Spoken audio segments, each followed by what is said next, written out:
and RJ, right here on The Fan. Good morning, Metroplex. We are live in Oxnard, California. Yep, we are here for another week. Sean Sharif, RJ Choppy, live on the Fan Cam, YouTube, and Twitch. And, of course, Troy Hughes is running things back home. Hopefully you guys had a fantastic and safe weekend. I don't know where to start. I feel like I've been here now for like a month. I feel like I've been here for 3 weeks. So much has happened. And I'm like, we just started last Wednesday. And we're sitting here on Sunday. That doesn't seem possible because of the amount of stuff that's been going on. But biggest weekend jump out? That I just didn't get enough sleep this weekend. That was the biggest weekend jump out for me. Not because like I was laying there. Yesterday was a day off. Day off. Still, what happened? What time did I get up yesterday? 6:30. It's just the way it is. I can't sleep past 7, like ever. I don't think I've slept past 7 in, 15 years. It just, for whatever reason. Oh, body clock. Yeah, I guess so. I wish the body clock thing wasn't a real thing. I want to be able to sleep until like 10 one day. I mean, you should take, those sleep aids. Melatonin and stuff? Melatonin. Yeah, I try to sometimes. Sometimes I forget. Yeah, they just don't work enough. I mean, I feel like I got to you got to snort it. I either underdose or overdose. There's no regular dosing of that. You either under or overdose, and it's, I find that works the best for me is NyQuil. Okay. I don't carry a thing of NyQuil around everywhere I go. Yeah, Jamarcus. Easy. Troy, how are things back home? You had your UFC event. Yeah. I'm sure you got 105 degrees out there. What'd you do? Yeah. UFC 277 Saturday night. Boy, you talk about falling flat on your face. Juliana Pena, what a loss by her. I will say, and you retweeted it.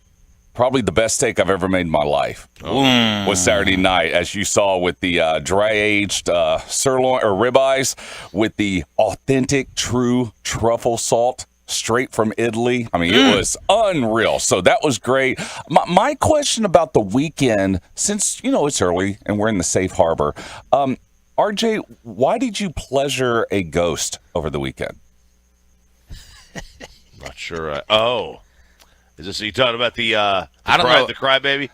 The crybaby? I don't know about the crybaby. I'm talking about the video of you on the floor of some club with Zach Wolchuk of the G-Bag Nation, which if you actually go back and watch that video, it's all over social media, Tolos. You're not only kind of grinding on the floor, but your right hand is in a fist going up and down. And I was like, what are you doing? I was teaching him the crybaby. What is that? I thought you guys were recreating a scene from like Dirty Dancing. Oh, no. That's no one puts Zach in a corner. No. Trying to make a clay pot. It's Meg Thee Stallion. That's Ghost. You're mixing up your movies. Oh, I was like, why did anyone react? I thought it was a good reference. The time when they were making love at the Double Deuce? That's Roadhouse. Okay, never mind. Yeah, it's Meg Thee Stallion. Okay. It's Crybaby. Yeah. I'll play it for you right here.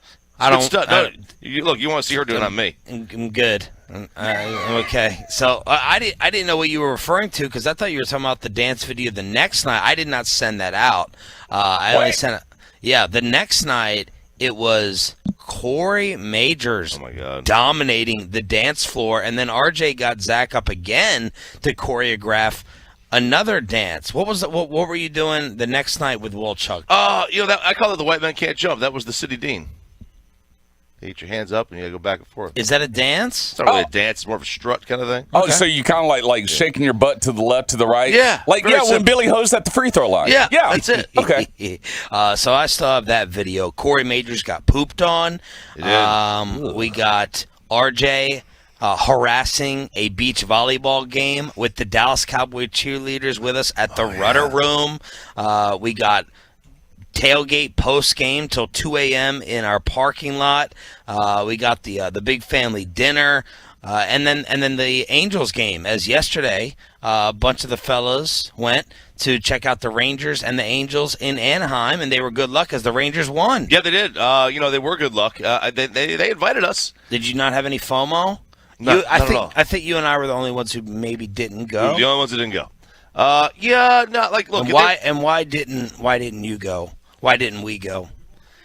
I just feel like driving 2 hours to go to a game. Was it 2 hours? 2 hours to Anaheim? Yeah, and I was like, 2 hours. I drive 2 hours to go to Dodger Stadium. Okay. Not to go to Anaheim. And I don't want to watch the Rangers play. I was like the only one. I'm like, I don't want to watch the Rangers. Is Trout and Ohtani? Yeah, Ohtani's out there. Trout's out. Yeah. No, but in all honesty, for me, I'm like, this is all new dad. This is new dad vacation for me.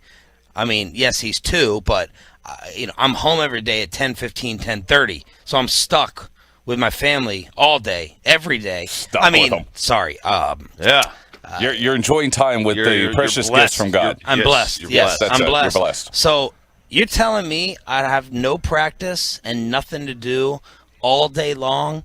Yeah, I'm not killing 4 hours of that in a car and going to a baseball game. Yeah, but the KNC masterpiece along with G-Bag, they did it right when they went to that game because they took the media relations director Joe Trahan at the Cowboys with them.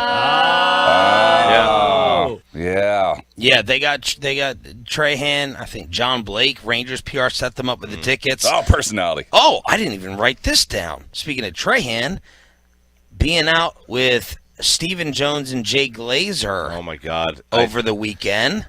That's for later. I hope Stephen doesn't remember what I said to him. I hope Jay Glazer doesn't remember what I said to him because I know he wanted to get ready to put me in a rear naked choke or one of those things. It's okay. He wouldn't be able to really get his hands on you. His arms are too short to get around his belly.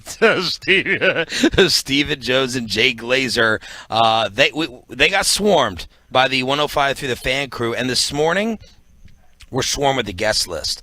This might be the most you hear us talk throughout the entire show. Mike McCarthy sits down with us at 6:20. The 2-part interview with Trayvon Diggs, 7:20 and 9. We could have saved Diggs for tomorrow because Jerry Jones went around with the TV stations. And Newey Scruggs, our boy from NBC5, kind of capturing the early headlines with Jerry and the Jimmy Ring of Honor. And then we got, Kurt Warner destroying Bobby Belt, like completely annihilating. I mean, this is a destruction. It was a big weekend for Bobby. That's embarrassing. Huge weekend for Bobby. Some off air, some stories we cannot tell on the air. Bobby bails out on night number 2 after saying, "I'm here till 6 a.m. I'm here till 5. I'm here till 6." He got a tummy ache. He got a little tummy ache. I was up all night. I'm still here. You were up all night? Yeah. From what? Clam chowder. Ugh. Now you know you're not supposed to be eating. Although no, I think you're now. You can't eat cheese. The pizza. Do creams get you? I think the creams get me. Yeah, your stomach is turning, and you're turning into old stomach. Old man stomach. So you ate clam chowder, and then it was bread bowl. That was amazing. Amazing. They have good clam chowder. Yeah, they do. It was fantastic. And you paid the price. I paid the price. Still am, I think. I'm just holding it in. I shouldn't have wore white pants, though. Good God. 877-881-1053, truckwreck.com, text line. Oh, yeah, and, the biggest story in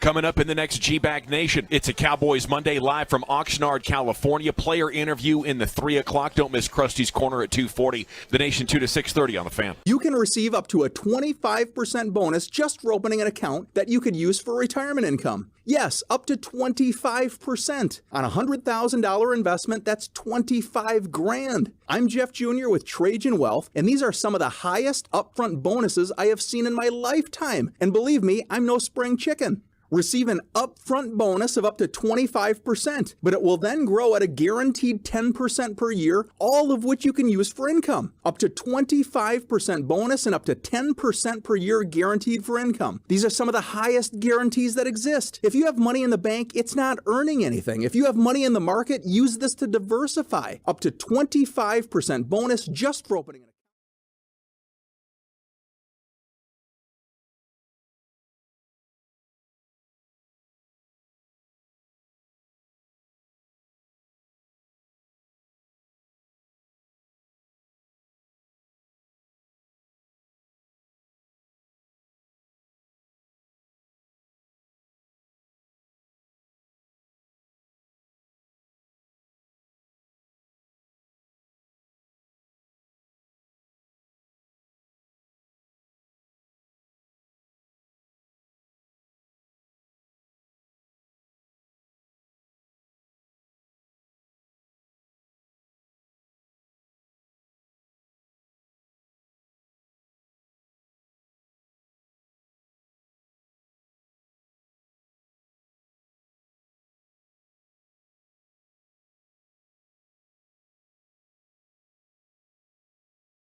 difficulties trying to get reconnected right now down the line, so we're going to get back to them in a second. Don't forget today, lots of interviews to get to right here on the home of America's team. Of course, Mike McCarthy will be joining us as well.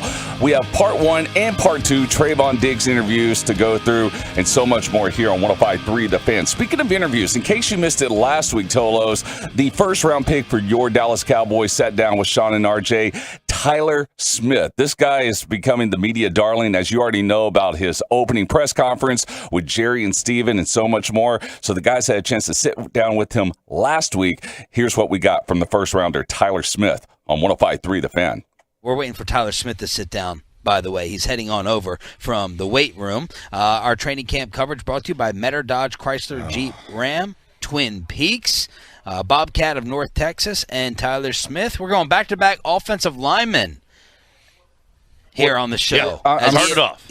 I'm sorry, did you say he's coming back? He's on his way from the weight room?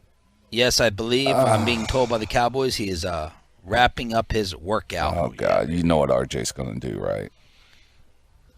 He's going to ask about reps and circuit training and what kind of team he's on. He doesn't do circuit training. He's a real athlete. What is a circuit training? You know, you could do supersetting things and go from station to station.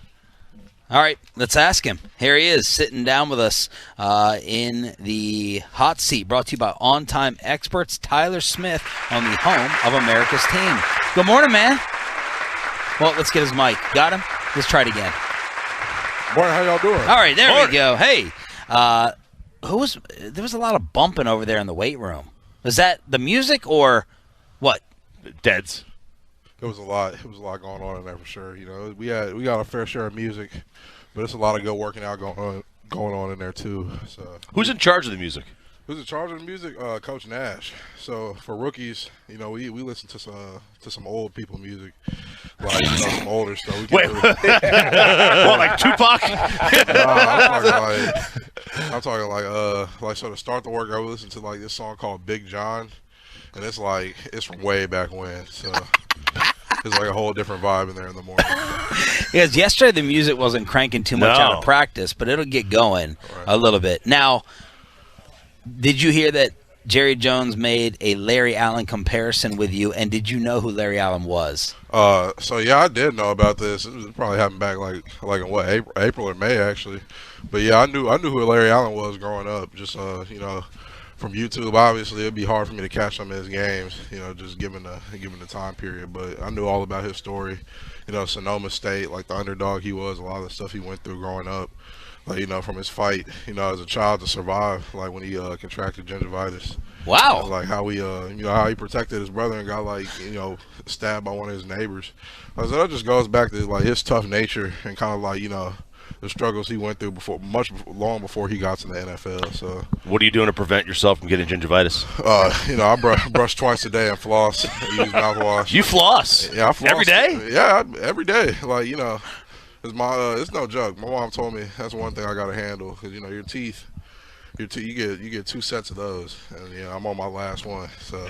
And now you floss or like one of the toothpick sticks? Or the ones with the double. You got the floss in the end and then the pointy thing on the other end. I use a toothpick stick just because it's easier for me. Like I got bigger fingers, so trying to like maneuver that into my mouth is just it's kind of weird for me. Have you tried the water pick? The water pick? What's that? It's like the stick that fires water out, and it goes like it blasts. It kind of blasts your gaps. Yeah, blast your gaps.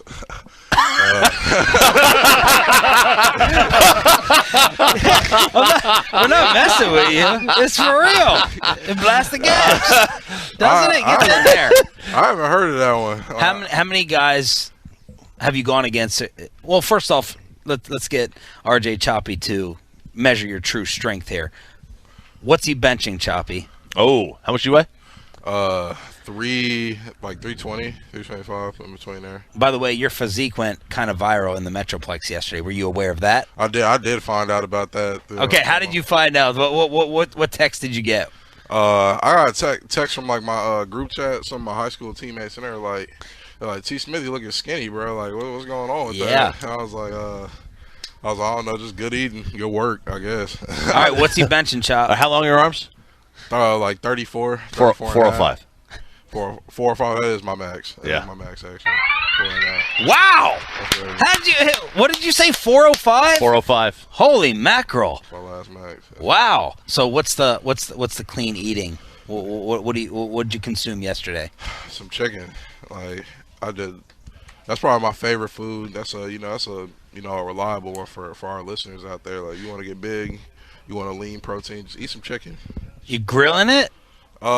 Like sometimes I grill it. Sometimes I like to like put the olive oil in the pan and like kind of chop it up and kind of, I guess, saute it. I'm not a chef, so I don't know all the terms, but Yeah. that's kind of what I do. What's your number one salad dressing? Number one salad dressing? Thousand Island. Oh, man. That's an upset. That's an upset. That's a big upset. Okay, what's number two? Number two, Yeah.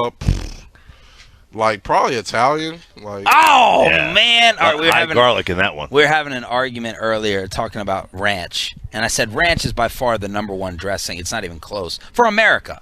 But I love Thousand Island as I do well. too. And then he's bringing up balsamic, and I said, no, balsamic is something you have to eat. Like, you don't want to eat balsamic. You have to for health purposes. But you kind of – Italian, would you throw Italian in a balsamic discussion? Same thing? Yeah, it's kind of similar, right? Yeah, I think it's a little similar. similar for sure. Who are you rooming with out here? How's the room situation working out? So I got upstairs bunk, so I guess I kind of rolled the short end of the stick. You got upstairs what? I got the upstairs, like the upstairs bed, so you know. I thought you were like bunking. Oh, Nah. no, bunk bed. not bunk. 330 up on a top bunk. That's just unsavory. But this guy, my boy Amon Simon is my roommate. That's pretty good. That's a pretty good pairing. We're both pretty chill guys. What are the rules when you guys, day one, you're walking in the room? What are the only rules you have? Who controls the remote? Well, we got 3 TVs, so it's like Well. yeah, so we got our own TVs. I say the only rule is just wise thermostat usage because we bigger dudes, so like What's it on? it got to be in the 60s at night. Like Amon's pretty good about it. I don't lie. I'm not even have to talk to him about it. So he knows what's up when it comes to the thermostat. So what do you keep it at home? Are you in a house or an apartment? I got my house already. Dang! Oh, wow, look at that. In this market with this interest rate, unbelievable. It was big time. So Do you mind saying what area? It's in Frisco. Okay. Around there. Okay. What do you think, Chop? You want to guess his house? Guess the house. I want to guess the house Is the price. house price over under the weight bench? Yeah, it's over. It's over. It's I'm over. bad with that. I'm bad with that, though. So what do you keep the house at? Because you can easily say the same, but then you're paying the AC bill. Okay, so I prefer to keep it at like 66 and below. Or Dang! I do have some. I got some big complainers. I've had people telling me it's too cold in there. People very close to me who have told me, you keep it too low, it's always cold in here. So, I end up having to bump it up to like a smooth 67, sometimes 70 some nights. But I'm a bigger dude, so Yeah. I'm not trying to sweat out in my sleep. That's supposed to be my my safe space. Just keep it at 69. That's what I do. That's what I'm saying. And then when I leave the house, I've been recently told that you should not keep your house cold when you leave it. So I try to bump that up to 72 when I leave. Wow. Instead of leaving it in the 60s. So I'm learning. Look at that. Tyler Smith Homeowner. Yeah, here on 105.3 The Fan. Did you mow your own lawn? do I mow my own lawn? Yeah, I've actually my goddad, he's he has numerous jobs, but he does landscaping. So he taught me how to kind of do it. He taught me how to get the mower, go over, and then he applies the mulch, we do weed killer. So I'm getting into the groove of things. It's definitely a new experience, but I'm excited. I might get one of those lawnmowers you can sit on, how to them big old ones, just to have it. But you never know. I probably need to wait until I get a bigger setting for that. Are you also aware that you were the brand new media darling, that you're on the all interview team? You're on the Sean and RJ all interview team. Oh wow. Yeah, we don't care how you play or anything. Yeah. we don't care. We want the best interviews. So we put in the request with our guy Joe Tran to get you first. Oh, that's good. That's good stuff. Joe's my guy. He takes care of me. Everything y'all see out here, that's a result of him right there. So. And yesterday Zach was on, and he was amazing. And we were asking him about you, and I feel like he was trying to kind of be like big brother. I'm not going to give too many props. So. What's it like rookie to vet treatment around here so far? I mean, it's honestly a blessing, man. anything I need, they got me. Like, I'm asking questions all the time, and sometimes, I wonder if, maybe I'm asking them too much questions, but they never, they never give me the cold shoulder. They're always understanding, me and my position. They don't treat me any differently than anybody else. So it's been great. Like, having those guys in the room, Tyron, Zach, Tyler Biotish, even guys like Matt Farney, like and Isaac. Like, they just, they really been helping me through everything. Like, so, it's been a blessing for sure. All right, let's end on a choppy special here with Tyler Smith. All right, a couple of questions for you real quick. You could delete all but 3 apps on your phone. Okay. What are the 3 you keep? Does this include, like, the phone and the messenger app? No. Like, all your text message apps, no, they stay the same. All right, man. So I keep Instagram. I'll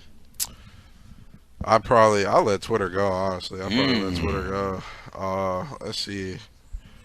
Jeez, I probably keep Scrabble. That's a big one. Yeah? Keep Scrabble, and then I keep my. Does this include the music app, like my music app? You can keep that? Yeah, that's the one you want? Yeah, I want I want Apple Music on there. So. Okay. Ooh, that's bad. Spotify's better. Too many ads, bro. You get to keep your human body, but your head is the head of an animal. Head of an animal. Which head do you want? A goat, I guess. A goat head. It wouldn't be bad, bro. They got like sideways eyes. It's pretty cool aesthetic, I feel like. You talk animals with Mike a lot. He's a shark and a lion. He can't make up his mind. He's like all the animals. Between a shark and a lion. I mean, if we're on land, like if he's a shark, he'll die, right? He would die. I think he would die on land. Yeah. They got gills. That's it. There you go. Is that it? That's it. Right. Tyler, Appreciate thank you y'all so having me. much, man. Stop by anytime. Maybe he should be the player show. Maybe we'll work that out with Joe. A weekly player show with Tyler Smith on 105.3 The Fan.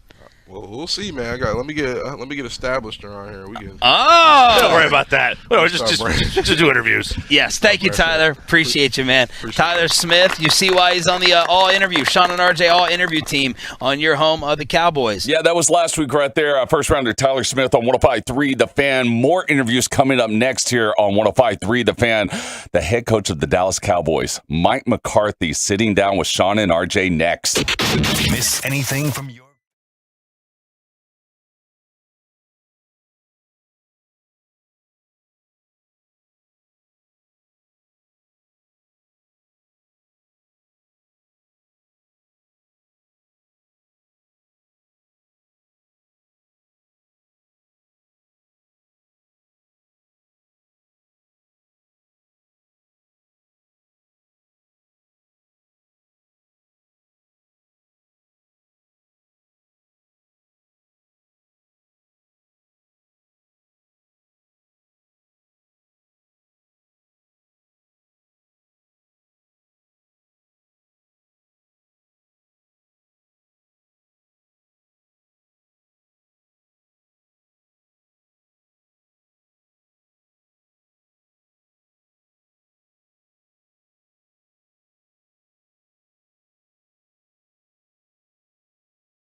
Fan. Hey, what's going on, Tolos? It is DFW Sports Station 105.3 The Fan. Troy Hughes here at Odyssey Radio Tower just north of downtown Dallas. Sean and RJ in Oxnard, of course, for Cowboys training camp. Week number 2. We're going to catch back with the guys in a little bit. But, we're going to kind of catch up with them right now because, you see, over the weekend, the guys decided to take a break from what they usually do out there, and that's drink a lot, and instead go out to Cowboys practice, which they do all the time here on the home of the Cowboys, 105.3 The Fan. And not only did they go to practice on Saturday, but they also got to spend a little time with the head coach of the Dallas Cowboys. Here is Sean and RJ with Mike McCarthy on 105.3 The Fan. Oh, my main man sitting down in the on-time experts hot seat is our weekly Friday guest during the year. I think this is Mike McCarthy. I think so. I can't see him anymore. He's disappeared. Oh, Slim Jim over here. Coach Mike McCarthy here on Sean and RJ, 105.3 The Fan. We are live and on, Coach. What's up? How are you? Doing great. Hey, man, training camp in Oxnard, it doesn't get any better than this. My gosh. This is awesome. I'm already dreading going back. There's nothing worse than landing back at DFW Airport. And when the doors of the baggage claim, you wouldn't know about walking out of a regular airport, but walking out. Mr. Private. Bam. It's been a couple days. And that heat smacks you right in the face. It's awful. Brutal. Yeah, it's tough. I don't know how you do it. Can you do me a favor? Yeah. Maybe like a 15, 20-minute practice today. I got a hangover like you wouldn't believe. I'm hurting. We went out. Still, it's almost lunchtime. It's almost lunchtime. I still got a hangover. My gosh. That's not good. You got any hangover cures, suggestions? Ooh, heavy gluten, I think, usually does. Heavy gluten helps with the hangover? Yeah, I think so. Well, you're supposed to get like a Someone greasy, told me that, yeah. a greasy meal. Yeah. I've heard like ramen at like 2 a.m. is supposed to be really good. Ramen at 2 a.m.? Yeah. You got to get out of that college phase. Is that a prescribed medication chop there? I thought when you graduated college, you had to give up ramen noodles. That doesn't hold true anymore? Or? I got out of it. He's getting back into it. Yeah. But you wouldn't know about any gluten anymore, man. You're looking good. So tell us about these boxing classes. Oh, it's been fun. Harold Nash and, we have a friend back here, Darren Pierce, over there in Frisco, and it's been just really cool for a number of us. I think about 5 or 6 coaches that have been involved. So it's been fun. Frankly, to be honest, it works with my schedule. I'm able to do it really early in the morning before work, and it's been good. But, it's just like anything. You are what you eat. Is the eating schedule of a coach crazy? Well, the problem, I think for all of us is it's the late nights. You're in there cranking, and the old brain craves those carbs. It's kind of like what you need right now. So So you need it's just getting that under control, and just working through some other things. What was your weakness or hardest thing to give up? The 3 Ps, man: pizza, pretzels, and popcorn. That's yeah. Hot pretzel, most overrated food of all time. But you gotta have to run hot pretzel overrated. Oh, it's fantastic. It's a big. It's like people who like crust. Yeah, What do you like? what's wrong with that? I like crust. It's cardboard. You know what? When you grew up in the 80s, that's kind of all you had. Yeah. So, All you had. Yeah. So Maybe with mustard. You mustard or cheese oh or yeah, I'm plain? mustard. I'm totally mustard. I'm not a big lover of cheese. No. I don't know how you gave up the Bet pizza. that went over well in Wisconsin. Yeah, no, I don't know how you did. Yeah, I can say that now. Because pizza is one of my favorite foods. I can't do it anymore. Like, it just makes my stomach just go into knots. But I refuse to give it up. I just suffer the consequences. I don't know how you give that up. Yeah. I really don't. Like, it's been the hardest thing for me. Well, I'm human. I've had my moments. So yeah, it's definitely tough to give up. Mike McCarthy out here on 105.3 The Fan as we get ready for a training camp practice. Coach, a lot of fans, a lot of media, we're looking at like the big names that have left in the offseason. We're like, the Cowboys took a step backwards. Like, normally we're trying to get closer, and Jerry's always being aggressive. What do you say to the Tolo listener who's like, we definitely took a step backwards in this offseason? I think this is a normal progression of advancing as a football team. I mean, this has been my personal experience. When you're a draft and develop, program at the forefront of how you see your personnel advancing every year, you understand what some people will call as projection, but it's really the development that I believe in. And our younger players, and this doesn't show up on just a list of players on a depth chart, but the younger players will be a year better. Our connection between our older players and our younger players will be better. Really like the draft class. I mean, this is a class. Actually, I was standing out there. Our draft class was taking a picture with our strength staff and center, talking to Dak and Zach, and and they made the comment. They said, "Man, there's a lot of those guys going to be playing a long time." So they've made that kind of impression on our veterans, and I think that gives you insight of why we feel the way we feel about our roster. So, but yes, we're going to have contribution from young players early. That's part of being in this mode. I get a lot of experience in it, but at the end of the day, we got to win games, find a way to keep improving during the year, and hopefully we're blessed with the same health that we had last year. I thought that was a huge strength of ours going into the playoffs. We're a healthy football team, so I'm excited about this group. I'm going to say they're a fun group to coach. And in year 3, and I think we're all better. Jerry opened up the training camp by talking about availability and setting the bar and standards. Was there any type of thought about a little bit of a cultural shift in the offseason or philosophically? Or I had heard that you guys definitely wanted to get a little bit tougher, which you feel like you did in the draft. Did any of that come into play in the offseason thinking?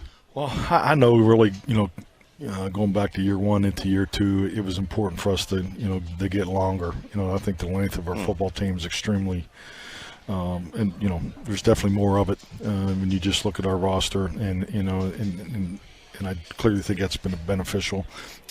Frankly, our play style, I was pleased with last year, but the discipline of our play style was where was a real focus for us. I mean, I've always looked at the game of football. Are you going to push it up to the edge, or are you going to run over the edge and pull back? And I think to get players to play consistently with the edge you want, you got to push it, and be willing to go over the cliff. And we've gone over the cliff a few times, but that's our approach. But we do definitely got to be better at the line of discipline, and that's a real focus. But our play style and physicality, is definitely something that I felt good about last year. But yeah, we can always be better in everything. Is there an emphasis and a pressure on Dak, like there would be on some other quarterbacks this year who lose wide receivers, like Mahomes lost Tyreek and Rodgers loses Devontae? Is there a pressure on him to elevate the third wide receiver now, who's not really established player? Yeah, I think really it's all part of the big picture. This offense, and it always will be, as long as I'm sitting here, is built around making the quarterback successful. We got to make sure that we're doing everything we can to make Dak Prescott successful, because we're not going to get where we want to go if that's not the case. And I clearly believe this is all part of that process. So now when you have a rookie receiver, rookie tight ends, and younger perimeter players, that is so important. And this has been part of my experience where that franchise quarterback takes him under his wing, and and it's all part of that development, and that's all part of that projection. I think the question earlier is why I'm excited about it, because that's a tremendous strength of Dak's. His natural leadership skill set is just it's just off the charts, and it's with everybody. So there's no drop off, and it's definitely a strength of his and something that we're tying to. Have you noticed his arm strength or the arm angles more out here that we've heard Dalton Schultz and others talk about? I've seen more of the arm angles. Obviously I'm not on the other side of the ball catching it, so I think that I know the perimeter players have talked about, they can feel the velocity increase, but yeah, you can definitely see his ability to be, he's definitely more flexible on the elbow and the shoulder. Mike McCarthy joined us here on 105 through the Fan. This at the end of last year, Pro Football Focus comes out with their rankings of all the players, like the teams, all that stuff, and because we got Trayvon later today. We have Trayvon, yeah. Oh, okay. And they put him at like 86th on the cornerback ranking list. Like how did 86th? Something like that. It was high. It was wow. Low. That's low. It's low. High number, low ranking. We're not a big fan of rankings. Yeah, they're like, how do you? Yeah. Except the number one morning show. Oh, I mean, that's why I'm here.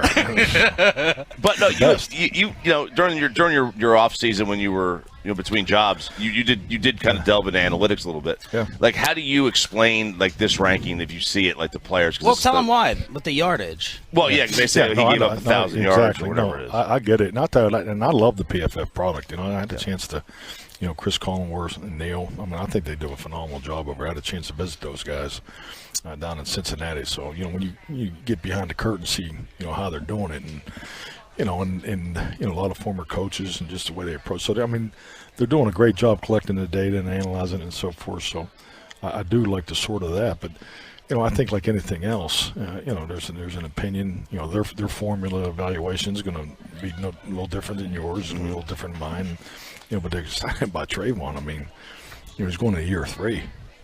I mean, let's be honest. You know, I mean, there's a lot of great football in front of that young man. So, yeah, I love the you know, trajectory he's on. So, whatever ranking that comes out to, but I'm definitely glad he's on our team.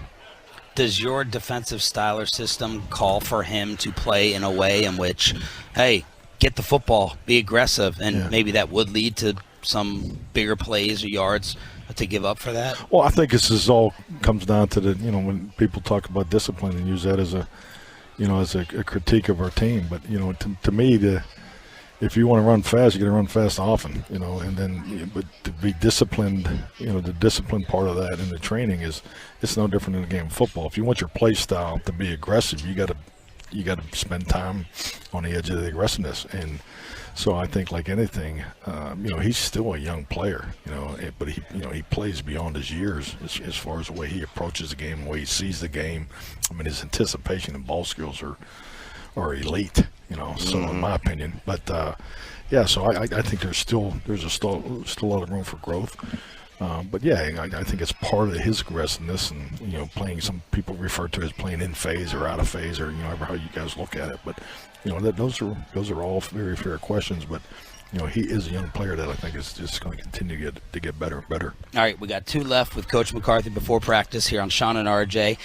This is just a general question because of your experience with all the quarterbacks you've had about study time or homework off, and it's kind of, you know, that's the Kyler Murray story, but not specifically to him.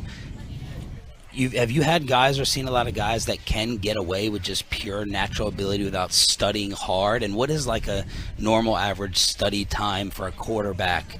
How much does it vary with the guys that you've had, just out of curiosity? Well, I think there's more variables to that question. You know, I think, you know, part of it too is that, you know, what kind of offense you run, you know, the people running, really what you're asking the quarterback to do and what part of his career is he in and things like that. So, yeah, I haven't been around, you know, quarterbacks that don't study. You know, that's not, you know, I don't, you know, so, and don't have a comment on, you know, how others do it, but yeah, I think it's definitely part of it.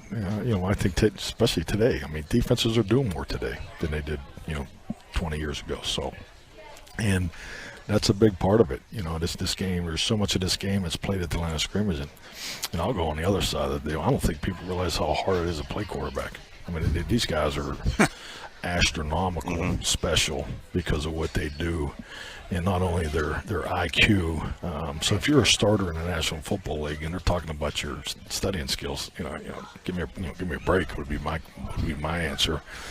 Because the command and offense, you know, to play and deal with the things that you deal with, playing and play out, you know, especially for so much at the line of scrimmage offense that you see today, you know, that's a tremendous amount of responsibility on the quarterback. So they have more responsibility than anybody in the game of football, and you know, you could already say in any sport. So I mean, those guys are special. You didn't see this because you're staying here, so you don't have to deal with this traffic out front. There's about 4 miles worth of cars trying to get in here. There was, I think, 5 people at the Commanders' practice the other day. Did you expect this spotlight to be like this when you took this job? Like, or is this bigger than you even thought? Oh, I mean, definitely. I mean, you don't work in the National Football League and you're not aware of the Dallas Cowboys. I mean, and how bright the light is. I mean, I think that's something that, you know, in my time in this league on the other side of the field, you're just aware of it. I mean, it's always been that way. So, and now having that opportunity, it definitely hasn't disappointed. It's definitely a very bright light that, you know, you definitely wear sunglasses sometimes, but it's, yeah, I think it speaks volumes to our fans. We've got incredible fans. I mean, and you know, what you forget about too is what a great environment they create for us here to practice in and compete in. So it's very much appreciated, and I think our players do a great job after practice of recognizing that too. And Jerry will kick it off today like he always does. And but I think it's very, very special in sports, and Dallas Cowboys are number one at doing it. 20 minutes, 25 maybe.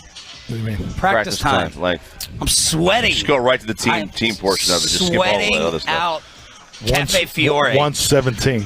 117. That's 13 minutes short. Coach, Do thank you count the individual? Huh? Do you count the individual? You look like a guy that only shows up for the team period. I'll look like one of those guys. I just go to the quarterbacks. I don't bother with the rest of those special players. teams, it doesn't Those matter. other Quarterback 21 school is the best part anyways. Yeah, that's right. Thank you, Coach. Mike Okay. McCarthy with us every Friday during the regular season, stopping by, looking good, right here on your home of America's team. There you go. Your head coach, Mike McCarthy, on 105.3 The Fan from the interview on Saturday with Sean and RJ. This is DFW Sports Station 105.3 The Fan. Coming up next, the Rangers get a win in California in front of the guys from The Fan. And also, why Sean is on the defense of Ranch. That's coming up next. Grinding away.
truckwreck.com in case you've been involved in an accident and it's not your fault. Principal office, Dallas, Texas. Good morning, Tolos. Welcome to the show. Sean and RJ in Oxnard this morning. We're going to reconnect with those guys in just a bit.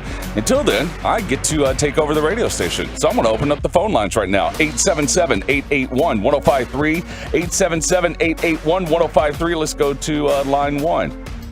Good morning. Welcome to the show. Hey, Troy, I'm really excited. First-time caller, long-time listener. How are you doing? I'm doing well. How are you? Every caller is supposed to be asking, how are you guys doing? We have a situation out here that we've never experienced, as all of the power here in Oxnard has cut out. All of the power has cut out. So RJ Choppy and I are sitting 15 feet away from each other in little chairs with our computers out, so we don't have any kickback with the sound. So this is a new one, Choppy. Oh, there's kickback. Don't you worry. Oh yeah, there's still kickback, man. It is a wild state of affairs that we have come into. The power has gone. I mean, thankfully the Cowboys look like there's a light on over there. It looks like they've got a little bit, but we have nothing. Absolutely nothing. I don't know how the players are going to get going to get any breakfast. What's they have with the breakfast when it gets there? Are they going to be able to use the gym? The Cowboys are going to be a day behind the 8 ball. They can't even work out today. Terrible. So we played Mike McCarthy. You heard our replay of Tyler Smith. Well, so do we just go into the topics, Troy? What do you think? I'm trying to get Steve Tasker on the show because if there's no power, I feel like he's the guy to go to. But yeah. I mean, we can talk about what happened yesterday with the Rangers. You guys had already teased that, or any other audio you want to go to. All right. So on Saturday, Bassick throughout the week was looking at the stands, and he's like, Is there a lack of fans out here? Are the stands not full? And we were like, well, it is a weekday. That question got put to rest on Saturday as they had to stop people from coming in. More than 4,000 fans showed up, and the Oxnard city officials closed the gates, and no one else could get in. The earliest was a fan named Patrick Millen, who arrived at 3:30 a.m. We had, it wasn't a scary moment, but we were kind of looking at each other as CeeDee Lamb was not participating. I see Bobby Belt stalking down the sidelines, like walking with a purpose, getting ready to hit up a source to figure out what was going on with CeeDee Lamb. Did not take part in team drills, but participated in the walkthrough later. There was a lot of talk, Choppy, around here about Takk McKinley, the former Falcons edge defender. Jerry was asked about him over the weekend. Michael Gelkin reports that two people familiar say they will not be adding Takk McKinley. So McKinley was going to have multiple visits. The Cardinals were up next. They tried him out. He's got Dan Quinn ties with Atlanta, but no Takk McKinley to add here to the defensive line like they did at wide receiver with this kid Turpin from the USFL. Yeah, no Takk. Look, you try to add depth. I mean, that would have been something that was a nice little depth move to pick up, but it appears it's not going to happen. The CeeDee Lamb situation, any kind of injury in training camp, the old adage is, play through it. Now, dude, any kind of reasoning to sit out, I'm all for it. I am all for just taking it as easy as possible. We are too far away from the season to worry about going out there and gutting it out. You know who a receiver who kind of jumped out? A guy by the name of T.J. Vasher. He shut down Friday's practice with a highlight reel catch. Him and Kelvin Joseph had 3 reps against each other. Vasher won the first, Kelvin won the second, and then Vasher with the catch of training camp so far to end practice. Josh Ball, I was talking with Brad Sham. Brad was my Saturday assignment. I was like, I'm just going to watch practice with Brad. And he starts off by saying, what do you think is the best position group on this team? And this is something we talked about before we flew out here to Oxnard. Best position group. I know some people think it's offensive line. I still was leaning towards receiver. Guess which one Brad picked. Oh, God. Brad. Linebacker. Safety. He went with safety as the best position group, and I'm like, what? Are you? I'm sorry. I don't know. I'm sorry. That was not the answer you were looking for. It was not the answer we were looking for, but then he added, he goes, they better add something up front to this offensive line. They better go ahead and add something for a backup tackle around here because Josh Ball is seeing extensive reps at left tackle without Matt Waletzko, who got hurt with his shoulder in week number 1. So Josh Ball is the 4th-round pick, had a redshirt year as a rookie after the high ankle sprain in camp. And, you know, Mike McCarthy, Jerry Jones, they're talking about Jerry saying, oh, the Cowboys are better than this time last year. We're all freaking out over this offseason. You just heard Mike McCarthy at the top of the hour. Someone close with the team told me they're trying a philosophical change where they want young kids that they draft to play and develop.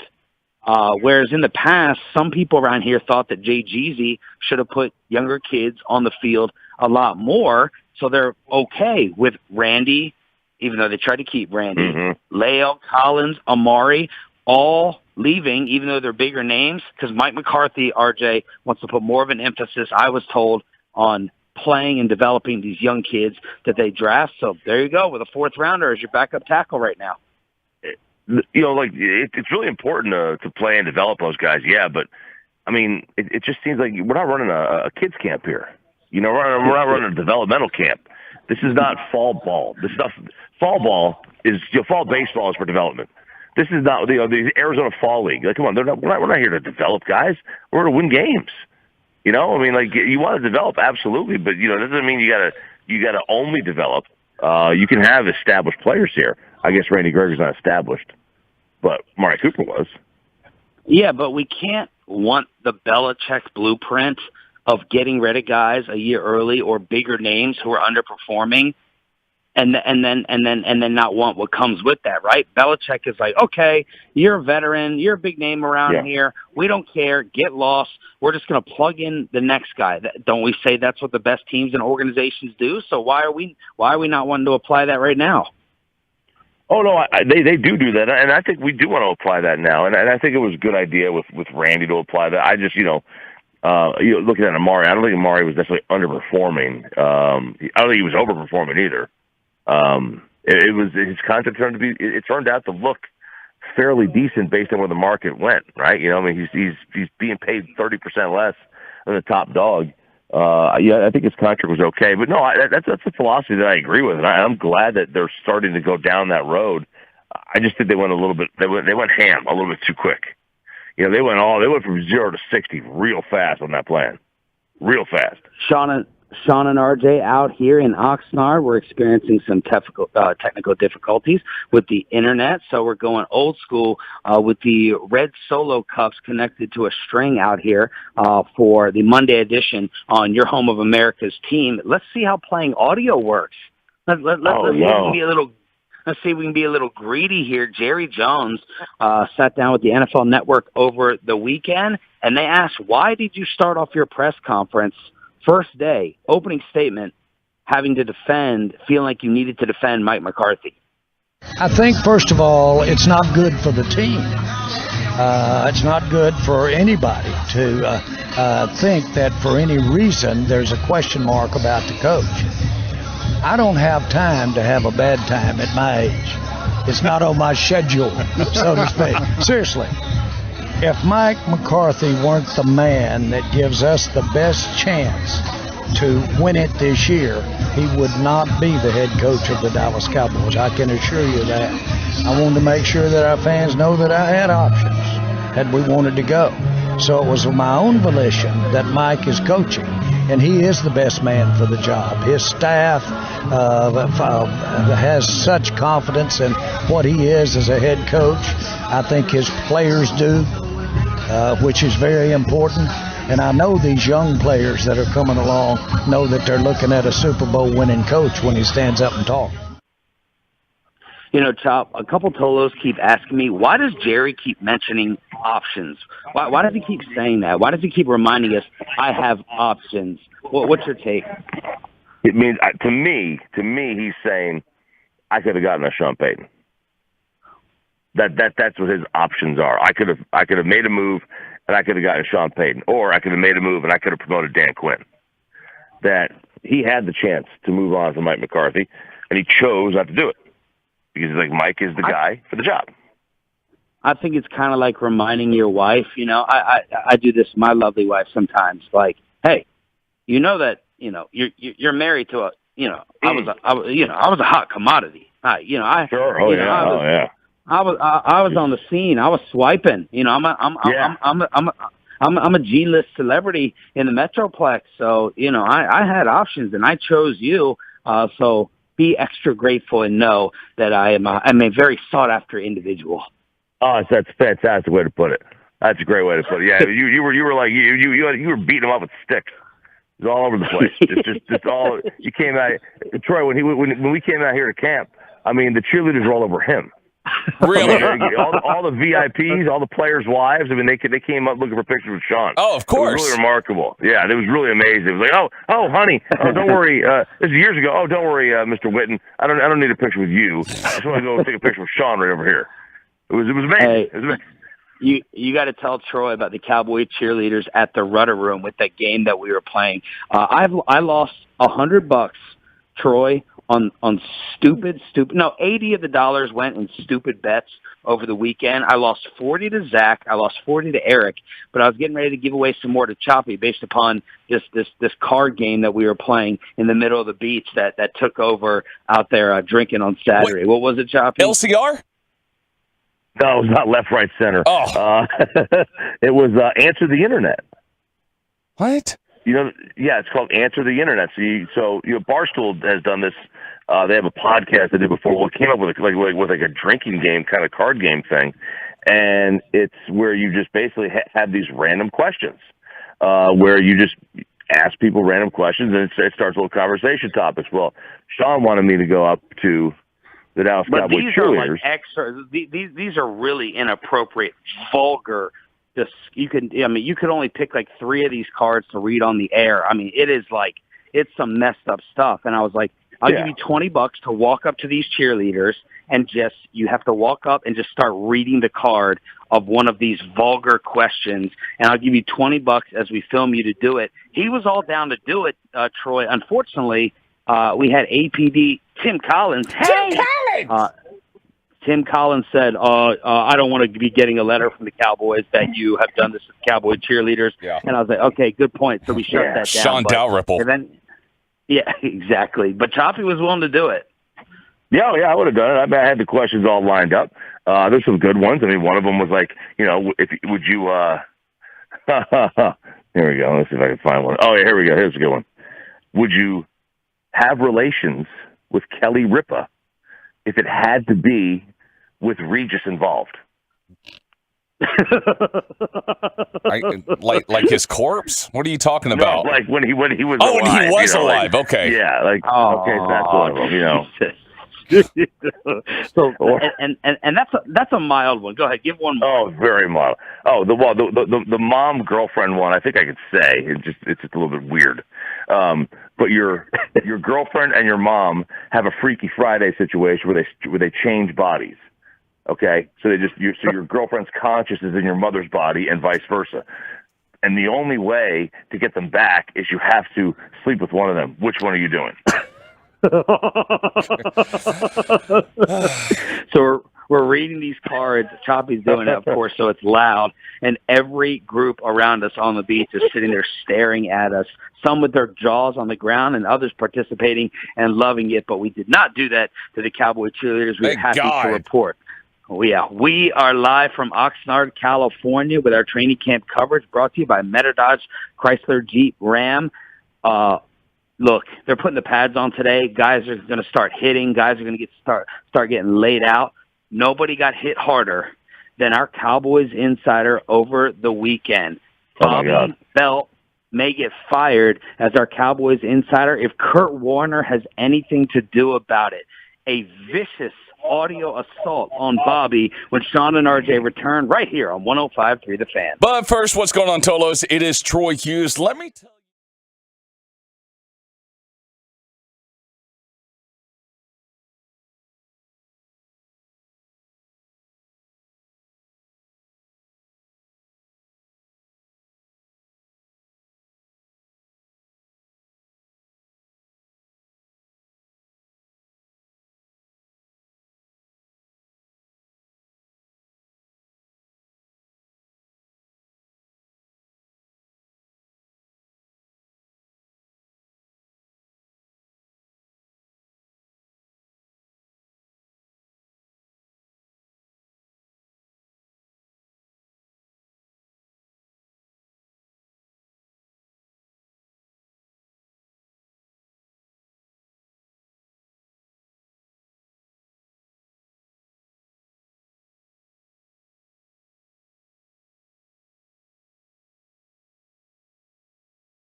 Live from Oxnard, California. We just got hit up by the Cowboys. I'm sure the Cowboys love getting phone calls out here at 3:45 in the morning as the entire facility is without internet, radio connections, internet connections. It is all out. So we're doing it old school. Thank you for being patient with us and being a Tolo. That stands for turn it on, leave it on. Over the weekend, by the way, Deebo Samuel gets paid, Choppy, along with DK Metcalf. So Deebo gets his money. Man, the wide receivers, are they the number one storyline of the offseason? You're always going to have the quarterbacks, but Deebo has the bridge rebuilt to San Fran after all the drama. It's a 3-year extension worth $71 million, 58 guaranteed. DK got 3 for 72. Deebo's the seventh receiver this offseason, the seventh, to sign a deal worth at least $24 a year. Before the season, only DeAndre Hopkins had hit that mark, and then, bam, 7 guys do it in the offseason. Man, it's been a wild run for the wide receiver market. And you know, there was a time, and when the Cowboys made the Amari Cooper deal, like, he was among the highest paid, and now it's like, holy cow, we are getting guys blowing him out of the water. But this is finally what's happening, and it's the right thing. Wide receivers have been relatively underpaid compared to a lot of other premium positions. Cornerbacks are the ones that are grossly underpaid, but that's starting to come around a little bit. But this was a great off season for that position, and it continues even into this weekend. Trayvon Diggs, the man who's responsible for covering receivers, is going to sit down with us at 7:20 this morning. Make sure you all do not miss that. Part 1 of the Trayvon Diggs interview at 7:20 right here on Sean and RJ. Other camp notes from the weekend. They were off yesterday, and they're putting the pads on today. Mike McCarthy said, Anthony Brown is having a heck of a camp. Quote, frankly, I'll be honest with you, he's picked up right where he left off last year. I think he's someone that should get more love from you guys. Just a suggestion. He's very, very consistent, and that is RJ Choppy applauding in the background. Oh, man, I love hearing it. See, you know, Mike and I are going to get along just fine this year. He's starting to Micah? No, Mike McCarthy and I. We're going to get along just fine. You're not supposed to be referring to him as that, according to Bassick. That's fair. That's a fair point. Coach McCarthy and I, we'll get along just fine this year because he's listening to PFF and to me. All right, let's bring in Mikey Bassick. About who the great ones are. That's what he's doing. He's listening. He's got his ears open. As Michael Irvin would say, he's using his ear gate. He's using his ear gate over the eye gate. That's what he's doing right now. But look, I can't speak to Anthony Brown having a great camp. They're not using pads right now. Nobody's out there doing anything. They're running at half speed. But you know, he's a good player. He's on elite, but he's a good player. You could do a lot worse as your number 2 corner than Anthony Brown. All right, you all tell us on the truckwreck.com text line if you think RJ let Trayvon Diggs know that he's been blasting him throughout the entire offseason. Do you think RJ owned up to it at 7:20? But the audio highlight of the day is the audio highlight of the day comes from Kurt Warner, NFL Network, just with a vicious assault on our Cowboys insider Bobby Bell. Choppy, set us up with what started this with Bobby at practice. Yeah, Bobby at practice making a video or something like that and talking about some of the routes that were being run by the Cowboys. And, you know, he posted this on social media. And Bobby's got, you know, he's got a decent following. And he was at the NFL Network at one point. Oh, boy, I'll say, I cannot have a conversation with him without him making some kind of sound that closely resembles the it's just impossible. But so you know, he made that post of that video, and it got in the hands of the great Kurt Warner, who had to make in turn a video of his own, trying to basically but a tutorial, if you will, Sean. But I think what Bobby did is he said a receiver was running a sluggo. Yes. Or an out and up. He got out and up and sluggo confused. So the slant and go versus the out and up. And Bobby was listening to Kellen Moore. So Bobby was like tweeting it, but Kellen called out the next play, which is why Bobby tweeted it. It was just in his mind, but he messed up the route. Very small, little small thing. Apparently not to Kurt Warner at the NFL Network, who does these amazing film breakdown studies, him and Brian Baldinger. And Kurt got his hands on Bobby's mistake. Bobby.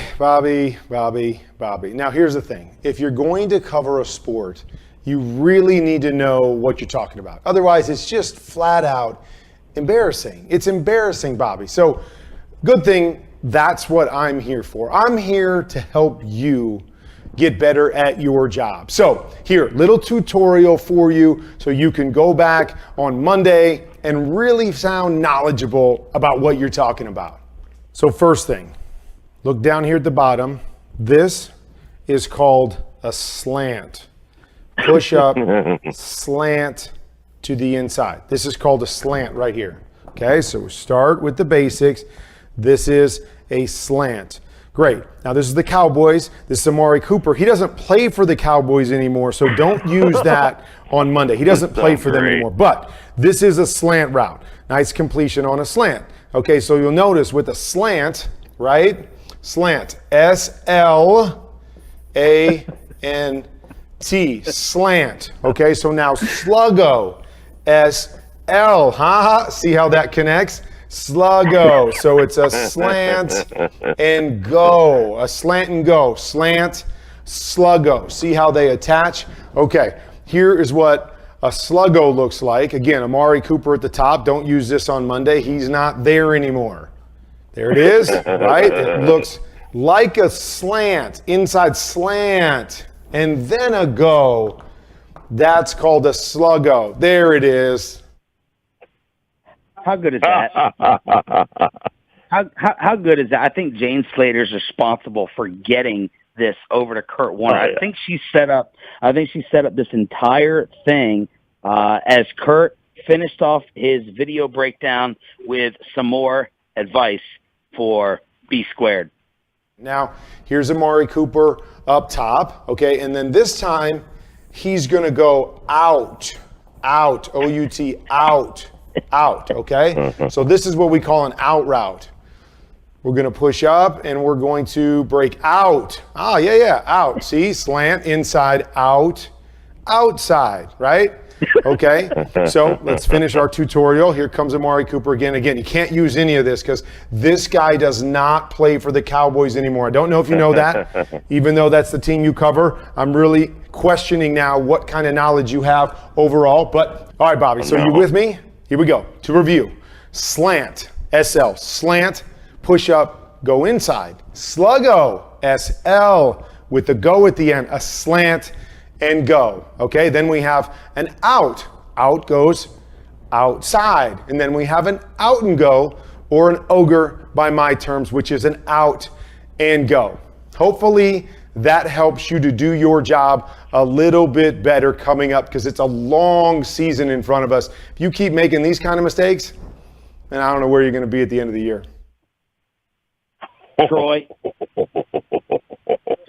how good is that? Just that first opening line is a new drop that I'm going to use for Bobby whenever he says something. Bobby. That's all I needed right there. That's fantastic.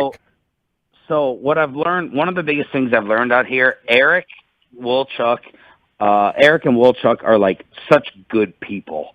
They're like so pure. You know, it's kind of good to have them around, re-energize the entire staff. They're just such good young kids who are wide-eyed over every experience out here. They're a little worried, Choppy. I think they're a little worried that like we're giving it to Bobby too much. You know, Bobby is very paranoid. Bobby, wants to make sure everything is good. He's very wired and worked up all the time. I think those guys are worried that, we're going in on them, on Bobby a little bit too much. And I wonder if this Kurt Warner video really affected him, as Bobby will join us at 8 o'clock. But, me and your philosophy, deal with it. Suck it up, Buttercup. Listen, this is one of the things with Eric and with Wolchuk. They are the younger generation. They're a different generation than us. They might be 2 generations beyond us. We are hazing ball busters. we only make fun of people that we actually like. That is the truth. That is the truth. If we don't like you, we kind of make fun of everybody. Yeah.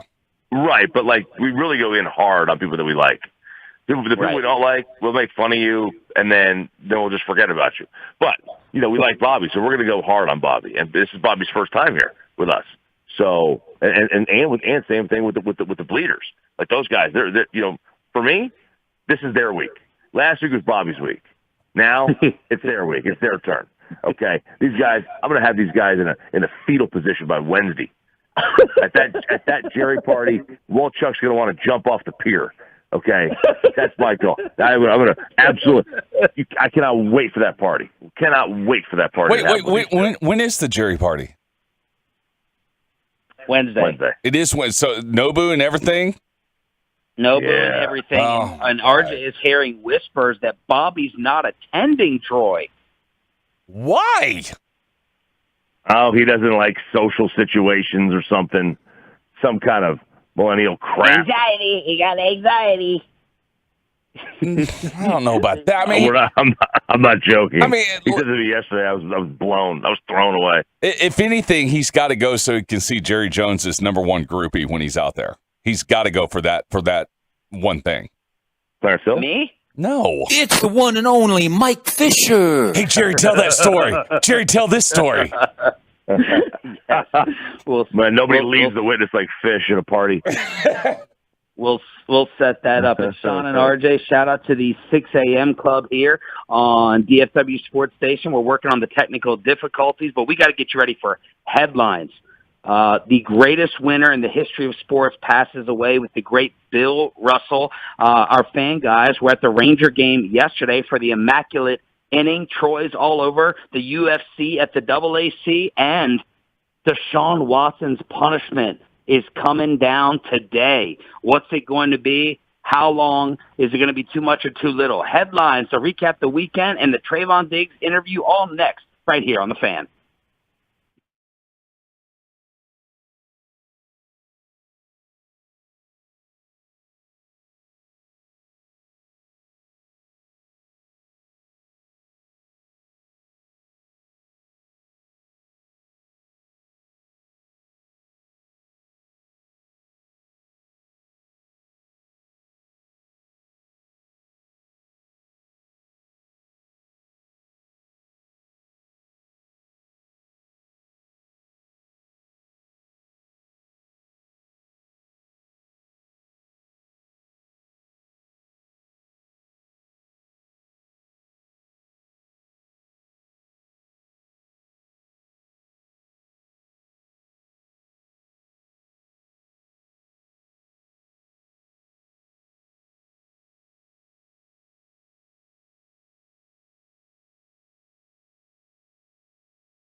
Leave It On with Sean and RJ right here on The Fan. We're back, baby. Oh, baby. We are back. What did the engineer say? The Cowboys engineer said that someone flipped a switch? So it flipped a switch. How can one switch just shut everything off? It's like in Christmas Vacation.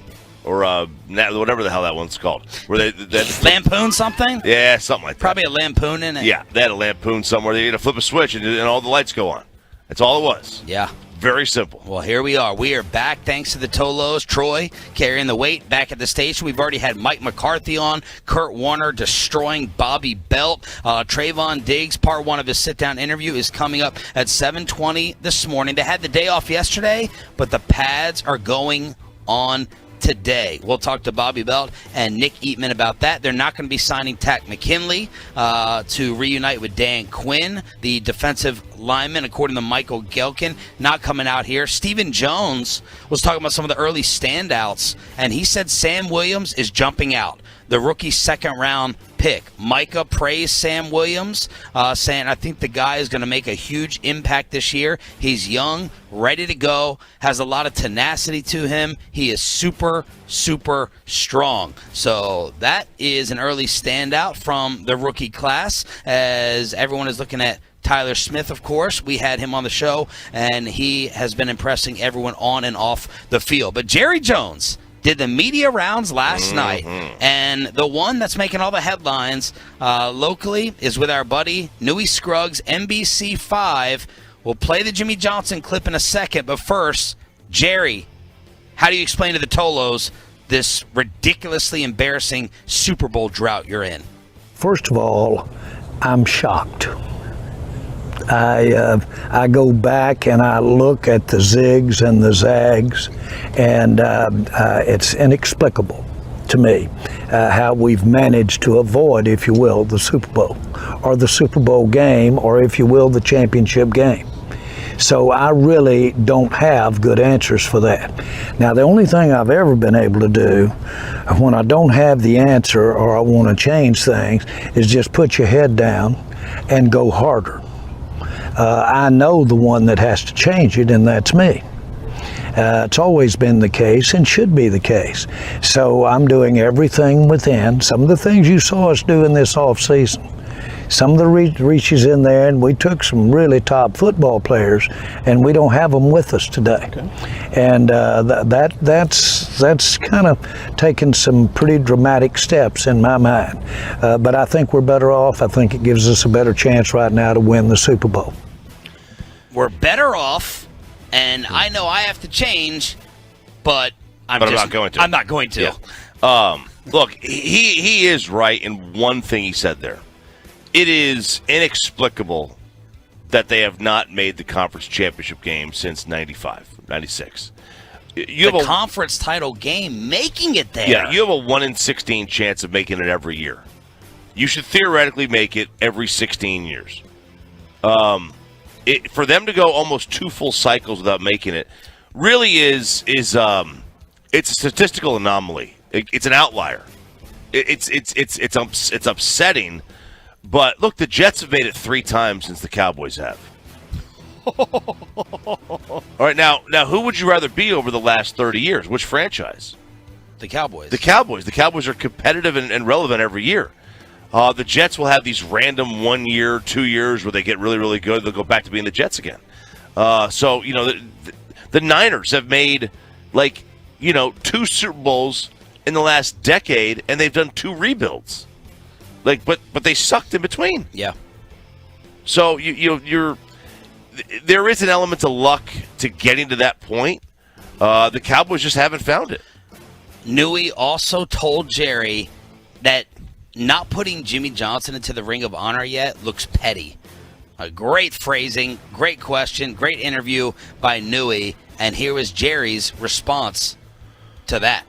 It's BS for anybody to be making anything. I've said I'm going to put him in.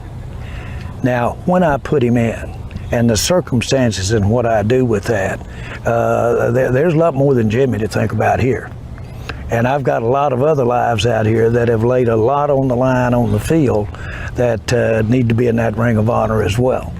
And so how I do that, what I do it with, I get to make that decision, and it isn't at the end of the day all tailored around whether Jimmy's sniveling or not. It is your franchise. You do get to make the decision. Well, and I'll be very sensitive and be very appreciative of what Jimmy is, but it's too much to say, well, that is the thing that gets up and goes to bed at night when we think about the Ring of Honor as to Jerry and Jimmy's relationship. RJ Choppy, give me the definition of the word sniveling.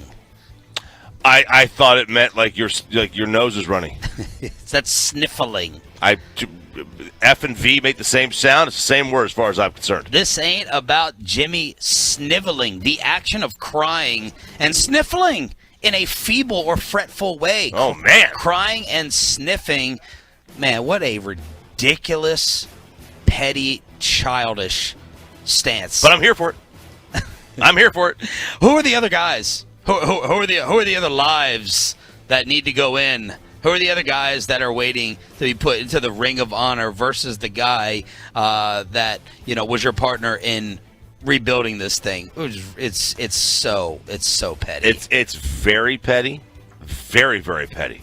I guess Jerry. It's a joke. Just doesn't want to put in the coach with the 7th best winning percentage in Cowboys history into the Ring of Honor. Here we go. I guess that's what he doesn't want to do. Here we go. I mean, is Jason Garrett going to go in there next because he has a better winning percentage? So, I mean, let's do it. Let's put them all in. Just put everybody in. 877-881-1053 is the truckwreck.com text line. The Deshaun Watson decision is coming down today. The NFL Players Association said they're not going to challenge it, and Mike Florio is reporting it's going to be between 2 to 8 games. 8 is sounding like the max, according to Florio. All right, well, if it's only 2 games, then the Browns are a live team for a lot of things. 1, the over and win total. 2, the playoffs. 3, even beyond that, maybe even a championship. They're definitely in that conversation. If it's 8 games, they're not. It's quite simple. The difference between, they're going to suspend them 8 games, might suspend them the whole year. The difference between 8 games and 17 when you're the starting quarterback of his caliber, it doesn't matter. You ain't winning. What I love about today, there's going to be outrage no matter what. Oh yeah, either way. No matter what happens. Much more if it's 2 games. Though. Oh my gosh. If it's 2 games, Roger Goodell might as well just go into hiding for a while. Like, not show his face for a couple of months. What do you think it'll be? Let's go around the room. What do you think it'll be? 6. I'm going to go with 6 as well. Troy, will there be outrage over 6 games? No. I think there'll be outrage if he plays at all. At all? At all. If he steps onto the field, even if he is a backup QB and he's sitting on the bench, there will be outrage. So that's going to drop at some point in time today, according to all the reports, the Deshaun Watson suspension. Sean and RJ here on your home of America's team and Texas Rangers baseball, 105.3 The Fan. The greatest winner in the history of sports passed away yesterday, an absolute legend on and off the court, Bill Russell. Coached the Celtics and won 2 titles while coaching and playing. He's on the social justice Mount Rushmore in the history of sports to me, along with Muhammad Ali. You can throw Jim Brown up there as well, and everybody paying their respects yesterday to a guy who is an absolute legend. But even though he's the greatest winner in sports history, he never gets thrown up there. No, never. In the GOAT debates. Which is wild. Like, I know nothing about Bill Russell's offensive game. 0. No, I don't even know if he had one. I don't know. I don't know anything about Bill Russell's offensive game. You're right. I don't know anything about his defensive game. Well, block shot. Everyone just talks on defender and block shots. But, like, if he played As today, a coach once told him, no great defender leaves the ground. And Bill's like, nah, I'm going to go ahead and redirect block shots and control them and not just swat them out of bounds. Right. So, if he played today, in today's game, and he won 10 or 11 titles in today's NBA as the primary player on that team, he'd be known as the greatest basketball player ever. Yes. It wouldn't even be close. But the fact that he played when he played, or as J.J. Redick says, in an era of plumbers and firemen, he doesn't get that credit. it's really, really wild. Nobody in basketball, who wins 10 titles or 11 titles would ever be thought of as anything but the greatest of all time. Because basketball, the star, is what matters the most. Baseball doesn't matter. Football, I mean, the quarterback does, but even then, if you're a Charles Haley never was considered the greatest ever, even though he had the most rings at one point. Yep. So in basketball, though, I'm stunned by that. I'm stunned that he's not. By the way, what is with the stat we heard driving in 21-0 in elimination type games going back to the University of San Francisco. Never lost. So it was Olympic games, it was NCAA tournament games, and then game 7s or game 5s, which some of those were game 5s. Never lost an elimination game. I'm a little disappointed he went to 21 of them, though. Okay? If he was really that good, he would have gotten him over in 4 or 5. It's like Costanza to Jeter and Bernie Williams. They go, we did win the World Series. He goes, 6 games. 6 games. You taking Russell or Wilt? Oh, man. I'll take Wilt. Oh, I was about to say, I knew you weren't going to hesitate. Yeah. You talk about someone who gets forgotten, too. I mean, we need to go and think about 50 and 20 in today's game, or even knock it down because of, the advantage that Wilt wouldn't have over those guys. But Bill Russell being praised and honored, deservedly so, everywhere in the entire world yesterday. Our fellas went to Anaheim. Yeah, they did. To attend a little Ranger game. Got the fan crew out there to watch the Rangers get the W. 1-0 pitch, swung on, and a drive hit well. Right center field, Marsh going back at the wall, and that one is off the wall. It's in play. 1 run home, 2 runs home. Here comes Adolis, and he will score. Zeke clears him off with a booming 3-run double, and the Rangers lead it 5-2 in the 9th. What a great call from Nadell here on 105.3 The Fan. They survived the immaculate inning from Reed Detmers. Becomes the first pitcher in 7 years with a no-hitter and an immaculate inning in the same season. The Rangers matched the 79 Giants as the only lineups to have 3 immaculate innings thrown against them. Wow. In a season. Oh, no. Houston posted 2 in the same game against us June 15th. And just recap what an immaculate inning is. You 3 up, 3 down, 9 pitches, 9 strikes, all 3 strikeouts. You do nothing but strike the guy out. You throw no balls. Nothing. And that's what he did. Reed Detmers. It's a good job by him. But yeah, a lot of the every host but us was out there yesterday. 3rd immaculate inning in Angels history. And then, right in our backyard in the Metroplex, Troy had the 2 big interviews last week, including Dana White, UFC 277 at the AAC. Yeah, 277 at the AAC, Sean. And, man, you want to talk about a main event that wasn't even close. Amanda Nunes, she gets the win over Juliana Pena. It wasn't even like a unanimous decision. It was like not even close. Why did you even show up? I mean, Juliana Pena was totally outperformed in that match on Saturday night. So thus, Amanda Nunes, she is once again a 2-title winner. So now she has both titles. She has the Bantamweight Championship and the Featherweight Championship. Other fights that night, Brandon Moreno, he retains the Flyweight Championship. And then Texas's own Derek Lewis, he fights out of Houston. He loses to Sergey Pavlovich after 55 seconds in round 1. It was a bad stop by the ref, horrible stop. That went viral. People were ticked off. So was this a disappointing card? Good card? Are we getting the trilogy? Are we getting the rematch between the 2 women? I mean, it was. I wouldn't say it was totally disappointing. I think you just expected a lot more out of Juliana Pena, and she had nothing. She tried to do an armbar, couldn't do it. Tried to do a triangle, couldn't do it. But I mean, you're facing literally the best female fighter in UFC history. As far as the trilogy, I mean, I called for it at first, and I thought to myself, you know what?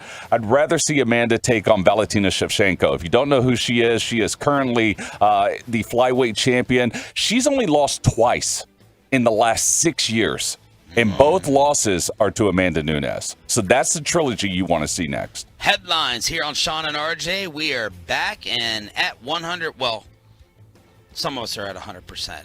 RJ Choppy looks like he's struggling. Dude. Off the day off yesterday. Off. Yeah, it's the food, man. I made the mistake. Clam chowder, baby. I had clam chowder yesterday, and I was up. Let's see. I was up at 10 o'clock. I was up at 11:30. Oh, no. I was up at 1:15. And then the wake-up call at 2:30. I was up at 2:15. Oh. And then I went back to bed.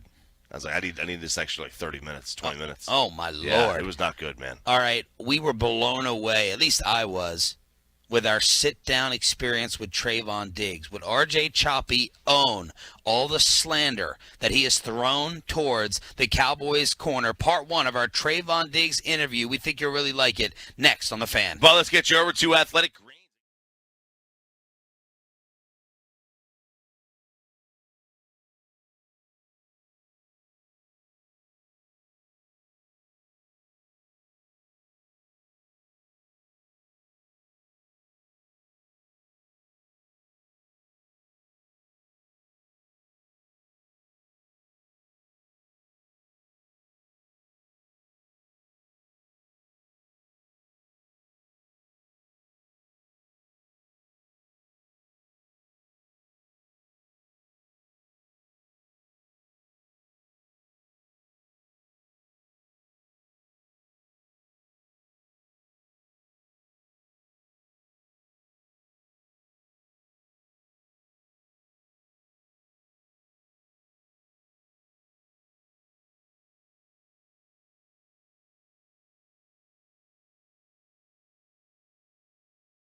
Also, Frankel and Frankel, you think there'll be less big company trucks on the road this summer because of gas prices? Think again. And those big trucks have insurance companies to protect them. So get the representation that won't settle for less. It's Frankel and Frankel at truckwreck.com.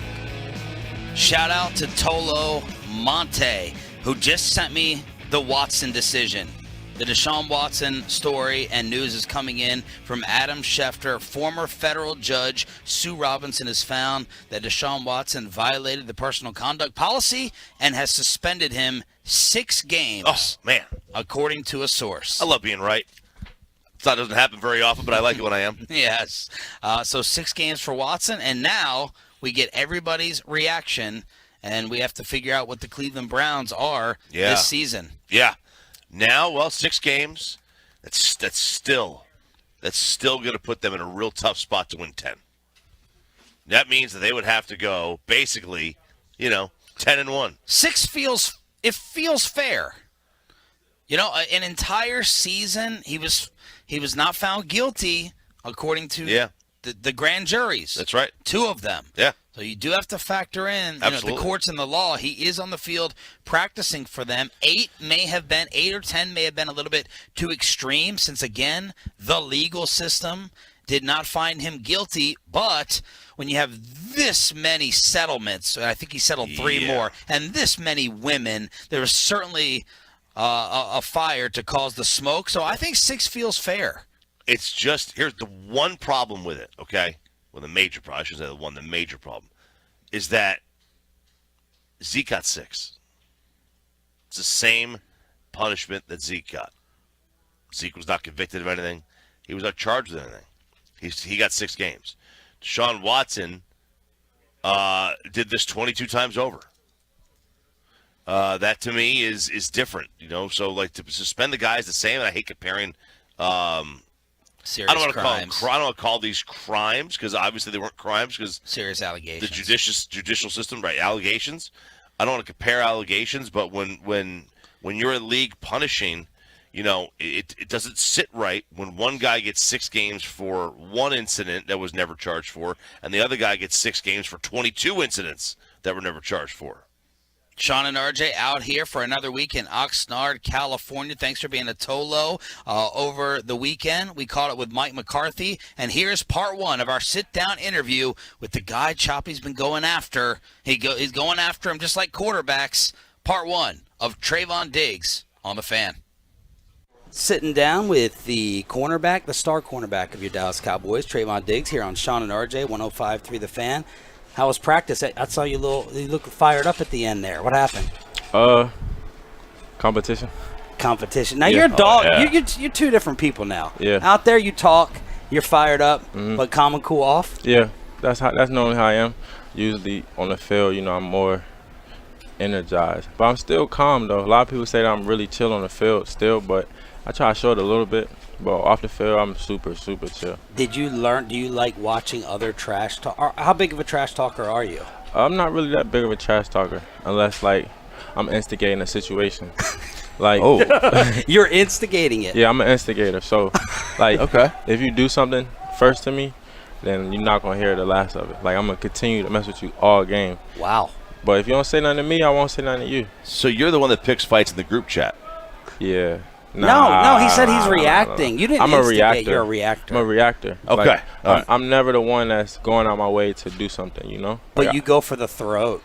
Yeah. That's how I am. I try to cut deep. Yes. Don't mess with me. Right. I'm not messing with you. All right, ready? Let me see. I want you to react to me. Your socks look dumb. What the hell? Come on. That's it. Yeah. I laughed. Oh. I like that.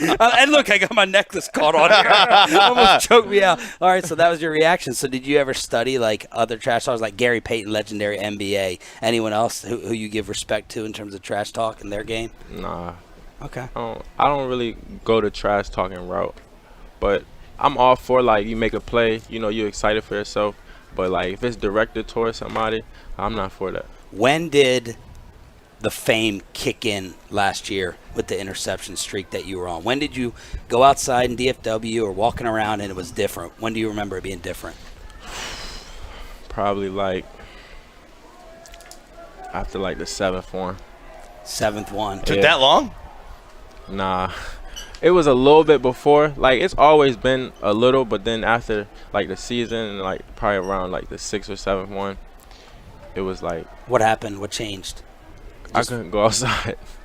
Like, everywhere I go, it was just like everybody just coming. And I really don't, I ain't gonna say that I don't like it, but, you know, I'm more like, I'm a chill person, you know? So it's like, and I'm really, really nice. So, like, if somebody asks me for a picture, I'm like, yeah. Like, and now it's like, I gotta say yeah to everybody. Yeah. And that's when I started to realize, like, all right, there's too many yeahs. Yeah. So grocery store, recognize. Yeah. Movie. Yeah. Restaurant, all of it. Yeah. Nobody goes to the movies anymore. Movies will never die. When's the last time you went to the movie theater? Like a month ago. No kidding. What'd you say? Top Gun. It was a scary movie. Nope. Was it Nope? No. I'm not in on that. It must not have been that good. You don't remember it. Right. What we got there? My necklace.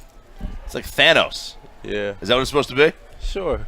I go for that. Are you not worried that someone's gonna rip that off in the middle of a practice? No. Who gonna touch my neck?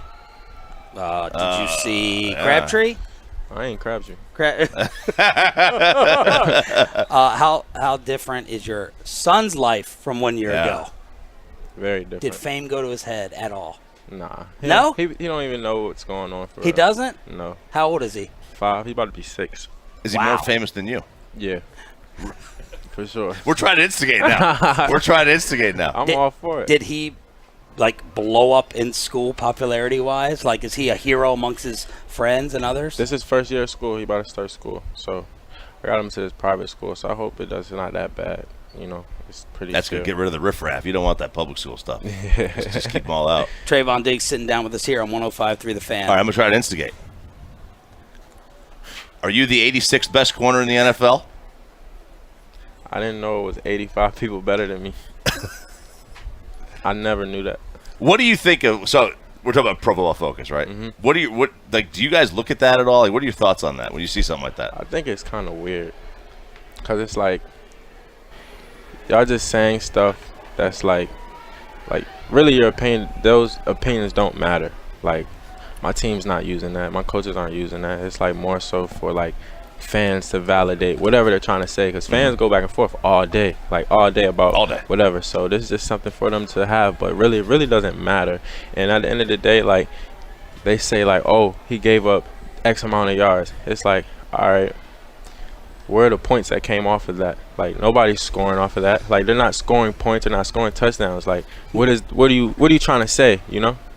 And we play man all day, every day. We play man, no help, zero help. Mm-hmm. So like, they're in the NFL too. Like, people gonna catch passes, people gonna get beat. You know, it happens. It's football, but that don't make somebody like a bad player. You know.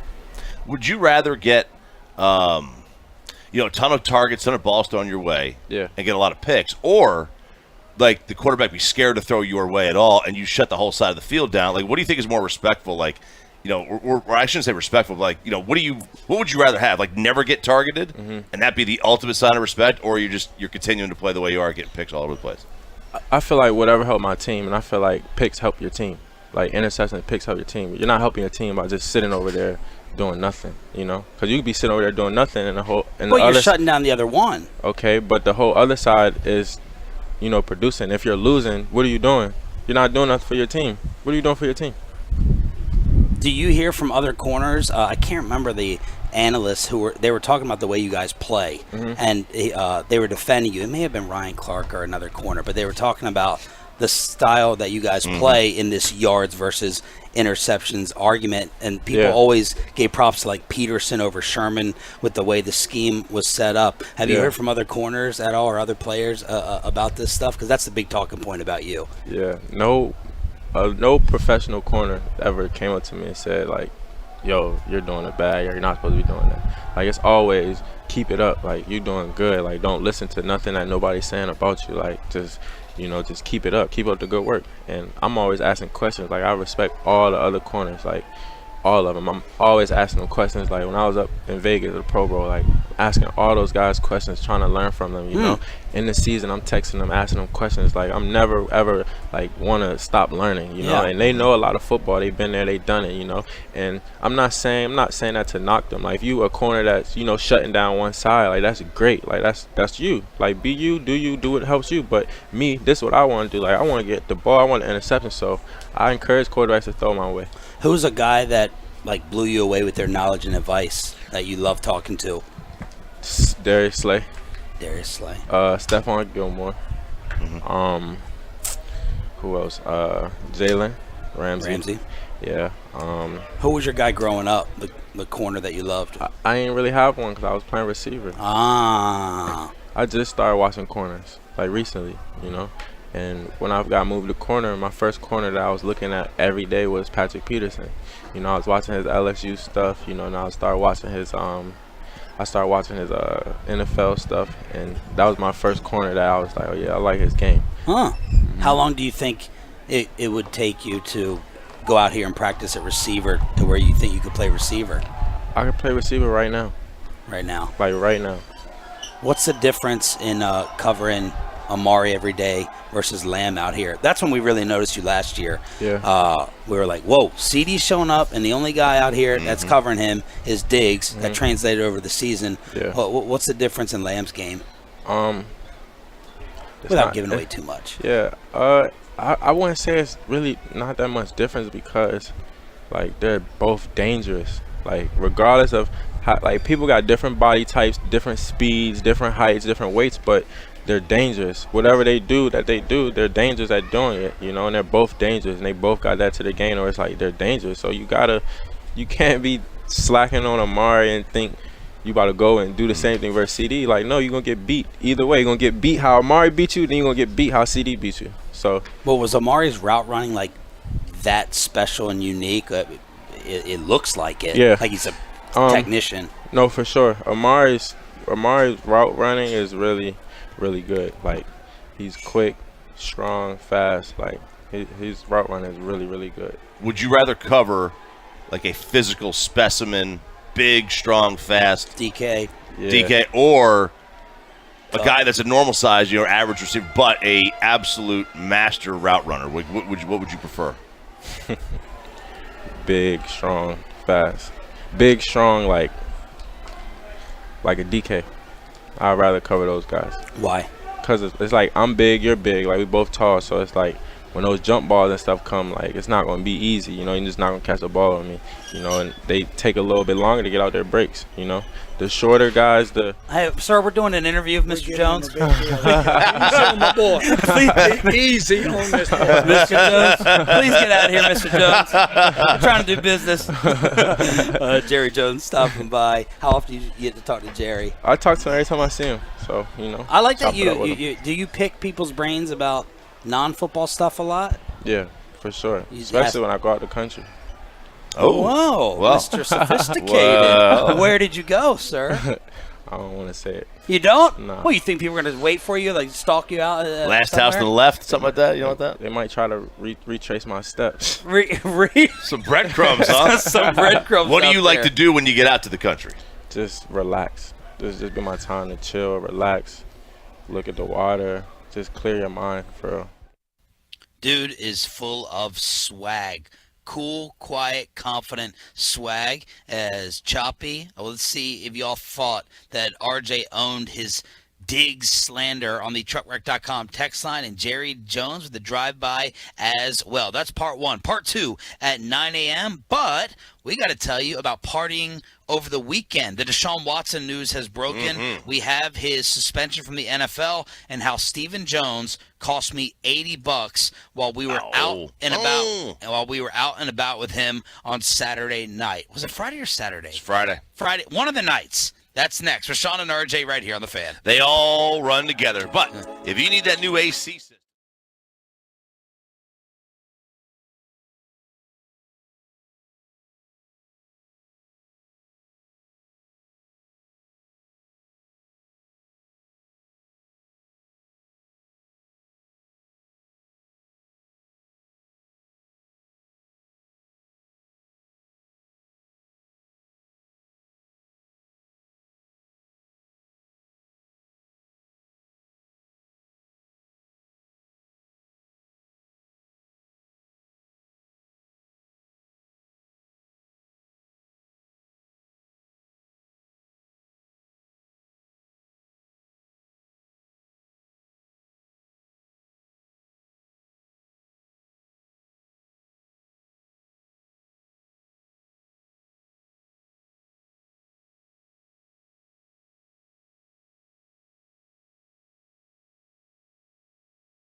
full-service provider, taking care of your project or special event, no matter the size, from start to finish. The Texas Authority in Barricade Rental, buyersbarricades.com. All right, we'll switch things up a little bit. Why not? We've had a crazy morning already with the entire facility losing their internet. So we'll do the two segments as usual with Cowboys insider Bobby Bell. But we'll do it right now. So now and 8 o'clock on DFW Sports Station. How was the weekend, Mr. Great. 6 a.m.? It was wonderful. Okay, no, I did stay out the latest of anybody. I mean, Chop did too. We all stayed out equally late on Friday. You went to bed early by like 2 hours on Friday. Fine. I mean, what time was it? Was it midnight? You went to bed at midnight. We went to bed at 2. I don't feel shame at midnight. I'm just saying, you did go to bed early, earlier than I did.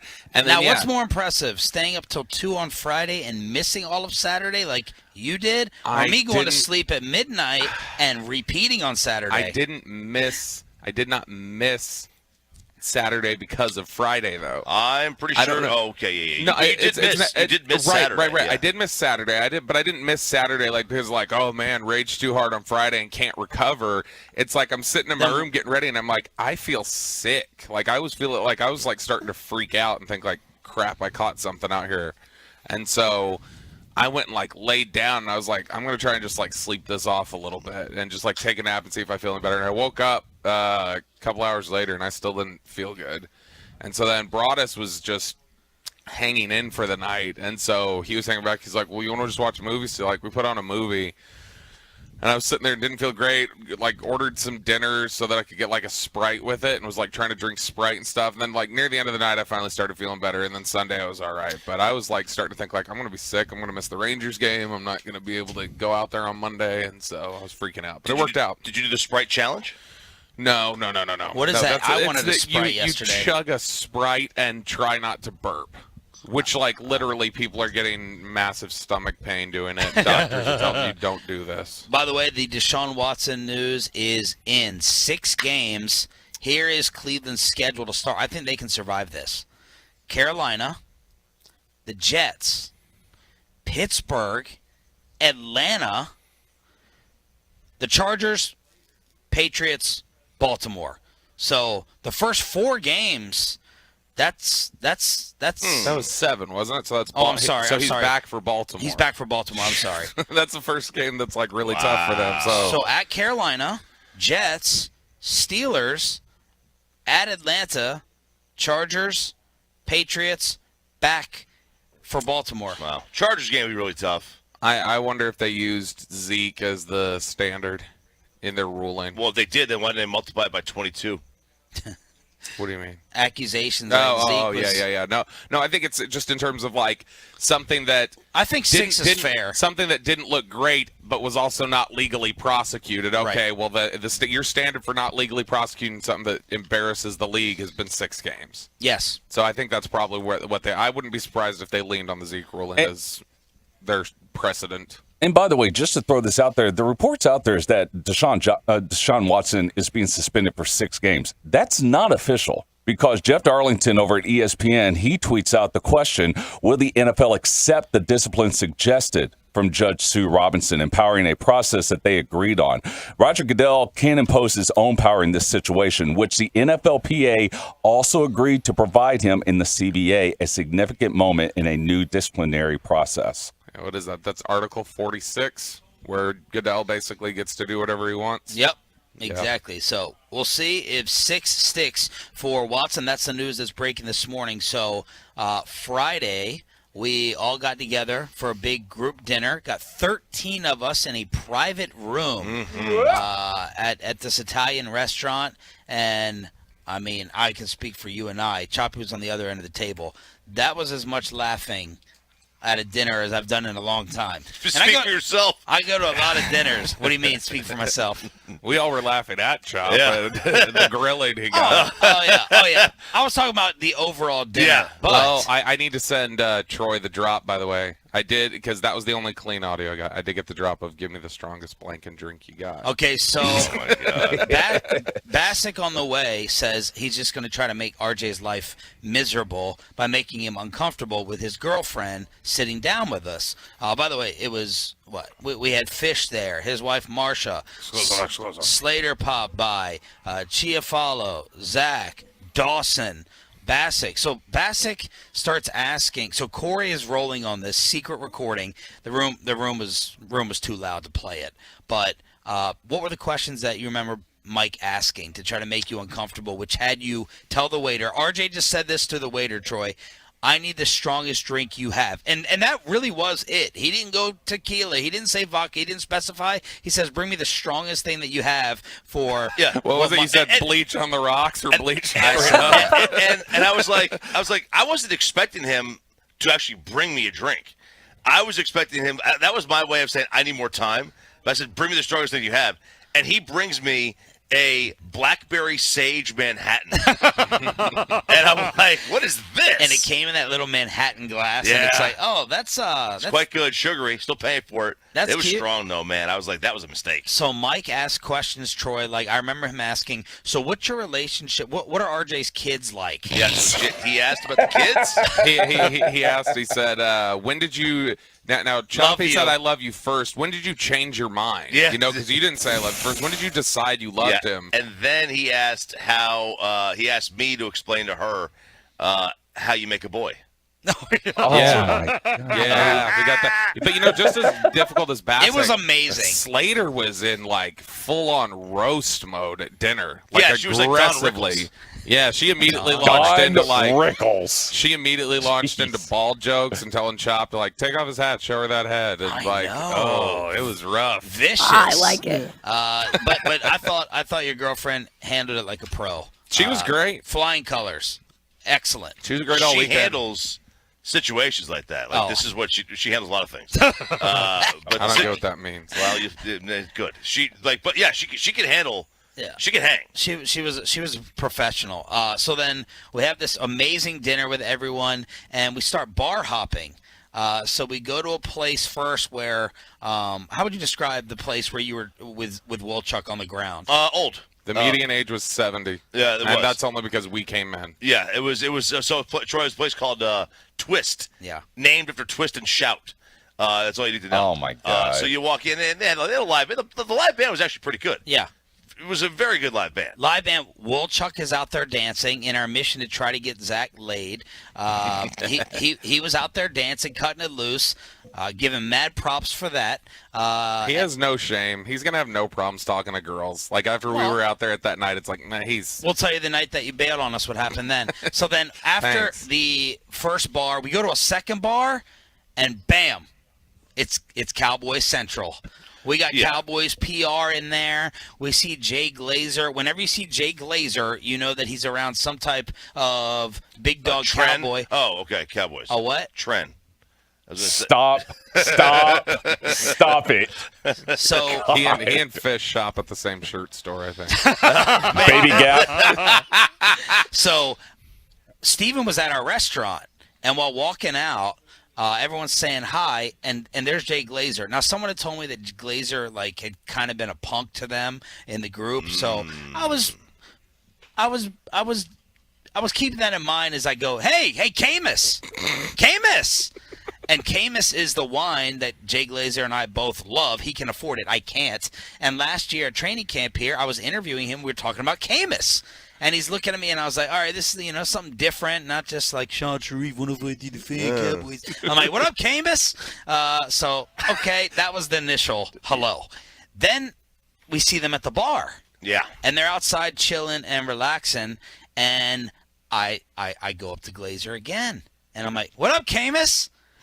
And Jay Glazer's giving me a look. Choppy's like, dude, he's gonna destroy you here in a second. He clearly was not loving it. I know I was being a little bit obnoxious with it, but I just kept sticking. Oh with it. yeah, no, this was. I was trying to irritate him a little bit. I'm sitting next to Sean while he's doing it. He's a foot away, going, Camus. And I go, Sean, please stop. He goes, what the hell is he gonna do to me, Camus? So we're sitting there, and Eric and Zach are like, they're staring at Steven. They're in awe, right? Yeah. Like we would be with Jerry, or I was with Jerry, and they're like, man, you think we could go over there and talk to him?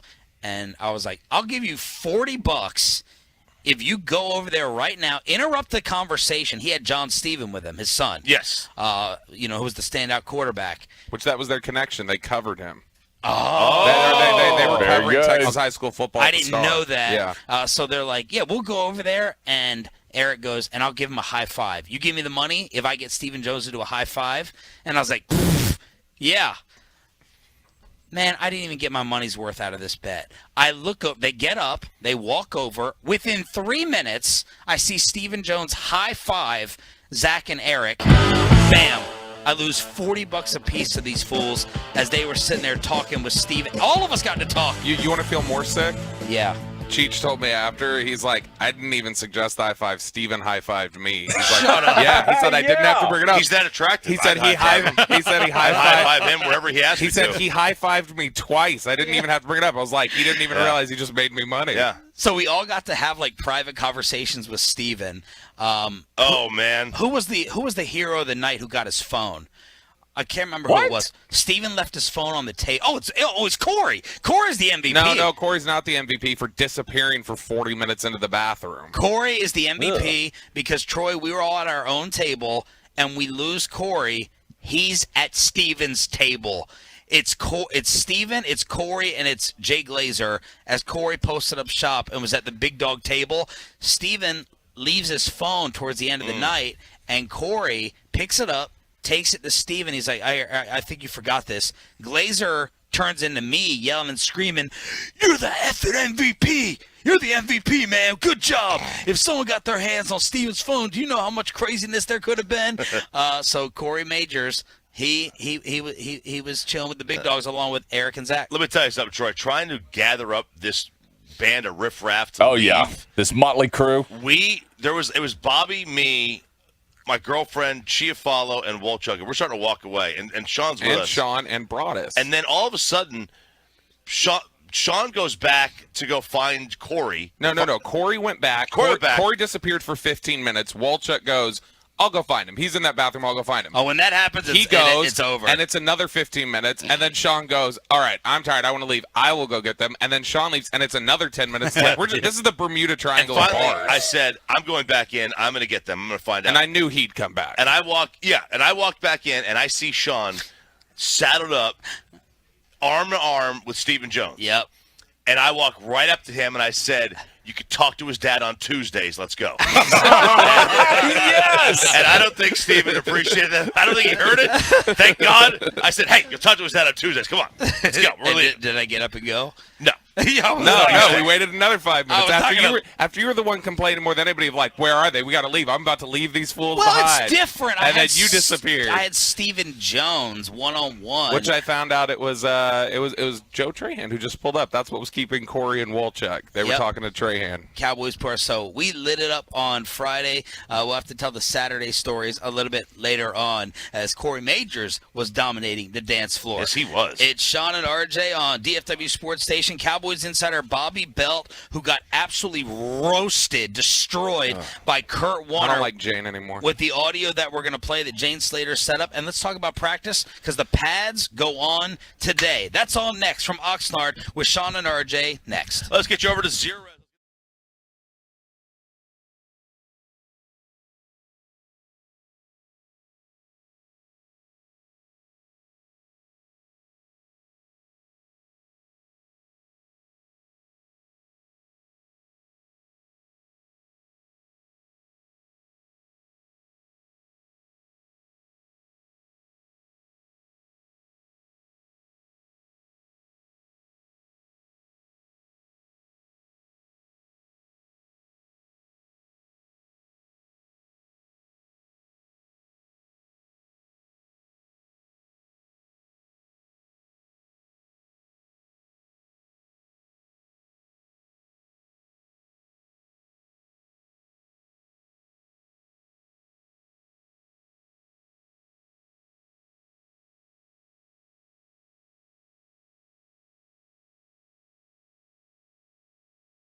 Turn it on, leave it on with Sean and RJ right here on The Fan.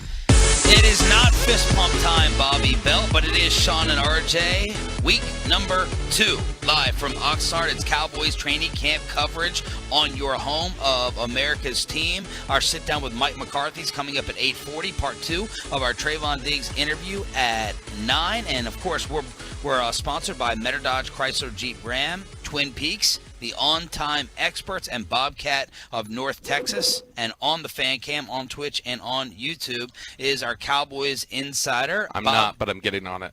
Okay. Well, for other people. Yes. Don't interrupt the intro. Sorry. Bobby Belt here on 105.3 The Fan. All right, give us a little weekend practice recap. Now, they were off yesterday, but what jumped out Friday, Saturday, and today they're putting on the pads. Yeah, it was honestly Friday. I mean, Friday was the best practice we probably got because that was where we got the TJ Vasher catch, which was funny. I told Joe Trahan from the Cowboys, I told him, like, hey, we're going to I want TJ Vasher after practice. I told him that at the beginning of practice. And he was like, yeah, just pull him off to the side because he's been making some plays out here. I know they like him. I know he's got a chance to make the 53. So I was like, let's get some, like, give us audio. A reset of who he is. So TJ Vasher is he's the nephew of Nathan Vasher, the old Texas corner who became a Pro Bowler as a nickel guy with the Bears. So he went to Texas Tech, had a decent career there. Cowboys signed him as an undrafted free agent last year. He ends up on IR. He doesn't really, his whole last season was a bit of a wash.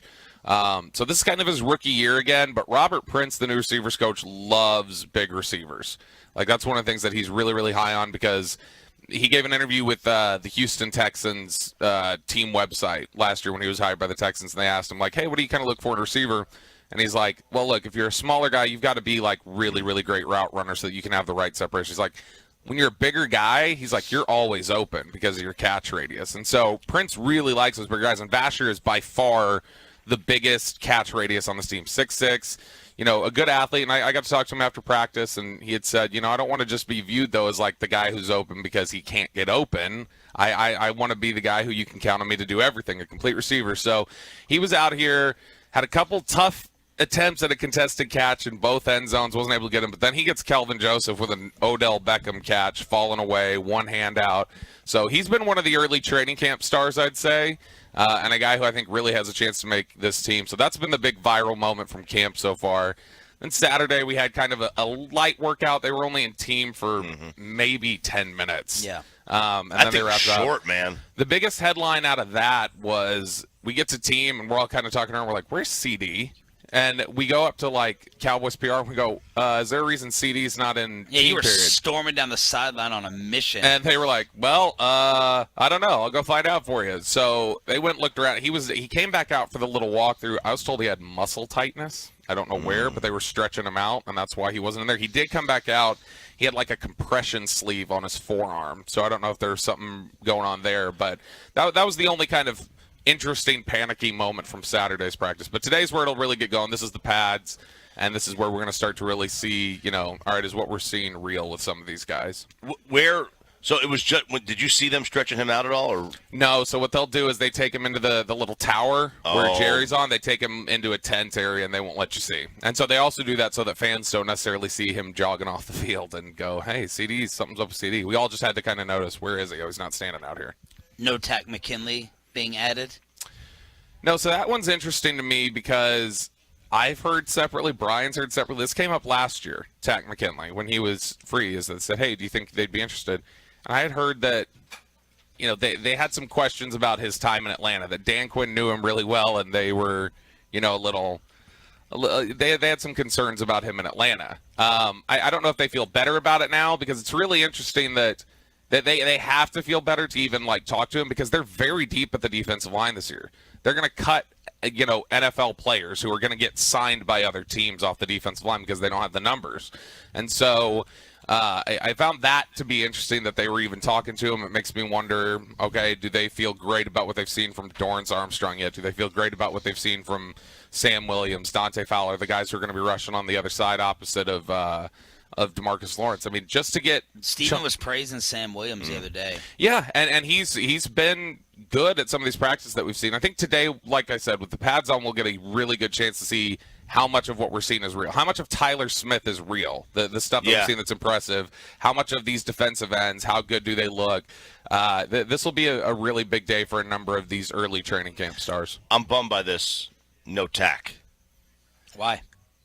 Because it would have given us an excuse and a reason to bring up the greatest draft moment in history, where this dude shows up at the draft with a giant picture of his grandma draped. Remember, he was hanging from his neck. No, I don't remember this. Oh, my God. It was and he got just in so trouble awesome. for cursing on NFL Network.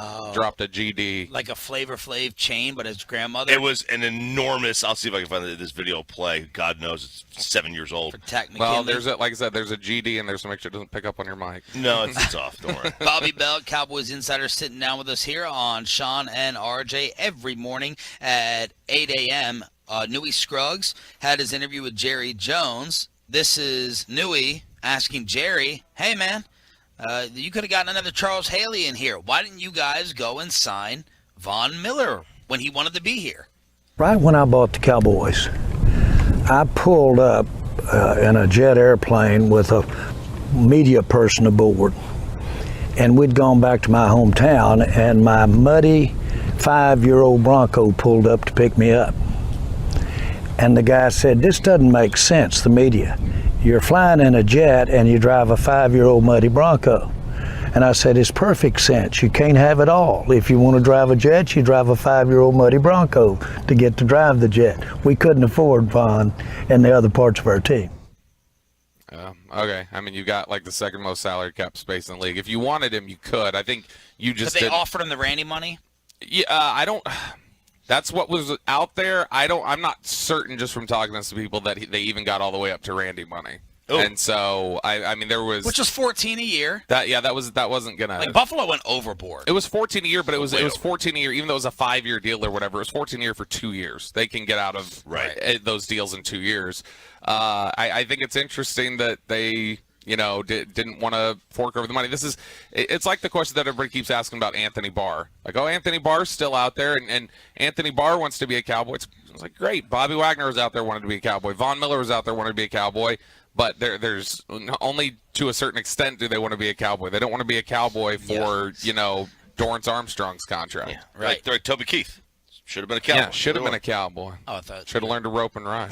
Little Garth Brooks reference I thought you were going with from the concert, the weekend. Everybody was there.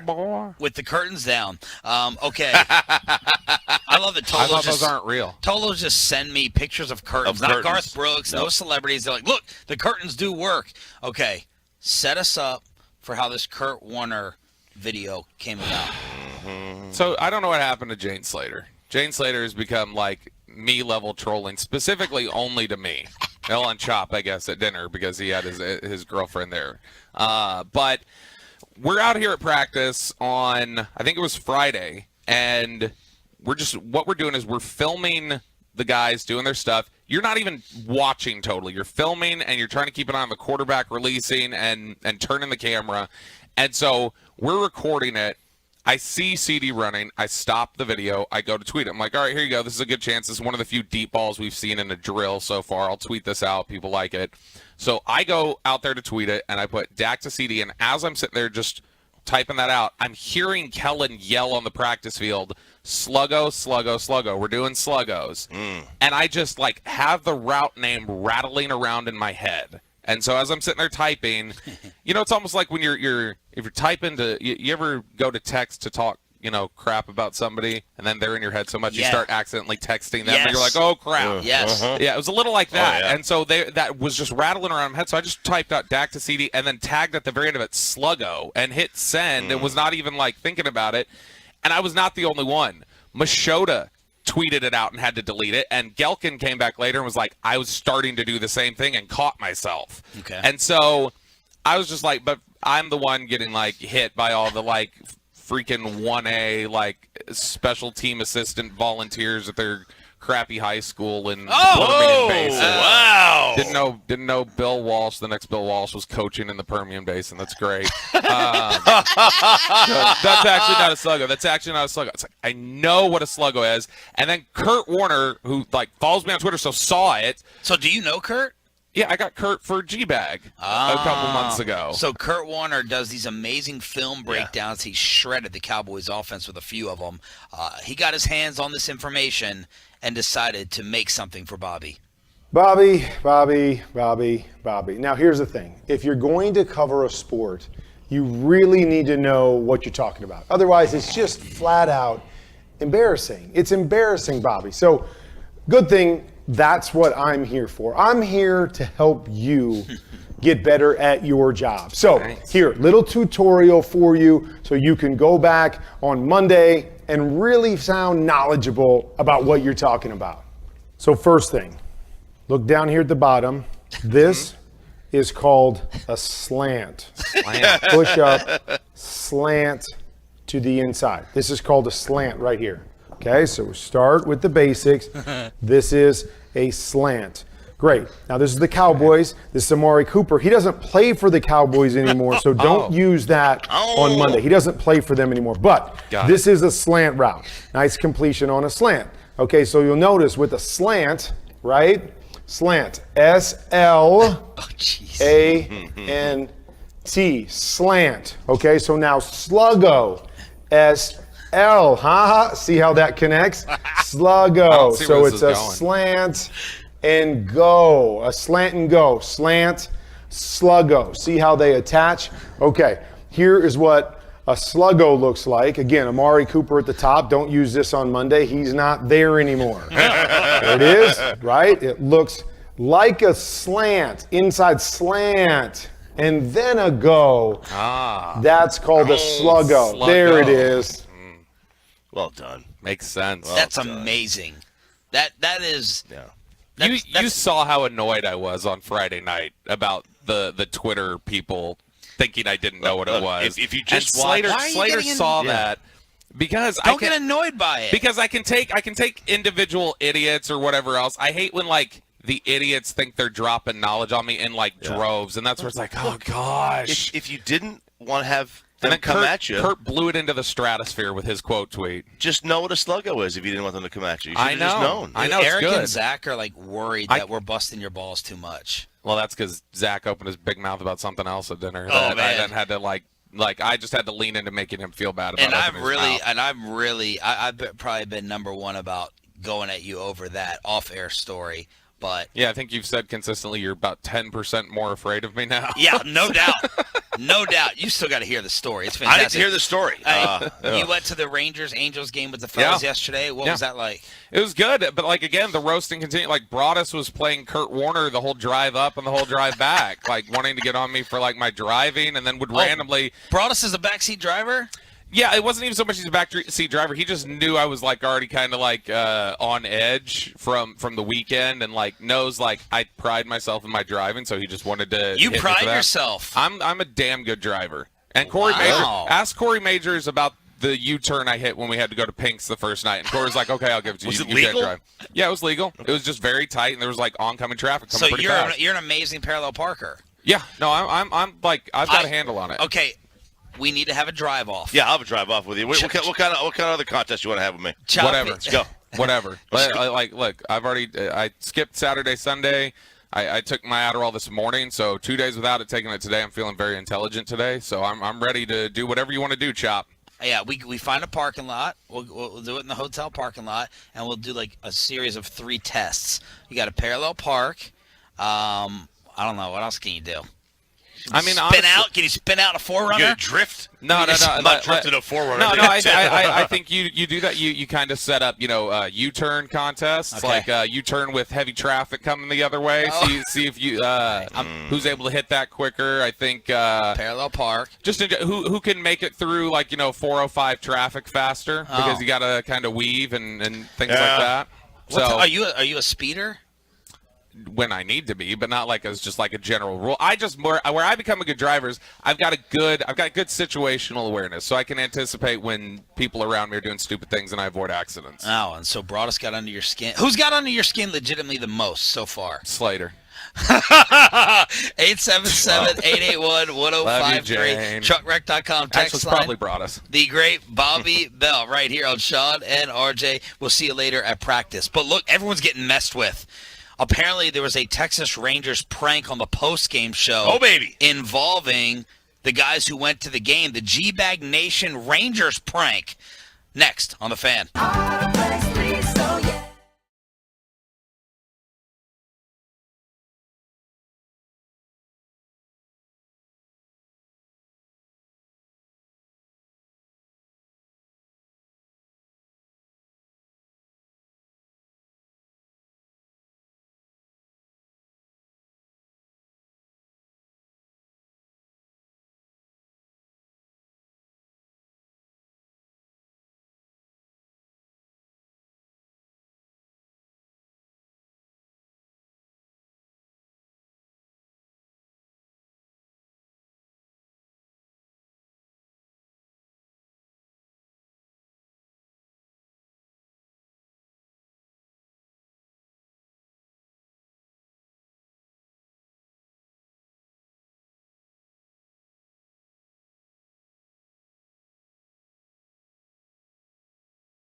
you by Frankel & Frankel, 214-333-3333, or truckwreck.com in case you've been involved in an accident, Tolos, and it's not your fault. Principal office, Dallas, Texas. 1-0 pitch, swung on and a drive hit well.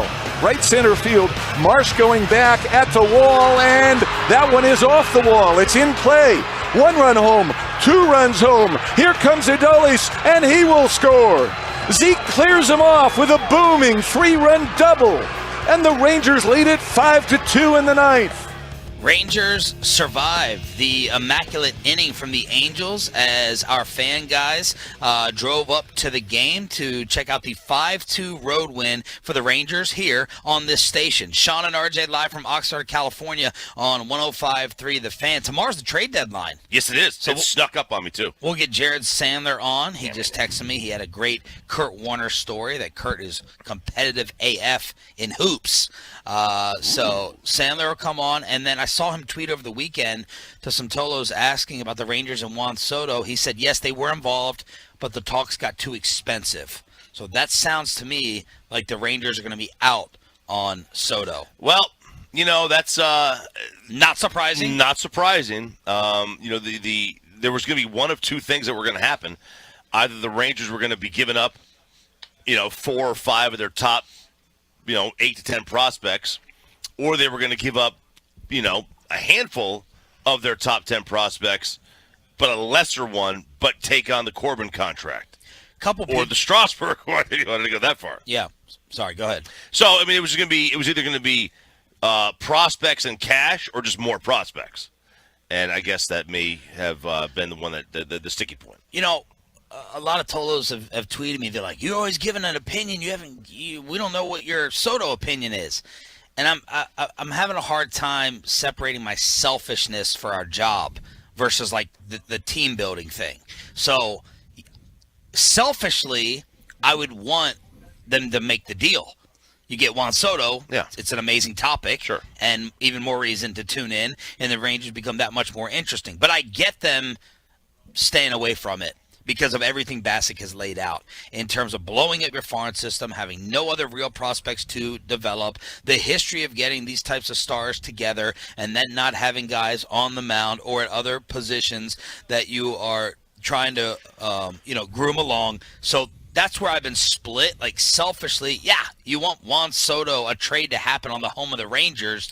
Big picture, if I was JD, team building it, then I get them saying no, that this is too rich for our blood. Yeah, look, I am of the. There's a couple of schools of thought.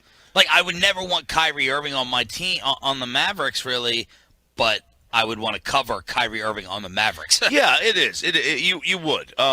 Look, you get Juan Soto when you have a chance to get Juan Soto. You worry about all the other crap later. That said, they would be essentially the L.A. Angels East. The Angels have Ohtani and Trout and Rendon, and they can't buy a win. And the Rangers would have Simeon and Seager and Soto, and they'd be in a similar predicament because they don't have anybody else around them. Someone's got to pitch.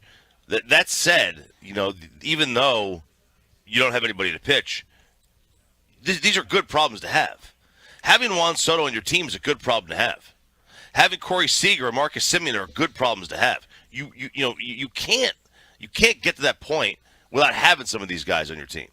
Some people would put him on the NBA's Mount Rushmore. Many would. Bill Russell yesterday passing away at the age of 88.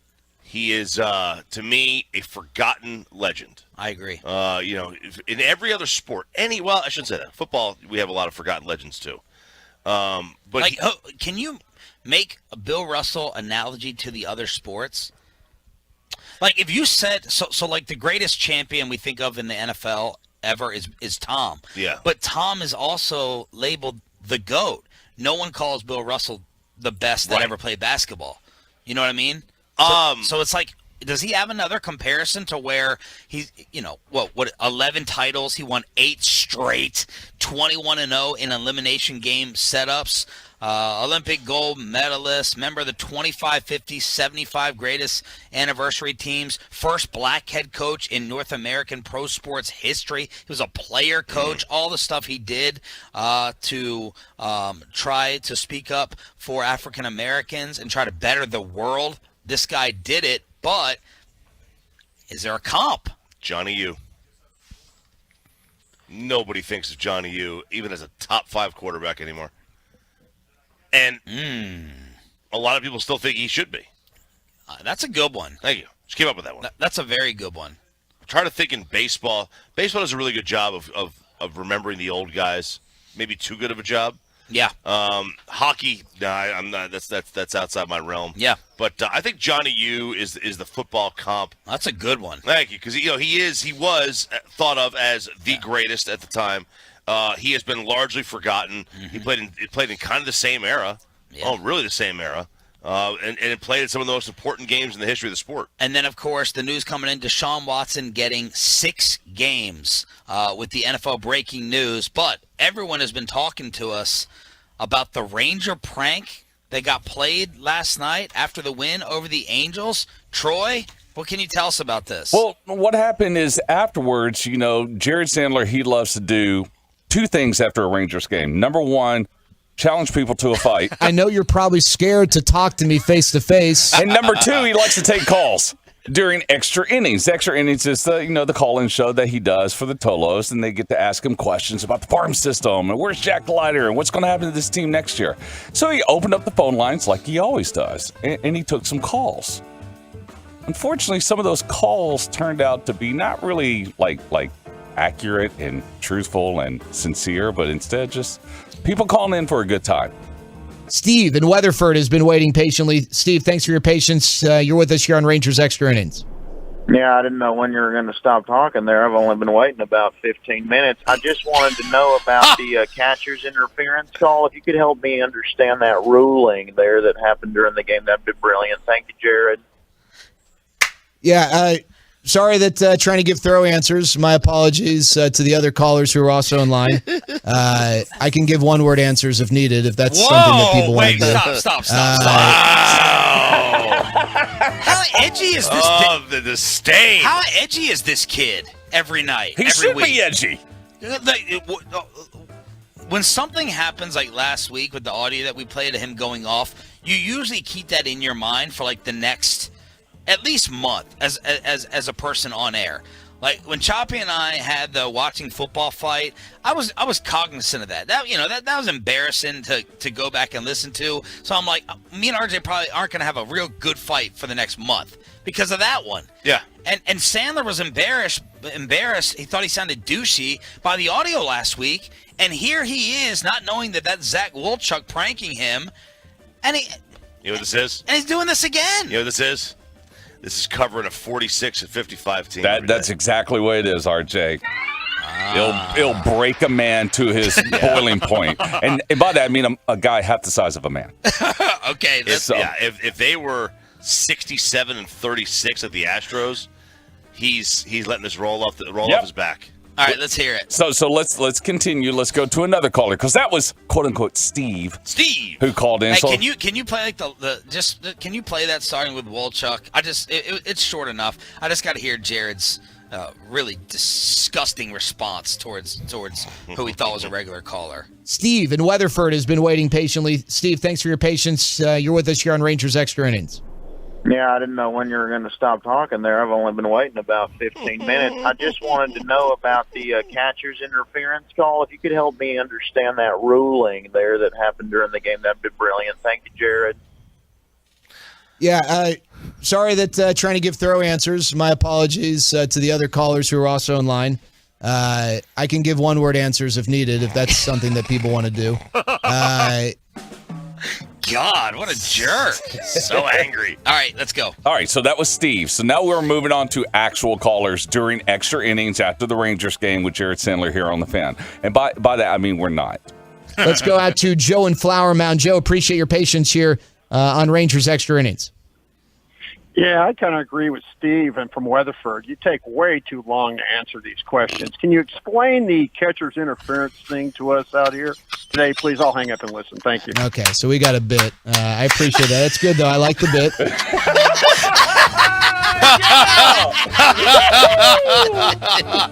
Yes. Okay, he knows it's a bit, right? But he doesn't know that was Broadus. No, how do you not? I think he knew. I think he knew it was Broadus. Well, You know he would have that's said Broadus. it. He would have said it. No, because once again, it's like you guys said, he is trying to stay straight as an arrow. I'm not going to be distracted. I am covering this team right now. And so he tried to stay straight as an arrow, but finally he just had enough because he had one more call.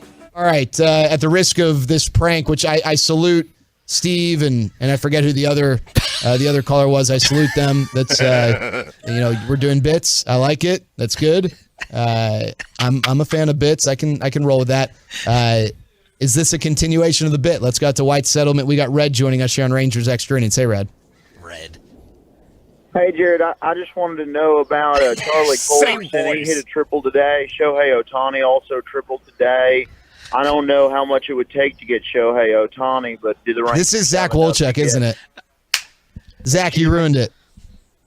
Excuse me, sir? This is Zach Wolchuk. I know it is. Ruben's giving it away because he's laughing. Alex laughing too. Ruben, Zach, your White Settlement accent is not very good. Well, I was also Stephen Weatherford, so how about you? Were you really? Were you all three? I was also, no, Broadus was Joe and Flower Mound. I was Steve. That's awesome. That's awesome. That's awesome. That was your White Settlement accent. White Settlement accent. Red from White Settlement. That Greatness is fantastic. Wow. Sean and RJ on your home of the Cowboys and Rangers, 105.3 The Fan. I just we should make this a weekly occurrence and just see if he pops his head off. And really, I gotta say, Walchuk does some good voices. He's not quite as good as me at the impressions, but he does some good ones. How can you not change your voice a little bit more? Let's see if the head coach of America's team did me the favor of making practice shorter because of my weekend hangover. Mike McCarthy, our weekly guest during the season, sits down with us next. Let's get you some athletic greens in your life. AG1.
Part 2 of our discussion with Cowboys corner Trayvon Diggs is coming up at 9 o'clock. We'll ask Nick Eatman about what Jerry Jones said about Jimmy Johnson last night with our buddy Newey Scruggs from NBC5. But on Saturday, we had to catch up with our guy, the guy who I'm going to defend all year long, as we sat down before practice with Mike McCarthy, who joins us every Friday during the season. And I just had one goal in mind to start off the interview with Coach. Oh, my main man sitting down in the on-time experts hot seat is our weekly Friday guest during the year. I think this is Mike McCarthy. I think so. I can't see him anymore. He's disappeared. Oh, Slim Jim over here. Coach Mike McCarthy here on Sean and RJ 105.3 The Fan. We are live and on, Coach. What's up? How are you? Doing great. Hey, man, training camp in Oxnard, it doesn't get any better than this. My gosh. This is awesome. I'm already dreading going back.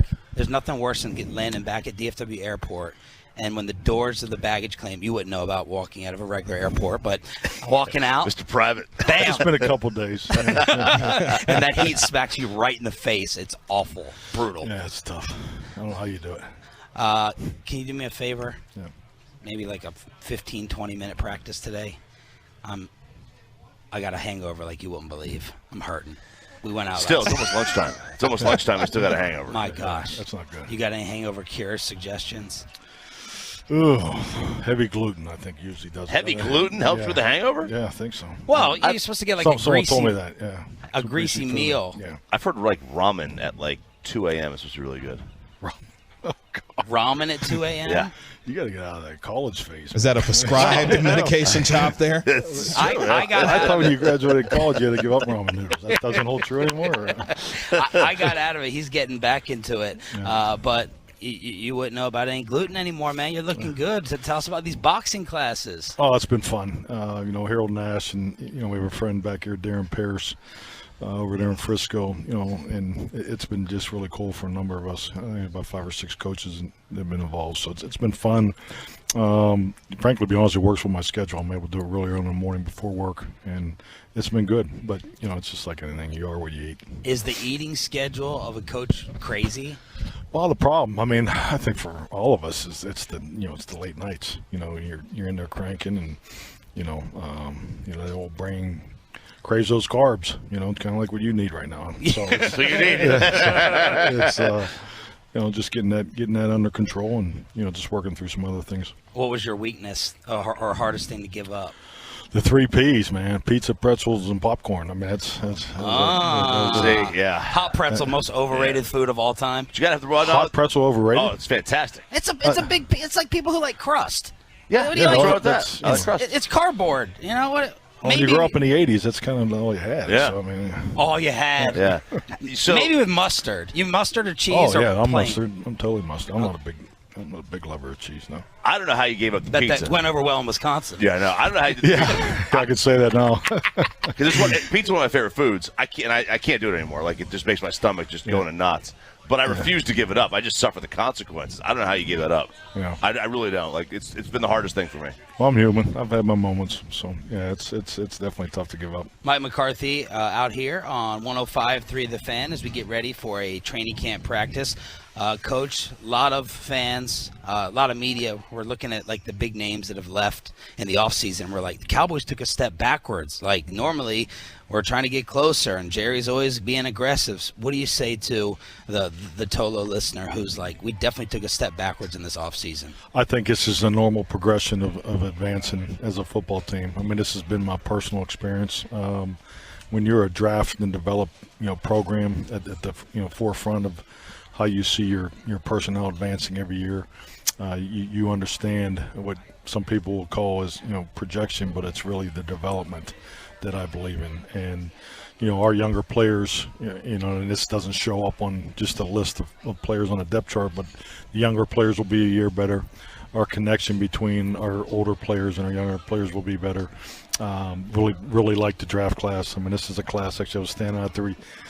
Our draft class was taking a picture with our strength staff and center, talking to Dak and Zach, and and they made the comment. They said, "Man, there's a lot of those guys going to be playing a long time." So they've made that kind of impression on our veterans, and I think that gives you insight of why we feel the way we feel about our roster. So, but yes, we're going to have contribution from young players early. That's part of being in this mode. I got a lot of experience in it, but at the end of the day, we got to win games, find a way to keep improving during the year, and hopefully we're blessed with the same health that we had last year. I thought that was a huge strength of ours going into the playoffs. We're a healthy football team, so I'm excited about this group. I'm going to say they're a fun group to coach. And in year 3, and I think we're all better. Jerry opened up the training camp by talking about availability and setting the bar and standards. Was there any type of thought about a little bit of a cultural shift in the offseason or philosophically? Or I had heard that you guys definitely wanted to get a little bit tougher, which you feel like you did in the draft. Did any of that come into play in the offseason thinking? Well, I know really, going back to year 1 into year 2, it was important for us to get longer. I think the length of our football team is extremely, and there's definitely more of it when you just look at our roster, and I clearly think that's been beneficial. Frankly, our play style, I was pleased with last year, but the discipline of our play style is where is a real focus for us. I mean, I've always looked at the game of football. Are you going to push it up to the edge, or are you going to run over the edge and pull back? And I think to get players to play consistently with the edge you want, you got to push it, and be willing to go over the cliff. And we've gone over the cliff a few times, but that's our approach. But we do definitely got to be better at the line of discipline, and that's a real focus. But our play style and physicality, is definitely something that I felt good about last year. But yeah, we can always be better in everything.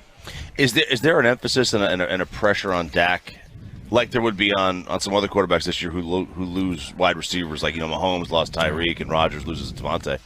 Is there a pressure on him to elevate the third wide receiver now, who's not really established player? Yeah, I think really it's all part of the big picture. This offense, and it always will be, as long as I'm sitting here, is built around making the quarterback successful. We got to make sure that we're doing everything we can to make Dak Prescott successful, because we're not going to get where we want to go if that's not the case. And I clearly believe this is all part of that process. So now when you have a rookie receiver, rookie tight ends, and younger perimeter players, that is so important. And this has been part of my experience where that franchise quarterback takes him under his wing, and and it's all part of that development, and that's all part of that projection. I think the question earlier is why I'm excited about it, because that's a tremendous strength of Dak's. His natural leadership skill set is just it's just off the charts, and it's with everybody. So there's no drop off, and it's definitely a strength of his and something that we're tying to. Have you noticed his arm strength or the arm angles more out here that we've heard Dalton Schultz and others talk about? I've seen more of the arm angles. Obviously I'm not on the other side of the ball catching it, so I think that I know the perimeter players have talked about, they can feel the velocity increase. But yeah, you can definitely see his ability to be, he's definitely more flexible on the elbow and the shoulder. Mike McCarthy joined us here on 105 through the Fan. This at the end of last year, Pro Football Focus comes out with their rankings of all the players, like the teams, all that stuff, and because we got Trayvon later today. We have Trayvon, yeah. Oh, okay. And they put him at like 86th on the cornerback ranking list. Like how did 86th? Something like that. It was high. It was wow. Low. That's low. It's low. High number, low ranking. We're not a big fan of rankings. Yeah, they're like how do you? Except the number one morning show. Oh, I mean that's why I'm here. But no, you during your off season when you were between jobs, you did kind of delve into analytics a little bit. Yeah. Like how do you explain like this ranking if you see it like the players? Well, tell them why with the yardage. Well, yeah, because they say he gave up 1,000 yards or whatever it is. I get it. Not that, and I love the PFF product. I had the chance to. Chris Collingworth and Neil. I mean, I think they do a phenomenal job over. I had a chance to visit those guys down in Cincinnati. So, when you get behind the curtain, see, how they're doing it, and a lot of former coaches and just the way they approach. So, I mean, they're doing a great job collecting the data and analyzing it and so forth. So, I do like the sort of that. But, I think like anything else, there's an opinion. Their formula evaluation is going to be a little different than yours and a little different than mine. But they're excited about Trayvon. I mean, he's going to year 3. I mean, let's be honest. There's a lot of great football in front of that young man. So, yeah, I love the trajectory he's on. So, whatever ranking that comes out to, but I'm definitely glad he's on our team. Does your defensive style or system call for him to play in a way in which, hey, get the football, be aggressive, and maybe that would lead to some bigger plays or yards to give up for that? Well, I think this is all comes down to the when people talk about discipline and use that as a critique of our team. But to me, if you want to run fast, you got to run fast often. And then but to be disciplined, the discipline part of that in the training it's no different than a game of football. If you want your play style to be aggressive, you got to spend time on the edge of the aggressiveness. And so I think like anything, he's still a young player, but he plays beyond his years as far as the way he approaches the game, the way he sees the game. I mean, his anticipation and ball skills are elite, so in my opinion. But so I think there's still a lot of room for growth. But I think it's part of his aggressiveness and playing. Some people refer to it as playing in phase or out of phase, or how you guys look at it. But those are all very fair questions. But he is a young player that I think is just going to continue to get better and better. All right, we got 2 left with Coach McCarthy before practice here on Sean and RJ. This is just a general question because of your experience with all the quarterbacks you've had about study time or homework off, and it's kind of that's the Kyler Murray story, but not specifically to him. Have you had guys or seen a lot of guys that can get away with just pure natural ability without studying hard? And what is like a normal average study time for a quarterback? How much does it vary with the guys that you've had, just out of curiosity? Well, I think there's more variables to that question. I think, part of it too is that, what kind of offense you run, the people around you, really what you're asking the quarterback to do and what part of his career is he in and things like that. So, yeah, I haven't been around, quarterbacks that don't study. That's not, I don't think, so, and I don't have a comment on, how others do it. But, yeah, I think it's definitely part of it. I think especially today. I mean, defenses are doing more today than they did, 20 years ago. So, and that's a big part of it.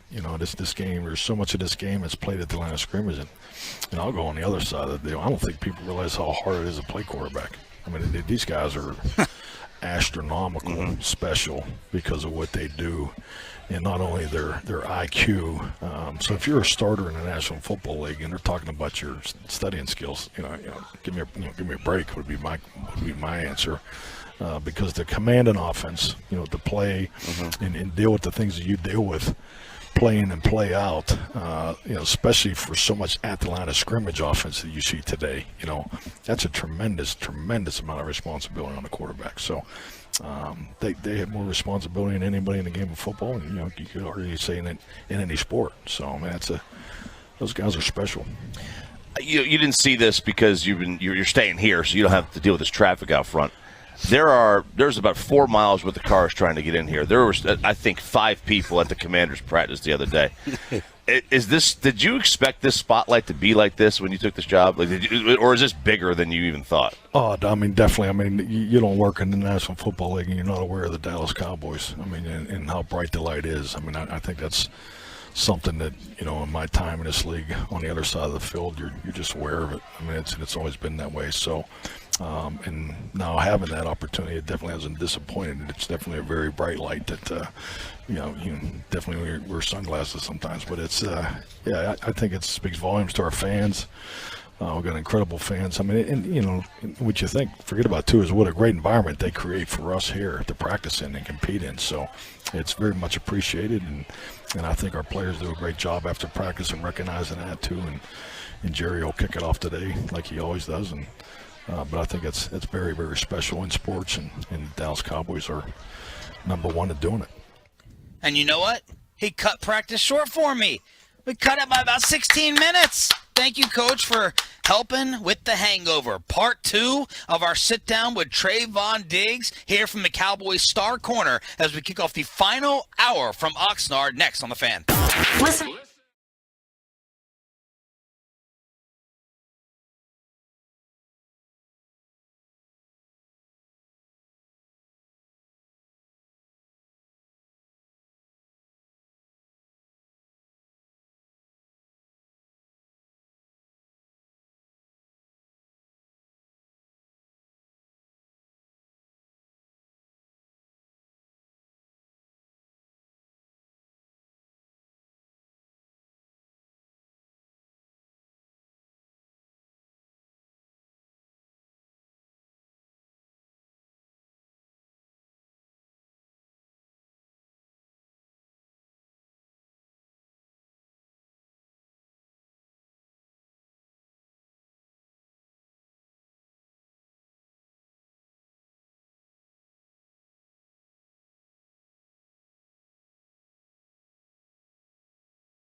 Turn it on, leave it on with Sean and RJ right here on The Fan. The guests just continue. I thought you were going to forget about fist pumping. He did not. RJ Choppy on the Fan Cam. I'm Sean Sharif, and we are here for another week in Oxnard, California. Some radio stations are just getting out here. We've been here since Tuesday, and we're going to have you covered for the first padded practice of training camp right here on DFW Sports Station, as our entire team going to be swarming on the practice fields after the Cowboys had a day off yesterday. Our camp coverage brought to you by Mentor Dodge, Chrysler, Jeep, Ram, Twin Peaks, Bobcat of North Texas, and on Saturday after practice, we got a chance to sit down with the star corner. Here's part 2 of our discussion with Trayvon Diggs in the On-Time Experts hot seat. What's your top hobby outside of football? I got a lot of hobbies. Let's hear them. I don't think I'm weird. Nah, it's a judgment-free zone, we man. think you're interesting. I know how to do origami. Really? Okay. Do you really? I think you're weird. Yeah. So, okay, I have a series of questions. One of my questions was going to be, what's your favorite old person hobby to do? And I think we just nailed it. Yeah. What else? Paper mache? Paper mache? I like to read. Okay. That's not weird. No. But I think the weirdest one was origami. I like to draw. What else I like to do? I like to cook. Ooh, right. Finally, someone that can cook around here. Yep. Do you care about all the Madden stuff? You get into all that? It'll have you mad for a second. And then you'd be like, it's just a video game. How I'm wondering, of all the sports, how off the media is in analyzing football versus baseball, basketball. Right, I can't talk about y'all's blocking schemes, and we're talking about PFF kind of, right? Yeah. And the coverages, like when you're listening to analysts, how off are we, the normal non-players, in trying to analyze football? Is it a world away? Yeah. Is that because there's no way for us to know what coverage you guys called on that play, and then what your individual help assignment was? On that? Is that it? Yeah, it has a lot to do with that. It got a little bit to do with everything. Like, it could be some calls where it's like blown coverages, or like you're supposed to get help here, you didn't get help, or you're supposed to be here and you wasn't right there. Missed assignments. It'd be a lot of stuff, just a lot of other detailed things that really, like, my coach not coming in here and saying, oh, you're da-da-da percentage and you're doing this percentage, da-da-da. Like, no, they're not saying that, you know? It's like, probably the only thing I probably can relate is probably like third down stops and stuff like that. Like your third down percentage, like things like that. Your like how scoring, red zone scoring, and things like that. When did you know that you were going to be fine in the league? Like, were you waiting for a practice or two, a tiny bit of doubt, or you just straight knew? No, I knew. How long does it take for you to tell whether guys aren't capable? Can you tell? I mean, how many practices, whether you're like, this guy's a dog, he can play, or he can't? The first one. The first one? Really? Mm-hmm. What if they just had a bad practice? Then it'll get better. How many plays into a game can you tell if you own that guy that day, or if it's one of those days where you're in for a long one? I know before the game what type game it's going to be, like based on the film. Yeah, and I know you. I know everybody. Okay, this film study question. Mm-hmm. I'm not asking specifically about Kyler, but how much do you watch during the week? It depends. It depends on who we playing. Okay, you're playing the Rams. You got to face Cooper Kupp. Mm-hmm. How much are you watching? I'm gonna watch him. I'm not gonna watch like the whole team. Right. I'm gonna just watch him and watch his releases and stuff. Cause like it's different for corners. Cause it's like, well, it's different for me. Cause like I gotta match up. You know, I gotta watch you. I gotta watch what you do. Gotta watch your releases. Gotta watch how you run your routes. You know, so I'm watching that. How much do you need to watch to feel like you know their entire game? You made a face. Like for example, if I'm going against a good wide receiver, you know, I'll watch him before the first day before I go into my first practice. Like, I'll watch all his releases, watch his routes and stuff, and then I won't watch him again probably until like later during that week. So I'll see it, get a feel for him, and I'm gonna tell the person, the scout team person, I want you to do this like this, run your route like this, you know, do a release like this, you know, and I'm gonna practice that all week, and then I'm gonna skim through it like at the end towards the game and just get a refreshing, like, all right, that's what it is, and then I'm ready to go. Sorry, do you have to watch quarterbacks the exact same amount? Nah, I do watch quarterbacks though. Like, I watch their 3 steps and their 5 steps, read like how they release the ball. Like, I know when you about to throw the ball, you know, I know when you pump faking, I know when, you know, I know certain things, I know when it's quick game. So I watch stuff like that. Who's the one, Trayvon Diggs with Sean and RJ, who's the quarterback you were like really impressed or amazed by? Tom Brady. What up, Coach? Mike McCarthy stopping by again. Tom Brady. Yeah. Why? What was it? What was it that impressed you? He just, like, you're not gonna know. Like, he's just so like calm and just so like, I can't even explain it. He's different. So it's like there's nothing you can really get on him to know, like, can get a jump on, you know. So you really just gotta play football and play your assignment. And it's different for like on the outside pieces. Like, I know releases and I know routes, so it doesn't make it. It's not hard for me, you know. So I don't really gotta like watch you all week, you know. I feel like if you overwatch and overthink, you're not gonna be able to be natural and play, you know. So I like to go out there and get a feel for you myself. What are your thoughts, if any, on all the NIL stuff? Are you like, damn, I just missed that back at Bama? I'm happy for them, you know. Like, that's amazing, you know. And it is what it is. Like, the youth is the future, you know. So at the end of the day, like, if it's on them, like, it's good. It's good for the world. How much NFL do you watch versus college? When I got to it's funny. My brother was like, when you get to the NFL, you're never gonna watch college football. And I stopped watching college football. I watched the championship. Zach Martin said the same thing. Why do you think that is? It's like year one.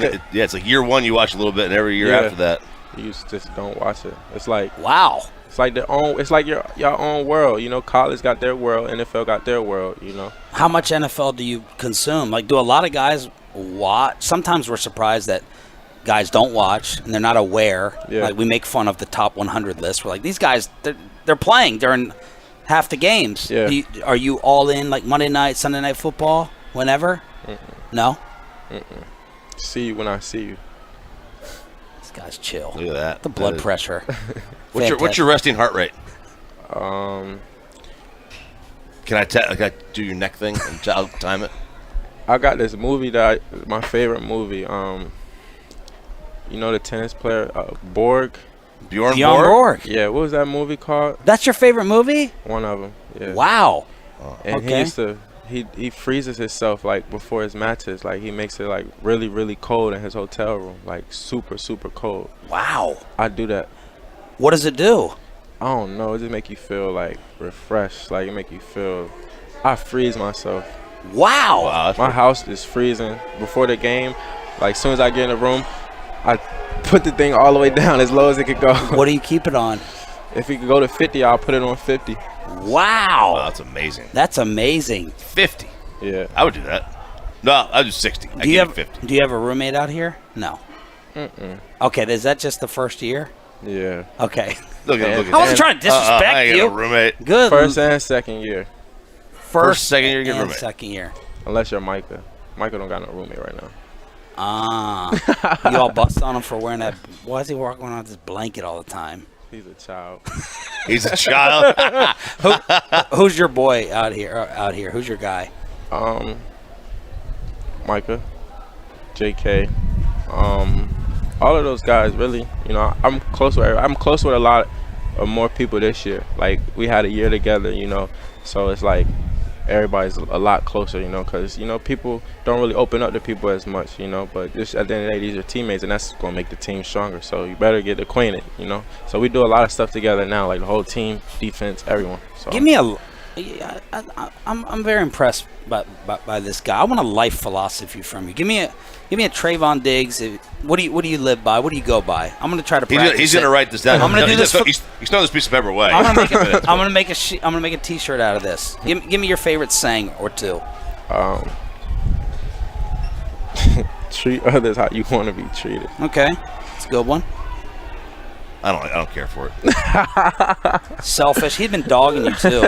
He's not So owning it. selfish. He Right. goes by. He lives by PFF. Right. He lives by it. I said I already called him. I tried to instigate. He didn't take the bait. So all the listeners are like, you better own up to it. You better sit there and tell him PFF. No, it's cool. But it didn't come through. I went at his socks. He gave me the response. And this has been fascinating. Thank you, man. No, thank you. We appreciate it so much. What was, by the way, what was your second sport?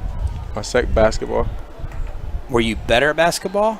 Nah, I just know how to play defense and dunk and steal the ball.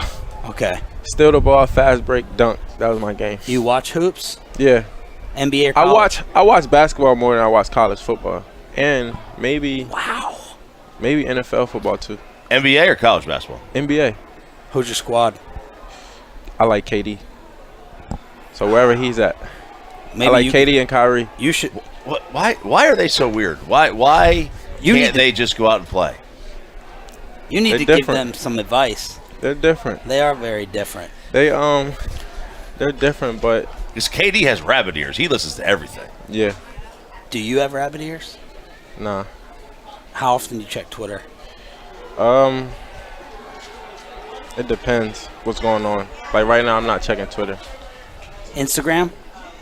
Yeah, I'm on the gram. Okay. Ask him about the apps before we let him go. You gotta delete every app in your phone. But you can keep 3. Yeah. What are the 3 you keep? I delete all the apps. As long as I got can text and call my girlfriend, I'm good.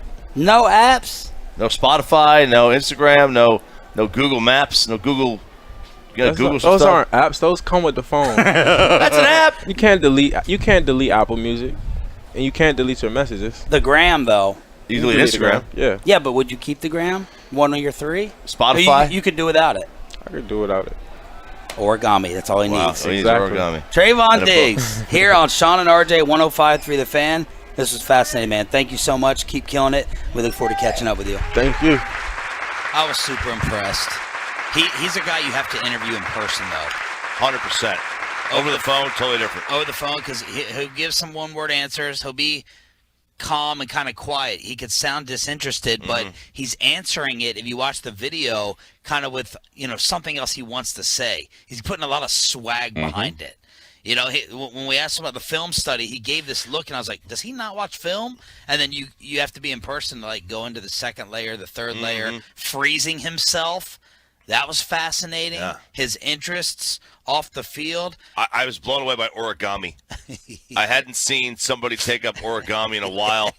I hated school for that. In 5th grade, we would do origami. Something like that. I was like, this is terrible. Why am I using these weird pieces of paper? Well, I'm glad you guys were impressed because I was disappointed. I was disappointed in RJ Choppy. I agree. I mean, RJ, I you said did. he was. I literally said he was the 86th best corner in the league. Remember I literally tried to instigate. Dude, what else do you want me to do? You didn't take the bait. What else? I want you to do what you did on the air last week. Last week when we talked about him signing this endorsement deal or whatever with this company, and I mentioned about the cereal brand and maybe his own cereal. I wanted this, RJ. A Trayvon Diggs cereal coming to a bowl near you. Coverless crunch. That's what we call it. Wide open Wheaties. See, where is that, RJ? Oh, man. We should have played that. All right, the Tolos are not thrilled. We're not doing a show here. Hey, we're not doing a show here, guys. We got Bassick and Cowboys PR talking across each other right over us. Not doing a show. Nick Eatman, DallasCowboys.com. Compare the Deshaun Watson punishment to the Zeke one. And we'll get Nick's take on what Jerry said about Jimmy last night with Newey Scruggs. That's next on The Fan. Hey, what's going on, Tolos? It is Troy Hughes. Let me turn off their...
Cowboys.com here on Sean and RJ. You can check Nick out on the fan cam. We got a lot of feedback from your Romo story last week, so thank you for that. What'd you do fun this weekend out here? Not a whole lot, really. Just kind of relaxed and just kind of getting ready for today, even though it's kind of, foggy. Yeah, no, it's kind of a weird.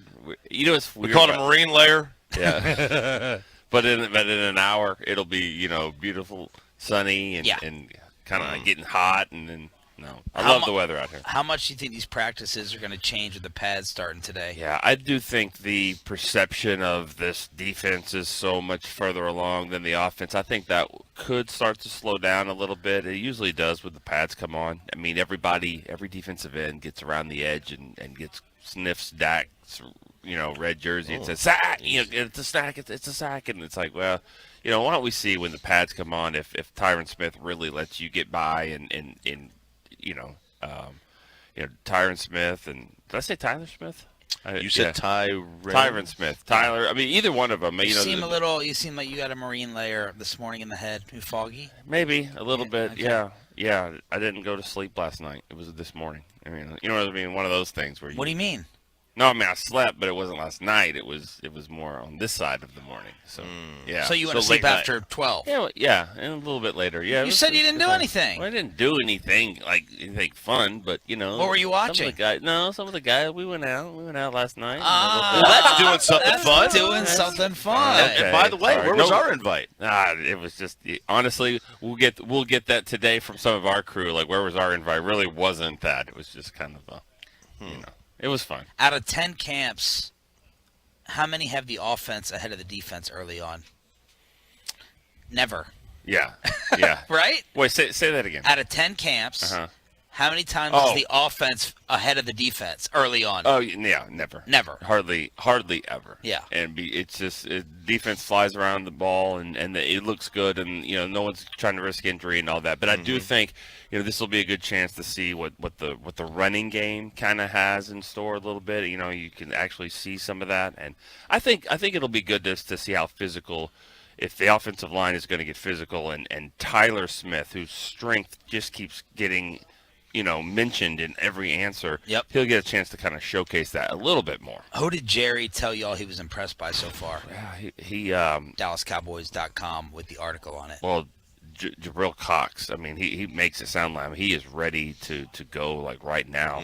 I didn't realize how big he was. Yeah, he is. I know because he is lean. Yeah. He's tall, and again, I'm one of those. I don't know about y'all. I say it all the time. I just feel like numbers change the way I look at players. So if you have a 14, he probably looks leaner than he did when he was. I think he started out like a 48, and he got out of that. But yeah, he's.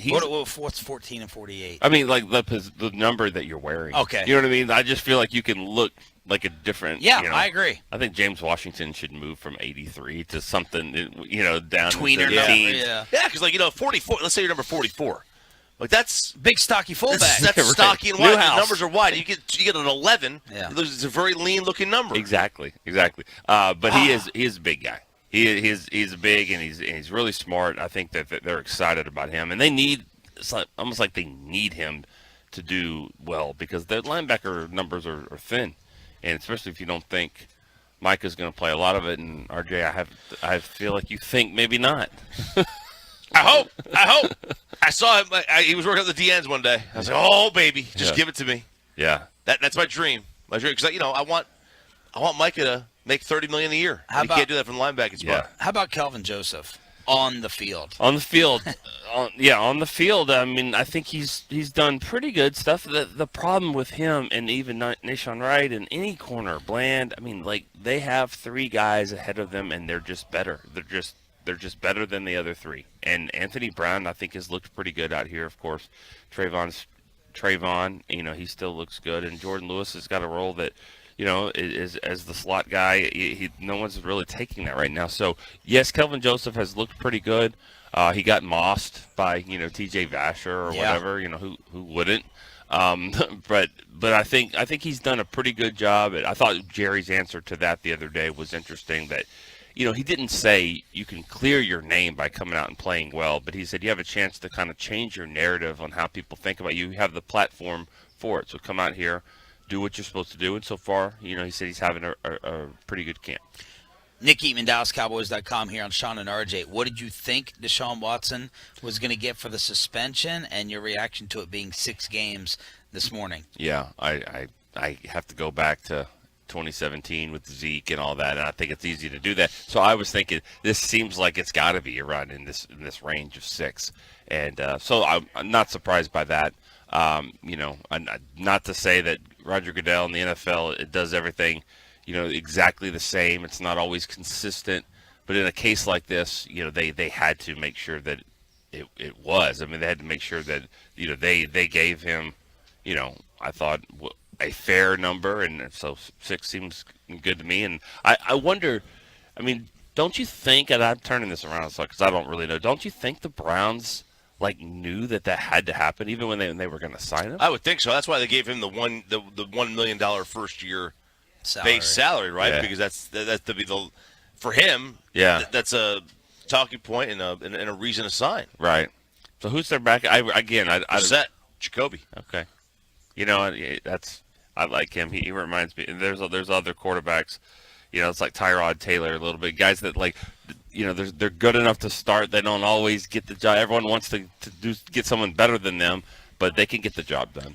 All right, this is from I think this is from a couple years ago. Jerry Jones on Fox, sitting up there with Brad Sham and all those guys. They're all wearing their gold jackets, and they asked him on the spot. They put Jerry on the spot about putting Jimmy Johnson, who was up there as well, into the Ring of Honor. So are we making an announcement here? Well, we can be if we can. I don't know how we're going to upstage. No, yeah, you can. Go ahead, make the announcement. That, but we'll be in the Ring of Honor. There we go. Jerry, all right. Love it. Yeah. You heard it here. And we'll be there while I'm alive. Are you going to be able to make it through this Hall of Fame ceremony? So that was last year. Thank you, Nick Eatman. And then last night, with Newey Scruggs, NBC5, Newey told Jerry it's coming across as petty that there's no announcement of Jimmy going into the ring. Here was Jerry's response. It's BS for anybody to be making anything. I've said I'm going to put him in. Now, when I put him in, and the circumstances and what I do with that, there's a lot more than Jimmy to think about here. And I've got a lot of other lives out here that have laid a lot on the line on the field that need to be in that Ring of Honor as well.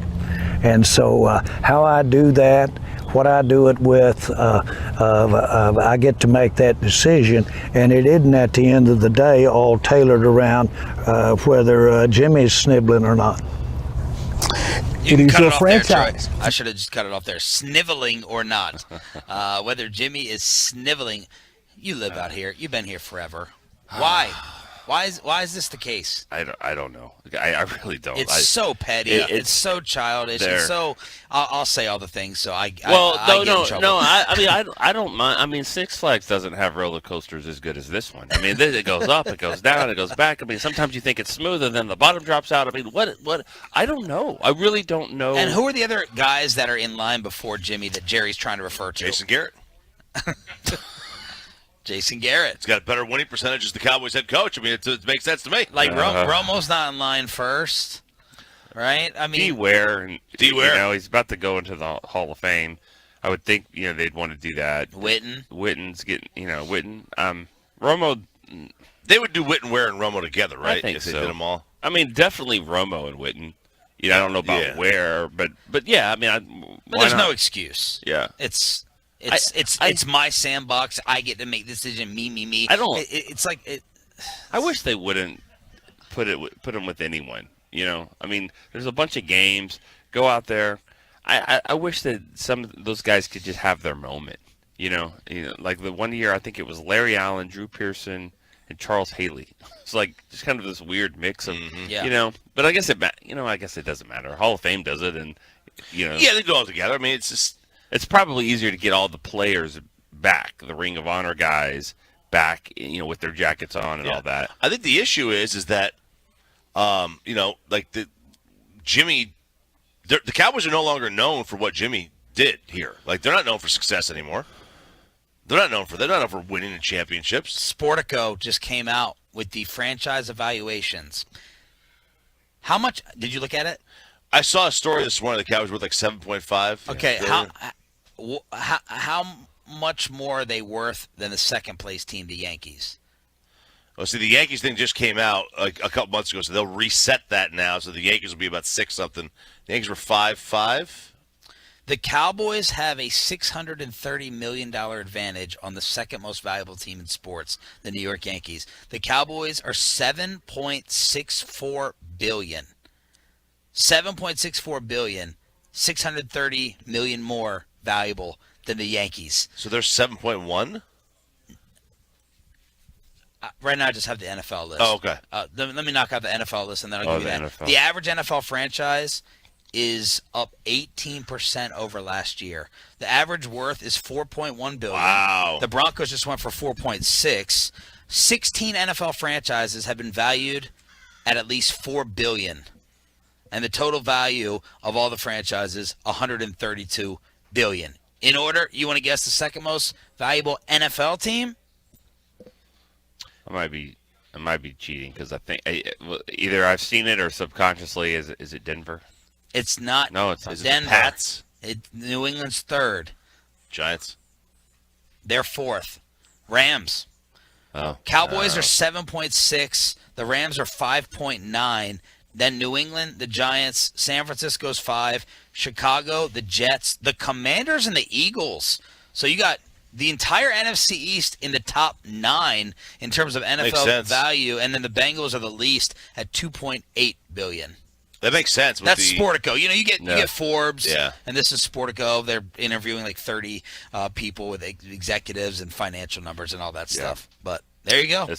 This is usually about the time then someone will throw in the number 27, 27 years since the Cowboys have done the Super Bowl.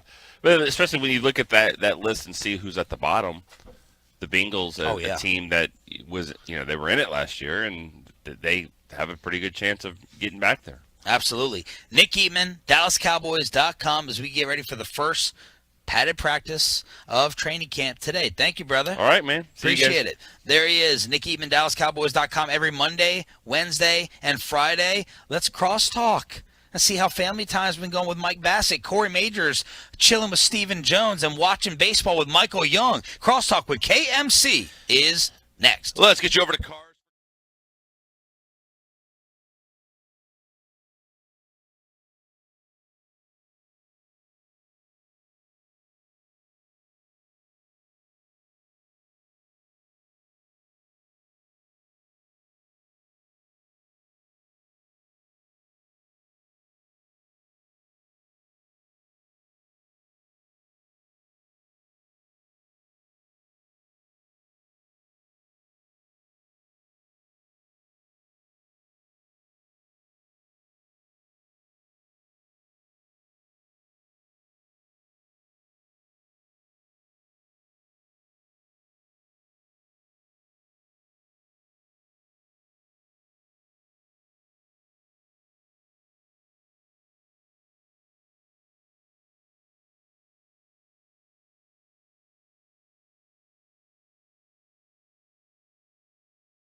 Crosstalk with a KMC masterpiece brought to you by Ford, built for Texas, built for you. Kevin Hagelin back in the Metroplex. We got Mike Bassick with the family out here.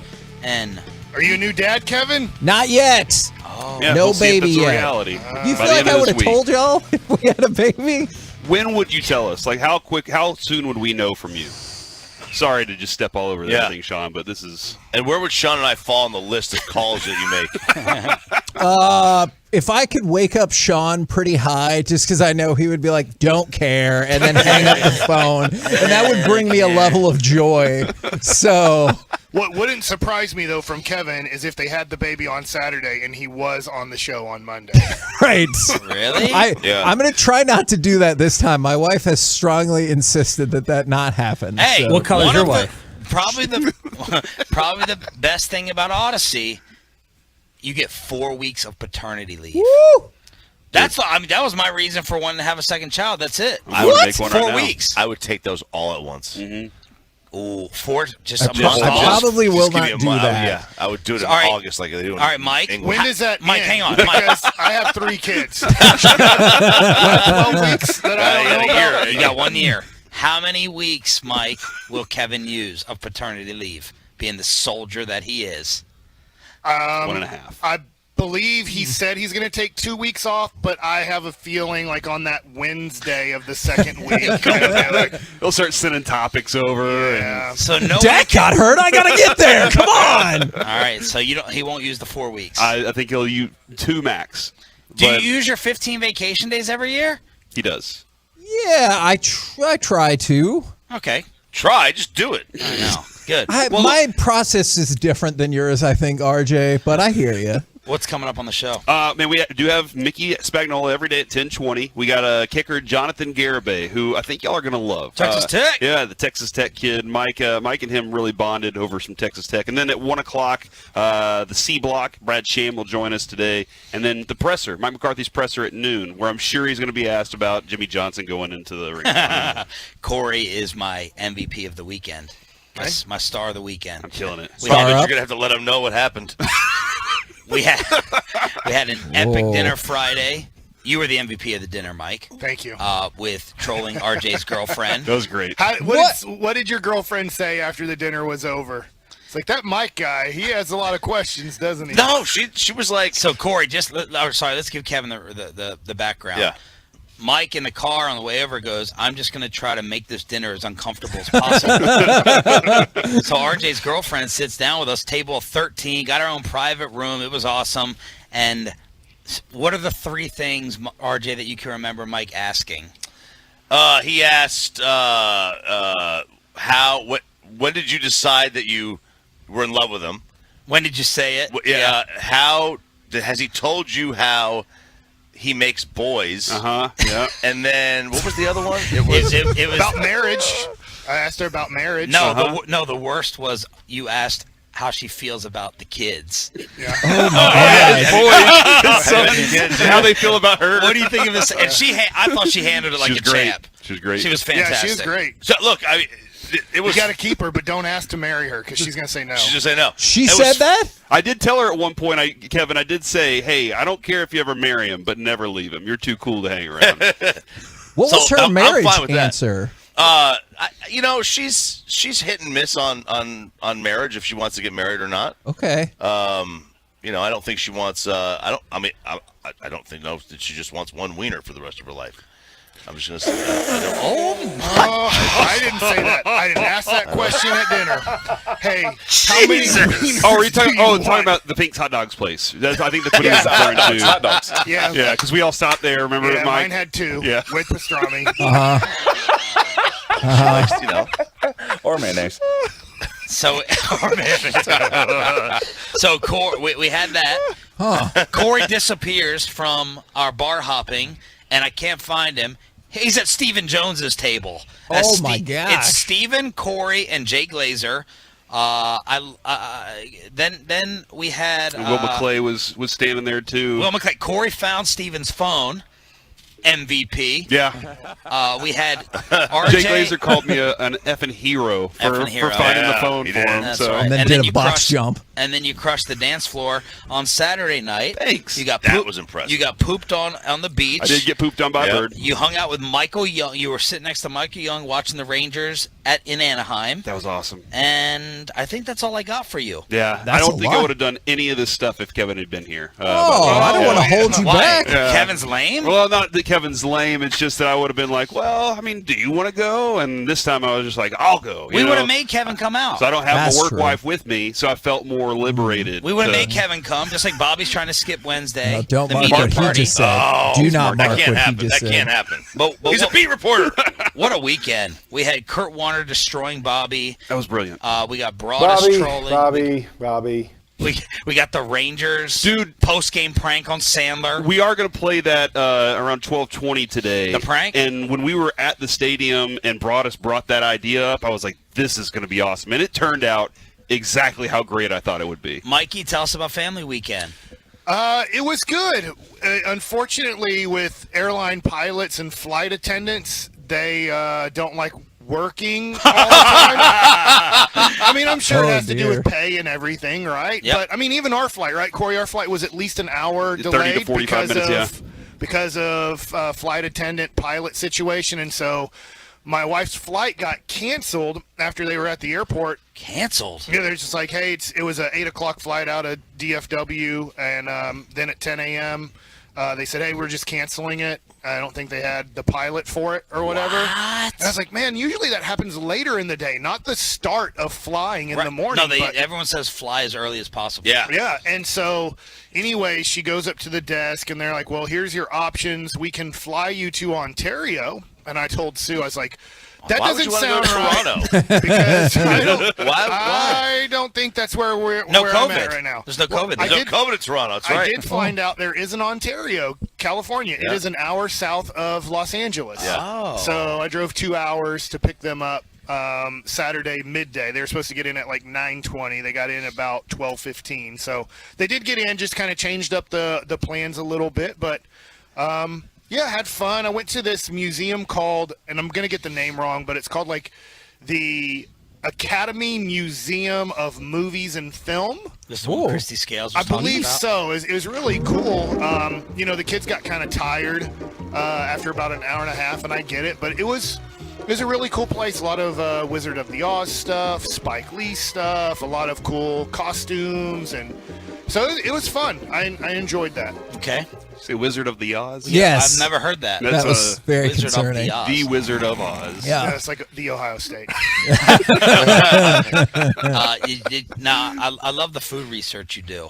So Okay. you already did the hot dogs, but how was the donut place? We didn't get to go because of because that Oh, was yeah, in you LA, went to Ontario. so I had to go to Ontario. So that one got killed. I was going to go to, I always forget the name of it, but it's the one with the big donut that you see like in all the kind of the LA stuff. Like I think Entourage, like it was shown in kind of Entourage. And Homer stuff Simpson like that. tried to eat it, right? Yeah. What else is on the schedule for them? Today, as soon as our show is Randy's. over, I'm sprinting out of here as fast as I can. Oh, I thought you were coming to practice. My daughter has He a is. 1 o'clock appointment at Pepperdine. Oh, Pepperdine! 80 grand. 80 grand. Plus 6. Oh my God.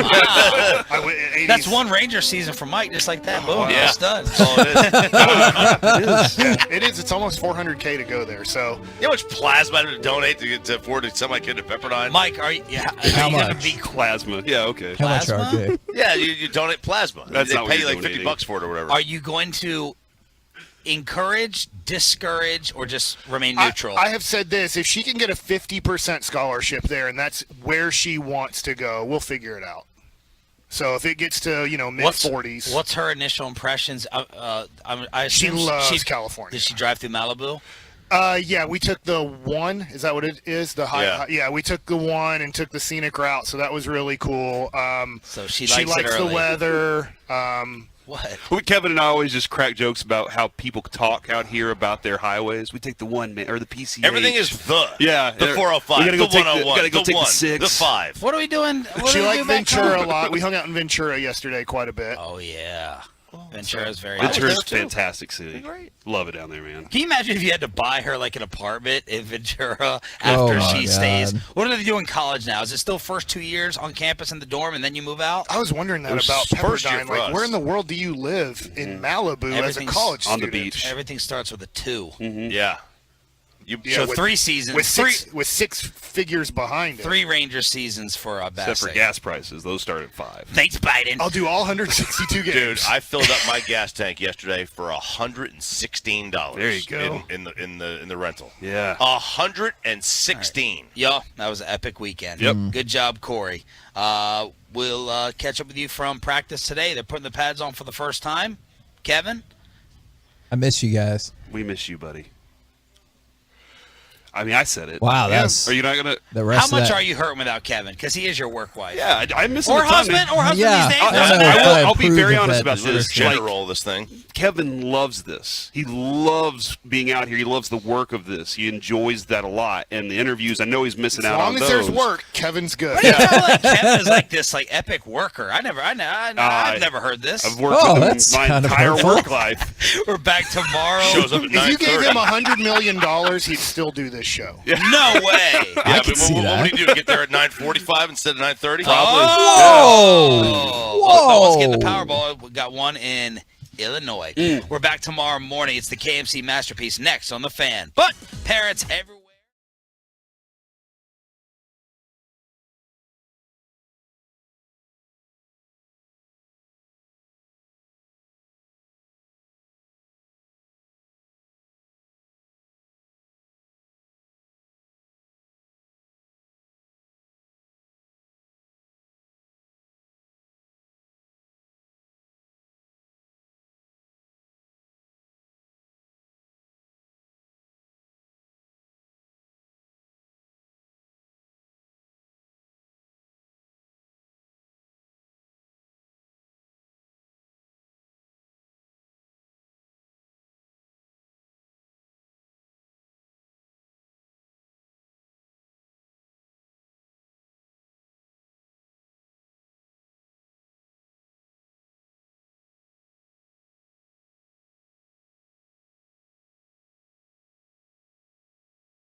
You're about to be masterpieced, KNC style, right here on 105.3 The Fan. We are back here on the KNC Masterpiece on 105.3 The Fan, brought to you by Metter Dodge Chrysler Jeep Ram and Twin Peaks, live from Oxnard, California. We'll have Mike McCarthy a little bit earlier today. It sounds like that press conference will roll around noon. Jonathan Garibay will be joining us at 11 o'clock, Mike. Texas Tech kicker, and he has some fascinating stories. So I'm looking forward to talking to him. And Kevin, how are you doing, buddy? You doing all right? Everything I'm good, man. How are you guys? It sounds like Corey and Mike both had rockin' weekends. Mike, did yours rock? Yeah, nice. It rocked. Nice. I like it, dude. I really like that. That is really cool. It's been Super a lot of convincing. fun out here. It's been a lot of fun out here, man. Lots of stuff going on, but we do want to know 877-881-1053. Get involved with the show early. Stay involved all day. What do you care about today? Mike, I care about this. I was really curious if your brain ever works like this. When you walk around Pepperdine, if it seems like Mary Grace is closer to wanting to go to school there, are you like, all right, I'll have to sell this Luca card for this, and then this KD card for this? That's a good question. I haven't thought of that. I'm really hoping that she's smart enough that if Pepperdine wants her, that they'll just say, hey, we'll pay for it. Yeah. So that's my hope Okay. on that one. So I don't know. I think that, it's interesting. She is conservative when it comes to money. What a surprise. And so I don't think she'll probably look at it and go, Mom, Dad, that's just too much for you guys to spend, type of deal. And I'm like, look, if Pepperdine's the place and they want to give you a full ride, take it. You know, I mean, you're going to get to friggin' be in Malibu for 4 years and get a great education too. So, and I do like that it is a Christian school. So. Nice, man. Yeah, no, I think that Kevin, when you have kids, which you're gonna learn this soon. Okay. When you I have do kids, have one kid already. especially if they put in the kind of work to be what she's done, being the valedictorian and all that. You want to give them those opportunities, and it means a lot to you and everything. So I can see that, Mike. I totally get that part of it, and like they said, Mike makes $1 billion. Maybe I'll get kicked off because I'm going to see if I can sneak onto the baseball field today. Oh. So should you have announced that ahead of time? Nobody from No, but we're in the future, remember? Oh, that's a good point. They don't know. They won't know for a while. So. All I have to do is flash my MLB alumni card. Oh, well. Do you think that's the case, that even at Pepperdine, they're like, you know what, former MLB player? Yeah, come out here. Just pick up some dirt. I'm way better than all the kids at Pepperdine. I mean, how many kids at Pepperdine are going to play in the major leagues that was on the team last year? I don't know. Maybe one. Maybe they're one lucky. Tremendous. I hope you go to Pepperdine with that sort of attitude, too. Hey, look, you'll be lucky if you got as far as I did. Let me on your field. Yeah. 877-881-1053. What do you care about today? Kevin, I know there is the news was coming out yesterday while we were at the game. As I was, we were riding home, I started to see, hey, they're going to make the announcement tomorrow. Expect it. And I wake up, first thing I see is the Deshaun Watson announcement was 6 games. I saw the NFLPA yesterday put out their sheet that said, hey, we're going to stand by this judge's ruling. We implore the NFL to do the same thing. Is the NFL going to? I think they are going to appeal, although that was excellent indication last night that the suspension was going to be less than a year, because the NFLPA is like, if it's a year, we're taking it to actual court, not BS NFL court, actual court. And then they're like, hey, look, we're fine with whatever gets decided. So you knew it was going to be way less than a year. I mean, he really doesn't lose any money in the situation. He didn't lose any money last year. He got paid even though he didn't play. And then he got the biggest contract in NFL history for the most part, fully guaranteed. Right, fully guaranteed, all that. So, I mean, really, this wasn't a big deal. He got out of Houston. He didn't want to be there anymore. Mm-hmm. He got to a team that gave him a fully guaranteed contract, a team that is more talented than the Houston Texans. And I mean, what's to deter him from calling up 100 women to ask for full massages in the Cleveland area? Yeah, and for them to just say, find a way to get around, to skirt that if we can. Yeah. So that. And like his lawyer will say, happy endings happen, I guess, with Deshaun Watson and lawyers. I don't know. I mean, not lawyers, but maybe. Remember, maybe his one lawyer, Corey. Too. His one lawyer is like, hey, if you don't pay for it, it's not against the law, so let's all calm down. And I was like, huh. Nothing illegal happened. It just, questions of morality. That was it, and that was his approach to that. I totally get that. Now, do y'all feel then that it was too light? I do if you look at the history of the NFL, but I was thinking of this. Kevin, you tell me what your thoughts are on my theory here. He doesn't play for the Dallas Cowboys, one. Okay, and what I mean by that is, who was covering this story? Women didn't seem to be too upset about this, as in the whole world of women. I don't remember this story getting covered on CNN or Fox News a whole bunch. Like, this was kind of a non-story when it came to our world in general, right? Ray Rice, you had the video. That thing went crazy.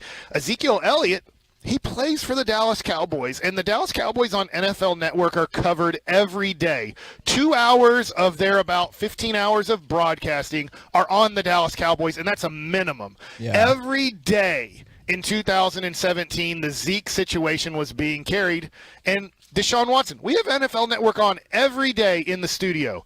I rarely saw the Deshaun Watson update, or what's Deshaun Watson up to, or what are the Houston Texans going to do? What are other teams thinking, right? So because NFL Network really didn't carry it because he's a Houston Texan, and because the world didn't care about it in general, the NFL looked at it and go, hey, I think we can get away with 6 games and nobody's really going to care. This isn't the Ray Rice. There's no video of what happened in those rooms. And by the way, on Ray Rice, remember, didn't the NFL give him like 2 games? Right. And nobody cared before the video even came out. So, man, it is scary to think about the idea that, like, I don't want to sound too naive here, but that they weigh the pros and cons of how people are going to react to this. I think that's the main thing that they do in these. I think you're right. That's if it was scary. Dak, and I'm not saying Dak would do this. I don't know Dak as a person, but if Deshaun Watson was the Cowboys quarterback and he did all those things in Dallas, being the quarterback of the Cowboys, he might have a 2-year suspension right now because it would have been carried every day on the NFL Network and on ESPN, and it would have been on CNN a whole bunch, and it would have been on all the major news channels as a major news story in the United States of America. And I think that Deshaun Watson somewhat got lucky that it happened on a team that doesn't really get covered at all.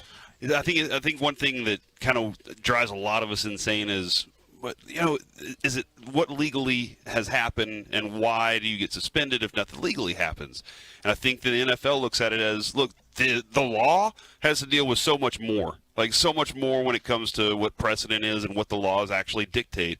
And when it comes to the NFL, we have a moral obligation to protect the shield. And so we feel like we need to do different punishments, and that's the way that we're going to have to go about it. But they have so much more information probably than even the lawyers have on some stuff. So I think that's kind of where it's frustrating as a fan to be like, why? Why, if this isn't real, or if this didn't happen, and then the other side of it as well, they have something else to do. Kevin here from the, oh, dang it, it went so fast. From the 214, I care about the Rangers clearing a spot for Ezekiel Duran. And okay. Here's from Jared Sandler yesterday. Ezekiel Duran has 11 RBI in the 9th inning or later. That's 5th most in Major League Baseball, and he's played 27 games this year. Wow. 11 RBI in the 9th inning in only 27 games. And, Mike, I'm going to go ahead and do this. I've staked claim on 2 players, Tavares and Duran. And here we are. Duran wins the game for the Rangers yesterday in the 9th inning. That's all. I wonder this. And I'll take it to Ezekiel Duran. Tavares is going to be your center fielder, I think. I mean, that was a premium prospect, loved him to death, and he's finally paying off, and he's only 23 years old. But he's going to be a guy that most likely, maybe he has more pop than I think. He's shown some pop. But he's going to be a guy that hits somewhere between 12 and 20 home runs a year. Okay. Ezekiel Duran, I think, is going to be the same. So if I have 2 outfielders that combine for, let's say, 30 home runs a year, that starts getting pretty dangerous in my overall lineup, if that makes sense. Do you think he could win the spot over Young at third? I don't think so. Okay. Not even over Josh Smith either? Because of the money that they gave Josh Young. Okay. And this is where it comes into play. Like when Bobby V was like, I'm sorry, Pedro Estacio has this contract. There's nothing you can do to beat him out. He has an $8 million contract, and you don't. And that's the way the world works. And so I think with Josh Young being the 8th overall pick is they're going to look at him and go, as long as he shows progress the rest of this season, can play some third base in, I guess, the Arizona Fall League, and then comes to training camp or comes to spring training healthy and looks pretty good, I think Josh Young is going to be your third baseman to start the year. And the other thing, too, is a third baseman, I know you wanted to get into this in a different segment, there's kind of position and what that position's supposed to provide for you. And you can get away with certain different things. If you have Pudge Rodriguez or Mike Piazza as your catcher, you can get away with having another position that's supposed to bring premium offense and not have to bring it. But like when Ian Kinsler's hitting almost 30 home runs a year, and you're right, like, oh, that's you know where you got away with it? You got away with it at first. Mitch Yeah. Moreland, as a first baseman, was not providing what you'd want a first baseman to provide offensively, but you were okay because of other positions doing what they were doing. So I like Ezekiel Duran. I just wonder in the overall next 3 to 5 years of this team, I wonder where he fits defensively on this team, because if I have him and Tavares in the outfield, that's not a lot of power I'm getting from those positions. Yeah, so Kevin. It was fun to watch. I like the player a lot, man. It's a very fun team. One thing I care about this morning, as you're asking folks that, we're asking folks that on the Twitch, on the fan text 877-881-1053. I care that we got the car seat installed in both cars, and you get your knuckles scraped up trying to do it? I did not. Is it possible that we had an argument about the logistics of it as it went on? Yes, that is 100% possible. It's also this, I don't know, I was going to say. Did you say the F word?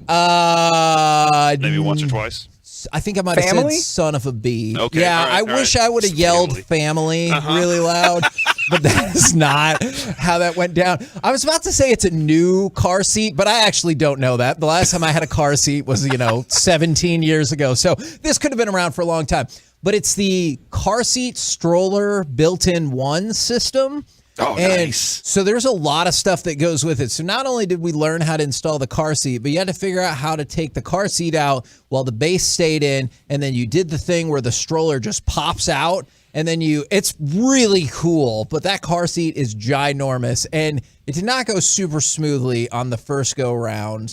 But we got it installed. Everything is good to go. So I'm excited about that. That's what I care about this morning. That's awesome. Do you have to do that twice? Do you have to do that in your car and her car? Yeah. So what we did was we got two bases. Two bases, exactly. Yeah. And Jess insisted that the main seat go in my car for now. And she's like, well, you usually drive us around. And I thought, yeah, but like when I go to work, that feels like a terrible idea. But luckily we could just take the actual car seat / stroller out. And I think some people might have thought I was a crazy person because I was like, unfolding the stroller and just kind of pushing it around, and there's no baby in there. And like somebody probably drove by and they're like, oh no, what is wrong with that man who's pushing around a stroller with no baby? You just roll up a blanket and act like there's a baby in it? And I probably should have. Okay. With a watermelon in there? Yeah, and that's how you get a seat on the subway. You just act like you have a baby in Somebody your hand. pointed at Kevin and goes, that's why we still need a sane asylum.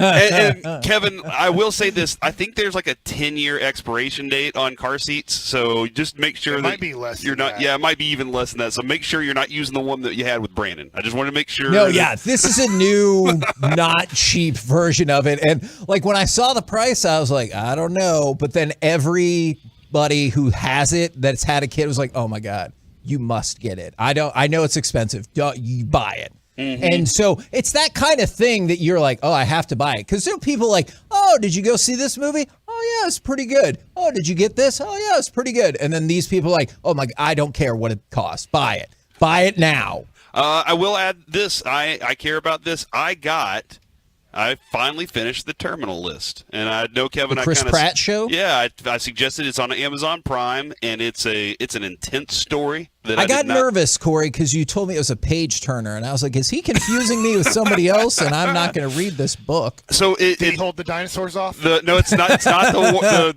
you went and saw Jurassic World, didn't you? That That's movie right. Sucked. And I'm pretty sure, like we were discussing in the car, they figured out how to keep the dinosaurs from escaping. But the whole mindset of it, Kevin. When I say that on Amazon Prime, it says book 1.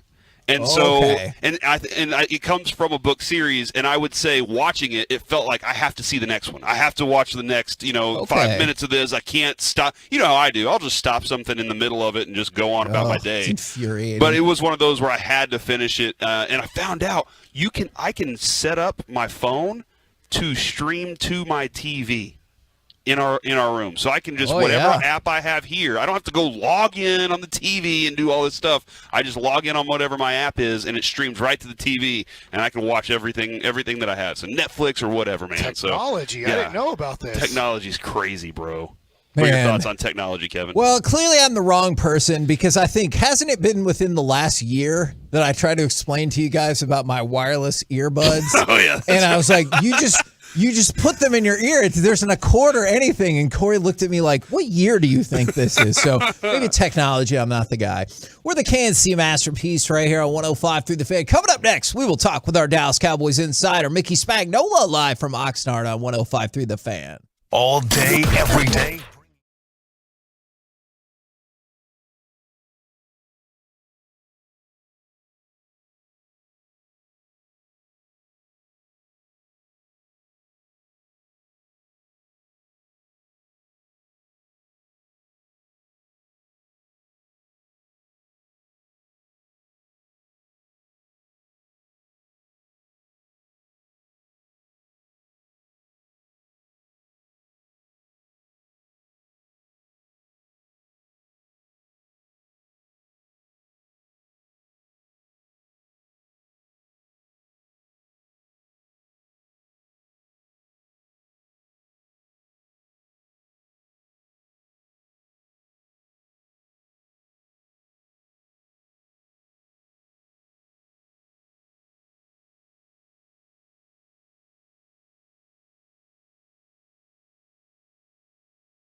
This segment of the KNC Masterpiece on 105 Through the Fan is brought to you by Glass Doctor. It's also brought to you by Frankel and Frankel. You think there will be less big company trucks on the road this summer because of gas prices?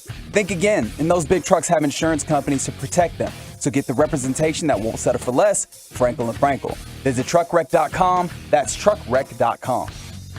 We're back here on the KNC Masterpiece on 105.3 The Fan, brought to you by Metter Dodge Chrysler Jeep Ram and Twin Peaks. And right now on the On Time Experts Hot Seat, powered by the On Time Experts Air Conditioning, Heating, and Plumbing, it's our good friend Mickey Spagnola. Mickey, how are you doing this morning, sir? I am great. How are you guys? I'm doing really well. I just saw a video that I reposted from 6 years ago of camp out here, where it was a bit that we'd kind of planned out with Bryce Butler. And it's a video of Kevin going, look at how great of a receiver Bryce Butler is. He's like, pin, throws him a pin, he catches it. He's like, water bottle, throws it to him, he catches it. I come around the corner of the tent and I'm like, hey, give me the football. And Kevin throws it, hits me in the stomach. And it was like, I thought it was hilarious. So go check out the video on Facebook. I just reposted it. It was a lot of fun. We look different. I would say Kevin and I look different from that time period, just a little bit. Probably what he's trying to say, they look better. Yeah, a little bit better. Yeah. So, Mickey, there was a scare on Saturday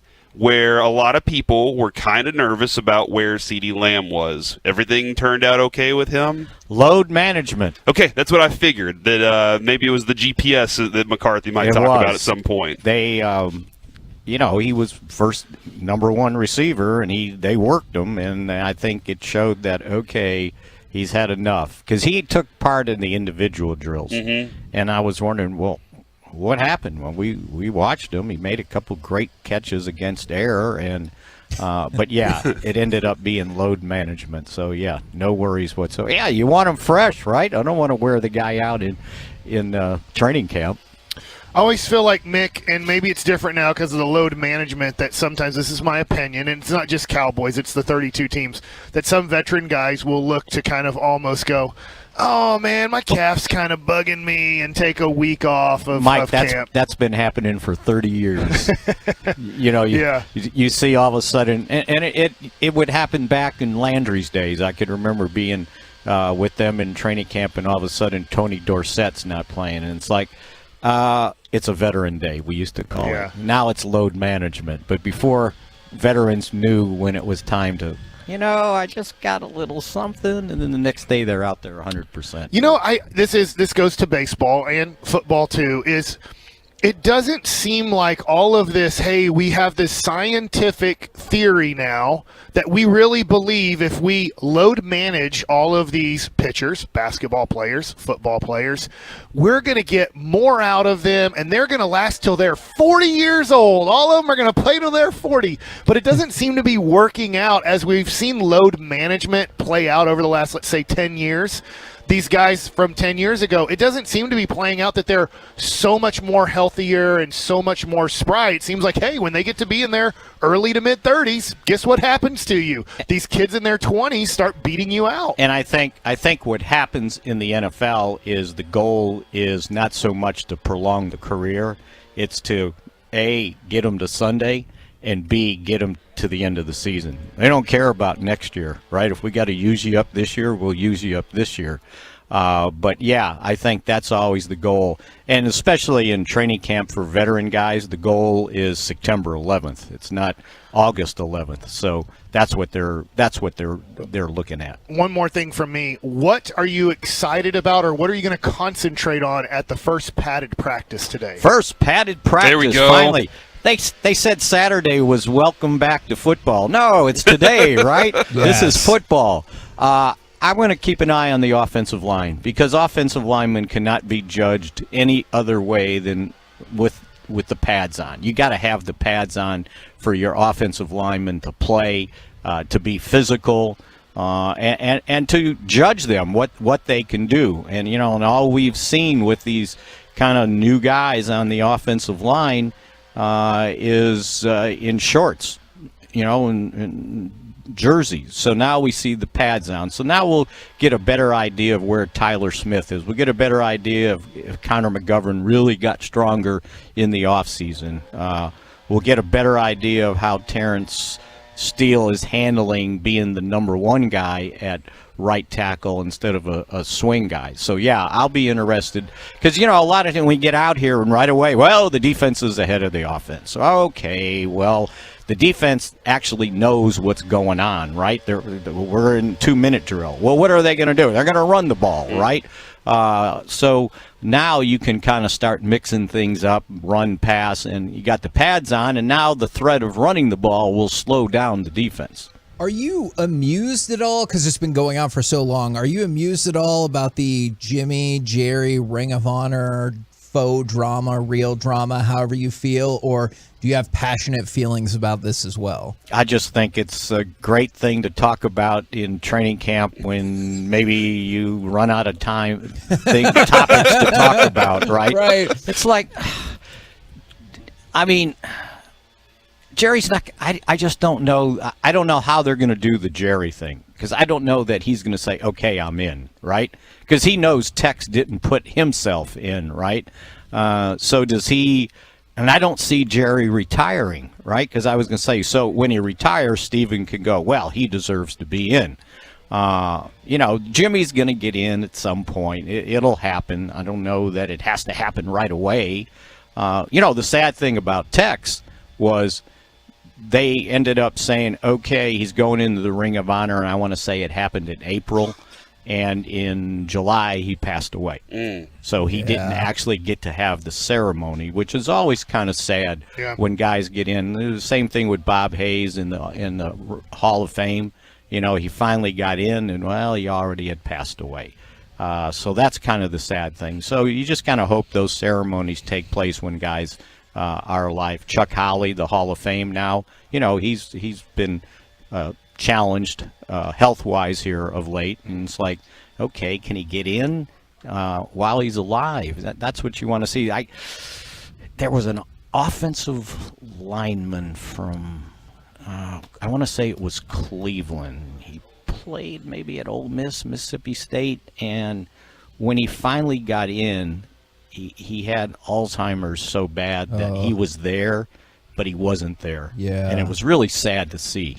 So, yeah, you hope the guys get in when they're healthy and can get up there and give a speech. Yeah, and I do look at it as Jimmy or Jerry kind of sitting there going, look, when I need it, I always have this one in my pocket that I can go to, right. and everybody's going to be happy at that point right, yeah. That I finally Or it's going to be, so arrogant. He put himself in, right?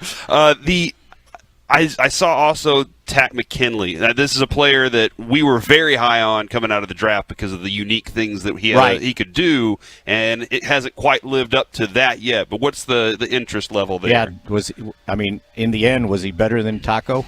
Because that's who they took instead. That's interesting. Well. That's really interesting. He had the picture of his grandmother, right? On the field with him? No, like at the draft. Oh, yeah, at the draft, yeah. No, that was interesting. I don't know. I honestly don't think that I know the answer to that. I think it might be the push. I think they were basically kicking tires, and it's probably like the agent was bringing the guy around for workouts, and it's like, okay, let me let's see what this guy's got. They got Dante. Everybody forgets they signed Dante Fowler, and Dante Fowler was good for a year or so with Atlanta. And if you've been watching out there, when they've been in nickel, he's been at defensive end, and at times they've kicked Sam Williams inside, rushing from defensive tackle. I'm really interested in this real quick, Mike. I'm sorry. Okay, no, it better be good. Okay. I'm going to listen and see. Okay. You guys can you guys see their hand signals? Yeah, we do signal to each other a lot. The Fowler specifically, I was listening to him talk on Saturday, and he was like, man, the reason I'm here is because I can do basically Jaron Kearse type stuff. I can be anywhere on the field for Dan. I give him a queen to move all over the field, and that helps me and helps us give different looks so that Micah can do this and that, and so that he gives him those types of options. He's like a free roaming linebacker that can rush. Yeah, I don't know that they want him covering downfield the way Kearse can, and they have used Kearse like that because when they've been in their nickel. And if they moved Parsons to defensive end, then DeMarcus Lawrence goes inside. Fowler's at defensive end. Sam Williams goes inside. Lots of rush. And Vander Esch is really the only true linebacker out there. They use 5 DBs and then Curse, whatever you want to call Curse. He's kind of the wild card guy.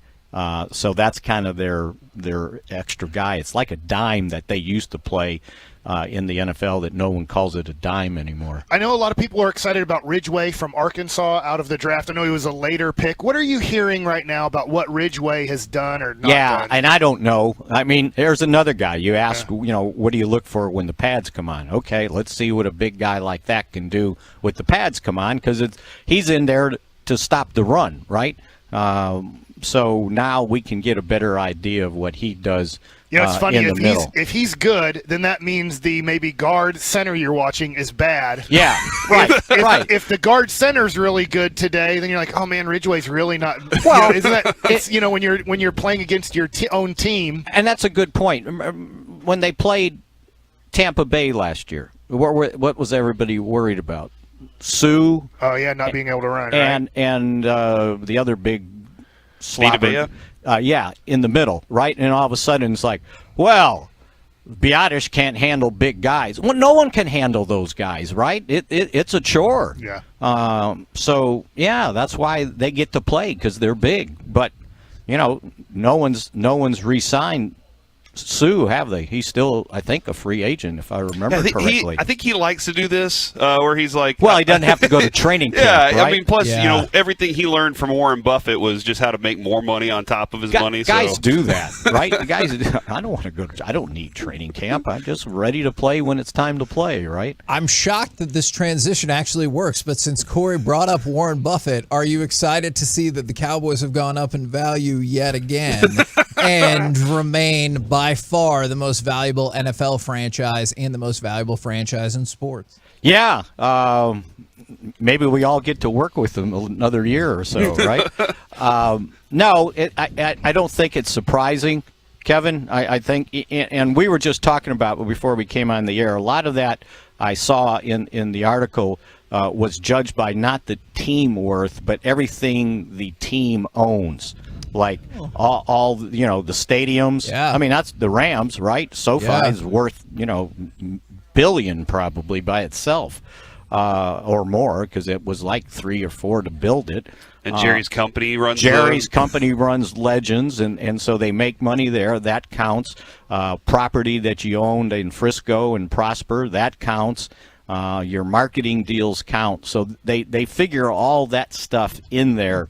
Not just they might value Jerry's yacht and say, okay, that's part of the team's worth. Oh wow! How come the Hunt family, right? They live in Dallas Fort Worth for the most part. I know they own the Kansas City Chiefs and FC Dallas. I just wonder how come more owners don't try to follow the script of Jerry and his business, because business-wise, he's the greatest owner of all time. Well, and you got to want to do it too, right? You got to want to put the time in and have your structure for people to, okay, you're managing the land. Oh, you're managing this high-rise building. Mm-hmm. It's a lot, right? What would we put you in charge of?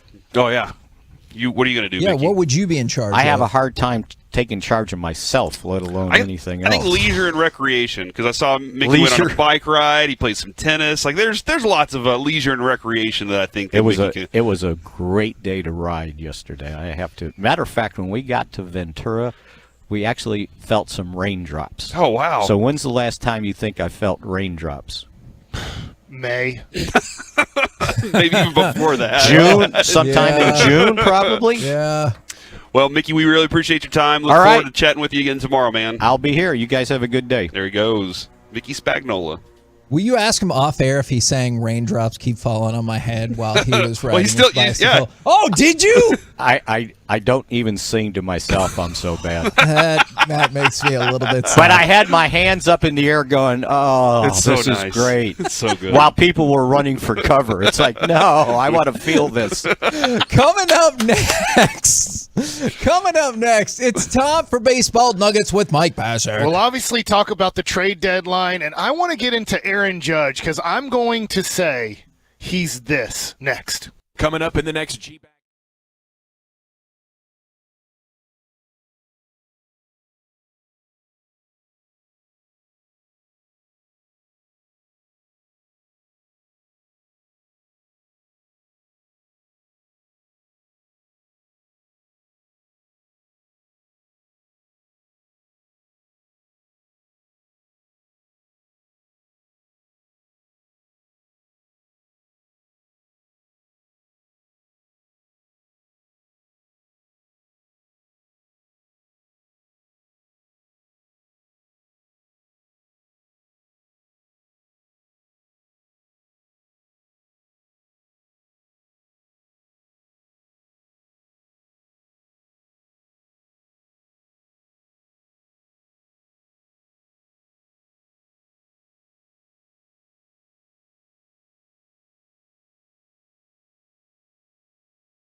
all the coverage. As a matter of fact, Brian Broaddus is going to be out there. He's going to miss Crosstalk today with us, but he's going to be intensely getting after what's going on in practice and have plenty of notes to come back with us later. And this is hey, man, when it comes to the Cowboys, you know how we always say, we always be cooking hot takes here on 105.3 The Fan. That's what you say? No. We just, Mike, let's take it away with baseball nuggets. All right, let's go to Friday night's dinner, baseball nuggets. You somehow got mad at me for 5 seconds because Luis Castillo got traded to the Mariners. Yeah, thanks a lot, Mike. And I'm like, wait a second. Tomorrow's the trade deadline.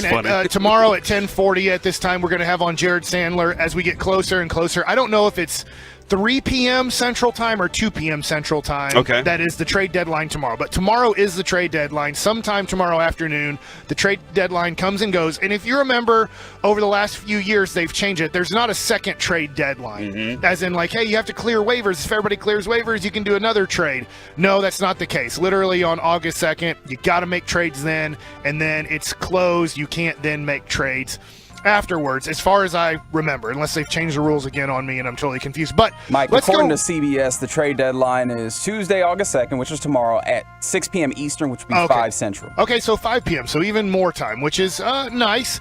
Now, I want to go to you, and I want you to talk about Luis Castillo and why you were mad Friday night. Okay, and you know how I always say about the Rangers, always be Castilloan. The thing is, he's a strikeout pitcher, and for the purposes, and I've done a little study on this, teams that lead in strikeouts or in the top 10 in strikeouts make it to the playoffs. I mean, like, the numbers are significant that 60 to 80% of the time, if you lead in strikeouts as a pitching team. Now, what I need to do is go on the other side and see leading in strikeouts as a hitting team, where you fare there. But I think I did start that, and you're pretty low if you're striking out a lot. So when you have that comp there, if you're leading in strikeouts as pitching, it's going to put you in better position. He's a hard thrower, a really good strikeout pitcher. Kevin, we did that study on him a couple of years ago, and that's when I fell in love with him and was like, I want this guy. Because in the anatomy of a trade, Kevin, it is the bad teams that you want to go get the good players from. So that's why I wasn't mad at you, right? But maybe I was mad at you, Mike. Well, he has Luis Castillo. By the way, the Mariners traded 3 of their top 5 prospects. So when I showed you that, I was like, look, they traded 4 prospects. That's a big haul. 3 of them are in their top 5. And I'm not saying I don't know Seattle's farm system and how great it is or how depleted it is. Obviously, they have Julio Rodriguez, probably going to be Rookie of the Year in the American League. So, yeah, and then the other kid, Kilnick, has been horrible. That was a top 10 prospect in all of baseball, and he's in AAA trying to figure out how to hit. I think they brought him back up, Mike, they did? to replace Rodriguez, like just last night. Yeah, but they are ready to make that push, right? Whereas the Rangers still are distance away, but the Mariners are ready to say it's time for us to stake our claim. But here's the deal. Tyler Mahle, if I'm saying his last name right. I know it's spelled really weird. Mahle? Yeah, but it's Mahle? M-A-H-L-E, but I think you pronounce it Mahle. Okay. I'm not 100% sure. But I showed you his numbers. I said, hey, this isn't the worst thing in the world we didn't get Luis Castillo because they're trading. Cincinnati, hey, we're open. We're open for business. All the rumors are we're open for business. I think the Rangers need to strike there. I've talked about him. I have talked about Irving for the Oakland Athletics. Now, he's not a huge strikeout guy, so he might not exactly fit what you're looking for, right. Corey. I don't think he fits what Jared Sandler's looking for. But you talked about Ezekiel Duran. Here's another deal. It looks like the Rangers aren't interested at all in Joey Gallo, at least if the rumors are true, right? Everything that you read on Twitter and all of the reporters that really get the inside information, it looks like the Rangers don't really have much interest at all in bringing Joey Gallo back to the Texas Rangers, and I think that's because Leody Taveras has taken off. It looks like Ezekiel Duran and Josh Smith look like they can play in the major leagues. Very different players than Joey Gallo, right? Joey Gallo is a much better defensive outfielder than both of those guys. But Joey Gallo, it's weird to say this, offensively is so inconsistent, right? He has usually about 4 good weeks out of a year. And in those 4 weeks, he hits about 20 home runs. And I'm not talking about 4 consecutive weeks.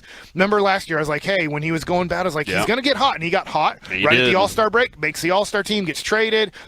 Some people were mad about that, going, what are you doing? Like, look, he's hot again. Like, it's like, no, he's going to hit a huge valley again for us. And then there's going to be another peak at some point. But it looks like the Rangers are looking at their depth in their minor leagues / major leagues, and I don't want to overstate this, right? Because when we're talking about depth, we are 9 games under 500, but they feel like they have enough okay players that they're like, should we bring in Joey Gallo, another, I'm going to put him into this okay player because he's inconsistent. Very interesting point. The other thing too, and I wonder this with Joey Gallo, is if the other teams are interested in him, I wonder if you look at him, if you're the Rangers, you do want to compete in the playoffs here pretty soon. I know that they'd love to in 23. I still think that they're not going to be able to in 23. It'll be more 2024 when they can really be a competitive team that wins 80-plus games, maybe into the 90 range to win.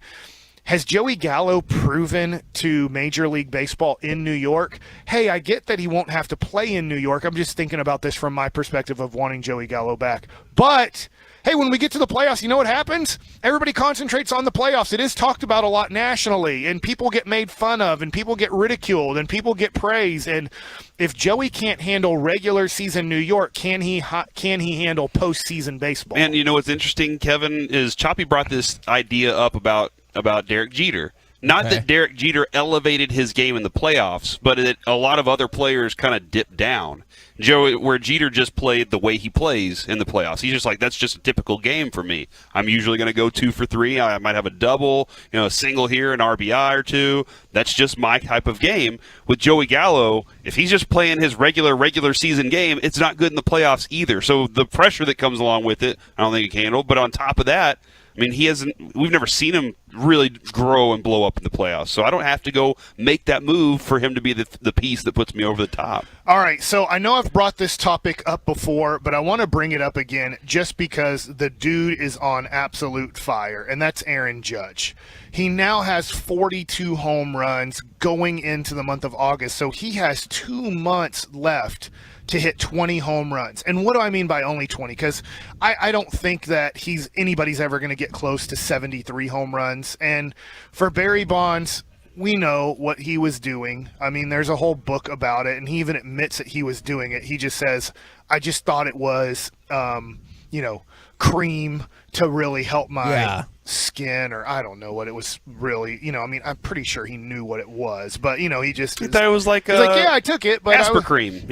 I was just taking it, to make my muscles feel better. You bet icy hot. Aspercream. I thought it was the Shaq stuff that he does commercials for. Mm-hmm. But go on. Icy hot. If Aaron Judge stays healthy, how hot he's gotten to end the month of July, and I don't know when this streak of not being hot is going to stop.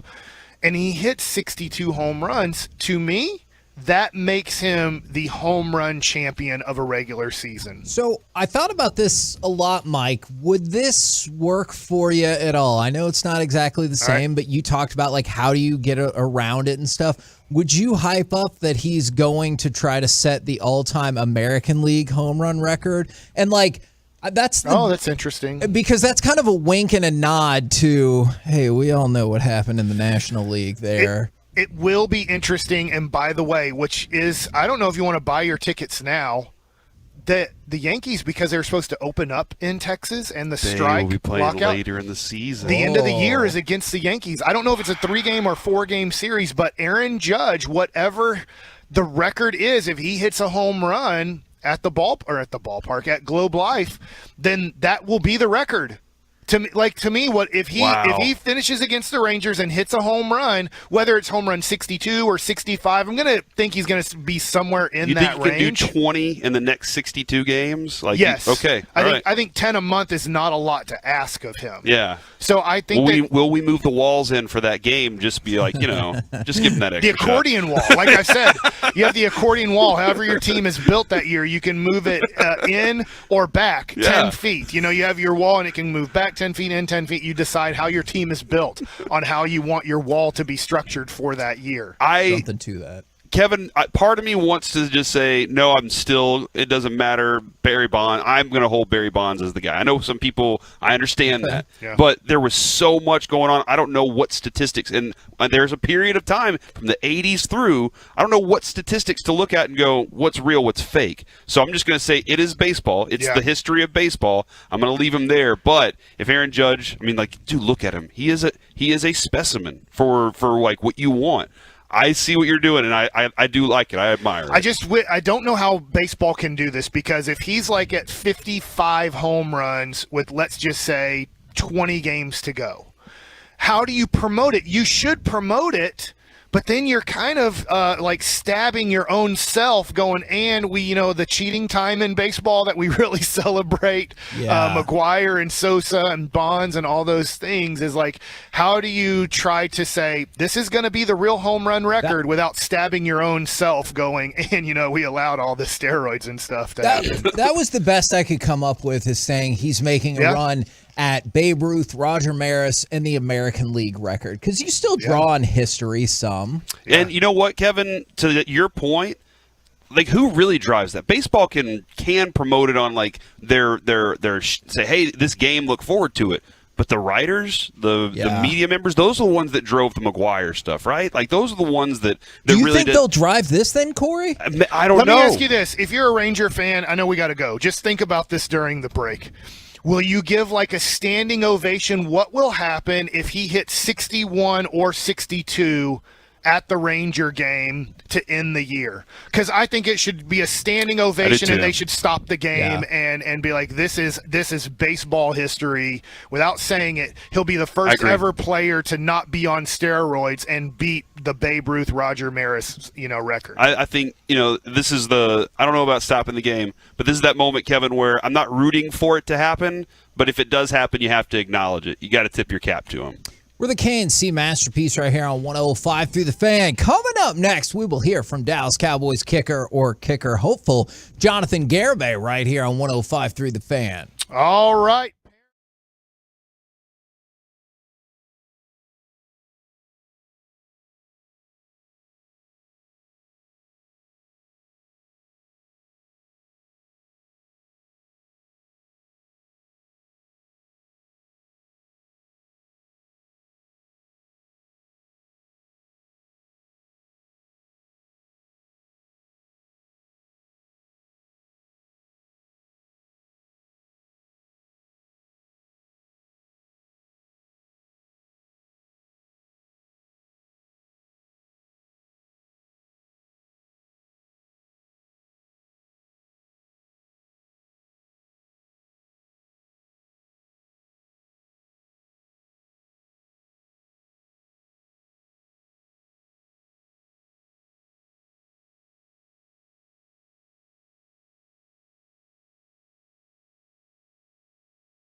Back here on the KNC Masterpiece on 105.3 The Fan, live from Oxnard, California. The Cowboys are underway at training camp, and everything's going fantastic.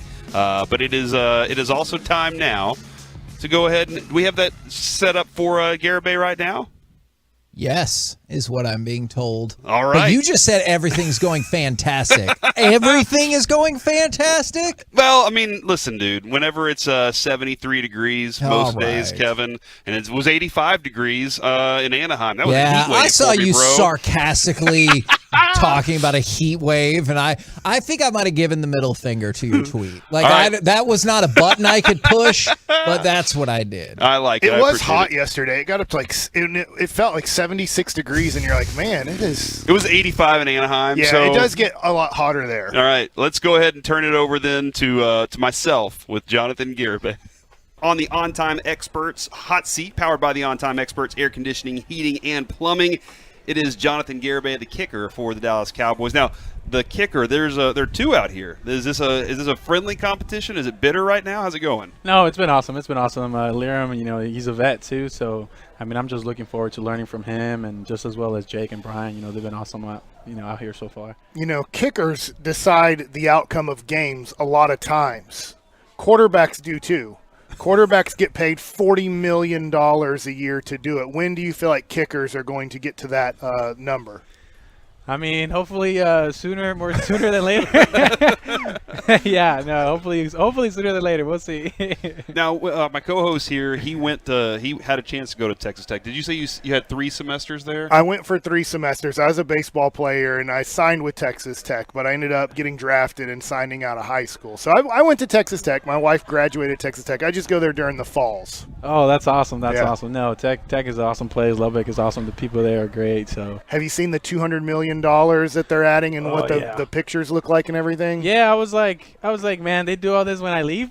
When we leave, that me and a couple of other guys that left were like, wow, we leave and they get all the new stuff. Yeah. No, it's awesome, man. Tech's on the come up. Yeah. Now, you were just telling a really interesting story about how you got into football, and can you kind of tell that a little bit? Because I want to ask you a little more about what the difference is now. Yeah, well, I grew up playing soccer, most of my childhood, growing up. And once I got to middle school, I was still a big soccer player. And a lot of my friends from middle school, they were going to try for the football team, the next following year, freshman year. And they were like, hey, man, come on, try out with us, and keep the group together. And I was like, all right, I'll do it. I don't even watch it, but okay. So I tried out. I was probably playing, running back, linebacker, I think, that summer. And then we had kicking tryouts, and our coach gathered the whole team up, midfield, and had everybody, that wanted to try out to kick, and I was like, I play soccer, it can't be that hard. As soon as I kick the ball, the coach just looks at the ball, and he blows the whistle. He's like, all right, we found our guy. He grabs me from the face mask, he's like, son, you're gonna kick for the next 4 years. That's it. And I was like, all right, okay. Was that the first time you ever kicked a football? Yeah. Yes. He did it well enough, huh? Yeah. Was it, when you did that, was it just a kick off, or were you trying to kick a field goal? It was a kickoff. It was a kickoff. And then, with time, I was able to learn the technique and stuff. But yeah, it was just like a kickoff, and I was like, all you gotta do is kick it far. So that's all that I did, and I think it worked out well so far.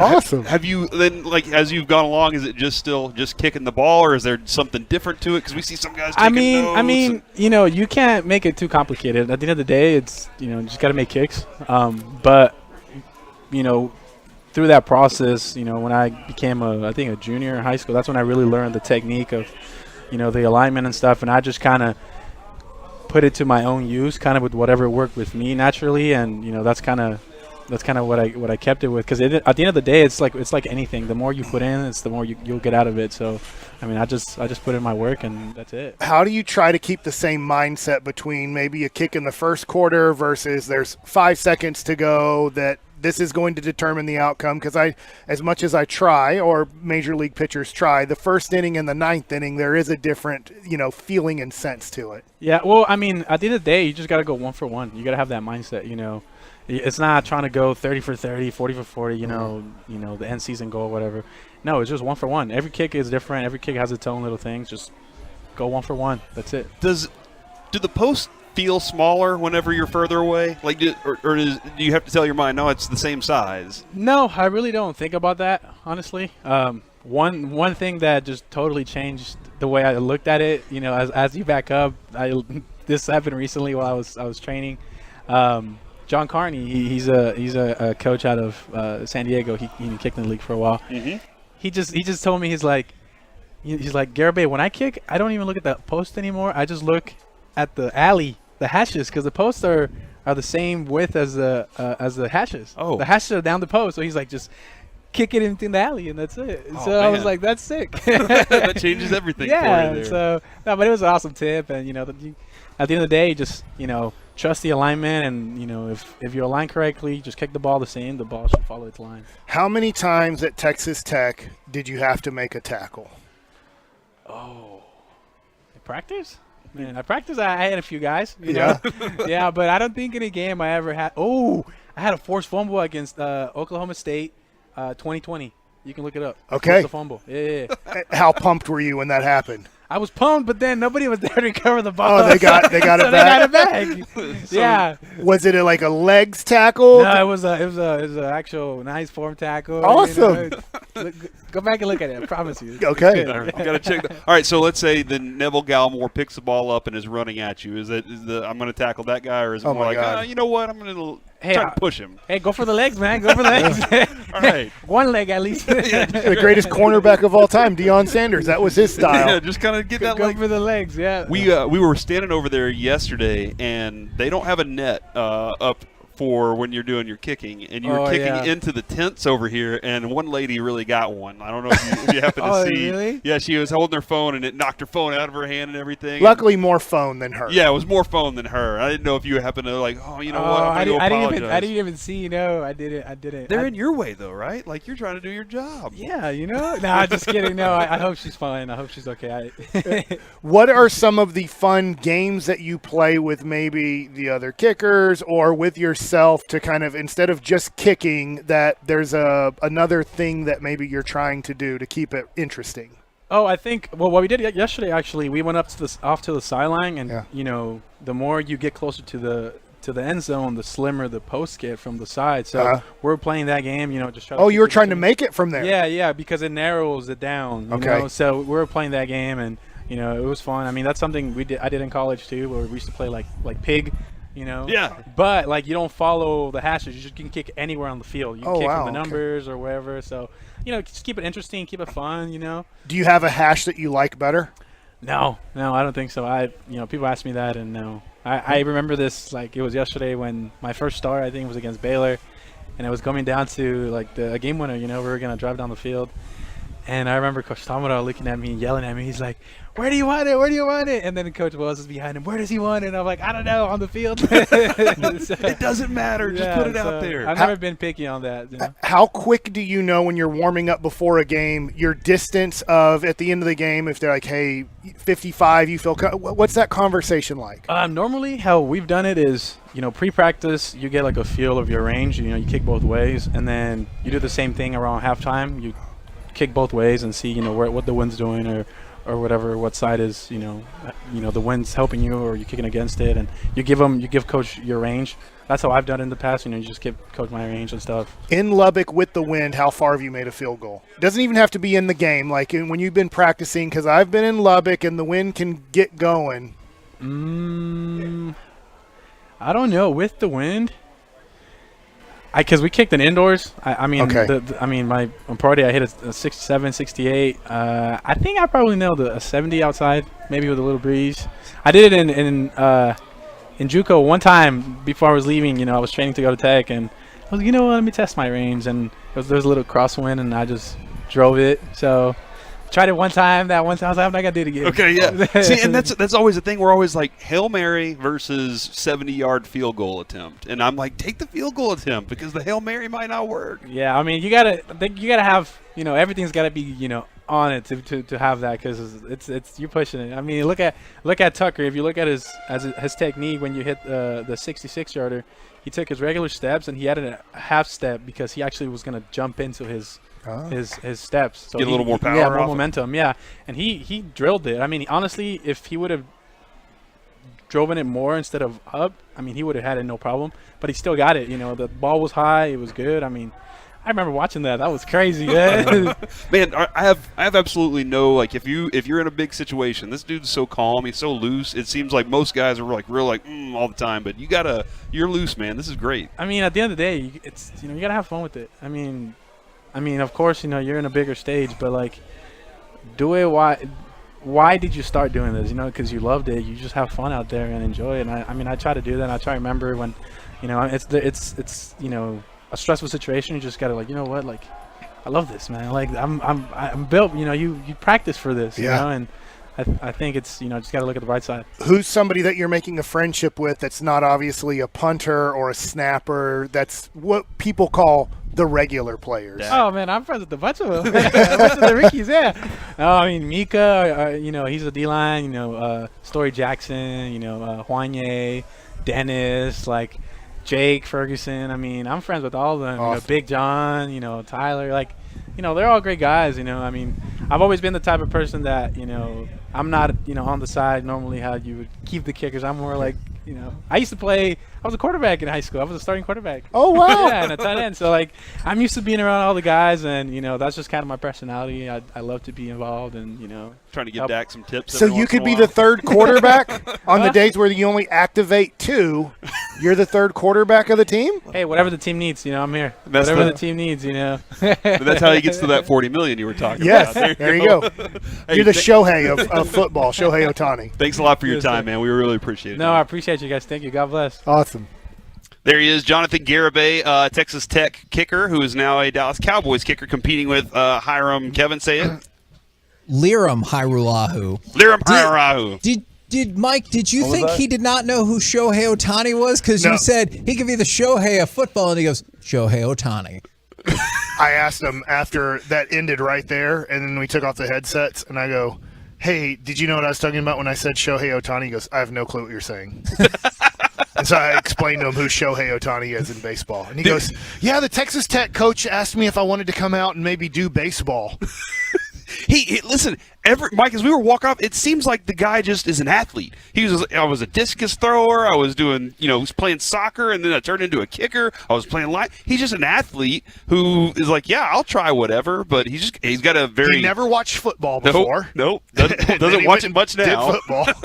And then when I mentioned Shohei Ohtani, he's like, I have no clue what you're saying. All I'm hearing is that he's an athlete, and that means fake field goals.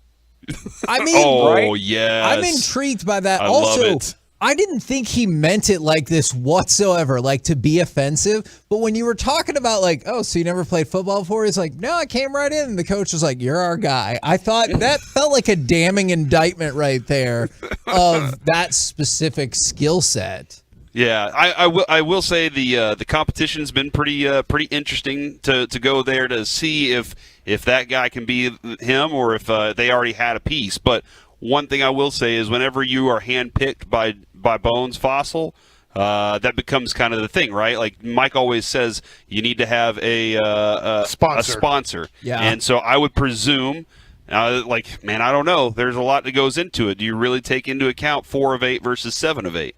And then how that goes, and then in preseason, how many opportunities are going to try to set up for him and say, all right, kicker, go out and try and get yours. But whenever you're handpicked by the coach, you become his guy. Well, I mean, at least he is still on the team. Who's the kicker, the Jags kicker that got cut after missing field goals over the weekend and hitting Dave Campo? So at least he's still on the team. Yeah. He was cut in warm-ups. It wasn't even like it was time for him to do his real work. He was just kind of warming up and missed. You know what, Mike? Trevor Lawrence is going to be awesome this year because if that's the seriousness they're treating everything with in Jacksonville, they're like, it's a kicking warm-up. You hit somebody, you're gone. There's no more nonsense around here. And Jacksonville's going to be practice excellent. makes perfect. Yeah. I mean, nobody can see Jacksonville making the playoffs this year, right? That would be fairly shocking to me. That division would be kind of tough to turn around that quickly. But we said that about who last year? The Bengals. The Bengals. And they made it to the Super Bowl. It's Yeah. going to happen again, but this time in Jacksonville. Okay. We're the KNC masterpiece. I'm not putting any money on that, and I'm just being sarcastic, but I hope it's right. And we don't have a Jacksonville fan. We don't have the fake Jacana. Oh, my God. John Carter. Yeah. We need a fake Fred Taylor. Okay, there you go. Where's our fake Fred Taylor guy? Coming up next, just how will Zeke and Pollard be used? Well, Jerry and Dak have the answer, but maybe they're answers that Corey doesn't like. We'll talk about it next right here on The Fan.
Serving DFW for over 20 years.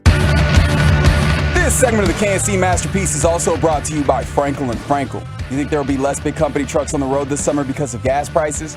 Think again. And those big trucks have insurance companies to protect them, so get the representation that won't settle for less. Frankel & Frankel. Visit truckwreck.com. That's truckwreck.com. We're out here on the KNC Masterpiece on 105.3 The Fan, live from training camp in Oxnard, California. First padded practice getting underway today, and that'll be right at the end of our show, Kevin, when that gets rolling. So I'm very interested to see how that all goes down. Looking forward to it. But I was out here Saturday for the, opening ceremony for the Cowboys camp, and they had their conversations on Saturday.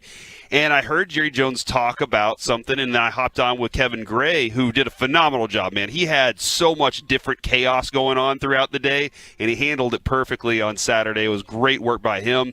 But I hopped on with him and had a conversation about this topic in particular, and I couldn't wait to ask you guys your thoughts on it. We've been having this own conversation between ourselves about is it a reality of whether or not Tony Pollard will be, featured enough in this offense. Well, Jerry Jones was asked about how they would use Zeke and Tony Pollard. We got to have Tony Pollard out there. No, seriously. Zeke's got to be our feature, and he is our feature. We can feature him in a lot of different ways. We all recognize what he does in the passing game because of his protection ability. Don't ever underestimate that, especially with Zeke. Zeke takes some toll when he's out there as a back blocking. So it's critical that we make Zeke, because he's capable of being that, really the focus of what we're doing. Now then, Pollard, there's plenty of room for Pollard. There's plenty of room for Pollard when Zeke's in there. Pollard needs to get the ball.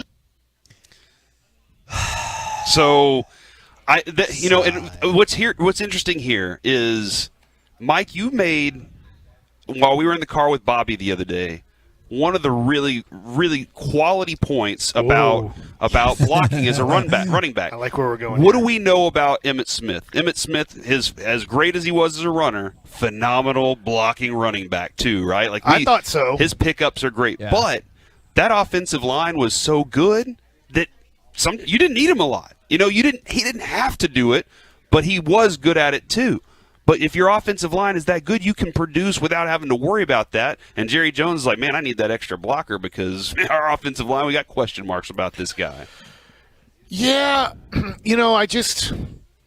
I feel like Pollard could do it. Now, I get that he would get run over a little bit, right? It wouldn't be such a clean pickup, but he could get in the way of the guy. That being said, I have no clue what's going to happen in real football games. Right. 20% of the time, they put Pollard and Zeke on the field at the same time. Yeah. McCarthy talked about the league is going back to a two-back running system. Now, I don't think he's saying that it's going to be a fullback and a running back. Do you guys remember that press conference? I mean, we were right here. I'm just wondering when we're watching practice with McCarthy's comment. I don't really put too much into Jerry's comments. That makes sense. I don't know if Jerry knows what's actually going on the football field. All right. Is that I wonder if we're going to see Zeke and Pollard on the field for, let's say, 20% of snaps where, hey, Zeke, we're going to have you be kind of the fullback of this team, and you're going to kind of hang around more as the extra blocker / quick outlet if I need it, last-second outlet, where you're going to play more of the Daryl Johnston role, and that we might have Pollard doing more of what Emmitt would do. When you go back into the premium games of the Dallas Cowboys, you would see that Emmitt Smith would have like 8 catches for 100 yards. It was amazing how many catches he would have and for how many yards, especially in playoff games. I'm just wondering if, hey, we will keep Zeke in there, but we got to get Pollard on the field, and at times we might have a 2 running back system here, like where they're on the field at the same time. Kevin, was that promising audio for you? That was not promising. I liked Mike Vasic's audio right there a lot better than I like Jerry. So actually, I don't know if you feel like he'll be more in the loop here, but I wanted to jump down to cut 28.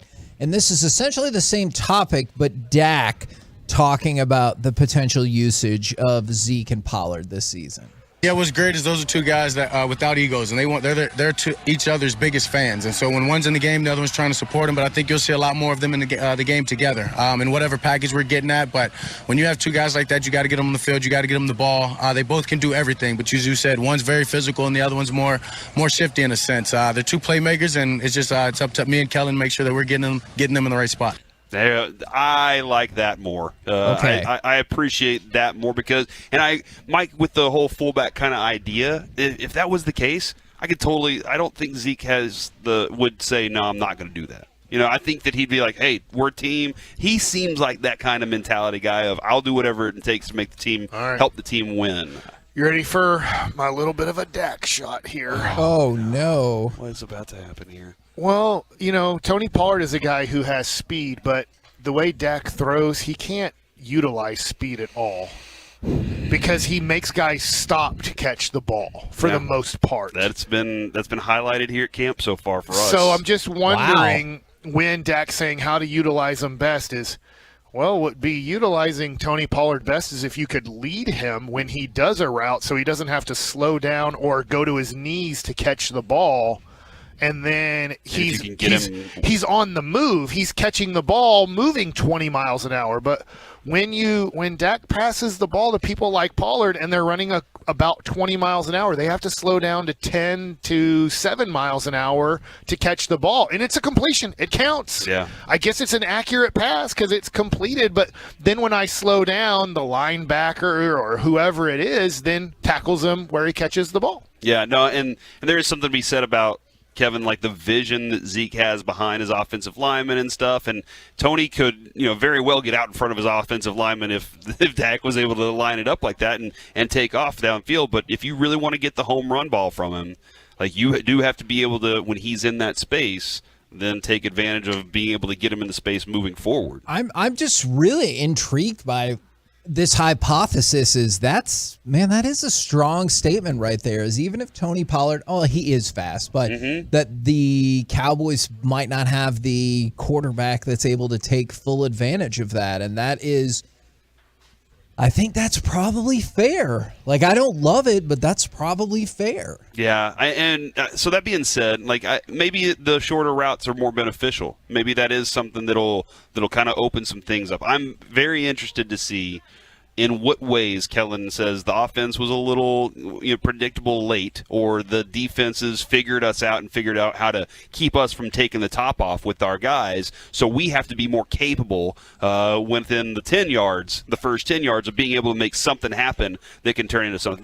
That would show me that the offense is evolving. That the offense is turning into something a little more unique than, okay, you got us figured out this way? Well, guess what? We got you figured out another way, too. We set you up. That would make me believe that this thing was evolving just a little bit more. So that's what we're looking for here, Kevin, when it comes to that. All right, when it comes to the Jerry versus Dak on that, are you like, okay, I take Dak's word? I take... Yeah, I feel just because you like it that's more. Just, all right. No. That's just logical. Like, if you told me, hey, who knows more about all of the workings of your offense, and it's not your quarterback over your owner, that's going to be problematic. If Jerry knows more about the offense than Dak, I'm like, well, this season is screwed. To stay on this for Tony Pollard, he's a free agent at the end of this year. Do you think this is Tony Pollard's last year as a Dallas Cowboy? Yes. Yeah. Just for financial purposes, and then that means they're going to have to figure out how to draft next year, right? Because I think this is Zeke's last year as a Cowboy Cowboy as well. or unless you could get him back, dump him, then get him back for cheaper, and so some weird, stupid thing like that. I don't know, but yeah, it might be because I don't think that they're going to be willing to pay the money that they're paying Zeke. And that's why. And that's why, Mike, because you've brought up Pollard being a free agent before. I think this is the absolute. It's too late. To see what Tony Pollard can do. That would have been at the very latest last year. Because let's say, I get it. For people who are skeptical about Tony Pollard's ability to be your full-time bell cow running back, I get it. But let's say you ran it last year, and maybe his blocking had gotten better than we thought in full-time situations, and you saw it all. Then you're like, holy crap, we've got him on a really, really cheap bit this year. But it's too late now. Let's say Tony Pollard has a breakout season, is incredible, awesome. Now you get to pay him. And if you don't pay him, there's other teams that are going to pay him because you know what they're going to say? Hey, we just saw him do amazing things, and he's got way less wear and tear in his body. Let's give him lots of money. Are the Cowboys going to give him lots of money? Probably not. So whatever they do with him, it's too late if he shows out now. All right, so I know I wanted to talk about Jerry here with what he said, but we're going to talk about that a little later with Brad Sham. Okay. I did have a conversation with Charlotte though over the weekend, and Kevin, I bring this Jones? up. Charlotte Jones, yeah, I bring this up. I know I did say Charlotte Jones Anderson, and I shouldn't have said that. Oh, but either way, but yeah, to her face. I did. I announced her as that. I brought up as I always do. The matte black helmets. And you know how hot I am on this, and Mike's like, it's never going to happen. It'll never happen. Here's what she thought. All right, so one of the things I know is the throwback uniforms are going in this year, and I keep trying to push this. I'm going to try and push it on you a little bit. If you can get the black matte helmets, I would love that at some point. Right? Have you seen those? Okay. No. Oh, I've definitely seen those. I have one because we made up one, yes. in all of our efforts to kind of figure out, all right, what are we going to do here? But, our challenge is we can have two helmets. Yeah. And we have such a great affinity for our original, uniform. And that, when they kind of forced us to go back to one helmet, that really took that uniform out of our lineup. Yeah. And that was back in, I think, 2012. And now, we have the opportunity to bring that back and to bring that throwback look, our original look, back onto the field. And that's certainly a nod to our history and tradition. So that's a hard decision to make. But as we move forward, that means, okay, something has to be removed in order to put, if you can only have two, what is it? Which one is it? What is it? So let's push for 3. You want to sign the petition with me? I will. I absolutely will. I'll be right there at the office with It's so great. We have this little mini culture group in our office, and it consists of all the grandkids that are like, we need to be on the cutting edge. We don't need to be going back to tradition. I'm like, look, tradition is what got us here, and I know we need to be innovative. So where do we fall? And it's a constant discussion of, can't we do this? Can't we do that? And then they asked me, they're like, why can we only have 2 helmets? And I said, well, you need to call the league office about that. And they said, is that why the NFL stands for the No Fun League? Yeah. Why can't we why not do a matte black helmet? I agree with them. I think we should be able to do that. But you know what? We are definitely evaluating that and figuring out, okay, if we did something really, stepped out there like that in the future, how would we handle the past? Yeah. And that's it's a great discussion. It's ongoing discussion. If you ever want to join in the discussion, we will absolutely. open our doors. Put the Zoom on for me. Come I'll on be there. in. Yes, come on in. So there, Kevin, it sounds like it's just the NFL holding us back from this, not the Cowboys. Well, that is surely the most disgraceful thing that the NFL has done today. Oh, no. Is that right? There's nothing else? I would disagree with that on one little was part. there other things Well, that the came out Deshaun Watson today? news did break this morning, What? Kevin. So that went down. I will say this. I really do think that for Peace-a-thon this year, we're going to have a matte black autographed helmet for Peace-a-thon to go Okay, around. let me ask you this question. I'm pushing for it. This is probably too much of a shot. Do you think, since Charlotte was on board with a third helmet, we could get that prototype helmet that they've created already, just waiting to show the NFL and get that autographed and be like, here's it a can be helmet. like Ranger Days, how they have the different hats that they give Yes. away to the fans. We'll be TCU one game, we'll be UT the next game. Yeah. We'll be A&M. We can just do the Cowboys whole theme year. Yes. I really think, That would be Kevin, awesome. I think that Charlotte. Six Flags over Texas Dallas Cowboys game. I'm in. Hurricane Harbor Dallas Cowboys game. Old school Wet and Wild. Yeah. Yeah, we could do that one too. I love this idea, man. This is great. Or the Ripley's Believe It or Not Wax Museum Day. Yeah. We can do the Dallas logo, the City of Dallas logo with SMU's horsey Mustang on it. Is it the Ripley's Believe It or Not that's the Taj Mahal? Yeah. Or that's the okay. one. You see it out there. You Yeah. go by. You've never been? I don't think I have. I've seen it 8 cajillion times. Are you serious? Yeah. We got to do this as a care group. at all about Wax Museum. It's so much. It's so Hey, much look, fun. There's Arnold Schwarzenegger in the wax. No, I don't care. Hey, there's whoever. Is Arnold Schwarzenegger the only person you could think of? Kevin Hart. There's Kevin Hart. I was thinking I was going to say John Hart, and I was like, nobody's made a wax statue of John Hart. The guy from Entertainment there's Tonight? 5'3" Kevin Hart in wax. Well, I don't care. It's so what? Go get a poster. Here's a whole museum of posters of people. I want to go. So there was the breaking news right there. Mike knows two famous people, Arnold and Kevin Hart, and that's it. Well, I mean, when it comes to fame, they are super famous. So That is true. Coming up next, it's time for Gridiron Gravy, the best way to get an autograph at training camp with Cool Ranch Doritos, of course. We'll talk about it next right here on The Fan.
All the fellas are out at Oxnard for Cowboys training camp.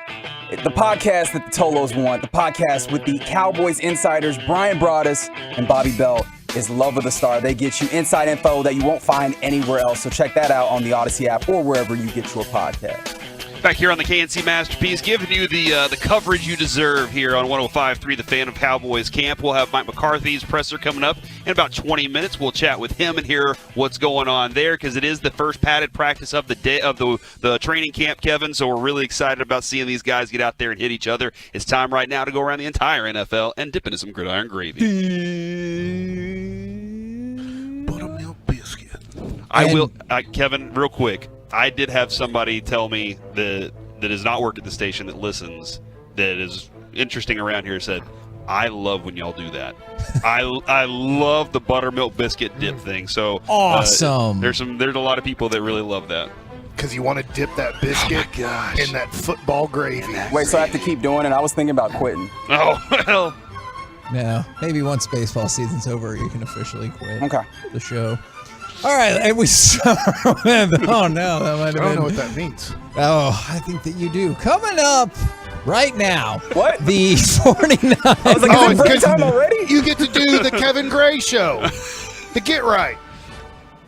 No, you said it right the first time. Then you're on full time. Well, I think, well, whatever that means. You know, you get to do that every night. Yes. Except for Saturdays and Sundays. Mm-hmm. Gridiron gravy, Kevin. So we start with Deebo Samuel. He got paid 3 years, $71.55 million extension, including $58 million in guaranteed money. I wanted to ask y'all, what do you think about, it might just be him and Metcalf, but what do you think about the idea of a trend of taking a shorter extension so you can get another free agency, perhaps when the cap explodes yet again? I mean, Mike, we see this in baseball where guys are kind of trying to figure out what's best for them when they're trying to get that range of I can get another one before I turn 30 when when all that goes on. So it's really interesting to see how it's going, but it does give them a lot of leverage. And I think what's more important here though is Aaron Rodgers, Deebo Samuel, some of these guys, especially with the hold in we're seeing when DK Metcalf was like, I'm going to hold in, Deontay Johnson, I'm going to hold in. These guys are using a lot of their own power right now to say, it's time to pay me. You know, it's interesting because, let me ask you guys this. Julio Jones's career is almost over. I mean, that was proven by the lack of interest in him. How old is he? 31. Well, you better be careful about doing this, 33, right? Yeah. 33. Because at 31, 32, 33, most receivers' careers come to an end. And so, and it's not guaranteed. So you just have to, right? I mean, there's this fine line of when you hit 30 and you think, hey, I'm going to get another contract at 30. Probably not. Not as a wide receiver, you're not. Although, Mike, one thing you got to consider there is like those guys at 30, if they do get a longer contract, how many times are they fully guaranteed out to that level anyway? So you might as well get that contract shortened. True. So that you have the option of getting that money on the back end. It's different in baseball, right? Because Juan Soto is going to have 6 years in the major leagues before he's 25 years old. The guy I just talked about earlier in baseball gravy was 25 years old when he first became a major leaguer, and that's Aaron Judge, right? So Aaron Judge is going to hit free agency at 31 years old approximately. So it's it for him. He knows I'm going to get one contract the rest of my life, and that's it. For Juan Soto, he's like, I made it at 19 years old in the major league, so I can sign a free agent contract when I'm 24/25, and if it's an 8 to 10 year contract, people will still want me maybe on another 4 or 5 year deal. So just baseball's so different because you can make the major leagues when you're 19, you can make the major leagues when you're 25, and that changes a lot in how you attack free agency. But it is interesting, Kevin, to see how they're saying, well, let's try a different approach with this and see if it works for us to get our monies. Yeah. Now, let's go from that to, I know you guys aren't allowed to get autographs out there, but... Speak for yourself. Yeah. I have 17 already. Whatever. That's all I've been doing out here. Hanging out with Michael Young. Who, like Zach Wolchuk's? I just say, hey, don't you know I came all the way from Dallas? Where's the respect? No, there's some dude from New York with his kid. No love for New York. I came off the way. Oh, my God. I hate those D-bags that use that.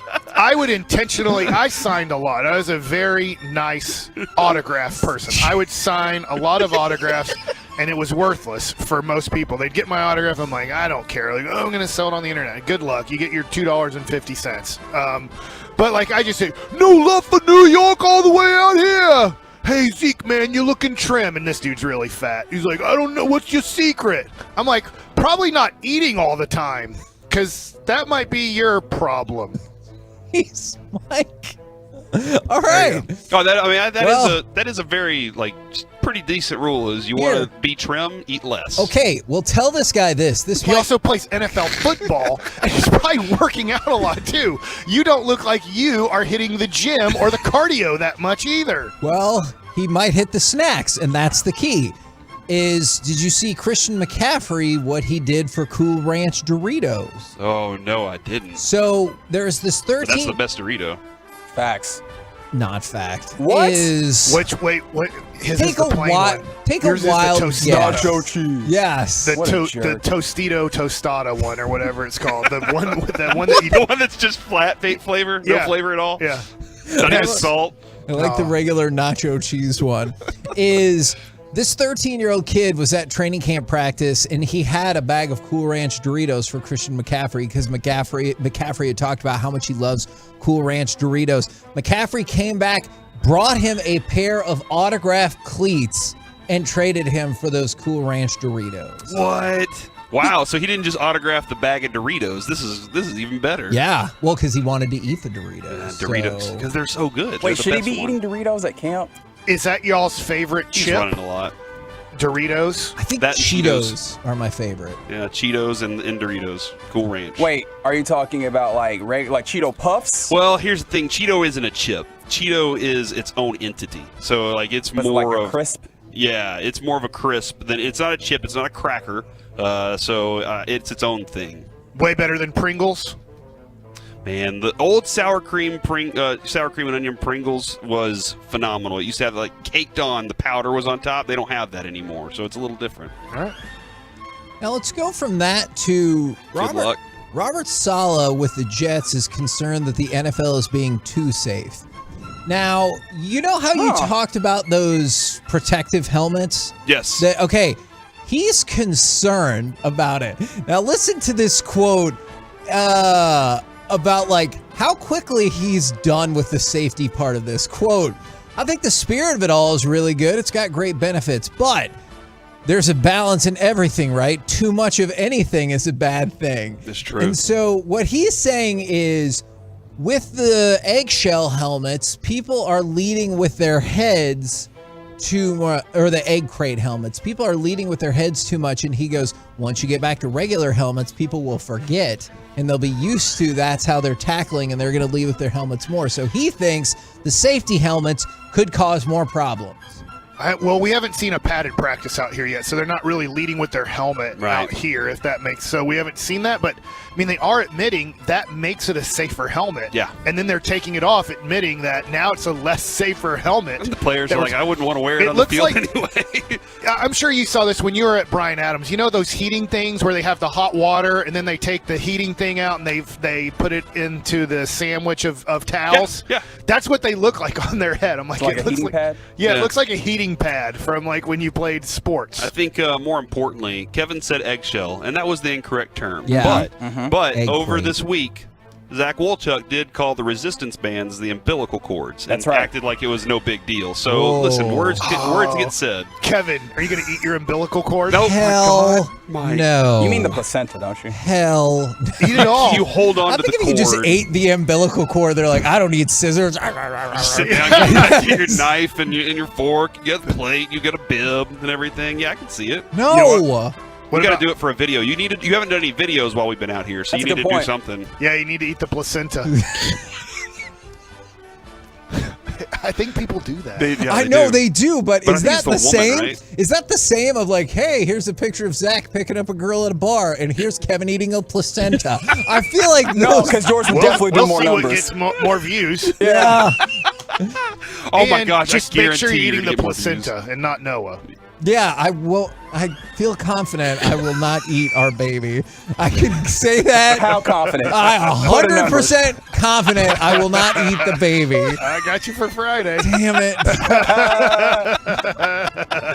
I'm pretty confident. All right, well, watch out, Jess. He left it open.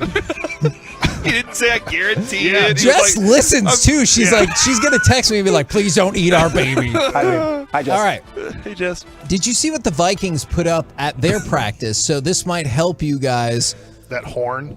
Well, I don't know. Do they do that horn at practice? They do it here.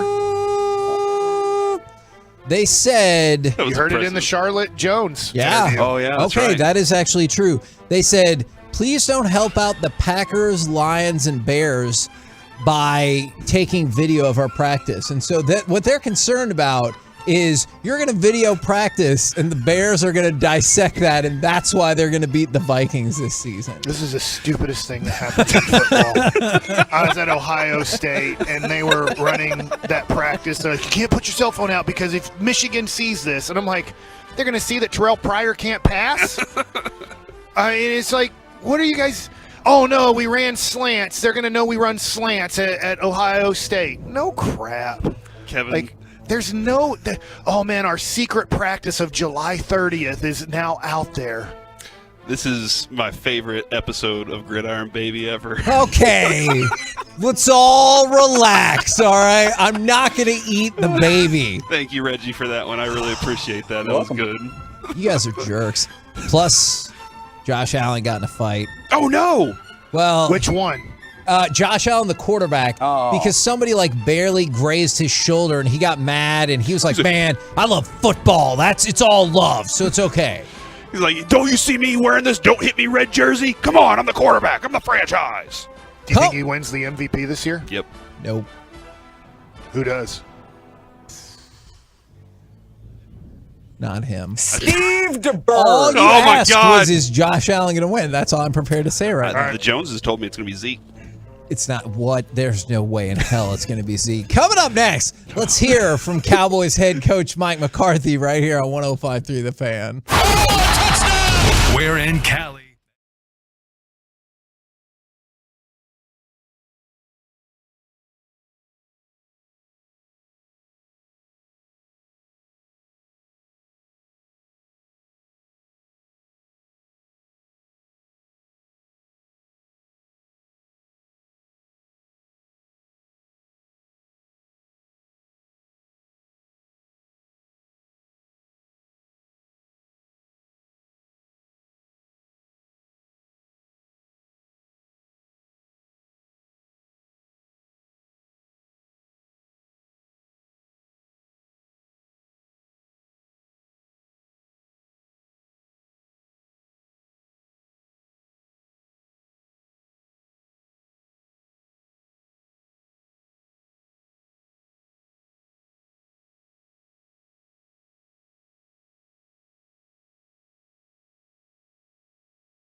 KNC Style, right here on 105.3 The Fan. Let's go straight to the podium. Mike McCarthy, brought to you by Ford. Built for Texas, built for you. Do we need to wait for Scott or? Yeah. You good? Okay. David? I know you're looking together, but the first day in pads, do you get that being able to evaluate the linemen in a way you haven't all off season? Is that one of the more important aspects? I mean, absolutely. I think for all of us, I mean, this is the work that is the priority. I think clearly for the offensive line, I would say if there's one position that's been at a disadvantage in the training up to this point, it's clearly the offensive line.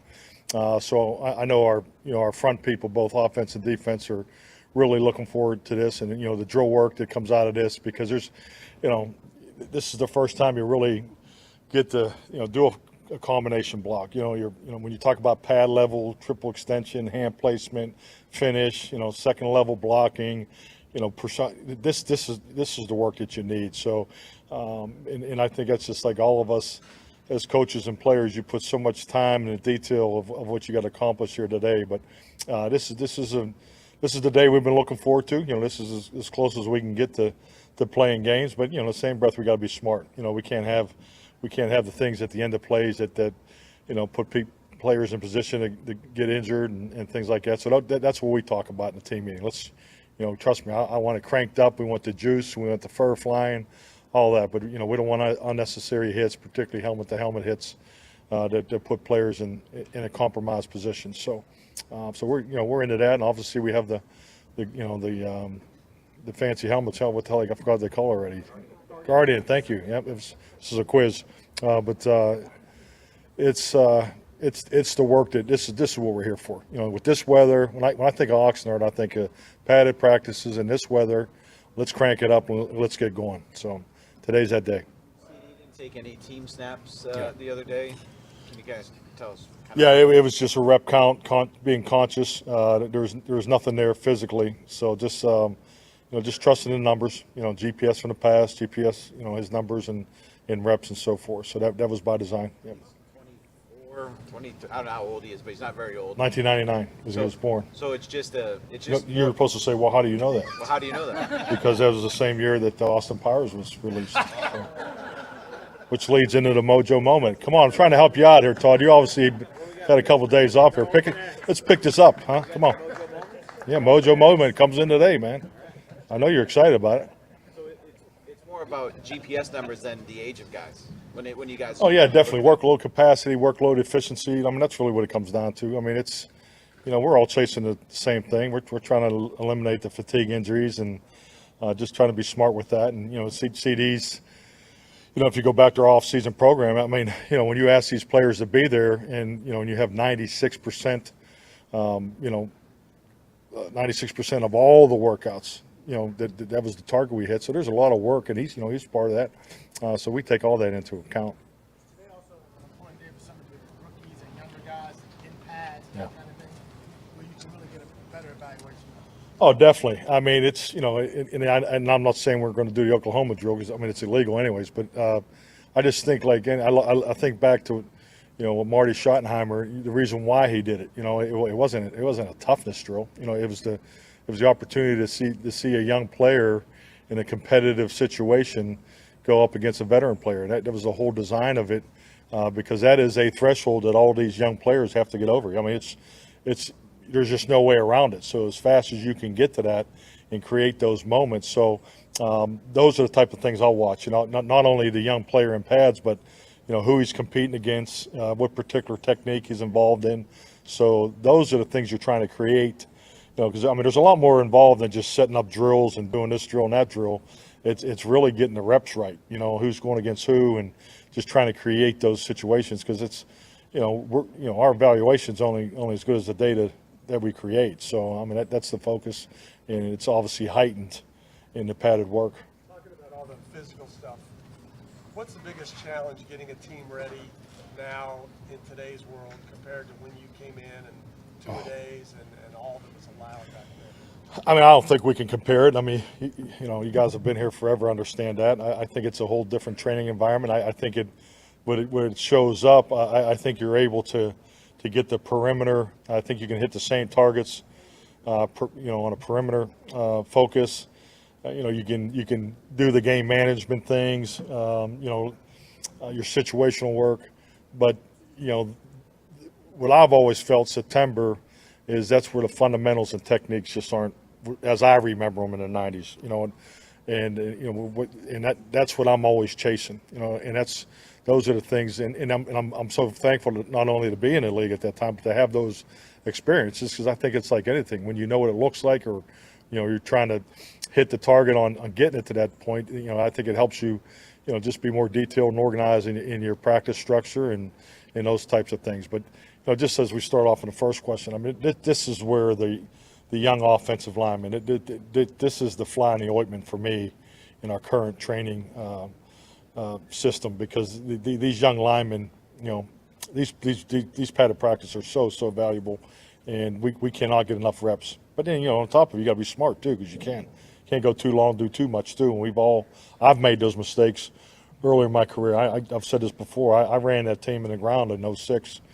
training camp, and I thought I was doing a hell of a job because I was giving them Wednesdays off from pads. But so I know what it looks like when you do too much too in pads. So I'm definitely cognizant of that. Making up for some of that, practicing against other teams, is that any part of why you guys do that? Yeah, this is a bit of a leap for me. We talked about this in the spring, so I mean I'm looking forward to the work. But this is really trying to get into a more safer environment. Competitive. There's a convenience to it too. We're obviously playing in Denver. It's definitely Nathaniel I've known for a long time, and it's on grass. I think it'll be a very healthy practice structure for us. I do like the opportunity to train up in the mountains. I think it'll, because the conditioning goal that you're trying to hit. I think we got the weather here where we can really crank it up. But let's see where we are up there. I think that's another.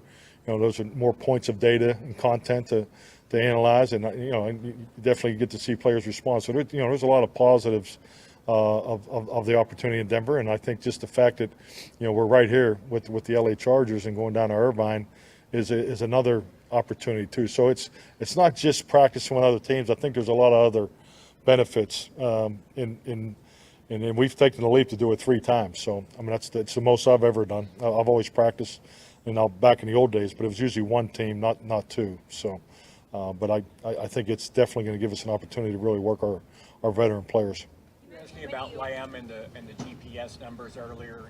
Do all of your veterans especially have a baseline where you get the report every day and you go, okay, tomorrow we got to do this with them, or this is? Yeah. How predetermined is it versus just what the numbers are showing? You mean predetermined going after the practice or into the practice? Going into the week, where once they get to this number, we're gonna ease them back a day or so. I mean, every practice you organize, you have a workload capacity for the whole team that you're trying to hit. So and we're usually, we're pretty on spot there. I mean, I've used this system for quite some. I can't remember what year we started, but it's been at least 10 years. So I've got a lot of experience in trying to, apply the workload to each individual drill. So when there's anomalies that kick out, usually it go to one player. Then there's a why. So and so went down. He took his reps. All those. So it's just it's a really good tool for us to coach cleaner within a drill and just stay on top of these guys, because like I said already, we're all chasing the same thing. We're trying to eliminate these fatigue injuries. So we have a meeting every night, 7:30. Britt Brown, Harold Nash, and I, and we go through every player's numbers, and we also we calculate the jog through, because that counts.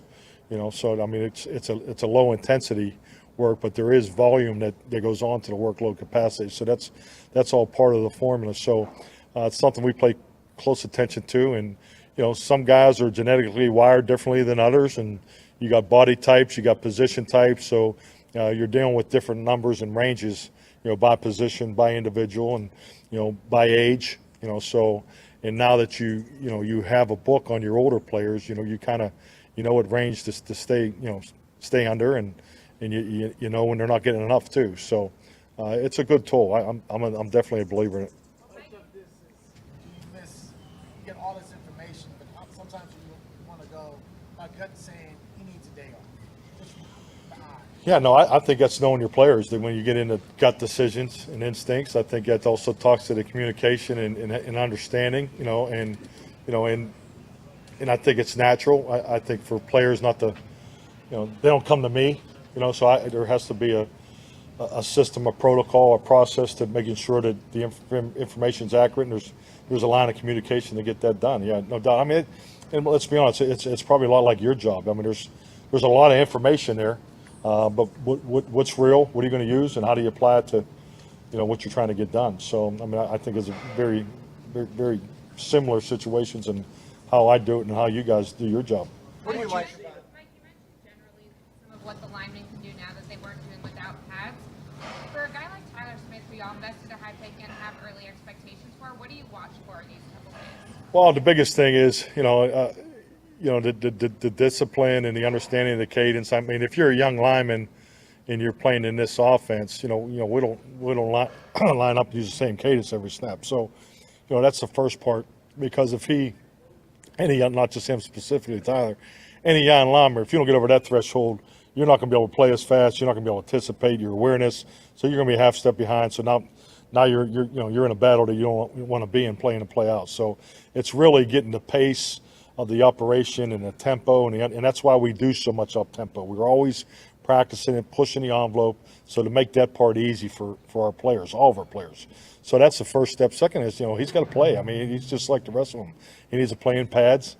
He needs to do combination blocks with Tyler and Tyron, and it's combination block isn't just a combination block. I mean, it's your footwork paired with the guys next to him, the timing, the anticipation, all those things. So I guess the biggest part of it, he just needs reps. We just can't get enough rep for our young players, especially our young offensive linemen. Speaking of Tyler, from what you've seen in the first week, is there anything that's made you think about reevaluating how much you use him in guard and how much you use him at tackle once the pads come on? We really had that talk after the spring. I probably played him too much at tackle than guard. Because I think because you got to watch you don't overreact to spring football too, because those guys are at a bit of a disadvantage. Plus, it's new. The pace is new. All the things we just already talked about, and so that could equate to some football where he's a tad late, half step off, hands might not be where. So, I think just like anything, if we can keep him in one spot and let him get comfortable there, I think then his next opportunity, his flexibility will definitely benefit from having a good foundation. Is Waletzko going to go today for you? No, Waletzko will not go. Penalties. What have you done so far in camp? And how, the challenges we had what? With penalties last Penalties. year. Okay. What have you done with that so far, and how much can you maybe do more with that now that you're getting the pads? Well, really kind of cranks up today, because I think this is real. We have the NFL officials here, Brad Allen and their crew there. We had a chance to introduce the crew in the team meeting. They've been in all the meetings this morning, so I think it's a great opportunity for us as a football team to interact. Because it's like, again, we know the rules, we understand the techniques that we want to use, but I think understanding the indicators of what they're looking for, how they communicate. So the collaboration I've always felt with the NFL officials is definitely a step in the right direction of when you talk about discipline penalties. So we got to be better, and this gives us a whole closer environment to evaluate and correct. And so we correct it in team meetings, we correct it in the individual meetings. So we have a good process that I believe in. But at the end of the day, we still got to get the play style where it needs to be. And and just stay after that discipline. So that's our approach. Will the NFL officials also be working the practices with the Broncos and the Chargers? That is correct. Jabril Cox had a play Saturday where he showed us some range by getting to Rico before the pylon. Down in the red zone? Yeah. Were you in a team meeting today, Michael? What did that play speak to you in terms of where he is coming? Well, he made the tracking highlight reel for team fundamentals, so it's a great observation on your part, man. That's impressive. Can't believe I just said that, but it's a hell of a play. It's exactly what you're looking for. I mean, he's an outside zone, it was a taxi, an 9-hole play, and excellent play. And then actually Luke Gifford, we had what we call a pylon punch out situation, where the defender and the ball carrier get to the pylon at the same time. So the techniques that we use there. So we were able to highlight that today in the team meeting. But yes, that's exactly what you're looking for, and that's what Jabril brings to the table. He made that great catch, and everybody saw it. But what did you think of the reaction of the teammates and everybody coming over? And well, I think it's awesome on a number of fronts. I mean, you're talking about a young man that's been here quite some time, has gone through a lot to get in position for this opportunity. So when you see that, something like that, because we all understand the work that he's put in, and the patience that he's had going through this. But also it speaks to, that's his gift. I mean, he's a big target in the red zone, and we've all been waiting for that and looking for it. And obviously, when we get in pads, and those opportunities come, and it'll go to a different level. But I think it's just a combination of all those things. A lot of guys excited for him, but also excited for the play, excited for the skill that you have down there in the red zone, because you love those big targets that can win the 50-50 balls. As a 6'6" wide receiver, it just seems like an interesting build in terms of like special teams. If you're not going to be a top 3 receiver, is that a challenge to make the roster? That's an excellent observation, because I think we can make mistakes there as coaches when you look at long receivers. And I had a young man at Geronimo Allison in Green Bay, really high cut receiver, and you're thinking, man, this guy just, he's going to struggle on special teams. He hadn't played it in college at Illinois, and so you get like a predetermined evaluation on a guy because of his build. But it's just like anything, if he can play like that in the red zone, he also obviously has the athletic ability to play, as long as he learns how to play with his power angles. So more work to do, there, but it's definitely something that I think we all have said, oh man, he's not built for special teams, and that hasn't been the case, because as we know, for young receiver, any young player, you have to have special team responsibility. We get in these personnel meetings, the thing that I always bring up is, hey, they have to do 2 things. Outside of your quarterback or your premier pass rusher or left tackle, I mean, for most part, your positional players have to be able to do 2 things. And for a young receiver, obviously, special team responsibility is important. There you go. Mike McCarthy, brought to you by Ford. Built for Texas, built for you right here on 105.3 The Fan. Coming up next, Tales from the Ballpark. The guys went to the Rangers-Angels game, sat with Michael Young, and then did some bits. We'll talk all about it. Plus, Shohei Ohtani staying with the Angels right here on 105.3 The Fan. Text away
To you by Frankel and Frankel.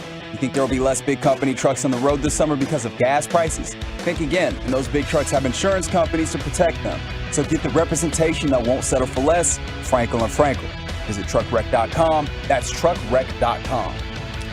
Back here on the KNC Masterpiece on 105.3 The Fan, home of the Dallas Cowboys, and we're brought to you by Metter Dodge, Chrysler, Jeep Ram, and Twin Peaks, and it's still a phenomenal scene out here, and as you can see in the video behind me, guys, I can see that. Mike McCarthy is still talking to media, so there's a little conversation going on behind us. I don't think you have to lower your voice. They're in your world now. We also are the home of the Texas Rangers as well, and since we were out here at Cowboys camp yesterday, we saw the Rangers were going to be playing against the Angels, and we said, hey, let's take a team trip over there and check this thing out. We show up, Brad Sham's there, Joe Trahan's there, some other folks hanging out with us. Man, it was a really good day. I got to hang out with Michael Young for just a little bit. I and saw talk with that. him. He's a super nice guy, man. Like, it's Mike, when people meet you, they walk away and go, he's not the jerk I hear him on radio. He's so nice in person. And that's what I felt with Michael Young. It was a couple minutes, but that's what you get. You know, it's funny is most fans thought Michael Young has no personality, all types of things, right? There are a lot of negative things said about Michael Young as somewhat of a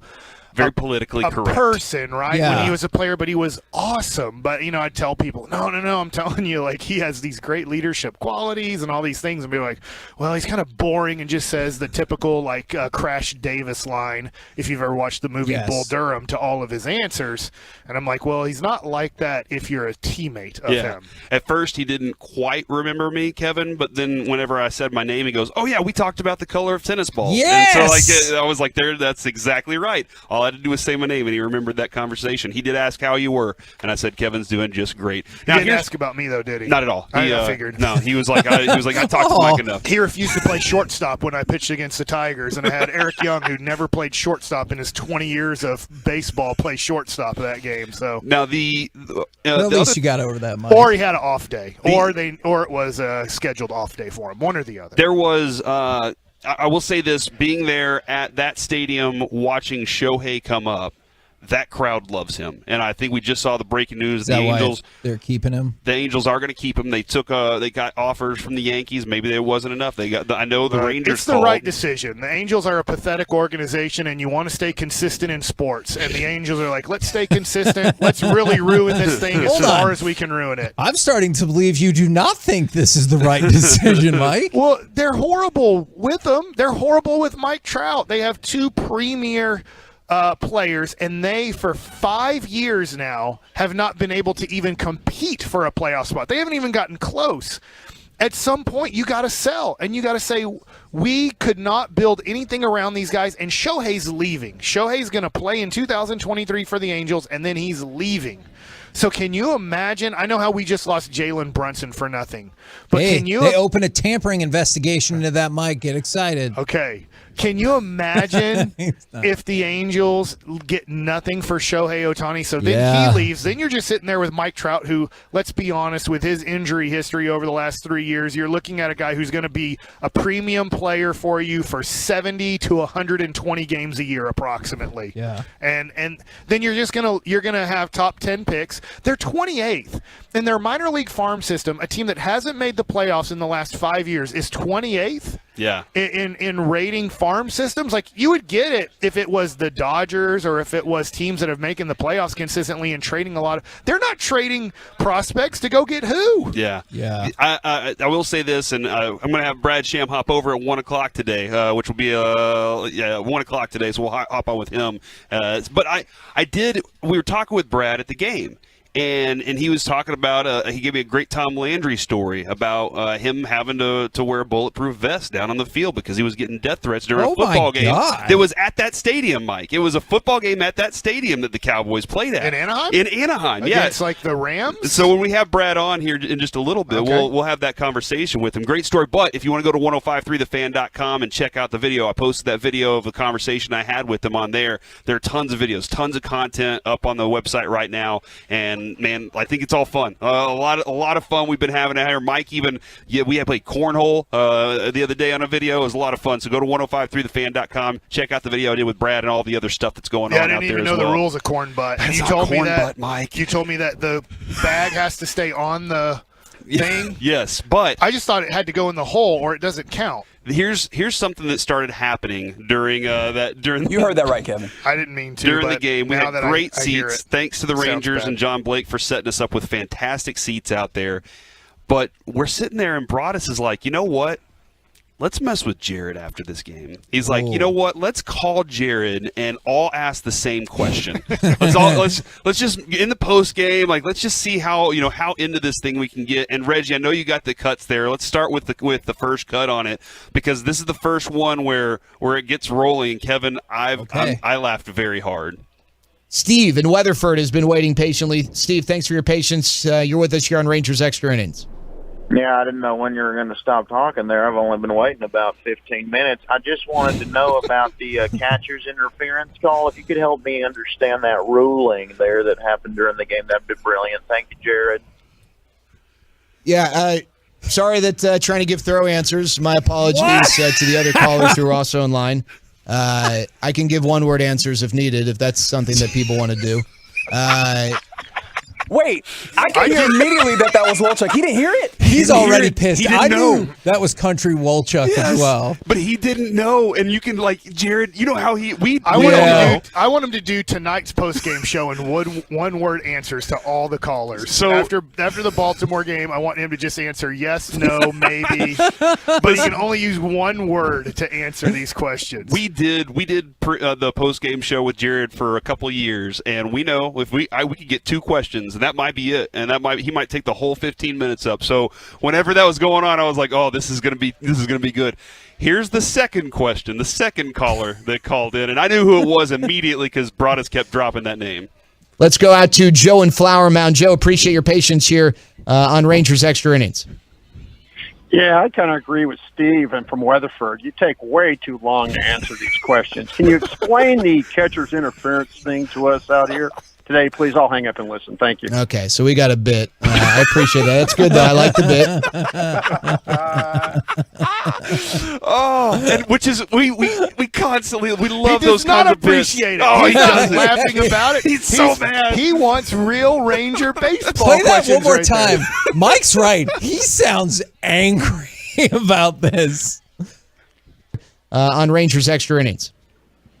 Yeah, I kind of agree with Steve and from Weatherford. You take way too long to answer these questions. Can you explain the catcher's interference thing to us out here today? Please, I'll hang up and listen. Thank you. Okay, so we got a bit. I appreciate that. That's good, though. I like the bit. He couldn't wait for him to hang up. He couldn't wait for him to just hang up on his. Okay, we got a bit going on here. I see. All right, so here's the third and final. Oh my God! Here's the third and final call. All right, at the risk of this prank, which I salute Steve and I forget who the other caller was. I salute them. That's we're doing bits. I like it. That's good. I'm a fan of bits. I can roll with that. Is this a continuation of the bit? Let's go out to White Settlement. We got Red joining us here on Rangers Extra Innings. Hey, Red. Hey, Jared, I just wanted to know about Charlie Culberson. He hit a triple today. Shohei Ohtani also tripled today. I don't know how much it would take to get Shohei Ohtani, but do the Rangers. This is Zach Wolchuk, isn't it? Zach, you ruined it. Excuse me, sir? This is Zach Wolchuk. I know it is. Ruben's giving it away because he's laughing. Alex laughing too. Ruben, Zach, your White Settlement accent is not very good. Well, I was also Stephen Weatherford, so how about you? Were you really? Were you all three? I was also, no, Broadus was Joe in Flower Mountain. I was Steve. That's awesome. God, even Tim Collins is laughing his butt off right now about this. Excuse me, sir. Zach, I can't believe Zach couldn't get a better voice. And I know he just sounded like Zach that last one. I know Chiafalo was in the car with him. I don't know why they went back to the Wolchuk. Maybe he was driving or something was going on. Because Chiafalo would have asked a 17-minute question. Yeah, he would have asked a 17-minute question, and it would have taken forever to get the question out. Did you hear the confidence level in Jared? He was like, oh, I know that's Zach Wolchuk. And he goes, finally, you could tell Zach was like, you're too cocky. I was like, you didn't know I was the first one. Man, it was so good. And like I said, Broadus was talking about it from the get. Like, as soon as he got there, he's like, like, we got to do this, and it turned out phenomenal, and I loved it, man. That is awesome. I'm sorry. I do agree with this person from the 808. Can we hear that first call again so you can hear how angry Jared is? It was like, oh, sorry, I gave you intense answers. Steve in Weatherford has been waiting patiently. Steve, thanks for your patience. You're with us here on Rangers Extra Innings. Yeah, I didn't know when you were going to stop talking there. I've only been waiting about 15 minutes. I just wanted to know about the catcher's interference call. If you could help me understand that ruling there that happened during the game, that'd be brilliant. Thank you, Jared. Yeah, sorry that trying to give thorough answers. My apologies to the other callers who are also in line. I can give one-word answers if needed, if that's something that people want to do. And he has no idea at that point that's Wolchuk. That's great, man. And so, like, that's a lot. By the way, Kevin, he does have something special. Let's go ahead and give him a high five on this. He has something special going on this week too. So. Yeah, I'm sorry, Corey. I'm excited about his auction. 1053thefan.com/Sandlot is they have their happy hour coming up for the Sandlot Charitable Foundation on Wednesday. And so they're doing a mini auction right now. They got a really cool experience with Babe Laufenberg. They have other autograph stuff and cool memorabilia. If you've ever been out for Swinging for a Cause, awesome. You've seen like some insight into all the amazing stuff that he's got. So 1053 And that's golf, right? Yes. 1053thefan.com. Excuse me, sir. 1053thefan.com/Sandlot. If you want to go get involved in his mini auction, getting ready for that happy hour. Jared Sandler, always doing things for a good cause, even if he doesn't like a caller's thought along the way. I don't know if you can isolate this, but if there's any way for that third cut to go back to Wolchuk's like, oh, you didn't know I was Steve too? Because like he had just had enough of Jared sniffing this out and being like, I knew all along. And he's like, oh, no, you didn't. Yeah, man. That's great. Well, I was also Stephen Weatherford. So how about you? Were you really? Were you all three? I was also, no, Broadus was Joe and Flower Mound. Good stuff. Amazing. We're the KNC Masterpiece right here on 105.3 The Fan. Well done by all of you guys. Coming up next, how about some Mike Likes It? All right. Choppy's girlfriend gets grilled by me, and the Padres just got a left-handed reliever. Is it from the Rangers? Next. If you could help me understand.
We are back here on the KNC Masterpiece on 105.3 The Fan. We are live from Oxnard. We're having a good time. Practice is underway right outside, so they're going to be getting after it right now. There will be mojo moments, Kevin, which means uninterrupted, high-intensity moments of practice that are going to crazy, not scripted stuff. So really looking forward to that first padded practice going on out here. And we're brought to you by Metter Dodge Chrysler Jeep Ram and Twin Peaks. We're having a really good time. And if you want to have a good time with all the videos that we've been posting, go to 1053thefan.com and check them out. But right now it's time for Mike Likes It. Well, let's start with a little bit of breaking baseball news. And it does not involve your Rangers, unfortunately, or fortunately, however you look at it. Josh Hader, who is arguably the best left-handed reliever in the game of baseball today, from the Brewers, has been traded to the San Diego Padres. So that's a little bit of trade news, as tomorrow at 5 p.m. is the trade deadline. We'll be having on Jared Sandler tomorrow for Baseball Nuggets to break down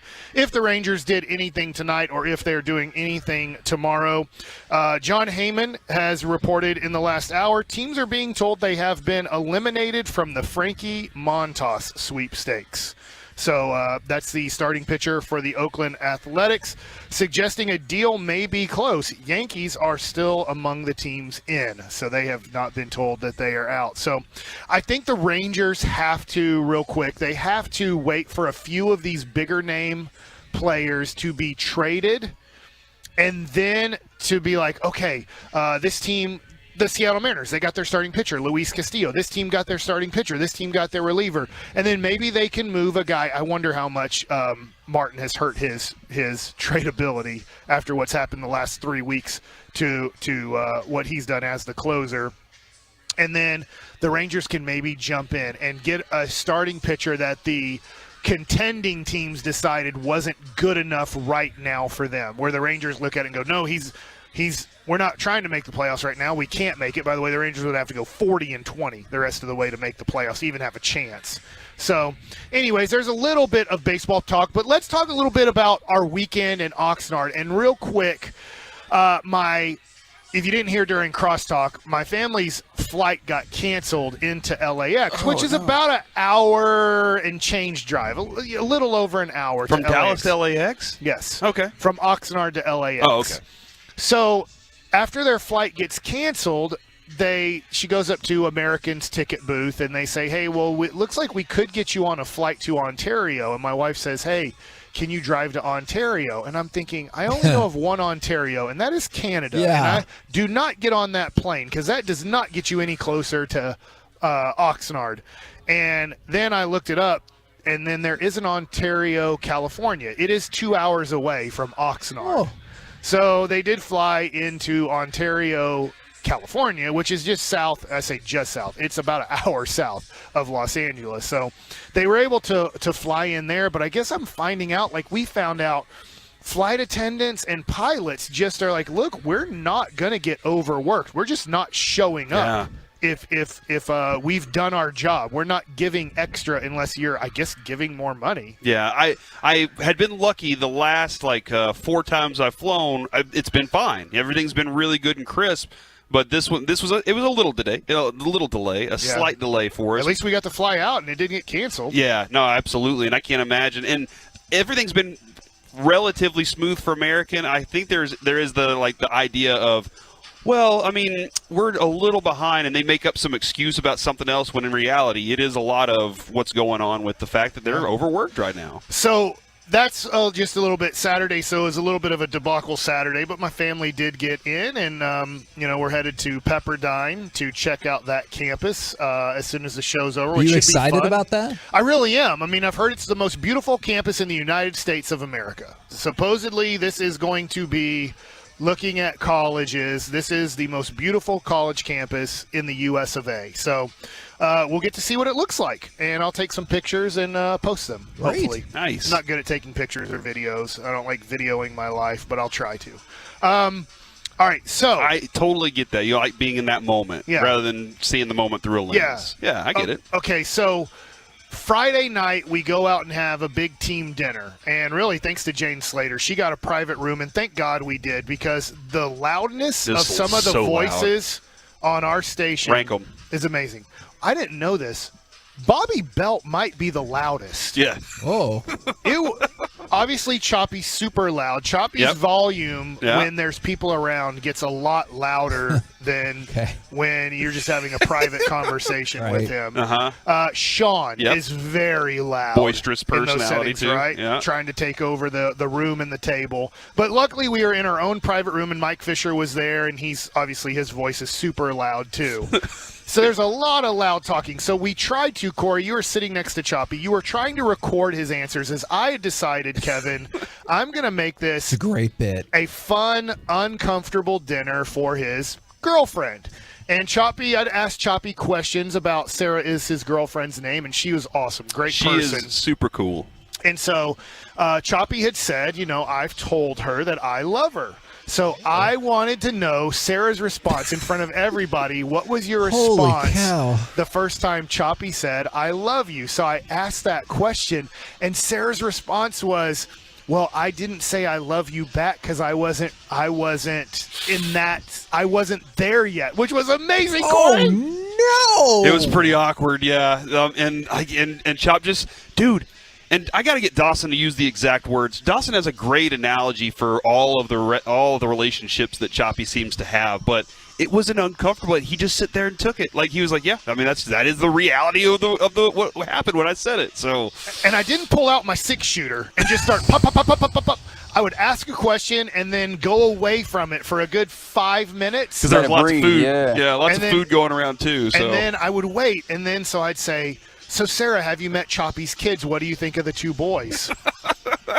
and then from there I would say, so what's your thoughts on Didn't she say that the boys at first didn't like her that much, and they were like they were very the last one, I'll bet. They were skeptical, and they were kind of like, okay, all right. And then one of them wouldn't even come out of his room for like 30 minutes. Yeah. And then he eventually did, and it was. We find out Sarah has a friend for possibly Zach. Yeah, that's what we're working on, is trying to get Zach connected. So they could be double dating. So Choppy and Wolchek could be going out on a double date here soon. Mm-hmm. So that's something we're working on, Kevin. And then I asked Sarah, I said, well, what's your thoughts on marriage? Mm-hmm. Since Choppy's been married and, stuff like that. But she just rolled with all these questions? Everything. Yes, she is amazing. And what I did, Kevin, was Mike and I were sitting next to each other because we're a team.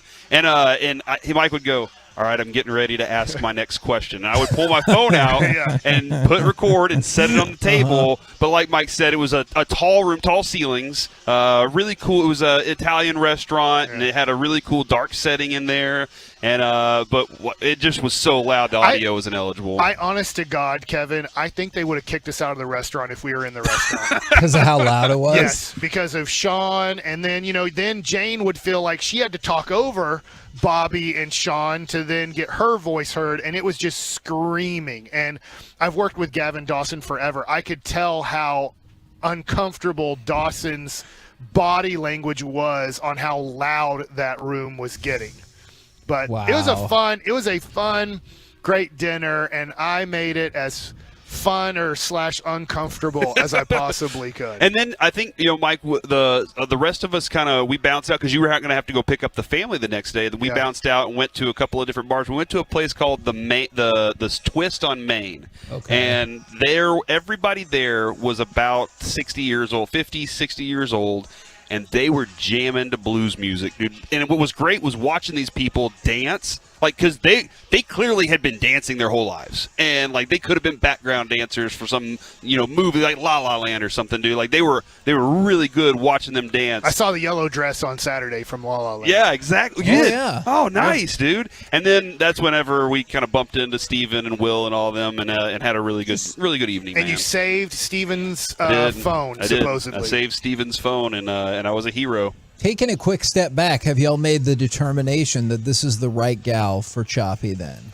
I think so. I hope so. I don't know if that's the right person for Sarah, but I hope it works out. Oh, my God. That's dirty. She is. Choppy's awesome. But, the last question, I forgot this. Because, Choppy has this stupid theory that he brings up on the air, and I just think it's amazing. He knows how to create a boy instead of creating a girl. I'm like, That it just happens. You don't know. And Yeah. he's like, no. If you put the woman in a certain position, and if you're in a certain position, it creates a male instead of a female. And so and it's got to be like the 10th day of this and that. Like, it's very specific stuff. I had him explain to Sarah and the whole table on how to create a boy if you want boys instead of girls. And I was like, and so Choppy, just to be clear, every other way creates a girl. And he said, yes, every other way creates a girl. And I was like, I'm pretty sure we'd have a lot more girls. Yeah, why isn't society way more stilted in one direction population-wise? So there you go. There's Mike Likes It. Unbelievable. We're the KNC Masterpiece right here on 105 through the Fan. Coming up next, it's time for the C Block, and Corey, you got a special guest today. Yeah, let's talk with Brad Sham about bulletproof vests. Next on the Fan.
You're about to be masterpieced, KNC style, right here on 105.3 The Fan. We're back here on the KNC Masterpiece on 105.3 The Fan. We are live from Oxnard, California, where Cowboys practice and pads is now underway right there on the field. We'll get to that in just a few moments because there's a lot of action going on today. The first padded practice, get to see some running game and all that stuff. But we're welcoming to the C block Mr. Brad Sham, the voice of the Dallas Cowboys. The C block. Corey, for Corey block. Yeah, so it's just a little block of time where and you're an offensive lineman. Or Cowboys, or there are lots of options that come along with. Kevin named it. I'm going to try to not have my feelings hurt by not being in the A block or even the B block because I'm just kind of a team guy, and if the C block is where there's a place for me, then I'm thrilled with the C block. Brad, did you ever play football? No, I had a Jewish mother. Okay. No, I was not allowed. Not allowed to play anything that might get me hurt. Did you play baseball? I finally was allowed to. Now, keep in mind, in the 50s, okay? Okay. So I was not allowed to play Little League. I would have done it in a heartbeat. I did go out for the high school team as a sophomore, and that was not a successful endeavor. Okay. Because I'd never played except on the sandlot, but I'd have liked to. Now, I will say one thing I noticed while sitting next to Brad at the game yesterday. Brad, you call the game while watching the game. Well, I did a few plays. Let's not get carried away and make me sound like I had there were some where I was like, that's a call right there. Yeah, every now and then I like to do it. Like, I'll stand out here literally. I mean, we don't get a chance to practice until Broadus and I go on the air in Denver. So I will stand out here from time to time and just call a play that I see just to remind myself that I still know how to do it. And in baseball, and I like doing it, so I'll say, yeah, here's the pitch. Swinging a drive toward left, just foul. Yeah, I liked it. That's why I got in the business, was to do baseball. Absolutely. Finally got a chance to do it for 3 years. Did you? I heard y'all maybe joking about it. Were you going to go and hop up with Eric and Matt? No. Those guys completely misunderstood. I was with the PR guys and Kyle Yeomans, and so we went in because Eric told me what time they would be eating, and that's about the time we got there. So their guy took us from their booth up one floor to the media dining room, and Matt and Eric and Evan Grant from the Morning News were having lunch, and so we walked in and sat down, and Eric was alluding to the fact that the late innings for the Rangers have not been the most successful part of their game recently. And he said, you want to come in and do the last couple innings if it's close? Because you'll have better luck than us. And so I think a couple of those guys thought he was being serious. And had he said, no, really, I would like you to do it, I'd have been there. But he was not, nor should he have been. Okay. Well, and you did end up getting a last couple of innings. Ended up being a benefit to the Rangers in this one. PR Joe Trahan as opposed to TV Joe Trahan. He had the car. So he was deciding when we left. Now it's a haul just for the audience from Anaheim to back up here in Oxnard. So there's no such thing as Sunday not much traffic in Greater LA. So Joe said at the end of 8, "Are we ready to go? You want to try to beat the traffic?" I said it's 2-2. Yeah. We're going to see the Rangers hit in the 9th. Yeah. Then we can go if you want, but we're going to watch the Rangers come to bat. Good decision. Yeah. So then, you go infield hit, walk, gapper to right. Everybody scores. Now we're happy. Now we go. And then I went to the ballpark app on my phone, which I use all the time. And so we got in the car and listened to Eric and Matt and Jared finish it out with the end of the game and the pregame show, as it should be. And that was it was totally worth it for that part of it too, because Duran, who's a young player who's coming up doing some really good work. That was something interesting too. Is Brad, you were learning some of the younger players that are making their way. Well, up. especially on the Angels. I've never heard of any of those guys. There are a bunch of names. I mean, who the hell are these people? And if you look at the advance, some of them have only been up for a very short time. There's a reason they're worse in the standings than the Rangers. And the Rangers are better. Yeah. They're not a finished product. I'm so disappointed as a baseball fan that the Angels organization has had Shohei Ohtani and Mike Trout for 5 years together, and they can't even compete for a playoff spot. And yet they're like, hey, well, yeah, we're not trading Shohei. Well, good luck. Shohei's told you multiple times he's leaving after 2023, and I expect them. He has said that? Yes. He even said, it's not as direct as that. He said, I'm an Angel right now. He said, I'm an Angel. And then last year he said, pretty much in September, I want to play on a winner. Yeah. Look, that will be a hard contract. We were talking about this amongst ourselves yesterday. This is an unusual guy because you have to pay him as a hitter, and then you have to pay him as a pitcher. Yeah. And so it's like you're paying two guys at once, and that will be tough. Is he a Boris guy? I don't believe so. Well, that's one plus. The other thing, too, is remember, he made the crazy decision where he could have been a free agent instead of the way he was posted, but he said, no, I want to get to the major leagues now. So he hasn't made what you'd consider that huge money in the first 5 years of his career. Part of the problem is, Mike, and you played, you understand this, we as an industry, sometimes we have to help lead the public. We got to stop talking about $10 million as though it was chicken feed. Yeah. You know, Dalton Schultz is on the tag. So, poor baby, at the age of, 25, 26? Did you make $10 million a year when you were 26? No. It probably took you a couple more years, didn't it? I made $1 million playing baseball from age 18 to 30 combined. Combined, right? Yes. Dalton's going to make $10 million this year. Mm-hmm. I mean, I don't feel sorry for him. They haven't insulted him. Juan Soto, here's a perfect example. I had the TV on Saturday afternoon, and they're talking to Fox guys are talking to him, and Ken Rosenthal asked him, so what is it? And, you know, for people who haven't heard Soto, he doesn't speak fractured English. It is somewhat broken, but he knows what he's being asked and what he wants to say. And Rosenthal basically said to him, what was it about 15 years for $440 million that you didn't like? And you know, and he said, well, you know, it's this and it's that. And he used some words that somebody taught him. And then ultimately he said, but, you know, I don't make those decisions. And then they went back to the set, and Frank Thomas on the set said, well, that's because he's 23, and what he's going to figure out is, you make all those decisions. So, but the agent is telling you a lot of things when you're 23. Yeah. And look, I'm not saying agents and Boris in particular don't have the interests of their clients at heart, but how you define those interests. What if the guy just wants to stay in Washington? Yeah. Mm-hmm. What if Wilson Contreras just wants to be a Cub? Just pay me market rate, and that's the most important thing. And we want to win. I mean, that should count for something. Yeah. And then the player should say to this will never happen. And that's where the player has to say to the agent, and this is what Frank Thomas was talking about.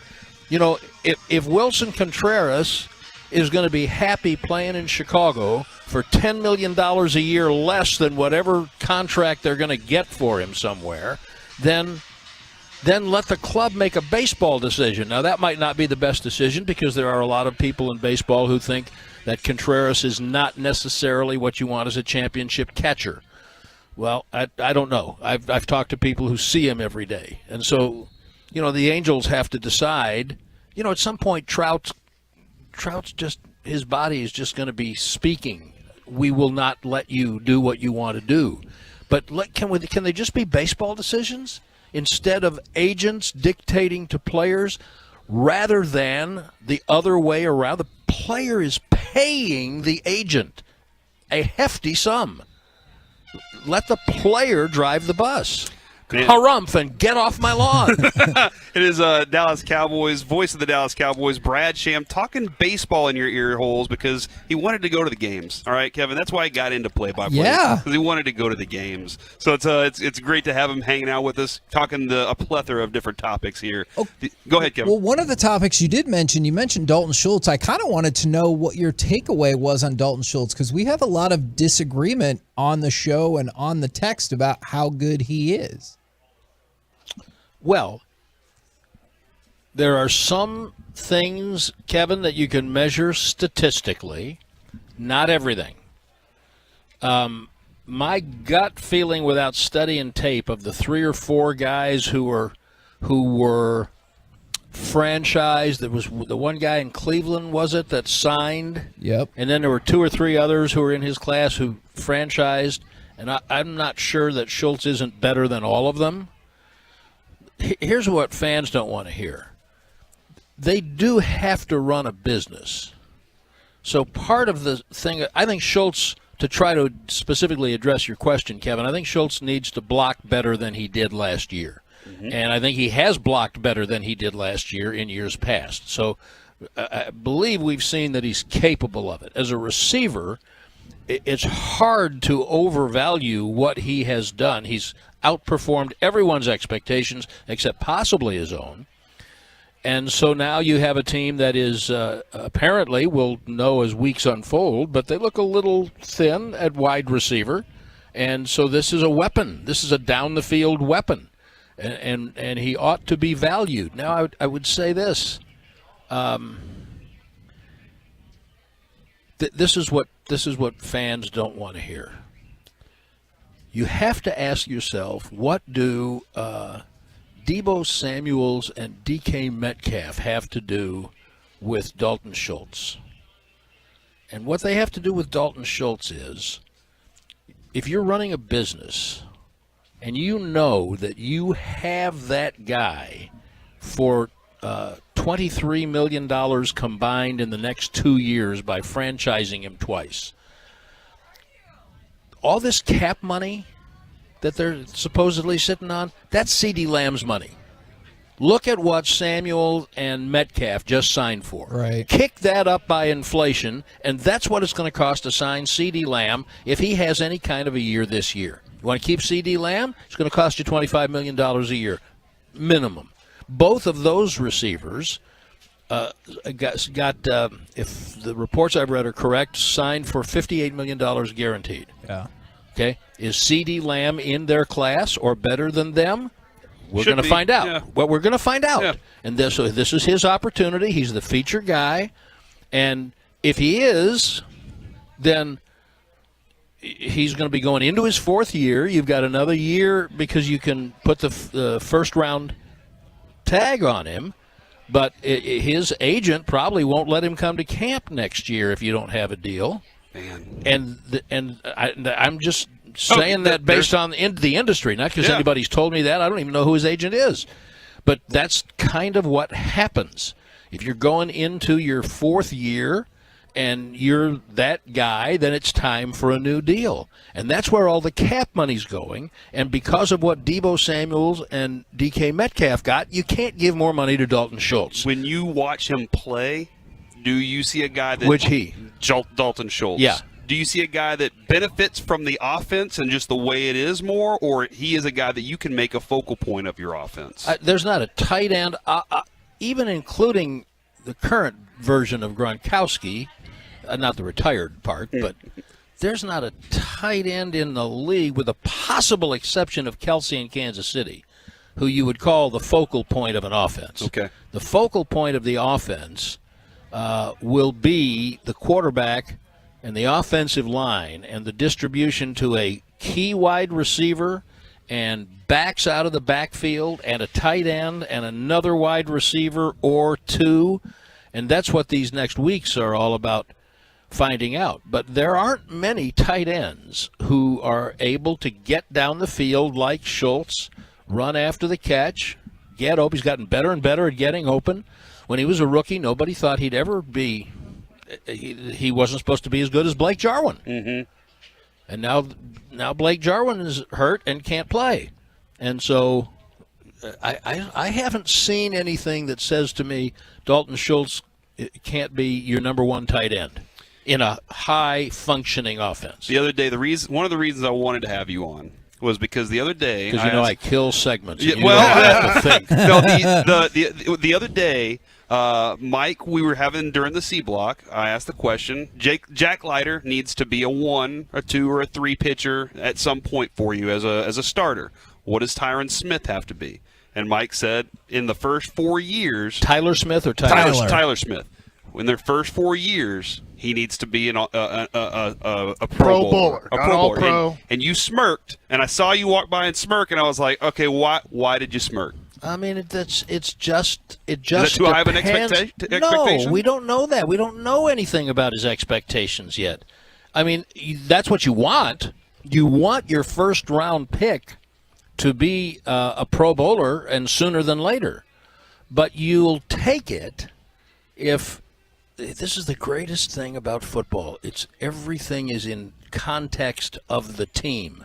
If he's not a Pro Bowl player, Tyler Smith, but he's a reliable starter at whichever position, and let's say he wins the left guard job and he plays there for 2 years, and then Tyron retires and he moves over to left tackle, and in his 9 or 10 year career, Tyler Smith is reliable. He's there every day, and he makes 1 or 2 Pro Bowls. That's not what you're talking about.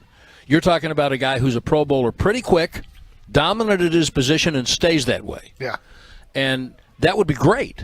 But I don't think he has to do that for it to be a successful pick. What he does have to do for it to be a successful pick, in my opinion, is be a reliable starter. Play all the time. And sometimes they'll be Zach Martin, and sometimes they won't. See, I think the most important guy on the 2016 Cowboys offensive line was Ron Leary. He solidified a pretty good line. They gave the job to L.C. Collins out here, and he didn't earn it. Leary played better, and Leary was mad about it. And he never said anything except to his closest friends. And then they muddled through early. Of course, Dak's a rookie, Zeke's a rookie. And then Collins got hurt, and Leary took over, and that's when the offense took off. Now, they had the same center, the same tackles and right guard. When Leary came in with that nasty attitude and everything, now he never made a Pro Bowl. He might have made 1 in Denver. And then, then he got hurt and his career ended. But he did get paid. But he was reliable, and he was really the missing ingredient in that offensive line. So for me, what I need to see from Tyler Smith is a guy who is good enough to be in. You want him in there all the time. I like Connor Williams as a person, and I admire his tenacity, and he did everything they asked of him, and I think he was a better player than he got credit for, but he wasn't quite. He was there all the time, but he wasn't didn't need him to be a Pro Bowler. I just needed him to be a little bit better, and that's what I would like to see from Tyler Smith. Does that make sense? Yes, I have follow-ups, but we're out of time. Yeah, we have. Hey, Brad, thank you for helping us kill a segment. I'm sorry. I'm sorry. You did it, man. You did it. When we go in the break, tell me the follow-up, and I'll give you the answer, and you can do with it. Maybe we can do a video with it. You can check out the video we did with Brad Sham yesterday, 1053thefan.com. Does Tim Collins ever smile? All the time. I've never there seen he a smile goes. before. Okay, good. When the Reds are good at baseball again, he'll be smiling. All right, Kevin, take it away, man. There you go. Coming up next, the Major League Baseball trade deadline is tomorrow. Do you want the Rangers to be buyers or sellers? We'll talk about it next right here on 105 The Fan.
Also brought to you by D&M Leasing and Buyers Barricades. If you're new to traffic control or barricade rentals, Buyers Barricades is a full-service provider taking care of your project or special event no matter the size from start to finish.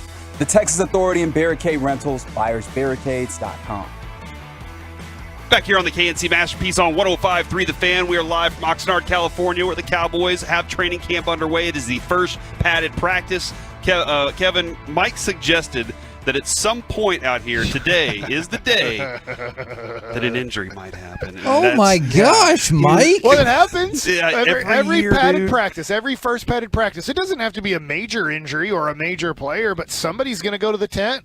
Yeah, so Okay. because this is the first time you're actually being Mike, very physical. did you make a call too, Mike? He did. He So actually yeah, has a person so I in mean, mind. Kevin, let's go to you first. You take your best guess. See if you can get this right. Put odds on it. Who's going to be the first guy to walk off the field and have to go to the tent? It's too bad Lyle Collins is not still here. I would have called on him. He wouldn't have been out there anyway. So Yeah, he forgot to pee probably. Ooh. Oh, is it really? This is tough for you, huh? See, It is. Who's your guy? I also don't want to jinx anybody. Well, you're not the jinx. Yeah, I there's no have such that thing as that. I right? have That's the power, and that's why, like my person, I really don't want to say. What, like a Thundercat? Is Micah? Or, sorry, He-Man. It's gonna be one of the rookies. Micah? Yeah. Jeez. Yeah. Like that guy's a freak. He's not going to get hurt. I know, but that's why I didn't want to say it But I think he's fit. He's ready to play right now. He's probably the most physical one out there. What about DeMarcus Lawrence? He seems to always get hurt in these things. Yeah, that is a good time for him. Hey, you know what? As it's getting What do physical, you I need think, to save Kevin? my body. One of the You rookies. think DeMarcus is going to walk to the? I was thinking about Ridgeway too. Yeah, rookie's a good choice Yeah. because they don't know how to practice yet. Yeah. So Right. they're still like. Remember Zach Martin destroying Sean Lee? Yeah. What I most remember about that is I most remember Corey talking to Justin Durant about Sean Lee getting hurt, and he's like, "Hey, did you see Sean Lee get hurt again?" And you're like, "Come on, what's the deal? Stop getting hurt." Why you always hurt, bro? And really, by the yeah. way, if you're young or forget, it wasn't Zach Martin's fault. He was kind of touching him, and then Sean Lee slipped and blew out his knee. Yeah, so that's what happened. All right, so we do have Rangers trade deadline coming up tomorrow, as Reggie pointed out, 6 Eastern earlier in the show. That'll be, 5 or 4 or It's something. at 5 o'clock Central. Nobody knows how a clock works, Kevin. But you know what? Nobody? We're really excited about it. Maybe. I don't know. Maybe you do. Okay. Do you want the Rangers to be buyers or sellers, though, as things come down the pike there? I don't think they have much to sell. Oh, interesting. Because back Cole Calhoun. they want to make that move into being a legitimate player. Well, so my opinion is this. I mean, you talk about right now, Luis Angel Acuna got promoted to AA, right? He's a middle infielder. If you start looking at the Rangers and you look at their prospect list, they have the quantity. What you're hoping for is that one of them turns out to be quality, an all-star type player, a guy that you can start saying, hey, he's the guy with Seager and Simeon that we've paid a lot of money. Well, you talk even about Josh Young. A lot of people say, hey, man, we think he can be an everyday player if he can freaking stay healthy, but we don't know if he's really going to be a Julio Rodriguez, a Bobby Witt Jr., an Adley Rushman, these guys that we're seeing this rookie year.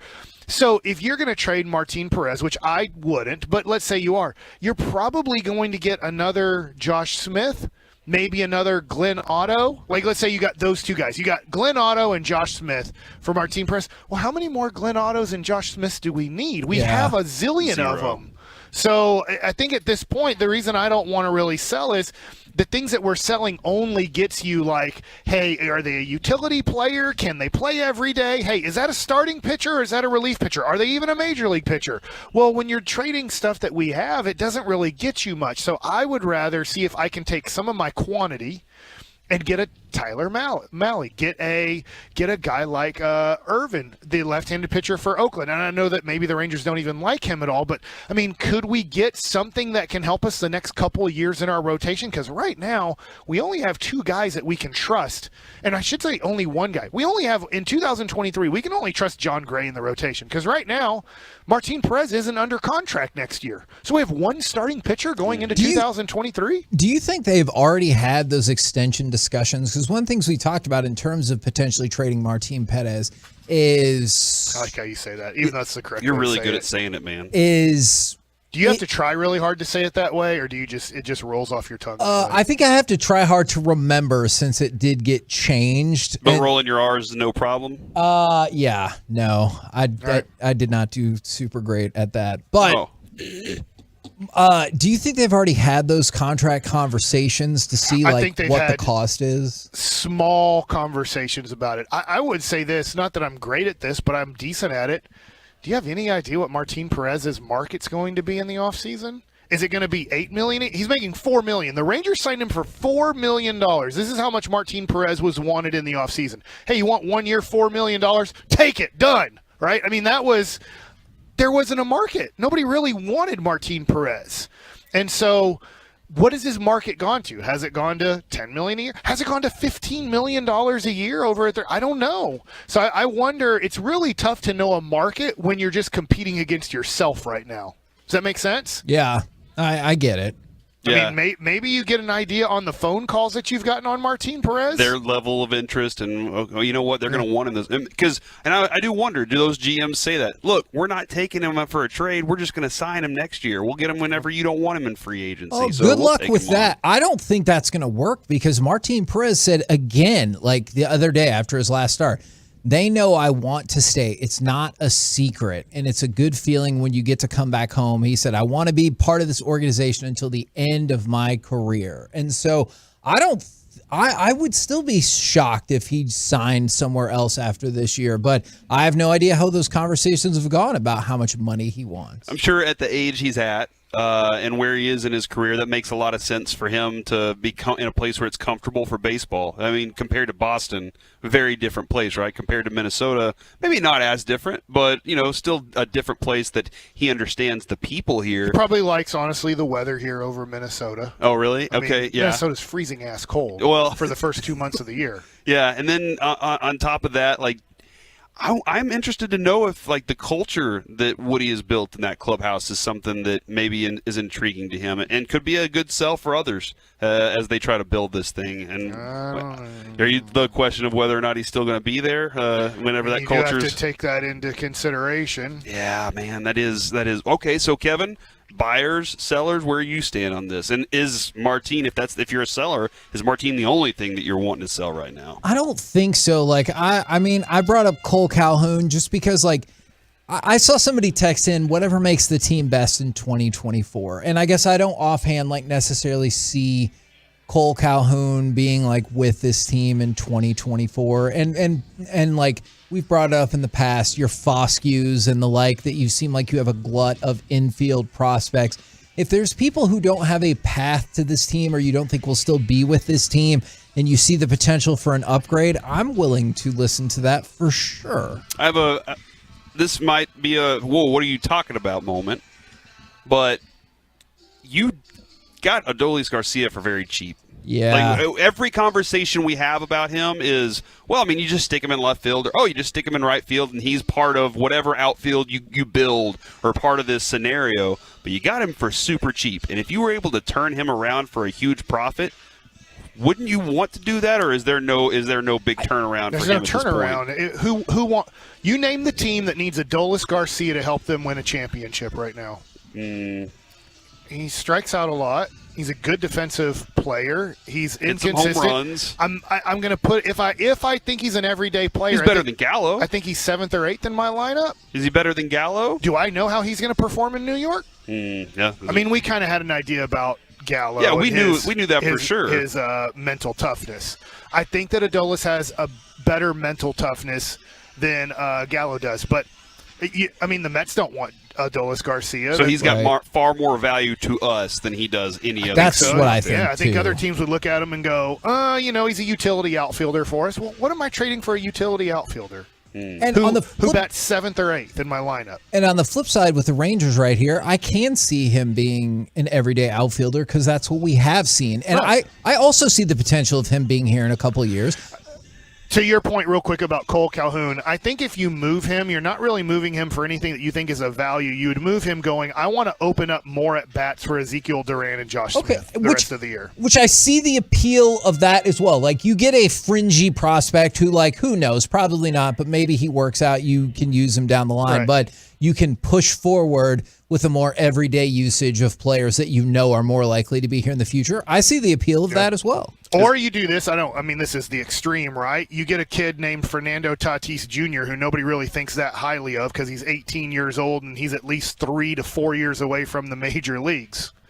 And so maybe when you're trading a Cole Calhoun or you're trading a Brett Martin or you're trading a Matt Moore, you're like, hey, instead of getting a AA or AAA guy, let's take a guy in rookie ball who we kind of liked, who we have no clue. This guy, we might have to release him after playing high A ball and be like, he can't play baseball. Or you might go, oh my gosh, we kind of stole somebody here, but it's a big projection to be like, hey, we think he's 4 or 5 years away from the majors. Man, if you could land a guy that could be that kind of player in the future, though, like that would be another big hit. Corey, let me ask you that. What would your philosophy be? Would you take more shots at, like, would you try to get 5 prospects out of rookie ball or whatever? Or would you be like, hey, let's take the guy that I know can probably be on the team next year? Yeah, I think I have a bunch of players that I'm really interested in already ready to play Major League Baseball. Okay. So I want to get as much currency as possible. So go ahead and if Cole can bring me one of those kind of guys, then I can shift that guy up whenever I trade Ezekiel Duran or whenever I trade one of those other guys for the bigger package. Like that's what I'm looking at is I need to be able to say that whenever I do make that big trade for whoever it is, that I didn't deplete the entire farm system so much that there's nothing else to come back with. So I look at it as currency that's going to help you out because you can take that guy and kind of push him along, or you have more. We always use it. You have more chips to be able to go to the table with, and that's what I think is important right now while you're trying to get the big money. I really am in a hey, let's keep collecting because Kevin, think about this. Let's say you do trade Jack Leiter. Did you in theory replace that with Kumar Rocker? Like you just made that draft, and so everything was hinging on Jack. Yeah. Well, now you say, okay, but we got something huge in return for Jack. But we also have another pitcher that's going to be ready. Like in theory, that's how it should be able to work. And that's the tough part about trades is people are like, oh, we gave up this and this and this. And I'm like, well, yeah. Well, why did the other team do it? Like they want something out of this too. So if there is a trade that's made, there'll be something of value that perhaps you'll lose, or else what was the point of any of it? You don't like when people propose trades on the text line that say, hey, what if we trade Josh Green and Dwight Powell for the Greek Freak? Yeah, sometimes you know what? Should have happened. We should do that. Sometimes I'm sure like, Milwaukee's offering that. I always think if you know what the flaw of the player is, as just like us or a normal fan, you can go ahead and bet that like a front office of another team has a pretty good idea of what the flaws of that player are as well. For real. Coming up next, let's chit chat with those fellas from the G-Bag Nation right here on 105.3 The Fan.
Back here on the KNC Masterpiece on 105.3 The Fan, we are live from Dallas Cowboys training camp where the first padded practice, is in action right now, and we are joined by the G-Bag Nation, brought to you by D&M Leasing. Thank you very much, gentlemen, for hanging out with us. How's the practice going so far? I've already had your eyes on it for just a few minutes here.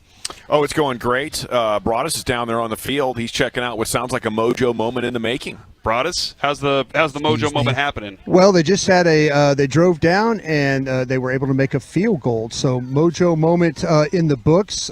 Cowboys win with about a 42-yard field goal. From our tech guy? Nope. From Hialalu. It's Hyralahu. I was hoping he would miss. Excuse me, sir. All right. Okay, we got a lot of good things to get to here in this crosstalk. That being one of them as well. How did the bit go yesterday for you in the car? How was that? Because Jared, man, y'all nailed it with him. I wish you could have changed your voice on number 3 there. I didn't know what to go with, man. I started getting nervous. I didn't know what to do. And he was left on hold for what felt like an hour. Jeez, Jared doesn't stop talking. He just rambles on and on. You got nervous until Jared said, I figured it out. This is Wolchuk. And then you were like, well, guess what? I was Steve from Weatherford, too.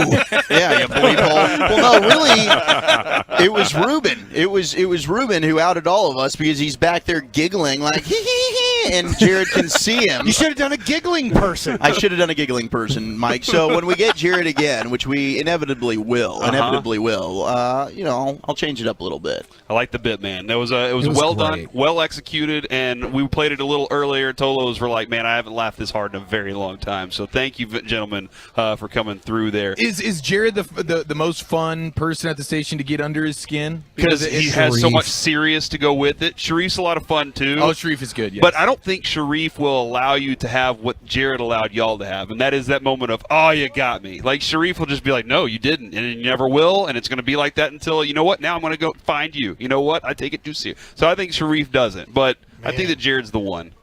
Now, the other thing, too, Eric, we found out, since you're Italian, you didn't even know what bruschetta was. I struggled there. I feel like that's a highfalutin bread, okay? Like, let's just be honest here. I find myself in Italian It's eating a highfalutin scenarios. bread. You go to a Maggiano's, they've got it.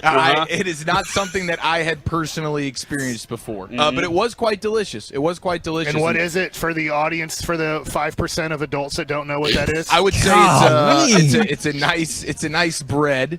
And then there is some tomatoes on it, correct? And then some other basil, mozzarella, maybe and a little basil. Okay. Was there a little bit of mozz? Some oil. There was a little mozz. There was some oil. Yes. Yeah, we've just done it. We've done what bruschetta is. You named it all. We nailed it. It was good. The other bread was even better though. Whatever the random bread that they just bring out and you're dipping it into the sauce, that was outstanding. Now the other thing that happened at that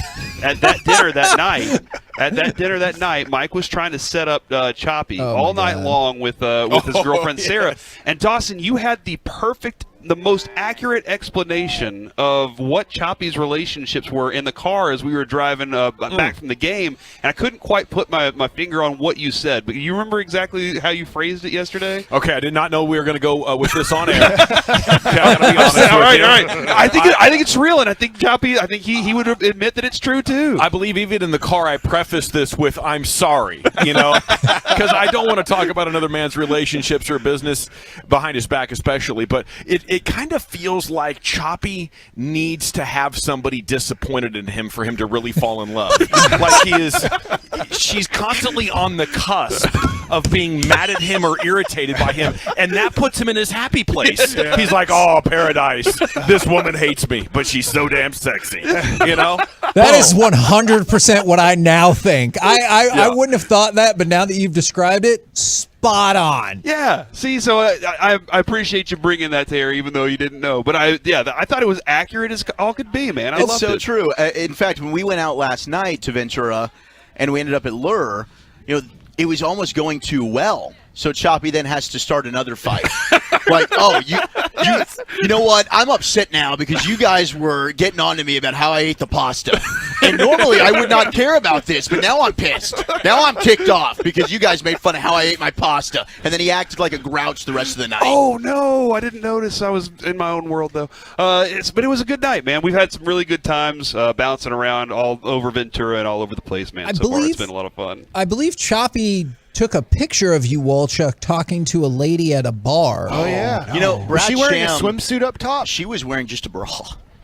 She Yeah, was it looked just like a bra. swimsuit. With I no felt like- shirt? No shirt, and I felt like that was the most open invitation I could possibly get. Like and she was wearing a little sash, I think that's what it's called, that said sexy and single. So it's nothing, Was it a bachelorette party? It's or sexy and single and nothing but a bra. It's basically saying, come buy me a drink and talk to me. Yeah. So I said, if I don't do this, guys, what? I have to. Yeah. I'm excited to how this turned out. It didn't turn out well. Oh no! Oh, no. No, I thought you got to know her. You got to know her, and you said we she got was a sweet lady. No, she was nice. She was out there. It was a bachelorette party. A kind woman. It was a bachelorette party. She had set up the This is entire ugly. thing. She's a local, but she was not very interested in what we do as far as, oh, you're from Dallas. Oh, you're covering the Cowboys. Okay, let's take this drink and get the hell out of here. Oh, the radio thing didn't impress her that much. No, I should have said I'm Zach Martin and I play for the Cowboys, and maybe she would have been more interested. Yeah, that's a good approach for that. Now, here's Or you're a shirt salesman, and you're like, hey, I have some shirts. Yeah. That you might be Maybe interested You're in. clearly a buyer on this, since lady. you're not wearing a shirt. Maybe I can get you some pasties. I did want Shirt you guys to salesman. take this for just a minute. Kevin is missing everybody. Yeah. So if y'all can do him a little favor, let him know how much you miss him and how much you wish he was Oh, here right I now. actually, Hagee, I shot Hagee a text the other day I- just to let him you know how did. much I love and miss him. It was very nice. And I want nothing more than right now in this very moment to very respectfully get to flip off Kevin right to his face. Not over a Zoom. Yeah. And like I need, it needs to be more personal than that, and that's really the thing. I'm like, I'm sorry, honey, and the babies, but when I get home, that's what I'm looking forward to most: getting back to flipping the bird to Kevin right to his face in Not the studio, everybody got a and text. him returning serve. Nice. Do you nice. think it's going to be a giant disappointment Oh, if Rich there's is no upset. baby here by the time y'all get back? And then are you going to Absolutely. be like, you could have just gone? Yeah, No, absolutely. I for want sure. I want Jess to hold out just a little bit longer so I can have the placenta and put it in something for you to eat. You should eat that. I don't want to eat Put on the the placenta. What's weird is Mike has made up in his mind somehow. I'm going to he's make a gonna sneak queso in, for him that get he can the dip his placenta. nacho cheese Doritos into. Oh, I'm God. going to be like, we put Jess's placenta in there. I don't know how he's gonna like. Are you sneaking into the room and that's how, or is she No, I giving got it some- to us? Yeah, Jess. You got yeah. a doctor on that you know. Yeah. that- Yeah, I'll say save that for me. You know what? You know what concerns me about this now? Apologies to anyone who might Here's be what. eating right now. Here's what concerns me. We've talked with Mike's wife about her being our pediatrician. Now she's going to be like, well, I have to be there for the birth now. Let me go ahead and take this placenta. That's a totally regular way this could happen. I'm could. concerned. Man, that might be that, and then you're gonna video the whole thing. It'll be awesome, man. Yeah, do it for the show, Kevin. I think that's what's most But important. The only way is that Kevin doesn't know he's eating the placenta. Yeah. And when it's over, we tell him, guess what? Placenta was in there. It's like, wow, this is the best queso I've ever had. Oh, it's delicious. You got masterpieced, right? Is that how we end it? And then we Oh, my go to God. the next video. Say man. goodnight, Kevin. Yeah, good night. Placenta. Do you miss Kevin as well? Do you guys miss Kevin? Of course You we wanna miss be honest? Kevin. Yeah. In fact, I brought a picture of him. Nice. And I kiss From it the every ceiling? night before I go to bed. Nice. Yeah, Wolchuk is the Wolverine meme in bed every night where he's looking at the picture frame, and it's Hagee Yeah. every time. Nice. I'd Well- trade places with you if I could, Hagee. I appreciate that. I might need to trade places because my wife just texted me, what the F? So I don't know if she caught any of the context to this, and all she heard was Mike's wife is sneaking into the delivery room to cook Noah's placenta, and we're supposed to eat it. Oh, Yeah, no. there you go. For and good you luck. also just made Masterpiece. Yeah, the thanks for week, saying that so thank you. concisely. That was very nice. Guys- Placenta is on soda, by the way. Oh, nobody knows that. Yeah, well, I'm No, not I- asking them I that. don't know if that's real. Very lean. Well, get me a crap ton of Nurturing. that. What do you guys got coming Make up a on the meatloaf out of it. showgram today? Pure gold as always. Thanks for asking. Now I did err on the tease. Okay, so Dak Prescott's going to join us tomorrow, not today. Okay, so Whoa. I definitely do want to clarify that. But we're going to be reliving a lot of these greatest moments from the weekend. But right out of the gates, we're going to have team portion. Okay, so Broadus is on the field. We're going to be doing 3 live mics, and 5 hours of training camp coverage is coming up. Brought to you by Metter Dodge Chrysler Jeep Ram in Twin Peaks. Can you Corey? guys guarantee no placenta talk on the show? I can't Yeah, guarantee you it. can guarantee that. You know, randomly umbilical cords came up last week from Wolchuk. So who knows? Oh, man. While you guys are watching, I you think you can may have guess started who's going something. into the tent first. No, that's a terrible game, That's not Mike. a game. That's not a game we should play. The tent for what kind of activity? Because injury. Oh, injuries. Yeah, who walks off and says, I'm done. for today. Is Rolando McClain still on the team? Oh, he loved being in that team. Mo Claiborne. Yeah. James Washington keeps getting dinged. That's a good guess. See, it's Oh. a fun game to play. This is a terrible game to play. Take it away, Kevin. Let's take calls and give out prizes. Who is that safety we drafted in the 4th round who loved the tent? That was his whole career was the Matt tent. Johnson? Matt Johnson. Yeah, he was the Oh, tent. with that guy was Matt the Tent genuinely Johnson. That's not his nickname. He got confused because the field was green, and he's It like, makes "This isn't sense. right." The Tent Johnson? Oh, man. That's a good one. All right. All right, roll home He's pitching a 10, everybody. with the G. Gavin got it. Yeah. We have been the KNC Masterpiece. I implore you, no matter what happened the last 10 minutes, make your way back with us tomorrow. You will. 10 a.m. to 2 p.m. right here on 105.3 The Fan. Say tent, Kevin. Tent. Say placenta. Kevin. No! Excuse me, sir. Commercial-free fellowship. It's the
You're rolling with the G-Bag Nation right here on 105.3 The Fan.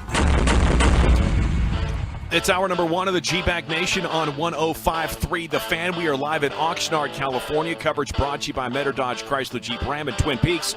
And we go right out to the practice field for the latest developments. Broadus, Wolchuk, and Chiafalo come in. Hello, gentlemen. How we doing out there? We're doing good. Looking forward to a big week of broadcasting, but we have some negative news to report here, Brian. Right off the jump, we have. It looks like that James Washington, they're loading him on a cart. He's got something wrong with his right foot. We got tangled up. He went vertical on a go route with Diggs, and him and Diggs got tangled up.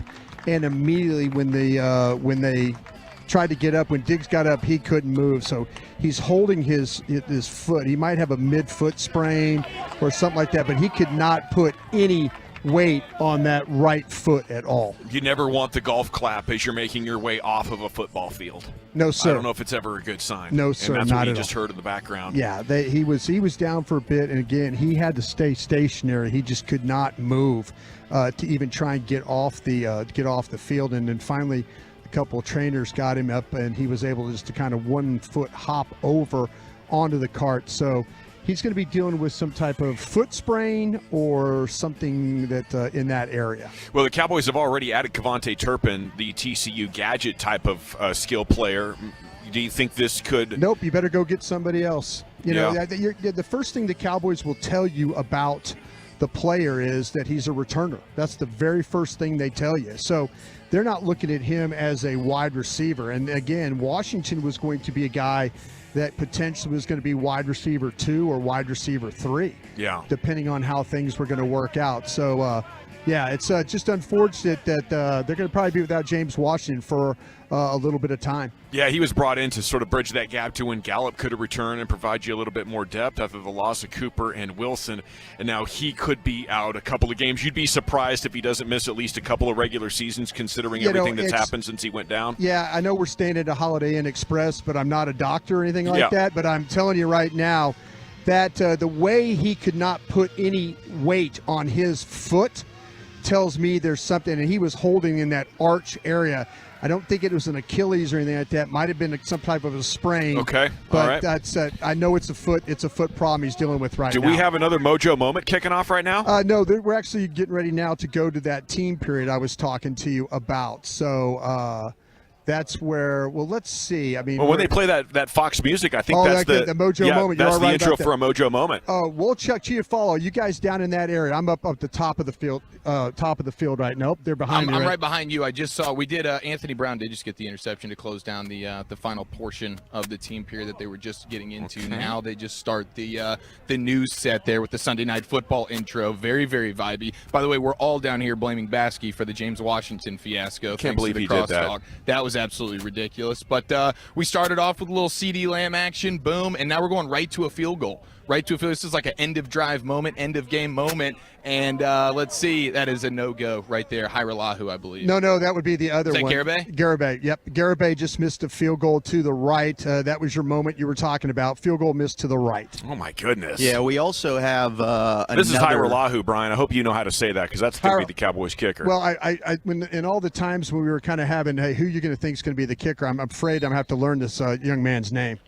We also had another player walk off. It's Bobby's pet cat, Isaac Taylor Stewart, the corner from USC, who's actually had a couple of good days of practice. He walked off and went to, I think, go see the trainers as well right after James Washington got carted off. So there's a cornerback and a wide receiver that they're down now on the first padded day of practice. Wow, that's tough. Okay, so you mentioned CeeDee Lamb. I did see he had a big catch. About 5-6 minutes ago. Is he getting pretty involved here in what you guys are seeing? How's CD looking so far in camp? Well, I feel like that CD, when early in the camp when it was just T-shirts and helmets, there was those times where him and Dak, especially with all the 2-minute stuff and red zone stuff they were doing, that they were trying to kind of figure out, okay, where am I supposed to be? Front pylon, back pylon, where are you going to put this ball? So that has been the question so far. But yeah, in some of the drills here before practice, done a nice job. The routes look fine. He's moving around fine. Dak's fine with the ball. That's been fine. In this early period, though, that while we were doing crosstalk, I was out here watching.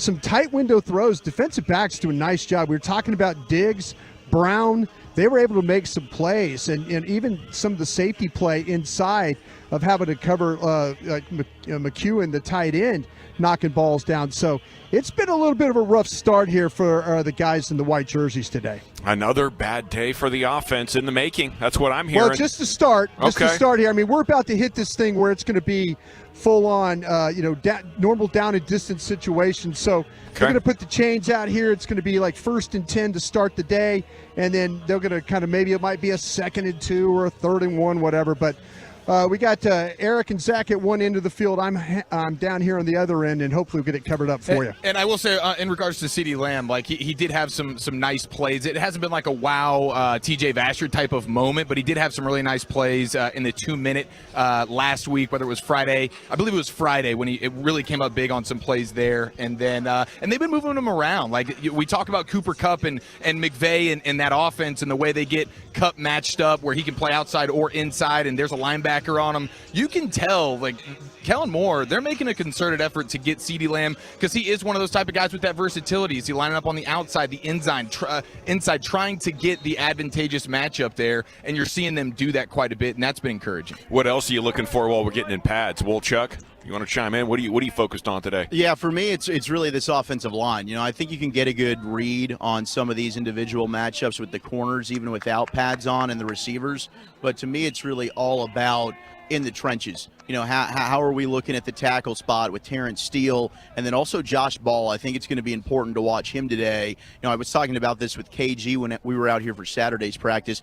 Matt Farniok not being out here now, and we heard today, you know, they're not sure if he's going to need surgery or not. That's possible, but, you know, that swing tackle position, now that's really Josh Ball's to lose. Well, let's go, isn't it right? You said Farniok. You meant, let's go. Well, let's go, yes. Yeah. And Farniok also is hurt okay. for that competition for the interior guard spot as well. So, you know, how are they looking right now at the offensive line and the defensive line? And a great play there we go. by CeeDee Lamb right over the middle, and that was tight coverage by Trayvon Diggs as well, and a great rip by Dak Prescott because Malik Hooker had terrific position inside as well. That was not a very tight window throw and a great catch in traffic by CeeDee Lamb. Yeah, nice job at Dak, sitting right in the middle of the pocket, and he stuck that thing right down the middle of the field. Safety play was there, but corner did a great job, too, of staying in position, but CeeDee came up with the ball. What are you looking at, Chiafalo? Well, that was an absolute rip right there. That was beautiful, and he was double covered. That was CeeDee Lamb double covered over the middle of the field. That was a rifle from Dak. That was absolutely beautiful. I think overall we're looking at the trench play today. There's a Tony Pollard outside run. Once again, concerted effort, you can tell, getting the Pollards, the Lambs, getting them the ball, getting them in space, and that's just another moment there with Pollard. Yeah, Chief, that was off a jet sweep. They had a running back in the backfield with him there.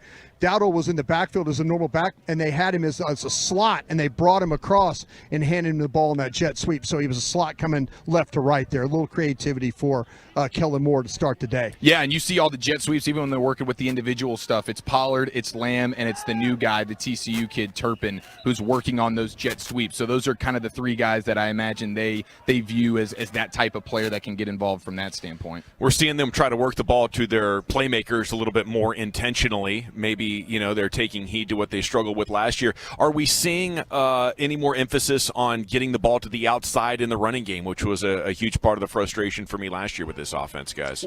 Initially, you have not. The only thing we've seen, like it just talked about there, was the ball with Pollard going to the edge. But you know, the first couple of runs that we've seen, it's been 12 personnel. That's the two tight ends. And let's see if we get a run here coming off the left side. That was play action is what we're going with, and they were ball going to the outside. Jeez, Noah Brown with a great another catch. Fantastic snag, and you know that's Mr. Oxnard. Yeah, and Gavin, you might very well be right.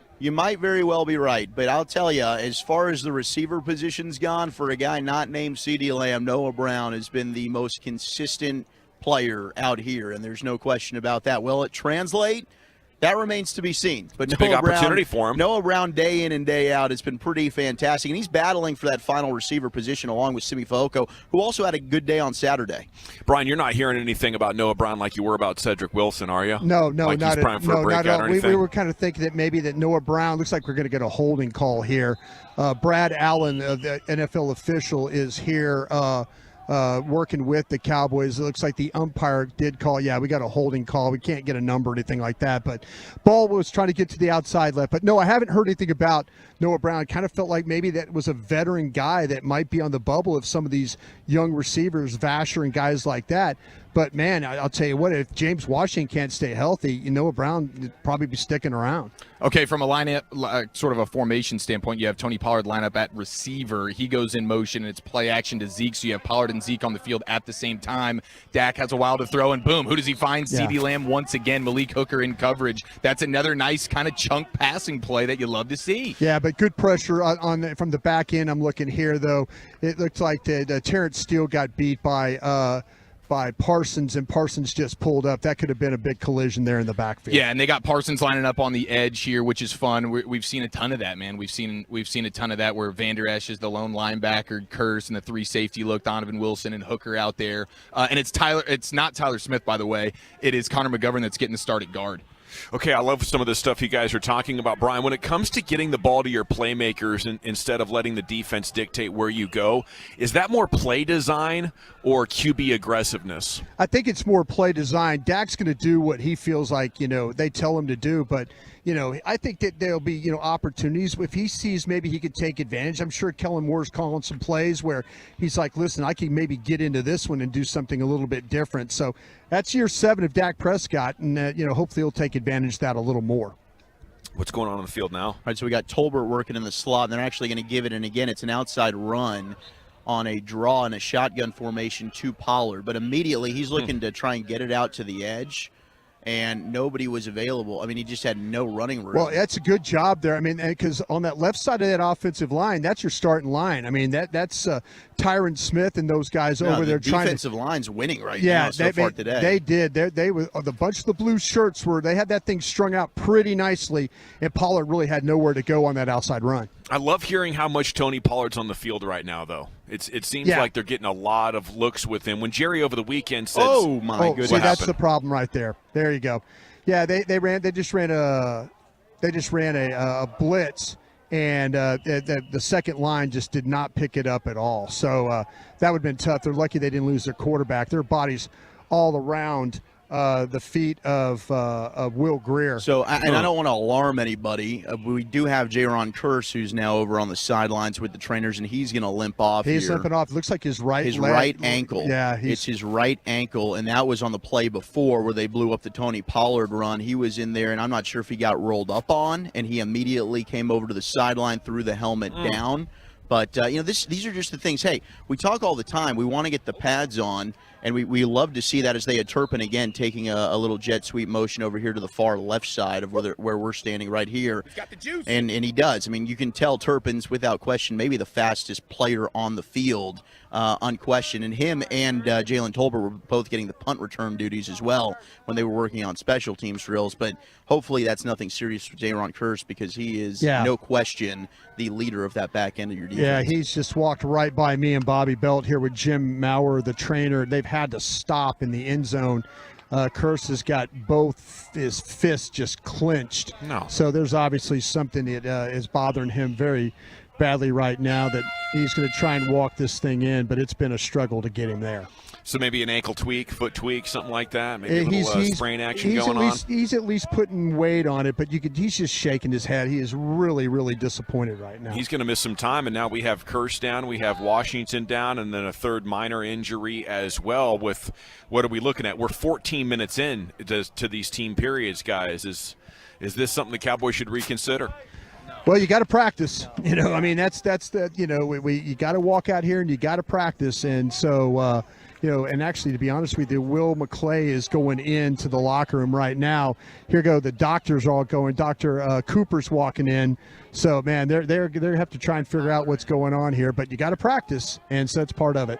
Okay, Tyler Smith comes in now with the starting line at guard. It's a screen pass to Schultz, and pretty nice play there offensively. And you can already tell defensively it changes things. When Jaron Kearse is out, now it's okay. Now, Micah, you got to get off the edge. You got to come play some linebacker here. We can't run the same type of 3 safety look that we love. Israel Mukwamu comes in, plays out of the slot, but it's a Dalton Schultz screen pass with Tyler Smith on the field that gets for a chunk play. And Eric, it also is going to have more responsibility for Donovan Wilson. Donovan Wilson now is going to take over some of that Jaron Kearse role, where he's going to be a safety that comes up, slides into the box, and plays a little bit more of that linebacker role.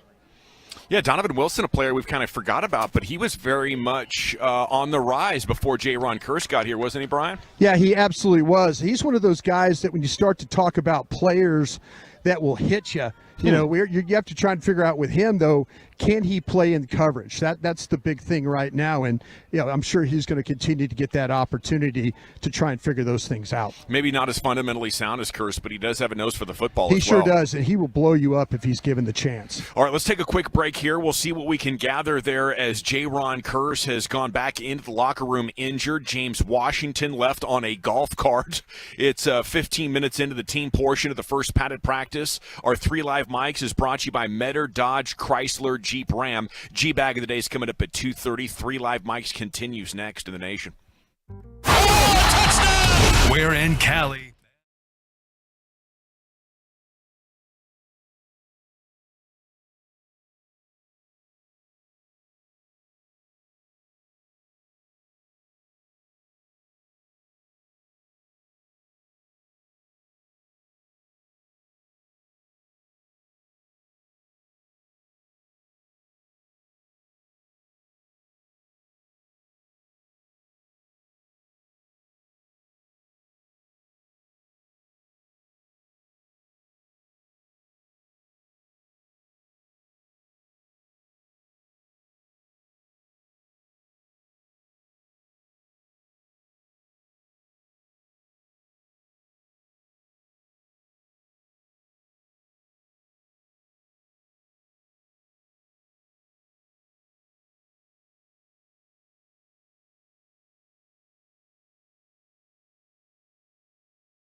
Frankel. You think there will be less big company trucks on the road this summer because of gas prices? Think again.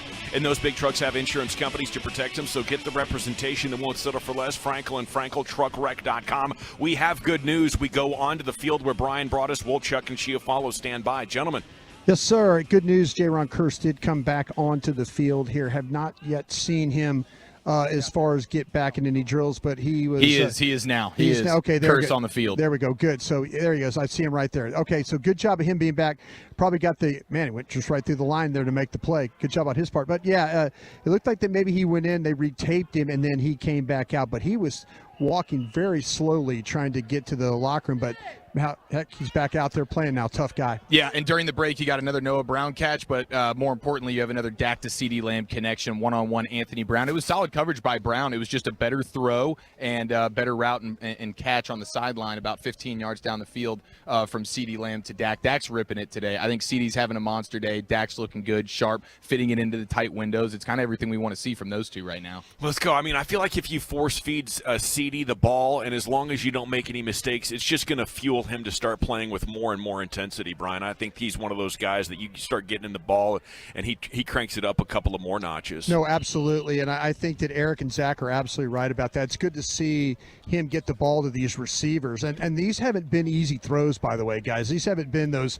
there's been some pretty good coverage along the sidelines, over the middle of the field, stuff like that he's had to make those throws. And so there were some questions about some intermediate throws, but he's done a pretty good job of it today. Yeah, that velocity is real. That's not just chatter. That's not just hype for those that have been listening and following along with the reports out here. Dak Prescott, he's got a lot of zip on the ball, and he's also not waiting. This has been something we've talked about Dak before. It's almost as TJ Vasher works over the middle and makes another nice catch from Will Greer. We've talked about Dak. Maybe he needs to see a receiver open before he delivers the football. These are balls where a receiver's not even out of his break. Ball's out of Dak's hand. He's throwing to a spot. He's throwing receivers open. This is another level in the maturation process of Dak Prescott that we've been waiting for. And today's practice, he's certainly slinging it out here. I also will say we've talked quite a bit about this Tyler Smith, Connor McGovern battle.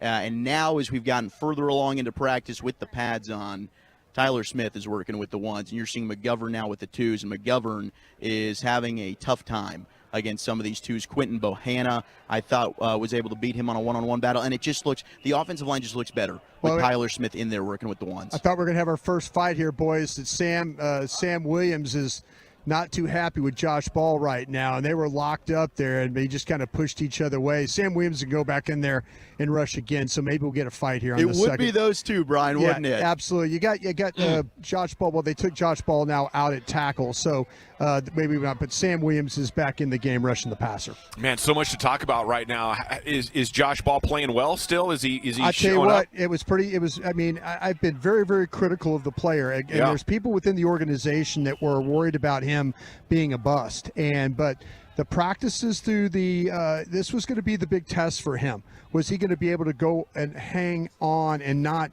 give up pressure, not give up, not be physical enough and all that? So far, so good for the second-year offensive tackle. Do you see Tyler Smith showing up in the running game?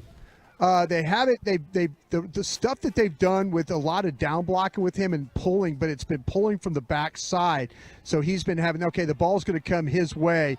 Boy, he got hooked up right there. Nice job, though. Yeah, he was really super physical right there with Dorance Armstrong. See, what on he that does, out block, and he just mauls you is what he does. He does, and he doesn't allow people to get off him. You can see Tristan Hill earlier was getting frustrated. He just grabbed onto Tyler Smith, and Tyler says, that's fine. You can hang on to me, but you're not going to get off the block. You're not going to get over to make the play. He almost just walls a defender off with his big frame, and he knows how to stay into position, so he does an excellent job. Yeah, sure absolutely, of just creating a running lane for the back. There's so much stuff going on with the Cowboys. Jerry Jones had a lot to say. There's massive NFL national news with Deshaun Watson, and we'll get to a lot of these stories coming up at 3. What's going down? Dak, deep shot there, looking for one of his receivers. I think it was Houston. It was Houston. Yeah, Dennis Houston. Good pocket there, by the way. Right, absolutely. And he had a step on Trayvon Diggs, and ball was just a little bit overthrown there. It could have been a touchdown. But Diggs was there, trotting right along with Houston. But Houston did get inside and had a good release.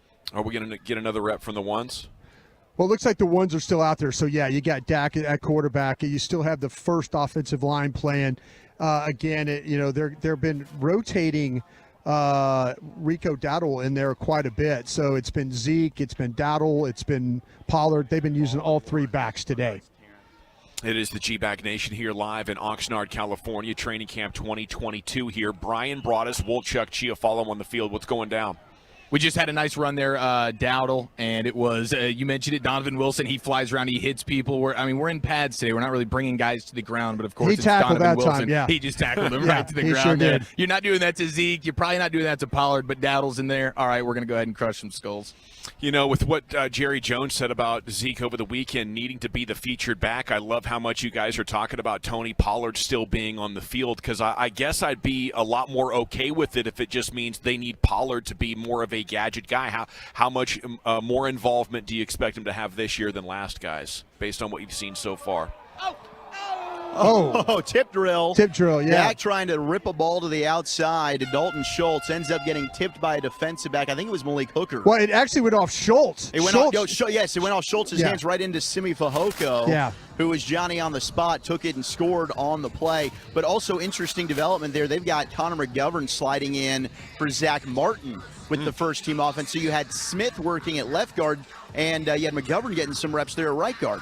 Well, might be trying to get him traded. No, hey, I'll tell you what, Joe. To go back to your question, I think there has been a mandate now about getting Tony Pollard more involved.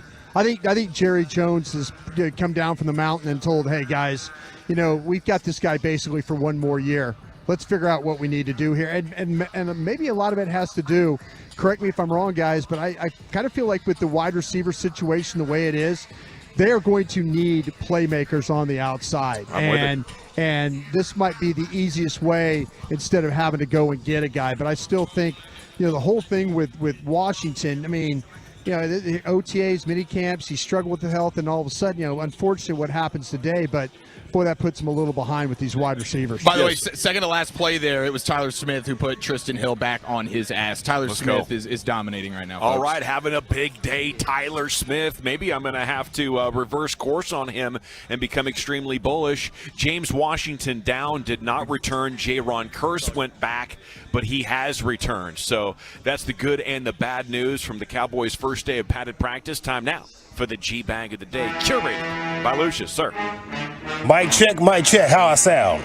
Terrific. Good to go? Yes, sir. You have a good weekend? Yeah, fantastic weekend, man. LA was in this blue room watching movies, eating chicken wings, taking shots of premium tequila. Oh, that sounds wonderful. Had green tea on deck. Green tea on deck. That's weird. Wow. You sound way too healthy except for the chicken wings there, Lucius. Yeah. Tequila's good for you, man. It kills stuff, Yeah. What's your favorite movie you watched? Lansky. It's about Meyer Lansky. Remember, I've been reading that book, Gangsters versus Nazis. Yeah. So it got me interested in Meyer Lansky. So I went to find a movie about Meyer Lansky, and that's amazing. Right on. I'm going to have to check that out. Yeah. Our winner from the weekend, Dak dunking on Clarence Hill, a.k.a. Chill. Chill was asking questions about Coach McCarthy. Thanks, Dak. So much talk swirling around Mike McCarthy and his job security. Some of the guys have heard. I don't know if you hear all that chatter at all. Clarence, I don't listen to what you have to say outside of this thing. I'm not even really on Twitter like that. So Mike's my guy, and that's the only thing that matters is this season. So thank you. Yeah. Set him up for the mic drop there. Well executed by Dak Prescott, your G-Bag of the Day, who, by the way, will join us tomorrow. Sweet. Yeah. All right, I got the Sandler prank right here. This is Zach and Brian Broaddus, our very own, G-Bag Nation's very own right here, pranking Sandler. This is post-game action, right? Yes, sir. Yeah, you got it right. Okay. Here's Zach up first. Steve in Weatherford has been waiting patiently. Steve, thanks for your patience. You're with us here on Rangers Extra Innings. Yeah, I didn't know when you were going to stop talking there. I've only been waiting about 15 minutes. I just wanted to know about the catcher's interference call. If you could help me understand that ruling there that happened during the game, that'd be brilliant. Thank you, Jared. Yeah, sorry that trying to give thorough answers. My apologies to the other callers who are also online. I can give one-word answers if needed, if that's something that people want to do. Look, man, Jared don't play that. I don't know if y'all know Jared, but you got to watch how you joke around Jared. He'll tap you on the shoulder about the joke. Hey, what'd you mean by that? That's what makes him the most prankable guy on the station, doesn't it? I thought it was fun pranking Brian Dolgan back in the day, but this is even better. It's called Don't Waste My Time. Yeah, here goes Sandler right here. Brian Broaddus getting him this time. Let's go out to Joe in Flower Mound. Joe, appreciate your patience here on Rangers Extra Innings. Yeah, I kind of agree with Steve and from Weatherford. You take way too long to answer these questions. Can you explain the catcher's interference thing to us out here today, please? I'll hang up and listen. Thank you. Okay, so we got a bit. I appreciate that. That's good, though. I like the bit. Yeah, so we got a bit. Yeah.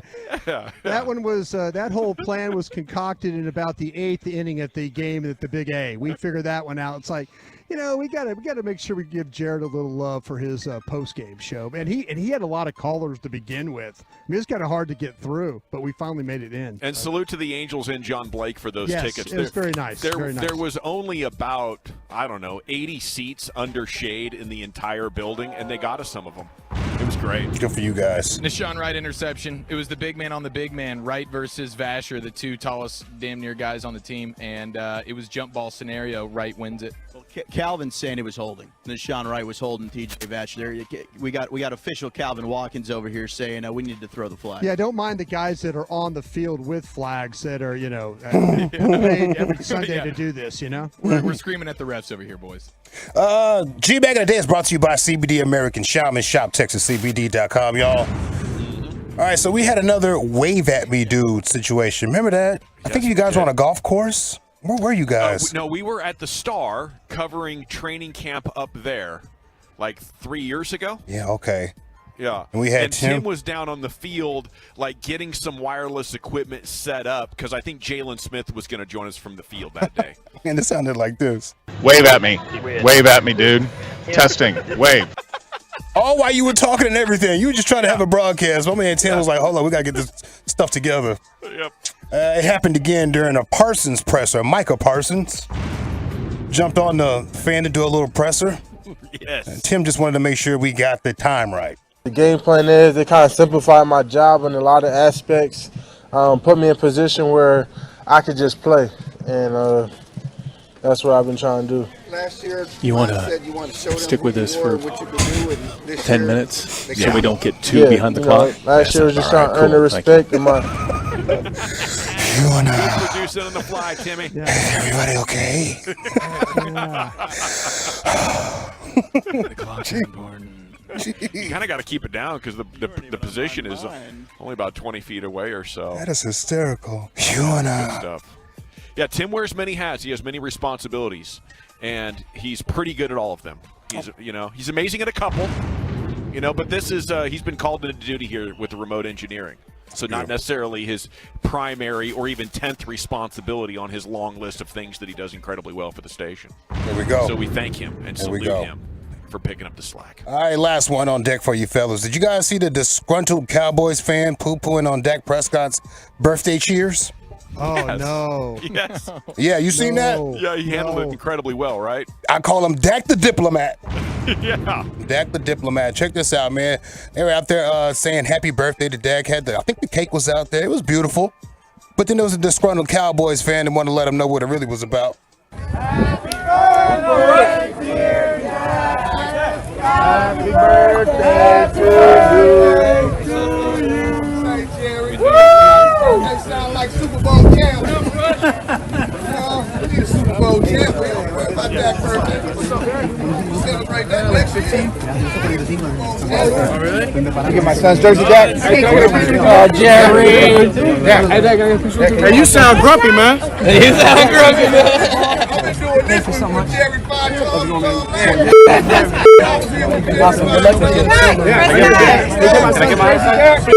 Be grateful. Be grateful. We ain't doing birthdays. We doing championship, man. We out here working for. What you think we working for? Birthday, Tim.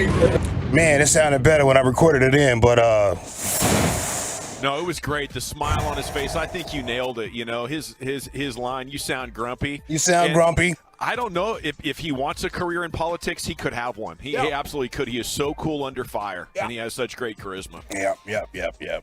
The man said we should be celebrating Super Bowls and not Dak's birthday right now. We can do that again next year. Yeah, you'd celebrate it after they win, but come on, man. Yeah. They're And our at, guys. and at the very end of that clip, that the man also wanted people to know that he's tired of the way people are talking to him. He's tired of it. So I don't know who else is talking to him. He wanted to let you know. Wrong. Yeah, talking to me wrong, bro. I mean, I haven't done anything to you. Why would you verbally disrespect me? Oh, that's rich. Oh, wow. Okay, any other nominees, Lucius? No, I have some more on deck, but we also have to go. All right. Yes, it's very. There he is, Tim Collins interrupting once again. Is it Sandler pranked Wolchuk and Broadus ganging up? Clarence Hill's our champ setting up Dak Prescott for the mic drop, and you have Dak the diplomat. We could almost like combo platter those as, you know, Dak the perfect superstar, whatever you want to do. It's so hard for me to vote. I don't know, Lucius. Who would you vote for here? I like the prank and I like Dak. Pause. Giafalo, could you vote for anybody at this point? Do you have a clear thing in your mind? Anytime we can ruffle Jared Sandler's feathers a little bit, I think we got to go that way. So that's the easy nominee for me, boys. Wolchuk, what do you say? I'm voting for the prank. Yes, you are involved. I'm voting for me. Broadus? I'm always a yay for me, guys, so let's go for that prank. Okay. All right.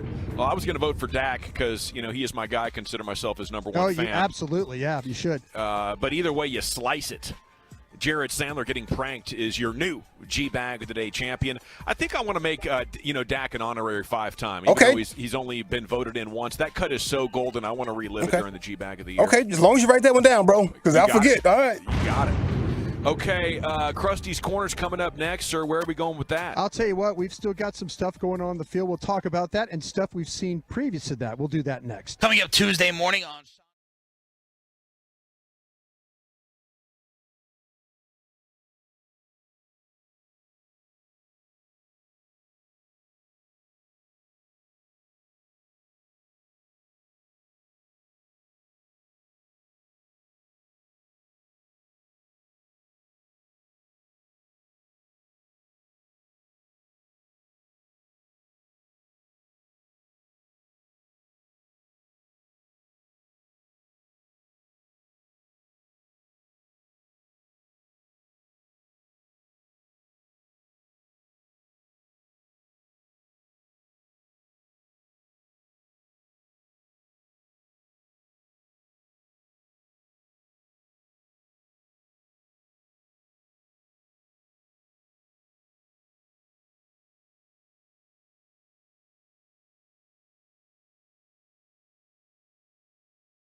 105.3 The Fan. If you're in need of traffic control or barricade rentals, Buyers Barricade is a full-service provider taking care of your project or special event, no matter the size from start to finish.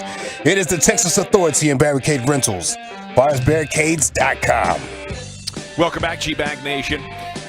It's time for Brian Broaddus and Krusty's Corner. It's brought to you by Bobcat of North Texas, built to tackle the toughest projects. You're going to want to jump onto 105thefan.com throughout camp all week long. Get the latest videos and pictures, including Tyler Smith body slamming Tristan Hill. Had himself a really good pancake a la Quentin Nelson or something like that. It's coming very soon. Bobby Belt was just showing me the video, and he says he has sent it to the .com. So look for that shortly at 105thefan.com. Here he is, Brian Broaddus. Yeah, thank you very much. Hey, did I notice, do you have your pass on today? That's right. Your pass Yep. on? How about you there, Wolchuk? Yeah, I got my pass. Oh, is that a one-day pass we got going on over there, Eric? What's going on there? Okay, Broaddus is going to bust my chops on this. Deservedly so, deservedly so. It was a long weekend, Broaddus. Okay, some of us didn't bail out on a Saturday night. We did the whole thing. We went for the gusto, Wolchuk. So I was a little bit sluggish waking up this morning. I don't think I may or may that's an not have excuse. left my pass on the hotel dresser. There So you I had go. to go beg and plead with lovely Whitney to get the day pass. There you go. She, of course, obliged because she's a sweet angel. And now I am here, yes, with a one-day pass. Tomorrow I'm kind of up in the air. We'll see what happens. See what happens. I'll tell you what, though, since you had that one-day pass, though, what did you like about the I'm starting to see About the one-day pass? Yeah, no, not the one-day pass, but about the receivers.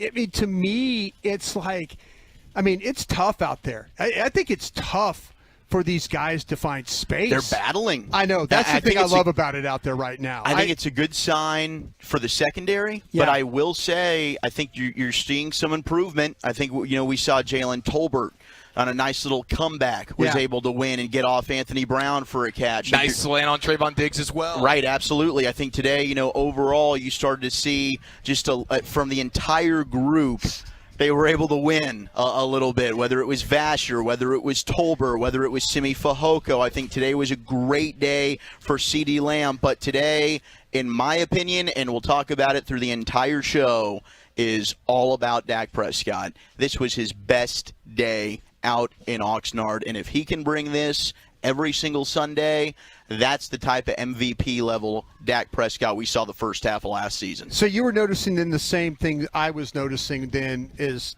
the tight window throws. Yep. Yes. They talk about the velocity of the ball getting there and stuff like that. I felt like he put it in some good spots today too. Well, he was throwing guys open. Yeah. That was the thing that stood out to me with the CD pass that was about 15 to 20 yards, a deep out towards the sideline. It was one of those where we had a perfect vantage point because CD broke his route right in front of us, and you can see it's right before CD's about to break out. Ball's out from Dak. He's throwing to a spot. He's throwing where he believes CeeDee Lamb should be. He's throwing him open. He's not waiting for the receiver to be open, see it, then let the ball go. That's where you can get into some trouble as a quarterback, right? Because now you're leaving room open for a DB to come over and make a play.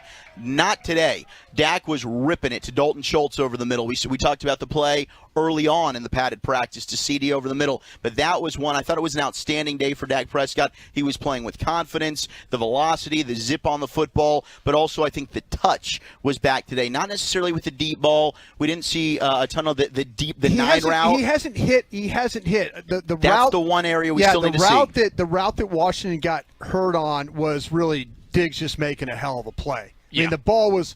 I mean, that's going to happen. I mean, but he's missed a couple of different times on some deep balls where there has been some separation down there, and that surprised me a little bit. I wonder if it's just being able to step into the throw. Because there's been some clutter around. I don't think the pocket has been overly clean on some of these throws that Dak has had to make. Yeah, and the guys that are running that type of route, it's a Dennis Houston. It is a James Washington. Of course, he gets banged up today, so we'll see what happens. Hopefully we can get him back out here as soon as possible. But it's new receivers as well. It's not a guy that, I've been working with this guy for 3 or 4 years already. Dennis Houston's been here for 5 minutes. Yeah. But you did see, I know we're talking about the 9 route. You're not seeing that get connected on, but you are seeing the intermediate to deep throws working. The throws today. he struggled with, like the accuracy of those throws, that was something when you look at the numbers from Warren Sharp, the deep ball top 5, intermediate near the bottom of the group. Right. So, yeah. And so today you saw a lot of that. And last year, the offense got to a place where it was just, we're taking what the defense gives us, and they're going to give us the cushion, and we can take the 5 to 7 yards pretty much anytime we want it. And defenses are daring you to push the ball down the field, even just like 12 to 20 yards. And all week last week, you saw a lot of the short stuff. It's waggles. It's getting out of the pocket. Here's a 5 to 8 yard throw here and there. And then today you saw over the middle on the outside 12 to 20 yard throws, and those are the tight window throws. Yeah. And there's no mistake about it that, of course, CeeDee Lamb has his best day when Dak's on point. And just maybe they're making a more concerted effort today to draw up those plays where you're working the middle of the field and you're working a little bit deeper. Well, and I think that's a huge thing for the offense this year is get back to doing that kind of stuff. Well, what's interesting, though, is the practice today wasn't a red zone practice or a 2-minute practice. It was normal down and distance. So that makes all the difference in the world. That to me, there would seem to be a little bit better flow. Field's not tighter, but you don't want to get into the situation, and we've talked about this throughout the last handful of years, and this isn't a Kellen Moore thing either. It hasn't mattered who the offensive coordinator is, but the red zone struggles, that also might be the conversation of the offseason. Dak Prescott using his legs, that to me is the area of the field where you want to see that happen more so than any other area, right? Well, inside I love the red zone. You know, these are things we've talked about, like how are you going to change the dynamics? And one of the things they need to do is make a concerted effort to get to the ball to their star players. If you get that Dak Prescott running a little bit, you know, maybe there's enough coming along, because letting the defense dictate where you're going to go with the ball, I think, that's just not the way of getting it done. I'll tell you what, though, in watching this defense play, it has been a struggle. It has been a struggle for this offense to have to get that space, to get that. I mean, you talk about running the ball to the edge, and actually seeing Dalton Schultz get into a block and then, wall the guy off to where. So maybe some things that we really, really struggled with last year, maybe those things will kind of turn around for the better here. And I'm that's my hope, because this offense, they've got to find better balance. They've got to be more physical up front. I think they'll be a lot more physical up front with Tyler Smith. Wolchuk, you were talking about that very, very early, about him. Gavin brought up about him taking Tristan Hill and putting him on his back. Right. But overall, what I saw a guy, when he hooked up, you weren't getting away from him. No, he does not let you off of him. And even, I just think the best thing about him, and this is already improvement we've seen from his college tape, right? Even if he's caught out of position, you're not seeing the panic there. He's doing a good job of kind of getting his body into an area where he's walling off the balance, a defender to kind of make sure, okay, my quarterback or my runner still has a lane where they can throw the ball or get behind me. And they're doing an excellent job on those combo blocks. If it's him and Tyron Smith, that's where I think he's got a really big leg up on McGovern. If it's him and Tyler Smith, or even him and Biotish, they have to do a combo block, and it's basically them having to kind of seal off a side. They're blocking down with each other, and it just looks completely different when it's him in the game or if it's Connor McGovern. It's not working when it's 66 out there, I'll tell you that. Yeah, they had problems in that one play. The play when Kearse went off the field, it just got, the blue shirts were just, they had totally walled off that left side, and that was against the ones, but that was also with Connor McGovern in there at guard. So it wasn't very good. All right, thank you, Brian. Thank Anything you. else here in Krusty's Corner No, every all good. afternoon, Thank you. 2:40, brought to you by Bobcat of North Texas, built to tackle your toughest projects. Okay, we're going to recap all the top stories from the world of sport coming up next, because we didn't get to do it right out of the gates. We went right to 3 live mics. Our training camp coverage is brought to you by Metter Dodge Chrysler Jeep Ram and by Twin Peaks. We have the biggest stories. We have options now. Which one of these wide receivers would you be most interested in the Cowboys going to get? You know, there's 4 pretty big names out there right now inside the top 10 available free agents in the NFL. So we'll talk about those. Maybe get some Dak audio coming up for you as well next here in the G-Bag Nation, live in Oxnard, California, 105 through the Fan. Tennis courts.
We're rolling with the G-Bag Nation. Let's do this. Right here on 105.3 The Fan. All right, welcome in. It is hour number 2 of the G-Bag Nation, and with perfect timing, sits down our next guest here live in Oxnard, California. Our training camp coverage brought to you by Twin Peaks and Metter Dodge Chrysler Jeep Ram. He is on the on-time experts hot seat, and here he is, joining us now in his 5th season. Had his best season with the team last year, earning a veteran contract. Defensive end Dorance Armstrong on 105.3 The Fan. And a good afternoon, sir. How you doing? I'm doing great. How about you? Doing great. Congrats on your success last year. How's it feel? It feels great, man. It's a dream come true. Yeah. Is training camp a little bit different after you've kind of proven yourself and, you're on to building on to the next thing? You have a little bit of security now, knowing where your home's going to be for a while? Mm-hmm. No, camp isn't any different. We just come out here to keep getting better, pick up where we left off last year and just keep going from there. What was the key to the breakout for you? Man, just the more attention to detail. Obviously, the contract year made it a little bit more going for me, but just to learn more of being a player and how to make things happen on your own time and things like that. As far as being a student of the game, that's one thing that I really keyed in on to help me. Yeah, Dorance, you and Anthony Brown are my two. Every say, give me 2 players to keep an eye on this year. So I got you and I got Anthony. So I'm counting on you, man. Broadus has been loving you, Dorance. I've been President of the Dorance Armstrong fan club. I swear, right there. Again, I'm so privileged to have the question with you here today. But Gavin asked you about differences and stuff like that, and you guys have kind of had to go through different defensive line coaches. Does it feel a little bit better to have some stability with that, with the techniques and the teaching and stuff? Did you benefit a lot from that last year with the AD? Oh, no doubt. AD came in here and he just demanded the things he wanted from us.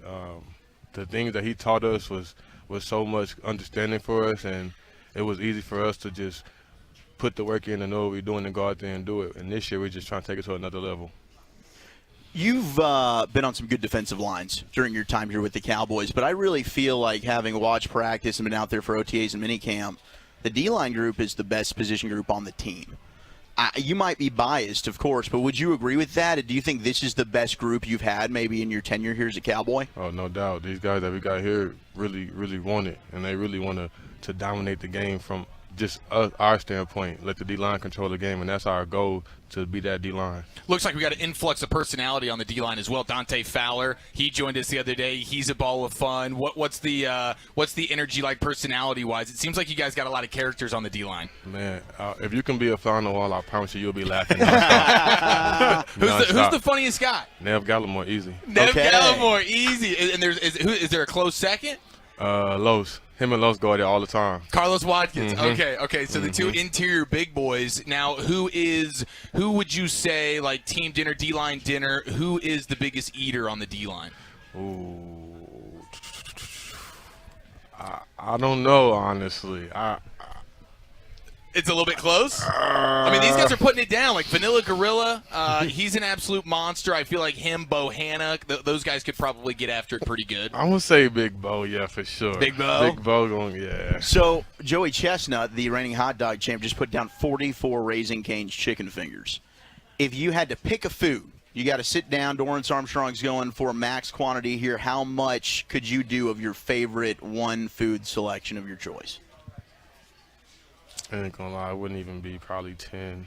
Of chicken fingers? Would that be what it is? Yeah, you can go there. Whatever chicken it finger, is? Corn dog, it's probably 10, probably max. Yeah. I'm not a big guy eater like that. For a cheat meal, though, what is your go-to cheat meal?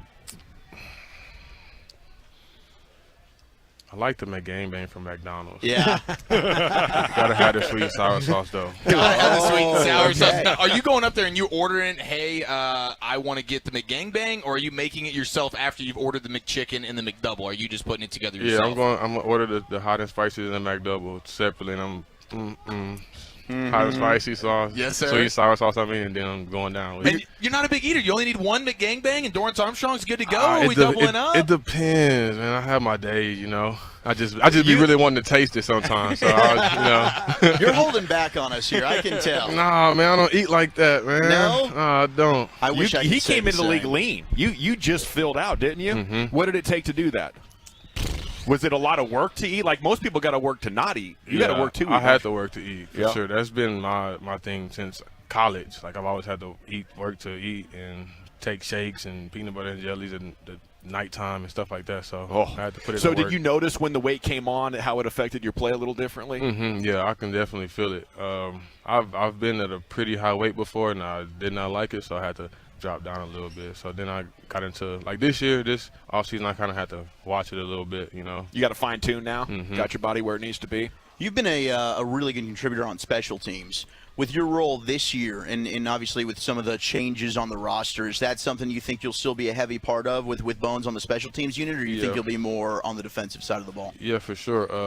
Bones is big on punt return, and he likes for us to go get it. And last year, that one felt good, so I want more. I want more of that. Yeah, and when you talk about, different roles, Zach was asking about that, and I was always wondering with you, you look comfortable rushing from either side, though. Is there one side that you feel like, okay, maybe I play the run a little bit better over here, rush the pass a little bit better here, or is it something you have a preference which side you play? No, I've always been a left end my whole career. Right. Until I got Dealing here. with tight ends and tackles and all that stuff, yeah. And then when I got here, I had just been forced to play the right end role, so I had to really learn that. That was kind of hard for me because it's just a little different, but it's completely different. Is the hardest thing, and for a defensive end, is playing with the hands? Is that, or is it your eyes, or where you're reading the blocks and then playing with your hands? Yeah, it's for sure your eyes. If your eyes in the wrong place, then it's no Trouble. good for you. Yeah. It's Dorance Armstrong here with you on 105 through the Fan, Zach. What is your early impression of Tyler Smith? We've been talking about him quite a bit. We're super impressed with what we've been able to see from him, but having to get to go against him in practice, what do you think of the young rook so far? He's strong. He's physical. He has a good motor. He's going to drive you off the ball, so I like him. He seems like once he gets his hands on you, it's really tough to get off the ball on him. He got strong hands, for sure. What's it like when a teammate like Randy Gregory, who you share playing time with, leaves? Is there any upside to that? I mean, you're losing a guy you've gone in the trenches with, but now opportunities opening for you. Yeah, man, I wish nothing for the best for Randy. Man, we've been here for a long time together, so we're pretty close. I took a lot of game from him, so he left me with a lot, and I can't wait to show what I can do with it. Was rookie year, was there a welcome to the NFL sort of moment for you? Was it at training camp, or was it in the regular season where you're like, holy smokes, we're playing with the big boys right now? All right, let me tell y'all this one time. This is what we're here for, baby. Oh, my God. We got 5 hours of radio. You take as long as you want. Man, I don't know what Randy did to Trent Williams one year we played him, man, but he had him pissed. Randy came out the game, and then it was just like, whoa. What did you do to him? Because he was not taking nothing light. It was just physical, aggressive. Like I'm like, and I'm a smaller weight then, so I'm like, I'm just doing what I can, But yeah, man, Randy pissed him off, and he left me the dirty work. So I paid for it. You're coming off the field. You're like, Randy, what did you say? No, for real. It was really like that. Next time you do that, you're staying in. Was Trent Williams like? How could you tell he was upset? Was he talking a lot? Was he mother effing you, or was it just you could just tell he was like grunting? Wasn't no talk, but I seen what was happening between those two. So then when I went in, I was like, all right, man, just get ready. It was just boom, boom. It was just like Tyra. Boom, boom, boom. Dang, man. So we need your help with this one. So we had Micah on last week. We asked Micah about the trash talk. Micah said he doesn't trash talk. Then we had AB on, and Anthony says Micah's the biggest trash talker on the team.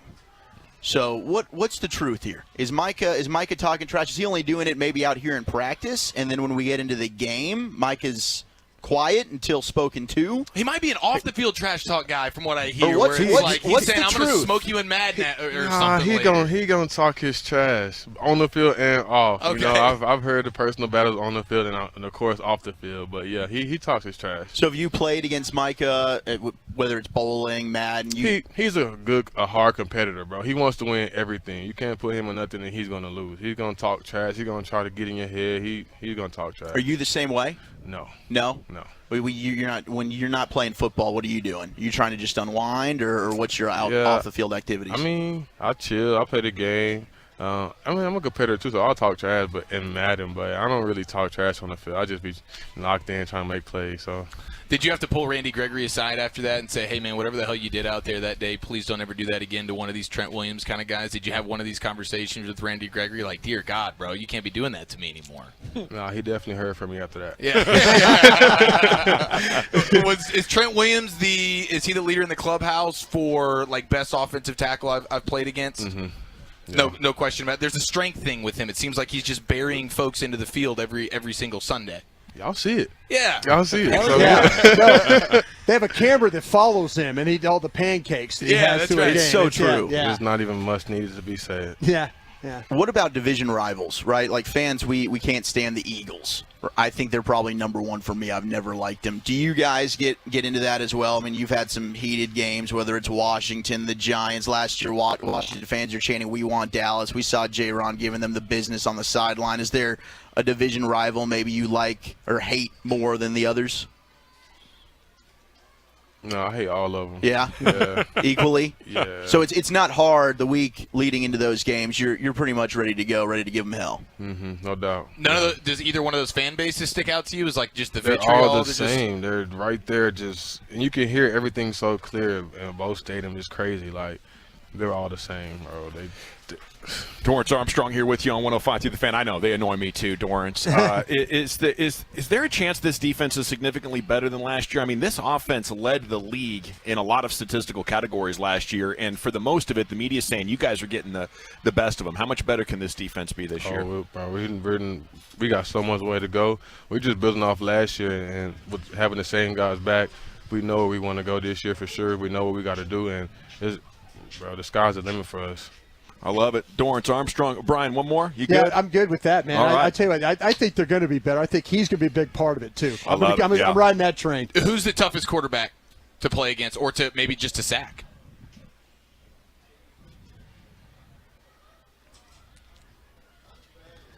It's a tough one. It is. Because you don't want to call anyone out, and then it's bulletin board material.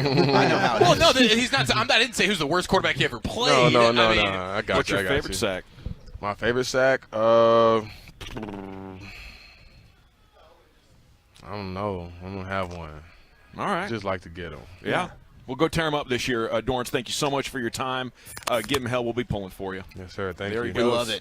Appreciate you. Dorance Armstrong, the latest guest to step in here to the On-Time Experts hot seat. Have yourself a great afternoon and a good training camp, sir, and we'll catch up with you soon. We'll be watching you.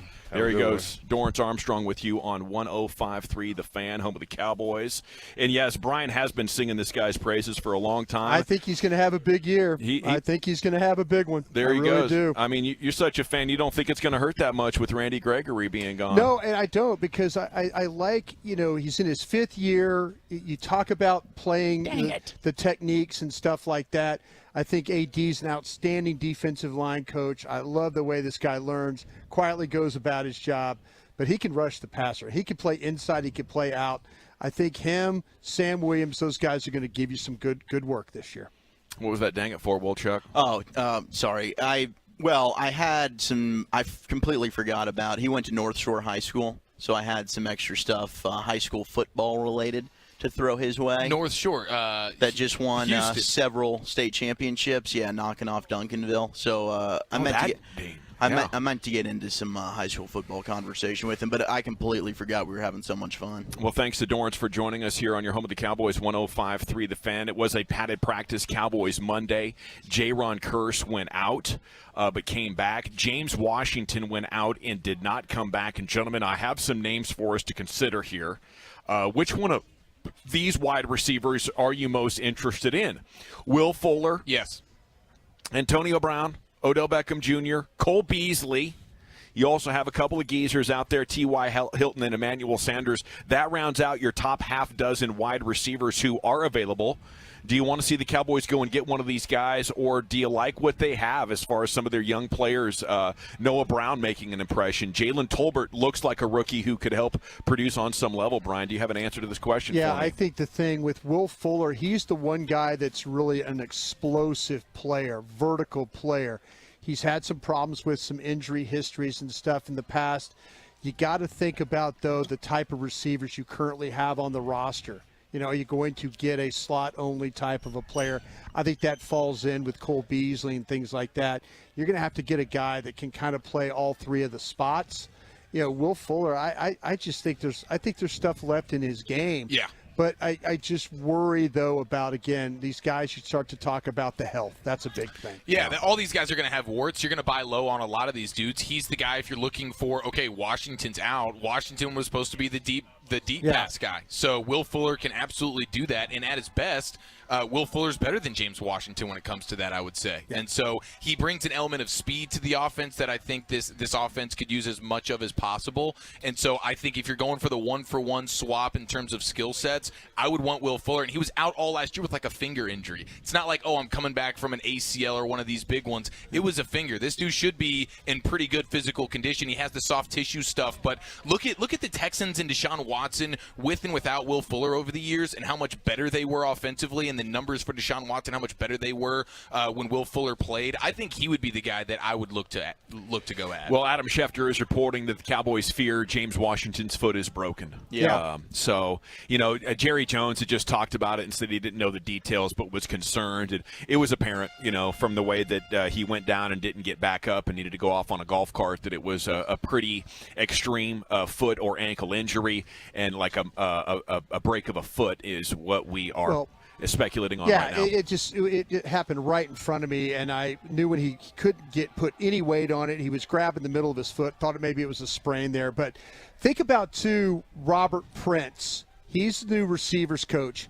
He coached our guy there down in Houston. So, right. So if you're thinking about, coaches tend to say, hey, bring this guy in. I think Will Fuller could do is bring this guy in. So it's about familiarity. Conley would be another name. Conley's another name, absolutely. And he's got speed as well. He tested through the charts. I have always been interested in a guy like Emmanuel Sanders, good route runner as well. He can play inside and outside. But, an older dude, an older player. But all of them have injury issues. Will Fuller's a guy who seems like he plays 2 games and he tweaks a hamstring. And I like Cole Beasley, I do, but I'm loving how they're getting CeeDee Lamb more involved. Well, I don't want Cole Beasley or anybody jumping in there. Yeah, if you talk to Mike McCarthy, and the whispers coming out of that is they don't want a slot-only player. They want a guy that could play multiple positions. Okay, we got the best of the weekend. Which fan host heckled a beach volleyball game outside the Rudder Room and made one of the players apologize? That and really a recap of one of the most fun fan host weekends we've ever had in Oxnard, California is coming up next with Chia Follow here on 105.3 The Fan. Let's talk about D&M Leasing, though.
Glass Doctor. Your fogged insulated glass window frames don't have to be replaced. The specialists at Glass Doctor can install new insulated glass in existing frames for less than you might think. Visit glassdoctor.com today. Yes, sir. Welcome back. It is the G-Bag Nation here on 105.3 The Fan. Chia Follows about to give you the best of the weekend. Segment here is brought to you by the Glass Doctor and by buyersbarricades.com. And here he is, Chia Follow. Thank you very much. Having ourselves an outstanding time here at Cowboys Training Camp, Oxnard, California. Rookie year with myself and Zach Wolchuk. What a weekend it was, gentlemen. What an absolute weekend it was. A bit debaucherous, and it led to me forgetting my media pass this morning. Okay, I was in a bit of a haze, but we'll get to one of us. We'll get to some of the. Yeah, Wolchuk is he's showing that maybe at times he can be slightly more professional. Just at times. Slightly. At times. Very slightly. Before we get into some of those wonderful stories here, I do want to just mention a couple of things that happened over the weekend, one of which is there was dozens injured as city. This is a headline. Dozens injured as city in Japan is under siege by gang of monkeys attacking people in their homes. Oh, brutal. And this is like a long line. It's like 3 years in a row now where we've had some type of, because remember... Monkeys have had enough. Well, there was the aggressive sex-crazed monkeys, and they formed rival gangs. They took over buildings and forced humans to take cover in Thailand in 2020. That was the Makakis. The Makakis. And this is also, once again, Makaki monkeys that are basically, I don't know, they're a bit rabid, and it's Japanese Makakis, or snow monkeys as they call them. They've been troublesome that the Yamaguchi City Hall hired a special unit to hunt the animals with tranquilizer guns. There you go. That's Can a job you I want. imagine? Wow. I feel like Dawson would love that and dominate that. That sounds amazing. Yeah, probably compressed air, just semi-automatic. And they understand the targets. They understand the targets. They're going after. I fear like Planet of the Apes attack. Me too. These are smaller. These are smaller. They're wielding swords. They're going to be riding horseback. Something's going to happen. They're going to jump down. Just Planet of the Apes style. Heck yeah. They're samurai monkeys, bro. Caesar's going to come in. He's going to organize them. Yeah. I'm not with Dawson on this. I'm not anywhere near the tranquilizing of the monkeys. Well, you would have to be careful, Broadus, because what they're doing is they're attacking like the small children, the women, and the elderly. So you're going to be a part of their. You're going to be a part of their group. They're going to see my bad hair, and they're going to go for it. They're going to see the gray-haired guy. Get him out. They're going to see the diaper poking out of the back of his shorts and be like, "Oh, we're going after this guy." We've got to protect Broadus. We got to protect both of your little children. We got to protect Gavin's children, and we got to get the wives out. Oh, Abby's my wingman. Yep. Yeah. Yeah, no, I feel like Abby's a great right-hand man. Okay. She's loading up clips for Pops. That's going to be a good deal. So be careful if you are in the town of Yamaguchi. I'll be damned if if I let some macaques roll into my apartment building and kick me out, Right. That's where I draw the line. Yeah, exactly. They couldn't weigh more than 40 pounds. Yeah, these are basically like house cats that are a little bit more nimble. I don't know, man. They're latching onto legs, and it seems like their form is there. They've been kind of... It's like Jeff Van Gundy. I mean, how you get away from that? You know? These things are nuts. Like, defensively, I think they'd be a nice addition, like linebacker style. These things, they're hunting properly. It feels like they have the range, the sideline to sideline there, and then they latch on. They don't let you go. See, they're strong as and Tyler you still Smith. want to be a part of this? Yeah. These things are monkeys with mobility. Yeah. Well, I'm going to need a variety of weapons. All we can use is the tranquilizer guns right now. Tranq guns, maybe some saws, some samurai weapons if we're going to be in, Japan. Samurai weapons. There's booby traps, scimitar. I want the machete. Yeah, a nice machete. Death Stars, maybe? These are fairly intelligent beings. If you display incredible levels of violence and aggression towards a couple of them, the rest of them are going to scatter. We're just too passive. I don't know about that. I think they organize. Yeah, no, these things they've banded together and they have been add grenades troublesome. to the arsenal if they want to organize. Yeah, hand grenades get together maybe. in groups. The 214 says the correct pronunciation is the macaques. The macaques. The macaque monkeys. Okay, all right, very good. Well, the macaques you believe them, really? No, really. I think we have done a story about this before. Macaque, huh? And I do believe they all. It's a great jackass bit. They are called the macaques. Yeah, and they are dominating a town called Yamaguchi. I remember asking Walchuk, wait, where's that itch going on? You have an itch? And he goes, yeah, my Gucci. It's the same thing. Christy Yamaguchi. Speaking Skater? of was. the Macaques, and we need to head over to what was also a pretty awesome part of the weekend in college football. Hashtag GoCox, South Carolina. They got themselves Can't beat our Cox. a top 5 offensive lineman, and the way he did it, he didn't do the hat thing when he chose his school. He did. He's an offensive lineman. He did pancakes. He had pancakes in front of him. He had 5 syrup bottles, okay, and each syrup bottle was a different school that he was choosing from. And so the school that he chose ended up being South Carolina. He takes the syrup, it's the South Carolina syrup, he puts it on the pancakes, and he crushes them. And that's what he did to do his commitment. Instead of putting it on the hat, he did the syrup on the pancakes. That's perfect reveal. for an offensive line. I think that's great. It's creative. Yeah. Yeah. Walchuk doesn't like it. I thought you'd be all over this. I thought he was going to chug the syrup or put it all over his body or something fun with it. No, he did not do that. He put it on the pancakes and he crushed them. Okay, now speaking of getting crushed, Bobby Belt had one hell of a weekend. He did. All right. Yeah, he did. And it was so bad to where he developed a stomach ache on Saturday night and he couldn't go party with us. He couldn't see. Bobby's been the leader of the train on getting Walchuk involved with as many ladies as possible, as Walchuk is really the only single unmarried gentleman out here on the trip. So Bobby's been in full force. Well, what did he do? He bailed on Saturday night's party. Walchuk ended up dancing his way through the club. There was a nice shot of him from with a shirtless lady. It was she was borderline shirtless. She was a wonderful woman. Walchuk's got that scout's eye, Broadus, and so but Bobby was a little bit sick to his stomach because he got attacked by Kurt Warner. And it was pretty incredible fashion. Bobby was hiding. He made a mistake on Twitter. He's doing the videos. He's crushing it at Bobby Belt Well, TX. the truth is, we have to alternate basically who we go out with every night because these guys can't hang. They go one night on, one night off. Yeah. So I mean, Chop except for can't. Sean and RJ. Chop can't. Well, even Sean last night. Well, if it's a work night, Sean's out. Right. Basically. He's a professional. But let's be honest. If it was old school Sharif, he's become a professional. I don't think that he'd even be able to hang and do this anymore. Oh, he would. Yeah, he would. I don't know, man. Yesterday he was very hungover. He and RJ would be out till 2 a.m. back in the day. You think this this version of Sharif could still do it? No, not though? married with a kid. Yeah. Hey, well, listen, Sharif was out with us till 2 a.m. on Saturday He did night. an excellent job on Saturday. Crushing he really it. did. Yeah. But yesterday, I feel like I don't know if he could have gone back out last night. No, I don't know. No, not anymore. You got to stay. You got to stay in conditioning for that. It's just like anything else. Yeah. Not in game shape. But kudos to him and Choppy's girl, who is definitely down to she's perfect stringing together match. nights. Yeah, perfect match. She's she goes great. hard in the paint. We had a great time. We did Club Chop in the parking lot of our hotel on Friday night after a night of boozing. We got back and it wasn't enough. Choppy and his lady were like, "Hey, we got the handle. Let's post up here. We'll pop the trunk. We'll play some music and we'll just sit in the parking lot and kind of do our thing." Did he show us that one video, by the way?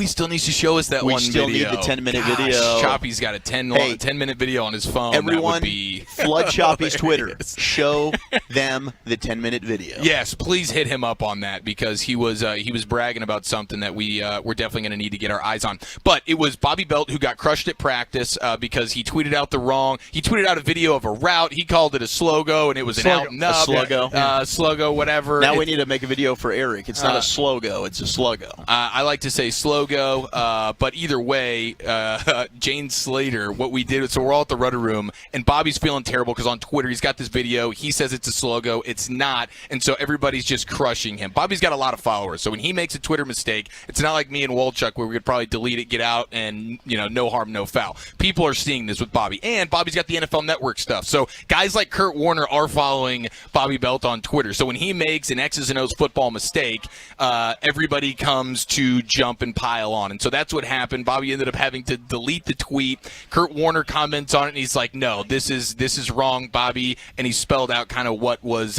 happening. Well, then Jane took it, and she was like, "We're at the rudder room," and she's like, "Okay, I have a great idea. I'm texting Kurt Warner right now. I need him to get on the whiteboard and do like a full-on tutorial about what is a slogo and what is an out and up, specifically for Bobby." Slogo. I said slogo that time, didn't I? No. I thought I said sluggo. All right, I'll say sluggo. Yeah. Sluggo. That's my guy. All right, thank like you. a slug. So, anyways, it worked. Kurt Warner ends up tweeting out this video. He says, "I made a video for a friend," and he tags Jane and Bobby. And he says, "With football about to start, thought some others would benefit from my fun tutorial. Hashtag here to help Bobby." And this is part of the video here of Kurt Warner absolutely murdering Bobby Belt to the point where he had a stomach ache and he could not party with us on Saturday night.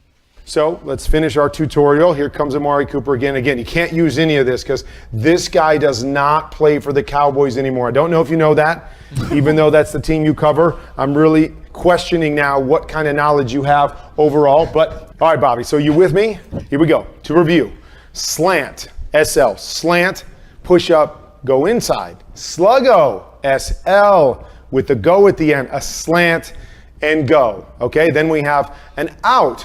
Out goes outside. And then we have an out and go, or an ogre by my terms, which is an out and go. Hopefully that helps you to do your job a little bit better coming up, because it's a long season in front of us. If you keep making these kind of mistakes, then I don't know where you're going to be at the end of the year. Okay, so that was just a portion of it. It's like a 2.5-minute video, which is just amazing, and he really dumbs it down. He sounds like an elementary school teacher. He's talking very slow for Bobby. He's going back. He's making sure that Bobby can understand this, and it is one of the great pranks. We had the on-air prank yesterday with Sandler, now G-Bag of the Day champion with Broadus and Walchuk, but this right here is one of, because it's online, the internet lives forever, and Bobby is just being inundated. There's now Twitter accounts that are like at Sluggo, and it's like Tolos that are making their own Twitter accounts. It's and, so good. Oh, Bobby is just he's feeling all the heat And right Jane put Warner onto that, right? Yeah, it What was a Jane. friend Jane is, huh? Oh, dude. Fed him to the sharks, bro. Hey, that's my girl, okay? So good. We Yeah. got to dance together this weekend. She I called think me Bobby. daddy. I think Bobby went back though and like is putting up clips of Warner in the Super Bowl when they got beat. Like when he was, I just keep making Greatest Show on Turf references when I'm around him and stuff. So Bobby's going to put the Vinatieri kick up there. Yeah, exactly. Yeah, exactly. Yeah. But speaking of Jane, Walchuk did have a nice little dance floor moment there where she was Jane was being an outstanding wingman on Friday night. Oh, she was great. And She was great. and then Walchuk got so much confidence that we accepted the bet from Sharif that we would walk up to Stephen Jones after his lovely dinner meal, and we'd go up to him, we'd break the ice, we'd meet him, we'd hold a conversation for upwards of 10 minutes and come away with it with at least one high five. And in our drunken stupor and a newfound confidence for the Wooly Bully after the Jane Slater dance floor bonanza, we did it, we win it, and $40 later, Sean Sharif has more respect for us now. And 30 minutes later, I think we're best buddies with Steven. Yeah, I think we might be. Yeah. Yeah, he was throwing around all kinds of cash, Sean was. It was great. That moment, and then Saturday afternoon at the Rudder Room, he told Chop, I'll give you $20 if you stand up and heckle the beach volleyball players that were playing right in front of us. So good. And Chop got up there. They shot a video of it, and for whatever reason, even though he was incredibly rude, the players loved him and apologized to who they called coach. Yeah, they called RJ Choppy. That was an amazing weekend, though. I think I learned a couple of things. Number one, Jane Slater is an epic ball buster. Yes, that's just a sampling what she did to Bobby Belt. You should have seen how she tore into RJ Choppy, making fun of him in front of his girlfriend. Roasted within 30 seconds of meeting her. It was wonderful. That was incredible. And then we did learn that Bobby Belt can increase the volume. Yes. Now we even challenged him Friday to not get hammered so quickly, and within 45 minutes he was taking it to like Kansas City or Seattle level decibels inside of our private room. Yeah, I agreed with Bassick when he said we would have been kicked out of the restaurant if it wasn't for the private room that we were in based on Bobby Belt's volume. 100%. That's one thing that makes me feel better. My wife is always telling me, like, gosh, you are just so loud. You are so loud. But Choppy and Bobby, and then even Sean, Jane was they loud can take too. it. Yeah. Jane could be loud too. And the ball-busting duo between Baskey and Jane teaming up together to absolutely roast Choppy at the end of the table to the point where he just tells the waiter, I need the strongest drink you have here. Incredible. And the waiter obliged. Yeah, just some epic times indeed. We look forward to sharing more of those memories of the weekend with you as the show rolls on. Coming up next, Rangers news. Trade deadline tomorrow. We went to the game in Anaheim yesterday. We have thoughts on that as well. But the top player the Rangers are connected to at this hour is next on The Fan.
We went to the game yesterday.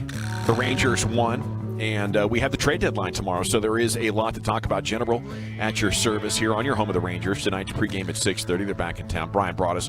Wolchuk and Chia Follower here on the tennis courts with me. Training camp coverage brought to you by Metter Dodge Chrysler Jeep Ram in Twin Peaks. Of course, Lucius Alexander is back in the Pimp Cup there at Master Control.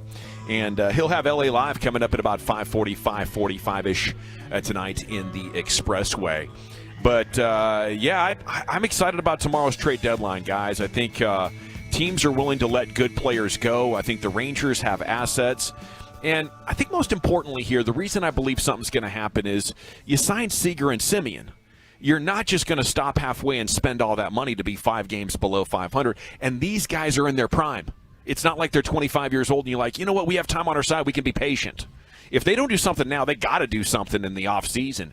You can't let 3 years pass by and have Seager and Semien approaching their mid-30s and have these massive history-making signings go for nothing. So once you make a commitment, I think every player acquisition window is an opportunity that you have to urgently be pressing to try to make something happen. I don't think they're stupid enough to force anything, but I think they're going to have options. So I'm super pumped for tomorrow afternoon's MLB trade deadline and covering everything. Well, Chuck, I know you're the closest thing we have to an insider here on the broadcast. What do you expect tomorrow? Right now, I know that they've been monitoring and they've been doing their due diligence with some of these names. Luis Castillo was a guy they were interested in. He ends up going to the Mariners. They just offered more. They were definitely in play for Juan Soto. The asking price has just gotten too high. So the Rangers, I don't think, are interested anymore in the Juan Soto trade. It seems like the Dodgers are pushing pretty hard to make that happen. I know the Cardinals are there. The Astros have been rumored, but the Astros just actually made a trade for Trey Mancini. It was funny because Mancini was out there on the field at Globe Life Field right now as we speak, because the Orioles are in Arlington, and he finds out, he gets the news, he's traded to Houston. So I saw one of my buddies, Chris Henderson, who works the Rangers beat, was out there about to do an interview with Trey Mancini, and now Mancini's getting his stuff, he's collecting it, and he's getting ready to go join the Houston Astros. So at least it'll be a short little flight right, there. Absolutely. Until he has to drive through Waco, and then it's a disaster. Oh, you can't road trip him? He might be there in 6-7 days. You just don't know, but it's going to be tough. People are probably going to be interested in a Matt Moore. I think if the Rangers are to sell maybe a bullpen piece, but if there's a controllable pitcher for multiple years, Tyler Mahle is a name that's been out there as well for the Cincinnati Reds. I think the Rangers will look around, and then we know that the Joey Gallo has been thrown out there. I saw Evan Grant put out a tweet about, wouldn't it just make sense for the Rangers and Yankees to maybe just swap Gallo and Cole Calhoun? Cole Calhoun's a guy who didn't have a great day when we went and saw him yesterday. They both strike out about the same. Yeah, and for the Rangers, it's all right. You bring home. Did yesterday. He did yesterday. It was amazing. Yeah, I like the idea of adding Gallo just from lineup continuity. Having another guy that can't hit, I just think would go a long way in terms of building the type of team that you want. Yeah, fits right in, man. Fits right in. And Gallo's worked here. I mean, he was interviewed and said he's going to look back at his time with the Yankees and say that it was disappointing. But we know that he's benefited. Yeah, he's benefited from being in Texas. He didn't want to leave the Rangers. So maybe that's you get them back together. The Rangers can figure it out with Joey Gallo. You have a little bit of time to work. I tell you what, I always do like a trip to the ballpark, though, and it was nice to get there yesterday and scratch that one off the list of the ballparks that I've been to. It's weird being in an older ballpark now, and I'm just surprised that being in Los Angeles, they couldn't find the money or a better place to go build a yard, but I guess the fans are still supporting it. Well, they have. If you go back, that ballpark was built in 1966. And I think it costs about $25 million. But if you go through the history of it, they've made like $117 million, $190, $100. They've put in hundreds of millions of dollars into renovation. Back in the day, from like 1980 to like 94, the Rams played football there. So at one point in time, it was a 65,000 seat stadium. And then they renovated it again when the Rams left. So you're telling me it's a money pit? It pretty much has been a money pit. It has. And, and that's – they just have never – it's an old stadium, but they just keep – instead of building one, they just continually put hundreds of millions of dollars into building stuff or making it smaller, or that's kind of where it's been. Having that mountainous backdrop was pretty Very dang cool. special, I will say that. And the Rangers hooked it up. We had the awning overhead there, so we didn't have to worry about sitting in the sun. Absolutely beautiful. What a great time it was hanging out. Brad Sham there watching a little baseball. I was actually, one of my lowest moments of the day was when I will blame it on Bobby Belt, but nobody else will be able to do that. Everybody's pointing at me as the problem here. But Bobby was like, all right, after Shohei Ohtani hits, this is in the first inning. He's like, all right, let's go get something to eat. But the inning hadn't ended yet. So baseball etiquette, you wait till at least the inning switches up before you make everybody stand up and you get out of the row. And so Brad Sham had a nice little shaking his head moment at me, saying I had a kind of a baseball party foul. Oh, you're that guy. Yeah, that's what he hit me. I'm that guy. I was He's like, that dang guy. it. I wanted to immediately just But be then like, you no, guys remember, didn't come back. You were gone. I mean, I felt like we needed to put your face on a milk cart. You were gone so long. I waited Seriously. until after the inning because the very next play it was a double play ball. That's literally all you had to do was all I had to do. wait another minute, and then boom, now we're good. Now you can get up, and now you can literally leave your seat. I met up with them, and we went ahead and walked around the entire stadium and checked it out. It was a little bit underwhelming, but it's always cool to go check out another ballpark and check out some day baseball. I kind of felt like with that rock formation in center field, we could have had the mini mine train like at Six Flags. Yeah. It kind of had that look to it. Yeah. If you had a real roller coaster running through the middle of it, I think that'd make the ballpark even better. Well, MLB trade deadline tomorrow. Jared Sandler's going to join you coming up at 6:20 here on The Fan. We'll see if anything develops over the next couple of hours. Hope he doesn't talk too much. We will be all over it for you. That guy. We have a new development in the stealing of Jalen Brunson. As Chris Haynes, Yahoo, reported this morning, the NBA has begun an investigation into the alleged tampering regarding free agent pickup, Jalen Brunson. We're still doing this? Yeah, we are. Well, we're now officially doing it. We're still I guess. Okay. Yeah, I'm kind of with you that I don't necessarily care because I don't think anything significant is going to happen. If you wanted to act on this from an NBA's perspective, you got to come in and block it and say, no, you tampered to get this signing done. Yeah. It seems like we're going to get a little bit of a slap on the wrist or something. I think they just need to throw the rule out because players can talk, the agents can talk.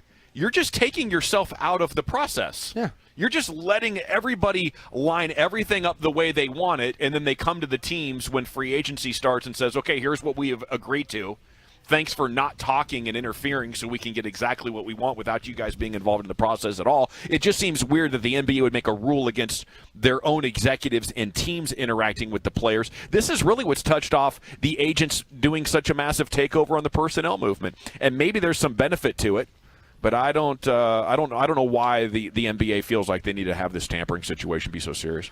Yeah, it's really not. Even Mark Cuban, whenever he was asked about it, he's like, "Hey, I'm really not overly worried about it. It's just kind of the way it goes. Every team wants to have the ability to do it. I don't want to point the finger at one team because there's going to be a time where I might need to make a move like this as well. So I mean, it's just it's what it is. It's no secret on what goes on behind the scenes, especially in a case like this where I mean it's family members. Yeah, I mean, it's a tough thing to regulate, and he's not here and he's not coming back. It's much to do about nothing. All right, Dak's going to join us tomorrow. We have Dak audio to set the stage for you. Where does he believe he can improve the most? He'll answer that question and others coming up next. The G-Bag Nation, The Fan.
You're rolling with the G-Bag Nation. Right here on 105.3 The Fan. Welcome to the Nation. Hour 3 of the G-Bag Nation here on 105.3 The Fan. Hope you're having a great day. Thanks for making us part of it. We're live in Oxnard, brought to you by Metter, Dodge, Chrysler, Jeep, Ram, and Twin Peaks. And, yeah, Dak's going to join us tomorrow at about 3:30. We'll get a chance to talk with number 4. That'll be awesome. General at your service. Brian Broaddus. There's Wolchuk and Chiafalo. Lucius Alexander's back there in the Pimp Cup at Master Control. Carter Freeman coordinates your video. And along with you, we are the G-Bag Nation here on The Fan. Okay, we have some pretty good cuts from the weekend, though. Dak Prescott talking with NFL Network. Have some audio of him talking. And I think the first cut here, you had the number 1 offense last year. How do you improve on that, Mr. Prescott? Here we go. We have a ton of room to get better, as I said, about the details and discipline, about what it means right now, because late in the year, those are the things that show up. So a lot of those stats you said, the guys that produced that are returning. So we've got a lot of production here on the team, but what last year was last year. We got to turn the page on that. We got to get better and understand that it's all about our focus, our communication with each other, our accountability. And right now, we started off this first week, these first 4 practices on the right step. Okay, so that's a lot of cliche buzzwords there with details and discipline and focus and accountability. To me, and I think they made a pretty good stride in it today, it's taking what you want from defense. Yes, you can get stats if you let them take away your 3 best players and throw it to your 4th best player, who they were leaving pretty open because, they got to, take pressure off of some spot. And I feel like that's been the offense for about 6 years. And there's a limitation to it. You got to be able to get the ball to your playmakers and really, give yourself a chance for the ball carrier to take it all the way. And if you're shutting down somebody and the Cowboys just say, oh, they're shutting him down, I guess Dalton Schultz is going to get another 90 catches this year, you're kind of dooming yourself to statistical accumulation without actually being dangerous.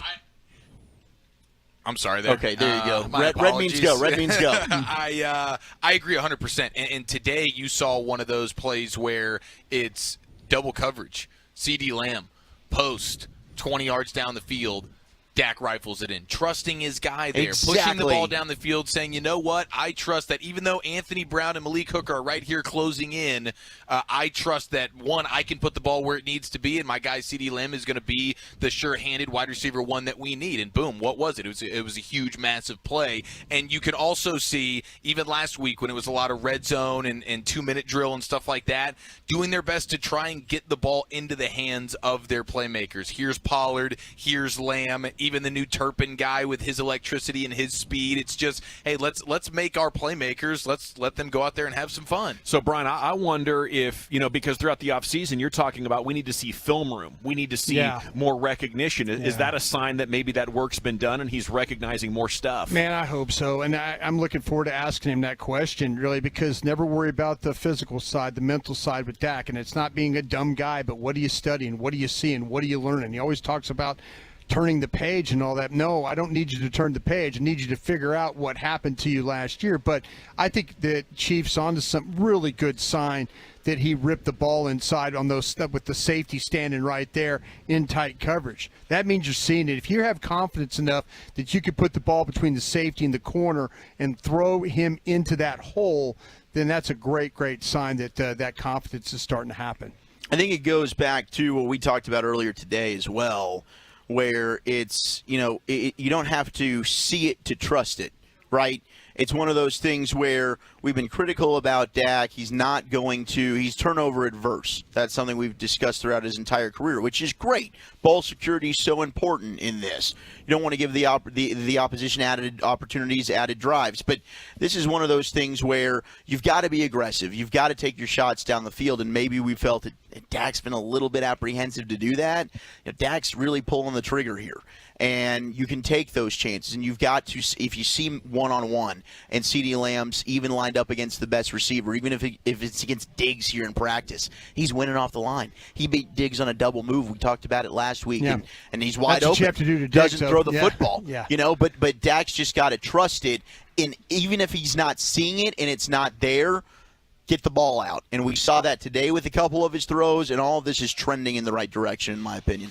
So there's that Dak part of it. There's also the team element, and I don't know how you reconcile. Everybody's got their own theory. How could you lead the NFL in so many stats and give us that feeling against good teams that we had in November, December, January? I don't know, but I feel like they have to be able to run the ball, and that's something that Dak doesn't have that much control of, other than the handful of times maybe during a game where he is going to try to make something happen. But in 2016, when they were so good and they beat the Ravens, they beat the Packers, they beat the Steelers, it was because you could have multiple runs for first downs on a drive. Yeah. And now it's like too much of it is on Dak. So if I was going to answer that question as Dak with a truth serum, I'd say you have to be able to run them out of the coverages that they put us into often last year. Yeah. I mean, that's definitely a part of it. I think Dak can help the run game, though, by pushing the ball down the field and making defenses respect some of these intermediate and deep balls. Okay. And you say, okay, well, now we do need to lighten up the box. And they did that last year, and they still couldn't run the ball.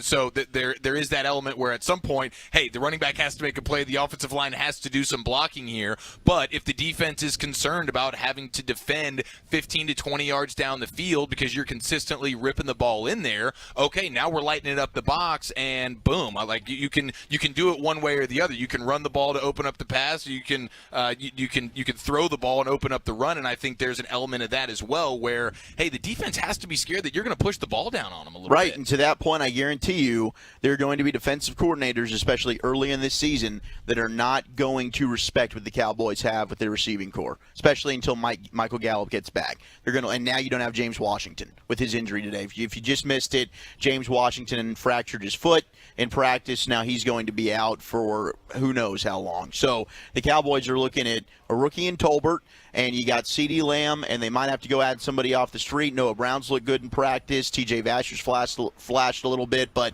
they're going to say, hey, you guys got to go out there and prove it. So we're going to go ahead and defend the run game until you can prove you can throw with consistency. Dak's going to have to make defenses do that. Did they struggle running the ball with light box, though, last year? They did. They absolutely did. That's the thing that's kind of, you kind of go, whoa.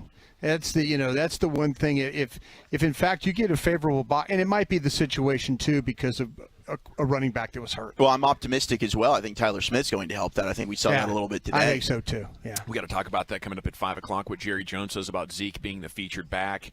How much of a handicap would that be? How can you specifically get better as a quarterback? Here's Dak Prescott. I think I'm my biggest critic. So just to say one area, I'd be lying to you. I mean, I think every level I can get better in every aspect of my game. So whether it's communicating with my teammates, whether it's making sure the offensive line understands where we're going, the receivers are in the right spot, it all matters. And that's what the point is. Late in the year, if you're not doing it the right way, it's going to show. Late in the year, Is that the second time he's used the late in the year thing? Mm-hmm. I mean, because the previous cut you played, he said something about late in the year. Well, I think something maybe that's something that we need to ask him about. Okay, where at what point in time did you start late in the year feeling like things were kind of unraveling for you guys? I like that. It wasn't the Eagles game late in the year. I think specifically he's talking about getting to the playoffs and facing good teams. Yeah. I do know, and this was a story that came out last week, they have gone back and on a loop been playing the presser from the 49ers playoff loss. So that's constantly in the team's mind. And they don't want to have the same sour taste and bad feeling at the end of this year. So they're playing Dak's comments after the 49ers loss. They're playing CD and Micah and what they were saying after that and keeping it fresh on the brain. So it's something that they remember how the season ended, and I think that's good. And it's something that we've discussed on our show about Kellen Moore. I don't care look, we do care how Kellen comes out and they look the first month or two of the season. But we've seen the Cowboys' first half look good.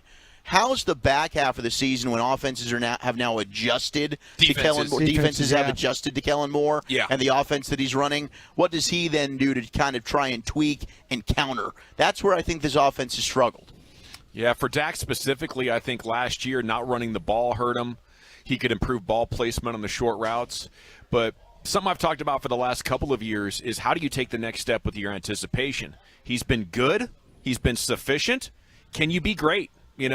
And maybe today was a step in that. Instead of fine-tuning things, can we make a significant upgrade in the skill set? Mm-hmm. And to me, if you do that, then you become the quarterback who's in the conversation with Rodgers and Mahomes. Yeah, when things start to slow down for you, and it's I think that this should be that year for Dak. He's off the injury. He had the full off season. He's in great shape. But now, from a mental standpoint, is the game slowing down for you? Are you seeing things sort of before they happen? And that is certainly a way that Dak and the offense can take the next level, and because then you're going to start pushing the ball. And I think that's a really, really big thing for me with the Cowboys this year, is being able to push the ball down the field and being able to see it before it happens, trusting the receivers and all that kind of stuff. That's hugely important. Yeah, he'll join us tomorrow at 3:30, Brian. Man, that's a 7-year guy, though, we're talking about right now, aren't we? Yeah, but this is the age. Yeah, this is 29 where is the age. Where the mental aspect of the game. Yeah, It's all just putting it on if this was 2017 and or 18, I'd be kind of like, oh yeah, I'm buying it. It's game slowing down and all that. I disagree with you here, because Tony Romo, I think we were saying the same thing in 2014.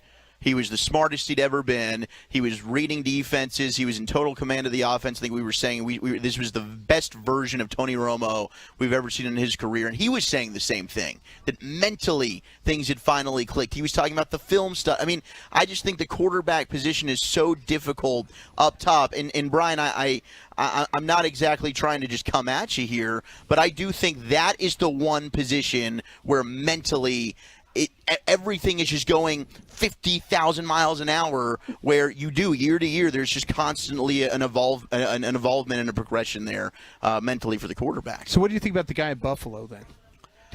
Are we waiting year 7 to see him progress to where he is now? I think he has physically much Dak's physically Josh Allen talent-wise, if you're just matching up skill set, I think you're not going to ask any GM in the NFL who's a more talented player, Josh Allen or Dak Prescott. No one's going to take Dak.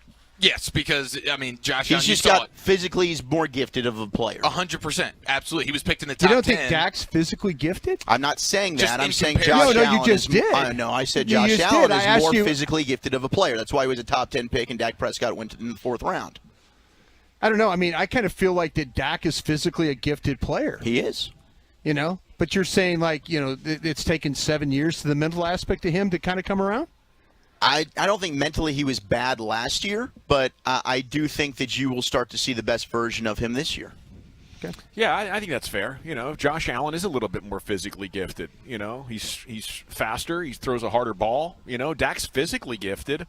But I think a lot of quarterbacks have talked about it. Didn't Bobby Bell just put something together? The age 29 for a lot of quarterbacks is where it clicks. I think, Brian, I don't want to let him off the hook either. But I'm just asking the question. I'm not letting him off the hook. I'm just saying, why are we in year 7 and we're talking about the seeing things and it opening it's up. Putting the pressure on him. It's saying this is where it needs to happen, or you're locked into this when guy. When he signed that deal, the pressure should have been on him. Yeah, I guess Broadus just when they put the franchise tag on him and it was $20-some-odd million.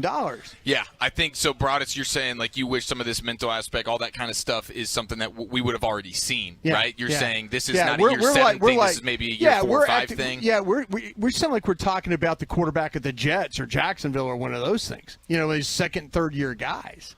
Yeah, well, I think Dak has been inordinately opposed to putting the ball in danger. Yes. And that has limited his upside. Risk averse. Yeah. And so that's something that is that Dak, is that Kellen Moore, is that the offense, is that what they ask of him? Because I do think the other aspect in comparison to like a Josh Allen, we know about all the physical gifts that Josh Allen has compared to Dak, but then you also have his play caller is now the head coach somewhere, right? Where Kellen Moore didn't get a head coaching job. So when you think about the Brian Dable offense, we're saying then that Scott Linehan and also Kellen Moore have taken back Dak's I think Jason Garrett too. You know, one of the things For sure. I was just picking it on the OCs. One of the things Garrett emphasized his first camp was, you know what I love about you, Dak? You're always willing to throw the ball away or pull it down and run and live to fight another day. His mom was always enforcing, and it's part of his family story, ball security. So he come up as a player even through college where if he was worried about the turnover, he'd be like, well, hell, I'll just, go truck this college linebacker and get us a 20-yard gain and put us at the number one spot in the country and be a Heisman Trophy type of guy. So unlike other quarterbacks who arrived at this stage, I don't know how much he'd really focused on trying to figure out how to throw the ball downfield, eliminate the risk, and accentuate the opportunity for a big play. And that's the step that he needs to take. Seeing safe throws that might look dangerous to average quarterbacks. How do you get to be so damn good that you can put the ball in safe places when the secondary believes they have it covered? And you're scratching your head like, damn, how did Aaron Rodgers get that ball to Jared Cook on the sideline? That should not have happened. Can you start to see those kinds of things? Yeah. And, for a player with Dak's background, I don't know if he spent the same amount of time as other quarterbacks trying to figure that out because he, focused on other things through a lot of his development. Micah says he wants the ball on the goal line. Dak, here's cut 6. Would he be okay with it? I'm not going to say that. Him and Diggs are two guys that they're football players. They're playmakers on their side of the ball, so they feel like they want to get on this side and do the same. So when you got guys like that on your team, you're just happy to have them. That's a topic we haven't gotten into with the James Washington injury. Maybe it's time for Trayvon Diggs to get his Dion on. Yes.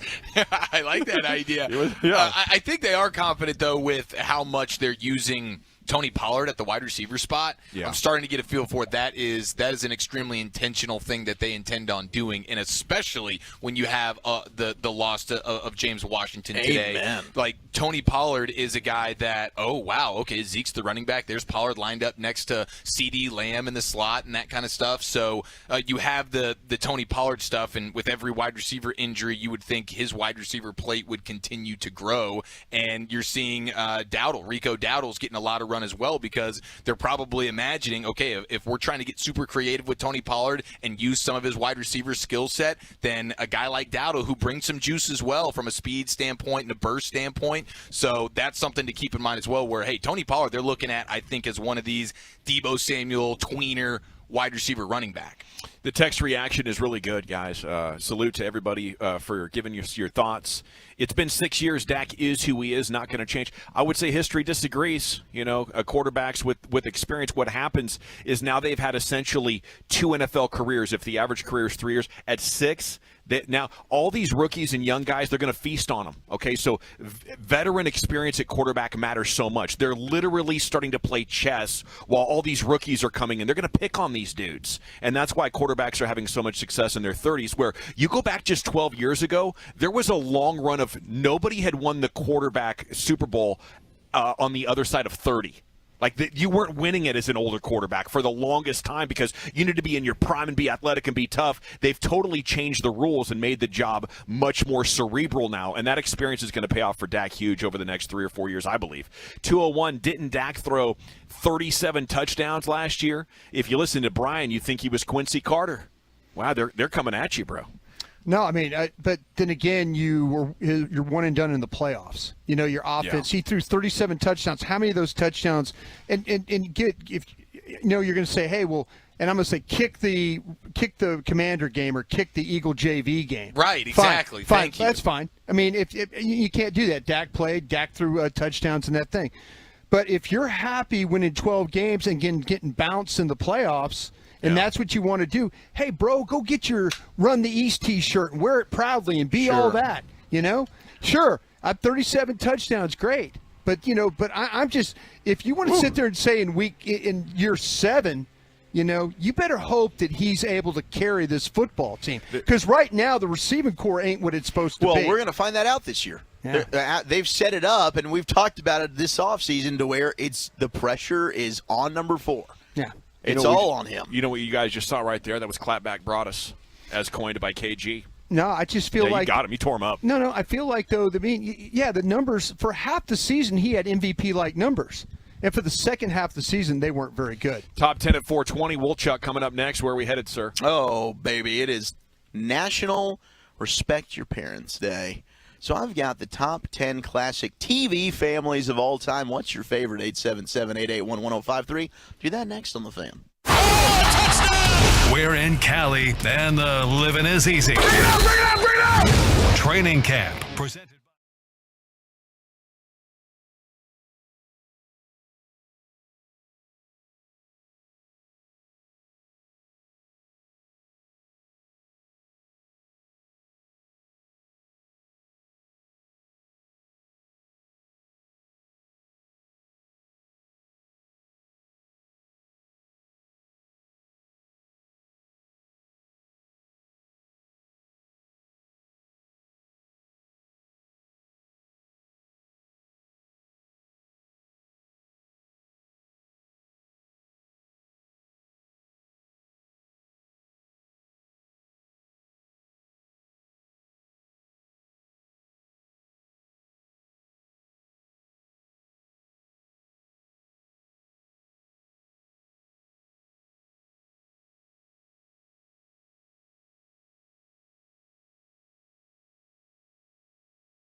Segment's brought to you by Soda. It's brought to you by Rubin & Associates. If you're struggling financially, facing foreclosure or repossession, have IRS, credit card, or medical debt, you don't have to face it alone. With one phone call, Mark Rubin can take the weight off your shoulders, get you to living right. Mark Rubin, 1-800-LAWYERS. Wolchuk has your top 10 at 420 here coming up in just a second, but it's winning time. Caller 10, you win a pair of tickets to see Grand Prairie's own Virgil Ortiz Jr. take on Michael McKinson at Dickies Arena August 6th. Get tickets and info now at goldenboypromotions.com. As, the knockout sensation, the pride of Grand Prairie, Virgil Ortiz. He's 18-0 with 18 knockouts. This guy can go. He'll make his grand return to the ring Saturday, August 6th, taking on top 10 ranked undefeated welterweight contender Michael the Problem McKinson, 22-0. Portsmouth, Great Britain. The 12-round welterweight fight that's going to take place Dickies Arena in Fort Worth and will stream live worldwide on Days. And now here he is, Wolchuk, with your top 10 at 420. Wole bole. That's right. Wole bole. Watch me. It is National Respect for Parents Day. Shout out to all the parents. We're talking about respect out there. RESPCT. Find out what it means to me. 877-881-1053. Got the top 10. Sock it to me. TV families of all time. What's your favorite out there? If you did miss it, out here at Cowboys training camp in Oxnard, Cowboys wide receiver James Washington suffered a foot injury, and sources are saying it could be a foot fracture. So not sure how long James Washington will be out for, but does not look good right now for the Cowboys wide receiver. But when Oh, sorry, I was going to answer your question. No, go for it. I was going to say the Seavers. Mike Seaver. Okay. Yes. Way Growing back. Pains. Yeah, great show. I loved Growing Pains as a kid, watching that. Now, were you watching it on reruns on Nickelodeon? Where were you consuming that? Yeah, it was Nickelodeon. Yes, it was reruns. Yes, as a kid. Awesome. I was watching a lot of Growing Pains. Of course, Full House.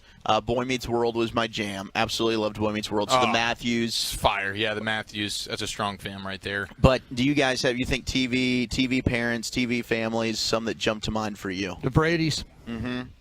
They had a lot going on in that house, and they had this housekeeper. She was in the way all the time, Alice. Oh yeah, Alice. She was always, and she had problems like, boyfriend girlfriend problems with Sam the Butcher. You know, so that they always had to drag her into this stuff going on. She always had great advice, though, for the kids. She tried. Yeah, she was a little dysfunctional. She was but she had her own issues. She did. Yeah, that was a great family, and I feel like it kind of made it okay to have that combined family, and maybe that was a time where divorce was very sensitive. Yeah, and here they pop up with this combined family. Yeah.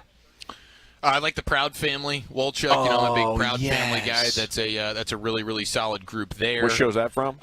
It was actually literally called The Proud Family. Yes. The show was called The Proud Family. It was animated on Disney. Yeah, and I feel like they deserve a place on this list here. It was the cartoon kind of show, absolutely fantastic. Fresh Prince. That's obviously a great family as well.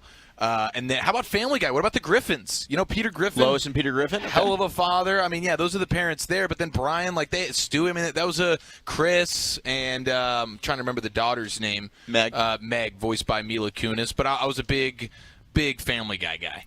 Lucius, did you have a classic TV family that you loved and that's near and dear to your heart? Let's see. Tim the Toolman Taylor's family, the Taylors. The Taylors. Hell yeah.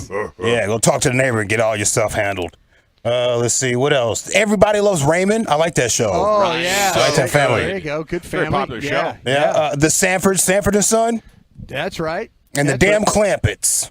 Oh, the Beverly Hillbillies. Yeah, the Clampets, bro. That's good. That is a very good one. Yeah. So, a lot of love for the Bundys on the truckwreck.com text line. Yeah, the Bundys are good. We've got Mike and Burleson from the 817, The Wonder Years. Mike and Burleson? That's one we should have done yesterday for Jared. that would have been a good one. Yeah. What about the Hills over there in Garland, Ireland? The King of the Hill? Oh, King of the Hills. Dang it, Bobby. Yeah, that would have been a good one. The smoking episode's so good, where he just makes Bobby smoke all of those heaters. God, what an old school punishment. Yes. Yeah. Oh, it's Here, get fully addicted. Yeah. Did you guys ever? You just assume, right, that they're going to get sick from it. They're going to get such a buzz and stomachache that they never want to do it again, right? But there is that like 10% where they're like, actually, Dad, that buzz was incredible. I'm not sick to my stomach, and now you've just gotten me addicted. That could backfire on you. Good. The Fantex is being blown up by dinosaurs. Did you guys watch that? Not the mama. Not the mama. Not the mama. I don't remember the dinosaurs. Oh, man. Dinosaurs is so good. In fact, there was a kid yesterday at the Angels game. And he was, Broadus, you remember him. Yeah, I do. He was sitting right in front of us, and he kept turning around, and he was the cutest little kid, and he was just staring at Broadus and I the entire time. And he this is a weird comparison because this is a baby dinosaur that I'm talking about with a real human being, but he reminded me of the little kid from Dinosaurs that would say, Not the mama. Not the mama. It was incredible. That's fantastic. Look at you guys. I hope you got a pic with them. We should have. Wolchuk said he was having baby fever. I had baby fever. He leaned over and said he had baby fever. On the Dinosaurs, didn't they work for a company called We Say So? Yes. Yeah. Yes, they did. I had all the commercials and everything. This is what you need to do because we say so. We say so. Man, I don't know how I missed the dinosaurs. I feel like I dropped the ball here. Oh, so I really good. did. It was 90s, wasn't it? You might not even been born. It was 90s. You were late 90s. I'm 94. Mid-90s, okay. You were born in Mid-90s. 94? I was born in 94. I'm 28 years old, Broadus. Honorable mentions on the best TV family He's list. laughing. He's shaking his head. I mean, it's respect the parents' day. I'm a parent, Broadus. Okay, Right, yeah. but Laughing you're not out of the Broadus' room. parent.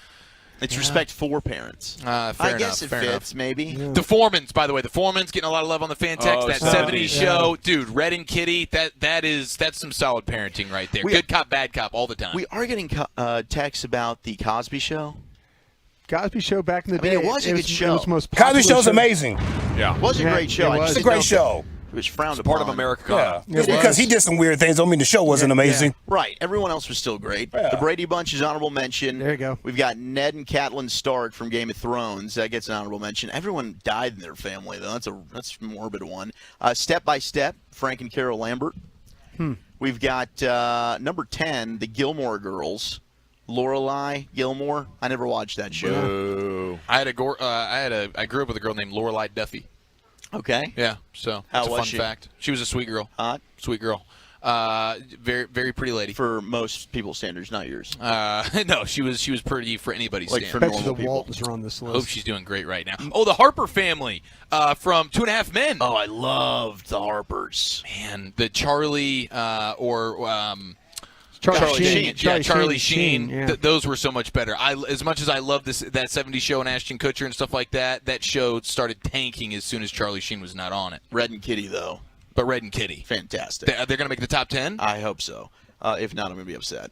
Number 9. He'll put them in if they're not. Number 9 is The Fresh Prince of Bel-Air. We got Phil and Vivian. Yeah, the Banks. Number 8, shout out to you, Lucius, Tim and Jill Taylor, Home Improvement. Boom. Good family. Number 7, we've got Happy Days, Howard and Marion Cunningham. Jeez, how did I forget that? Come on, guys. Yeah. This is a Brian Brodish special. Downton Abbey? Downton Abbey is a PBS show. Yeah, did you watch Downton Abbey? My parents loved it. I've seen a few episodes, not enough to know who all the characters were, but people were talking about it as being something. It's actually very entertaining. I never watched it. Yeah. But Robert and Cora Crawley make the list at 6. Yeah. Number 5, we've got Full House, Danny Taylor, Jesse, and Joey Gladstone. It was a full house. It sure was. Number 4, Arrested Development, Michael Bluth. Wow, I don't think anybody's Yeah, that's my people right there. That's a sneaky one. That's strong. The Blue family. I blew myself. Shout out to Gavin Dawson with number 3. It's the Seavers. Let's go. Yeah, it's a good Growing family. Pains. Yeah. Jason, Very wholesome. Yes, Jason and Maggie Seaver. I loved Growing Pains. I thought it was awesome. And the friend across the street, Boner. Yeah, wasn't Leonardo DiCaprio in that show? I don't know. I wouldn't remember. Yeah. There was really a guy named Boner on Kirk that thing? Cameron's character, his best friend was named Boner. Yes, he was. Oh, gosh, that's legendary. It's like Boner's coming over for dinner. Yeah. Number 2, we've got Modern Family, Cameron Tucker and Mitchell Pritchett. People love them some Modern Family. But number 1, the best TV family on National Respect for Parents Day. It's the best. You can fight me on it. Alan and Amy Matthews, Boy Meets World. Wow, you cherry picked this list. You knew that was going to be number one. It was number one on the Googles, and it was number one in my heart. Is the show any good? It's the one with Topanga and Mr. It's Feeney. freaking fantastic. Are you kidding me, boys? Is the show any good? I do want to slide this one bit of entertainment news. You guys are fans of John Wick, I assume, right? Actually, Bobby maybe watched the movie the other night. What'd you think? I thought it was interesting that he had to keep fighting all these multiple people just to survive. I mean, I think I've seen is that number 3? There's 3 of them out. I was learning along the way what his story was, but it was amazing how he had to, like, on horseback, he's shooting under the horse's neck kind of thing. It's amazing. Yeah. So, and Boban was in one of them. He was. My buddy Boban. He fought, for money. Well, I think that's the most deaths per capita in a movie in the last, 30 years. It never stopped. Yeah. He went from one scene of getting almost being killed to the next scene. It was amazing. It's insane. Now, apparently, the person who created John Wick, originally this was written for a 75-year-old man to star. They wanted either Clint Eastwood or Harrison Ford to play John Wick. What are we doing? We don't have enough action stars these days. All of our action stars are these old dudes. It's like even Tom Cruise is now Arnold Schwarzenegger extremely just turned old. 75, I think. Yeah, where's the young new wave of the action star? If we're still having to dip into the Harrison Fords and the Clint Eastwoods, it's like they're grandpa status now. They thought it'd be fun to watch a 75-year-old man go out there and kick ass. They thought, okay. We did one with Bob Odenkirk, right? The Better Call Saul guy. We got him being the action star. It was called Nobody, and some people think it's in the same world as the John Wick universe. Oh, okay. Oh, wow. Look at this. We now have a John Wick universe. I would take John Wick. He could go toe-to-toe with any movie hero badass. John Wick is probably in the top 5 fighting. there. I mean, how does it end for him? Does it end? We're going to find out. There's John Wick 4 coming. No, it only ends for you and everybody around him. 4,000 more dead people. Feeney! It's amazing. With one magazine. Yeah. That's how the next movie's gonna go. Okay, we're going to go around the NFL. We're live at Cowboys training camp in Oxnard, California. It's brought to you by Twin Peaks and Metter Dodge Chrysler Jeep Ram. Thank you so much to Wolchuk. His top 10 at 420 most afternoons here on the Fam. Okay, our reaction to the suspension heard round the world and other NFL headlines next, the Fam. Coming up Tuesday morning on Sean and RJ, we'll recap the first padded practice of training camp and our Cowboys guest of the day.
as they take on the Baltimore Orioles at Globe Life Field. Hi, everybody. This is Eric Nadel, inviting you to join Matt Hicks and me. It's the Rangers and Orioles at 7:05. Our broadcast begins at 6:30, right here on 105.3 The Fan and the Odyssey app. Yeah, if you're in need of traffic control or barricade rentals, Buyers Barricade is a full-service provider taking care of your project or special event, no matter the size from start to finish.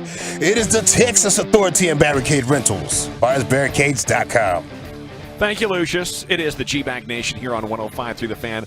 Time now to go around the NFL, brought to you by Metter, Dodge, Chrysler, Jeep Ram. Let's go around the NFL, G-Bag style, on 105.3 The Fan. It's been such a crazy day. Padded practice. James Washington hurt, maybe season-ending broken foot. Jaron Kearse got hurt but was able to come back into practice. It's just been one thing after another. We had Dorance Armstrong on. So, believe it or not, this is the first time we're going to talk about the Deshaun Watson story all show long. The independent arbiter judge lady landed on something that seems within the realm of fair to me. It is 6-game suspension. She said there was not enough evidence to justify an indefinite suspension. Sources close to Watson say he believes 6 games is too much, but he is going to respect it. 2 grand juries decided to not pursue criminal charges against him earlier this year. I've seen some Cowboys fans frustrated that Zeke was initially handed down a 6-gamer for something with significantly less evidence and a lot more doubt. I think that's one of the main reasons the NFL decided to go with an independent evaluator of these, is because they wanted to wash their hands of it. And, I don't think there was a perfect answer to this, because there's been no crime committed, yet you believe that maybe some sort of an assault took place, and it's so bad for the brand what he did. But I'd like to see the NFL have a little bit more respect for the legal process and to sort of stay out of their way of trying to judge, who did what wrong. It's just a weird place to be, considering there's not that much evidence. So, tough place for the NFL to be. I don't think there was a perfect answer, but I can accept 6 games. How about you guys? Yeah, I felt like it was I was thinking more of like an 8-game minimum here. I found it interesting that the judge who made the decision agreed with the NFL on everything in terms of, I do think there was some sexual assault things going on and all that kind of stuff, but she didn't think that it warranted as much of a suspension as the NFL did. And that's what everybody is getting confused right now, is thinking this is the NFL's suspension, but they've taken these type of cases out of the hands of Roger Goodell and Jerry Jones and the owners. That's how they wanted it. We know the Players Association wanted it, and so finally in 2020 the CBA got flipped a little bit. So when these type of cases arise, okay, this is going to be out of the NFL's hands. They will do their due diligence and let them know, kind of the judge, hey, this is the way we view it, but it's ultimately up to the judge. So this isn't the NFL saying we're gonna suspend Calvin Ridley for a year, and then we're going to turn around and only give Deshaun Watson 6 games. Right. The NFL did decide on Calvin Ridley because that's a different type of case. They don't need the special third-party arbiter. But in this instance with Deshaun Watson, this is not the NFL suspending him. They wanted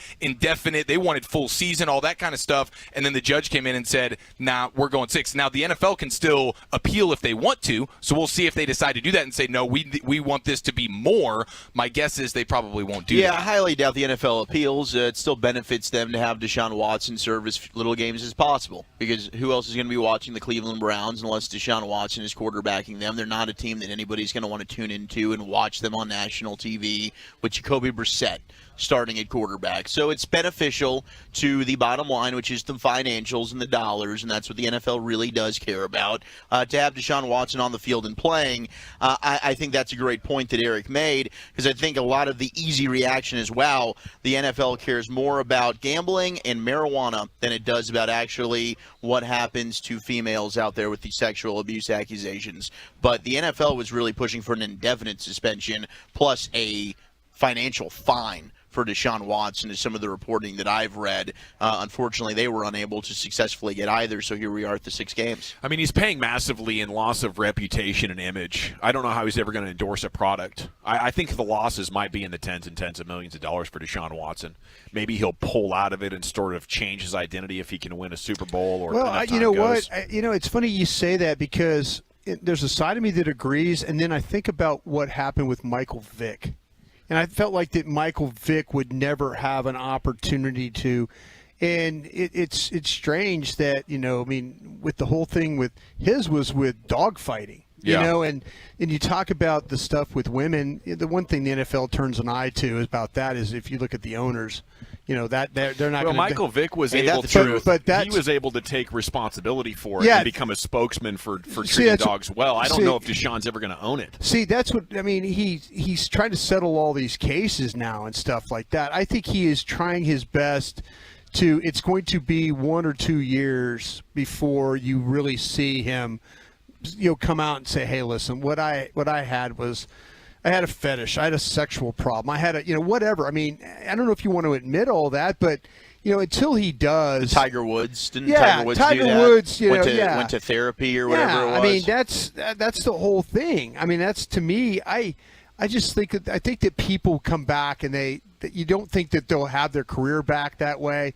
And then next you got a guy like a Michael Vick, and I think Watson will be the same way. All right, around the NFL, brought to you by Metter Dodge Chrysler Jeep Ram. Here's Wolchuk, second down. Former Cowboys receiver Amari Cooper getting some early positive reviews at Browns training camp. Kevin Stefanski, Browns head coach, quote, "You were talking to a very, very smart football player. He has seen all of the coverages. He has gone against every DB. I think he knows his game and what he's good at. We had those conversations and great dialogue about routes that he has really consistently won on in his career, because ultimately, as we put this together, we're trying to match up what our guys do best." Yeah. Anytime you can have that conversation with a player, I think it's important. Yeah, well, he hasn't seen what we got in Dennis Houston and Simi Fehoko and TJ Vasher, okay? So we've seen the Studley wide receivers. Kevin Stefanski is not. Yeah, well, he loves the savviness. He likes the size of Amari Cooper, and he intends to utilize whatever Amari basically does to the best of his abilities within this Browns offense and try and get the most out of Amari's skill set. We shall see. It's easy to say now a week into camp. We'll see what the reports are around midseason or something like that. If Amari can make it all the way through camp healthy. That's the thing I'm waiting to see is that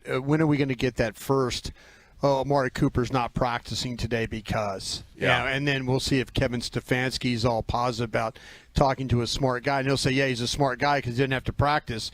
I could just put him in the games, and that's what you're probably going to hear. I mean, when we got him from the Raiders, we spent a couple of years with the team talking about how lucky they were to have him and all that. Here's Brian brought us with third down. Yeah, speaking of receivers, and this is what's kind of interesting if you're a Cowboy fan in a way, and it's not so much about – it's maybe if you were thinking about making a move at the Cowboys. When we came into camp, DK Metcalf and then Deebo Samuel weren't signed to long-term contracts. So there was that potential about trading for these guys. Well, this is all now off the table with Metcalf being signed and then Deebo Samuel. 49ers made it official today on the 3-year deal. It's an extension worth up to $73.5 million with $58.1 guaranteed, and that's coming from Ian Rappaport of the NFL Network. And the John Lynch was saying that they were overjoyed to have come together with Deebo to keep him in the 49ers for many years to come. But Deebo has rare ability not only to play a unique level, but to inspire his teammates with the way he plays. So if you're one of those fans that was holding out hope that maybe some kind of deal, if the Cowboys were going to go get a legitimate, real receiver, these extensions are not boding well for you. Going to have to be now. Will Fuller. Yeah, you're going to have to go a lot less. Bring your bar a little bit down, a little bit more down, maybe a little bit further than that for the next receiver you're probably going to have to add here. All right, here's Chiafalo with fourth. One of the franchise tackles, it is Orlando Brown of the Kansas City Chiefs, the blindside protector of Pat Mahomes, and he had been putting up a stink holding out at Chiefs camp. They were wondering, is this guy even going to show up at all? They couldn't get a deal done, so he's playing on the tag again, but today he shows up and he will be there in full force. Chiefs fans can have a sigh of relief there that the left tackle and blindside protector of Pat Mahomes will be playing this season, because that was absolutely one that was up in the air. I do want to comment on Deebo Samuel really quickly, though, because that was the guy who was I know Cooper Kupp got a ton of love last year, rightfully so, but Deebo Samuel was a top 5 player in the sport last year. There's no question about it. I was surprised to find out he is 29 years old. He's been in the league a little bit longer than I'd considered, but I saw this from Warren Sharp. Deebo Samuel last year, he was only 54th in routes run. He didn't run a ton of routes because he played some running back and stuff like that. He was only 26th in terms of targets in the NFL as well, but he was 5th in receiving receiving yards. And since he was drafted, he ranks number 1 in the NFL in yards after the catch. That's a no-brainer extension if you're the Niners. Deebo Samuel's an absolute monster. All righty, it is the Cheapback Nation on 105.3 The Fan. When we come back, it is time for our 4th hour. We do have Rangers pregame coming up at 6:30. But what Jerry said about the feature back, how much will it put him behind the 8 ball? That's the topic live from Cowboys training camp when we return here on The Nation. Keep the volume turned up all day and night. And thanks for being a Tolo. We're DFW Sports Station.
You're rolling with the G-Bag Nation right here on 105.3 The Fan.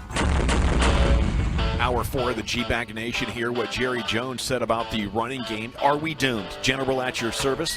There's Brian Broaddus, former Cowboy scout. He is here. Super Bowl winning scout, by the way, with the Packers. There's Zach Wolchuk and Eric Chiafalo. Lucius Alexander is in the Pimp Cup at Master Control 75 Fitzhugh, along with Carter Freeman, who coordinates your video for you. It is time now to get some cuts going on here, some audio. Jerry Jones with the NFL Network talking about the running game and who needs to be the featured back. Here we go, cut 3. We got to have Tony Pollard out there. No, seriously. Zeke's got to be our feature, and he is our feature. And we can feature him in a lot of different ways. We all recognize what he does in the passing game because of his protection ability. Don't ever underestimate that, especially with Zeke. Zeke takes some toll when he's out there as a back blocking. So it's critical that we make Zeke, because he's capable of being that, really the focus of what we're doing. Now then, Pollard, there's plenty of room for Pollard. There's plenty of room for Pollard when Zeke's in there. Pollard needs to get the ball. So that's what we have really as your hope. Like, are we doomed if, they approach offensive football the same way as last year? I think yes.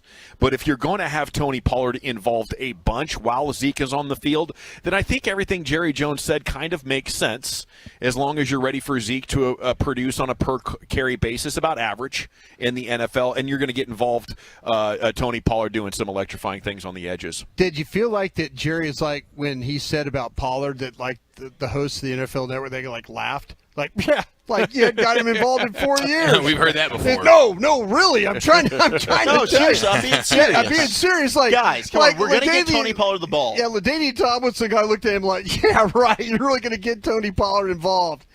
Yeah. We got to have Tony Pollard out there. No, seriously. Seriously. That's what I'm saying. Guys, I'm serious this time. These guys are lot. Yeah, I swear to you, 4 years we figured it out. We've got to use Tony Pollard. Well, I swear. I think it was going into year 4 they figured out that they were actually going to use DeMarco Murray. So I can't rule it out. But I think that was football Jerry answering with, we got to get Tony Pollard. And then business Jerry chimed in and said, no, Zeke's the TV star. Zeke's getting all the money. Zeke's the guy to get the ball to. I think everything he said, though, is in line so far with what we've seen for the most part out here. We have seen both of them together, and we have seen a lot of Tony Pollard getting the ball and lining up in basically every way possible, whether it's as a running back, whether it's getting the ball as on a jet sweep, and then lining up a ton as a receiver. And as we've seen the injury today with James Washington, and we've talked about this throughout the offseason with the behind CD and Michael Gallup, you've got a lot of unproven players there at wide receiver. There's no excuse not to have Tony Pollard involved more as a receiver. If you want to save your damn job, use Tony Pollard. Right. You know what I'm saying? He's the one guy that has creativity and space, and he's the one guy that can make people miss, and he's the one guy that could turn little plays into big plays. If I was going to jump on him on top of that, I would say the modern NFL is all about establishing a running game, not saying we got to have this guy do it. Since Zeke's come into the league, the Rams had Todd Gurley. Now they're dominating with guys coming off the street. The 49ers, they have UNT's own Jeffrey Wilson as part of their 3 or 4 headed guy throughout an individual season. That's like, okay, now it's your turn. Now it's your turn. Now it's this guy's turn. I think isolating it to one guy is wrong for a variety of reasons. Number one, he runs for so many damn yards that now you got to give him a big contract. Number two, he's worn down. So whether it's the fourth quarter or week 15 or 16, if you do it by committee, you have such a better chance of having guys that are fresh. The running back position gets worn down more than anything in pro football. And to have a guy now going into his late 20s with all of the carries that Zeke has had throughout his career, it's horrible mismanagement. It is. I think it's one of the biggest problems. Now, we have to hope that the offensive line is dominant and Zeke can turn back the clock to cover for the Cowboys' mismanagement of how you build a running game in the 21st century. Yeah, that's all 100% fair. I am excited with the way they are using Pollard, though, and they seem to are making it a point of emphasis to get him as a pass catcher playing wide receiver. One of the best plays of the day was just kind of a swing pass. I think it was when Cooper Rush was in, but there was a lot of ones defensively out there, and it was just a quick play. It seemed like something confused the defense, and there's Pollard taking it up the sideline. Oh, it was a little crossing pattern. And it was a little rub route, and Pollard got open in space there in the flat. Imagine that. There was a little pick play, yeah. I think it was either one of the other tight ends that was crossing, and then Pollard ended up being wide open on the side. And they lost him, and boom, there he goes. I think they've heard enough noise now, and we can laugh and say, like, yeah, we'll believe it when we see it, Jerry. But I think now it's been long enough, and we've been loud enough to where it's like, yeah, there are no more excuses. There's not the Amari Coopers and stuff out there. And like we said, I think it's very obvious when you start power ranking the best weapons on the offense, Tony Pollard is probably right after CeeDee Lamb. But to your point, Gavin, and the 817 said come playoffs, you need one guy, not two. That's fine. Let's get to the playoffs first. This team hasn't made back-to-back playoff seasons in forever. Look, you need to preserve Zeke. Best way to do that, use these guys in tandem, right? You don't need to be stubborn and just force Ezekiel Elliott to be on the field at all times. Now, Jerry did make sure to point out the pass protection. We said last year, brought us that something you pointed out. Maybe that's an area for Pollard that they're scared about. Yeah. But I do think, and I said this when we saw Zeke healthy last year, he can still be a very productive player. But they've got to find a way, I think, to minimize the wear and tear and keep him healthy throughout the season. Best way to do that, make sure you're giving Tony Pollard the ball, and maybe even mix in a little Rico Dowdle as well. That kid's got some juice to his game. Yeah, I just don't know how the metrics are pointing towards you need chunk plays to determine games. And you think, throwing the ball to Dalton Schultz 110 times and running the ball with Zeke, 20 times a game, those are 4 to 8 yard plays. Tony Pollard's the guy that breaks things open. It's one of the most frustrating things. Dak weighed in on this subject as well. I like Dak Prescott's answer a little bit better over the weekend. Here he is with cut 3. Yeah, what's great is those are two guys that without egos, and they're to each other's biggest fans. And so when one's in the game, the other one's trying to support them. But I think you'll see a lot more of them in the game together, in whatever package we're getting at. But when you have two guys like that, you got to get them on the field. You got to get them the ball. They both can do everything. But as you said, one's very physical, and the other one's more shifty in a sense. They're two playmakers, and it's just it's up to me and Kellen to make sure that we're getting them in the right spot. Yeah, lean into that, no egos. This isn't a Jason Witten situation where he's boxing guys out and keeping them off the field. I think Ezekiel Elliott, you see him interacting with Tony Pollard in between drills and whatnot. These guys are bros. Yeah. They love when each other's having success. Zeke's had all the success in his life, both on the football field and contractually. He doesn't have to be insecure about his spot. So, I'd lean into Zeke's perspective instead of pretending like it's clear one of them has to be on the field a bunch. And this is why I really buy into the fact that Pollard is a focal point, because now not only are we seeing it every day, but Dak is talking about it. Like now that it's something that can be held against these guys when if we get a couple of weeks into the season, we're not seeing this. It's like, well, you were saying this is what you were saying. And so it does feel like it's a point of emphasis. And when he talks about them being on the field together at the same time, from what I've seen here, and I'm sure there's other packages, but most of it is it's one running back in the backfield. That is Zeke. And then here is Pollard as the guy going in motion. Is he lined up out wide? Is he lined up in the slot? Is he going in motion at the snap for one of these jet sweeps or maybe even just a jet sweep fake? But the Pollard situation and getting him more involved and having them being on the field together, I feel very confident now that we will be seeing a ton of this. Yeah, I'm glad that we've moved on and maybe they've realized that Ezekiel Elliott isn't the weapon as a receiver as people wanted to make him out to be for so many, many years. He's not that Alvin Kamara, even a Tony Pollard. He's just not that type of back. He's okay. You can dump it off to him in the flat and see if he can make a play. But Zeke doesn't have that in his arsenal right now, where he is that game breaker as a receiving type of tailback. And it is very promising. They're all saying the right stuff right now. We're seeing it in practice, but I do think there is a lot of pessimism amongst Cowboy fans that we got to wait until week 1 against Tampa before we're really going to buy this. All righty, G-Bag Nation. We're live on the tennis courts in Oxnard, California. Training camp coverage brought to you by Mentor Dodge Chrysler Jeep Ram and by Twin Peaks. Jerry Jones put another brick in the wall between him and Jimmy over the weekend. There with Newey. He joined Newey last night on NBC, said he never said he was going to put him in, which I think is a 180. He said he has a lot of things to consider, and it's not all tailored around whether Jimmy's sniveling about it or not. I believe he's thoroughly enjoying making Jimmy hang in the balance and playing with him a little bit, cracking it open. What did he say last year? He didn't want to take away from the Hall of Fame, and then he had to find like the perfect night for it, and we had a schedule. I think he is getting his revenge. Jimmy tried to make Jerry unimportant at the end of his departure for the Cowboys. He shunned him in a meeting. What were they, at the NFL owners' meetings? They were, yeah. He shunned Jerry and was like, you can't toast in my social circle, bro. You're just an owner. What do you know? And since then, I believe Jerry Jones went to bed that night and still has not come back around to it. It's been personal between him and Jerry and Jimmy since that fateful day in Florida, Brian, and this is just a continuation of it. Yeah, and it's a shame because both those gentlemen, they were so great for each other. Teammates at Arkansas national championship. Jimmy came in. He the first year not so good, but they figured it all out, and they were really a great team together. And that part of it's a shame. If I'm Jimmy Johnson right now, I wouldn't expect to be in the Ring of Honor here. I really wouldn't. I just feel like that if I'm Jimmy Johnson, I have to be excited that, I'm in the Pro Football Hall of Fame. That's the most important thing to me right now. If you want to put me, Cowboy fans will always remember Jimmy Johnson. They won't. Jimmy was here for a short time. Tom Landry was here for 20 some odd years. But you start talking about the great all-time coaches in Cowboys history. There's people that argue that Jimmy Johnson was just as pivotal as Tom Landry. Yeah. And so if I'm Jimmy, I'm like, listen, I don't expect it.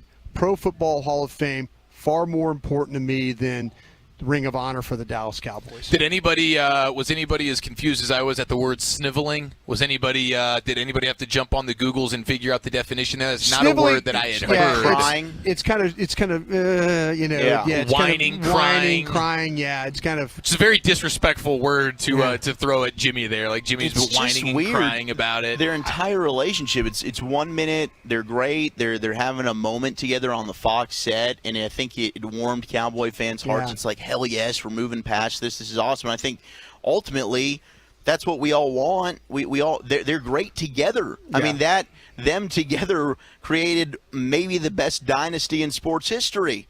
One of the greatest dynasties, if not the best dynasty in football history, here with the Cowboys in the 90s. Those teams were unbelievable. We want to see that marriage reunited, and let's let bygones be bygones, and let's put Jimmy in the Ring of Honor. He deserves it. But I don't know. There's got to be something that happens between these two where they get apart and they just start mother bleeping each other behind each other's backs or something. It's the worst thing that's ever happened to Cowboys fans, because right now it's just a minor annoyance. Like if Jimmy's in the ring or not, it doesn't really matter that much to me. But a couple of things happened. It stopped that dynasty, but then also it planted the seed in Jerry's head that he needs loyalty from his head coach more than anything, and it continues to play out with his decision on Jason Garrett standing around. Why was he able to continue on? Well, because he was loyal. Yeah, they haven't had the success. They've had successful seasons, but they haven't had the success of, and I think that bothers Jerry a lot.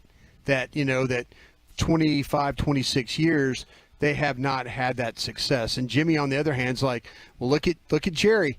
Without me, Jerry hasn't had anything. He hadn't done anything. So that kind of stuff's probably getting back to Jerry a little bit too. Well, I tell you what, he has done something in a big way. As we're going to finish up this segment with a game.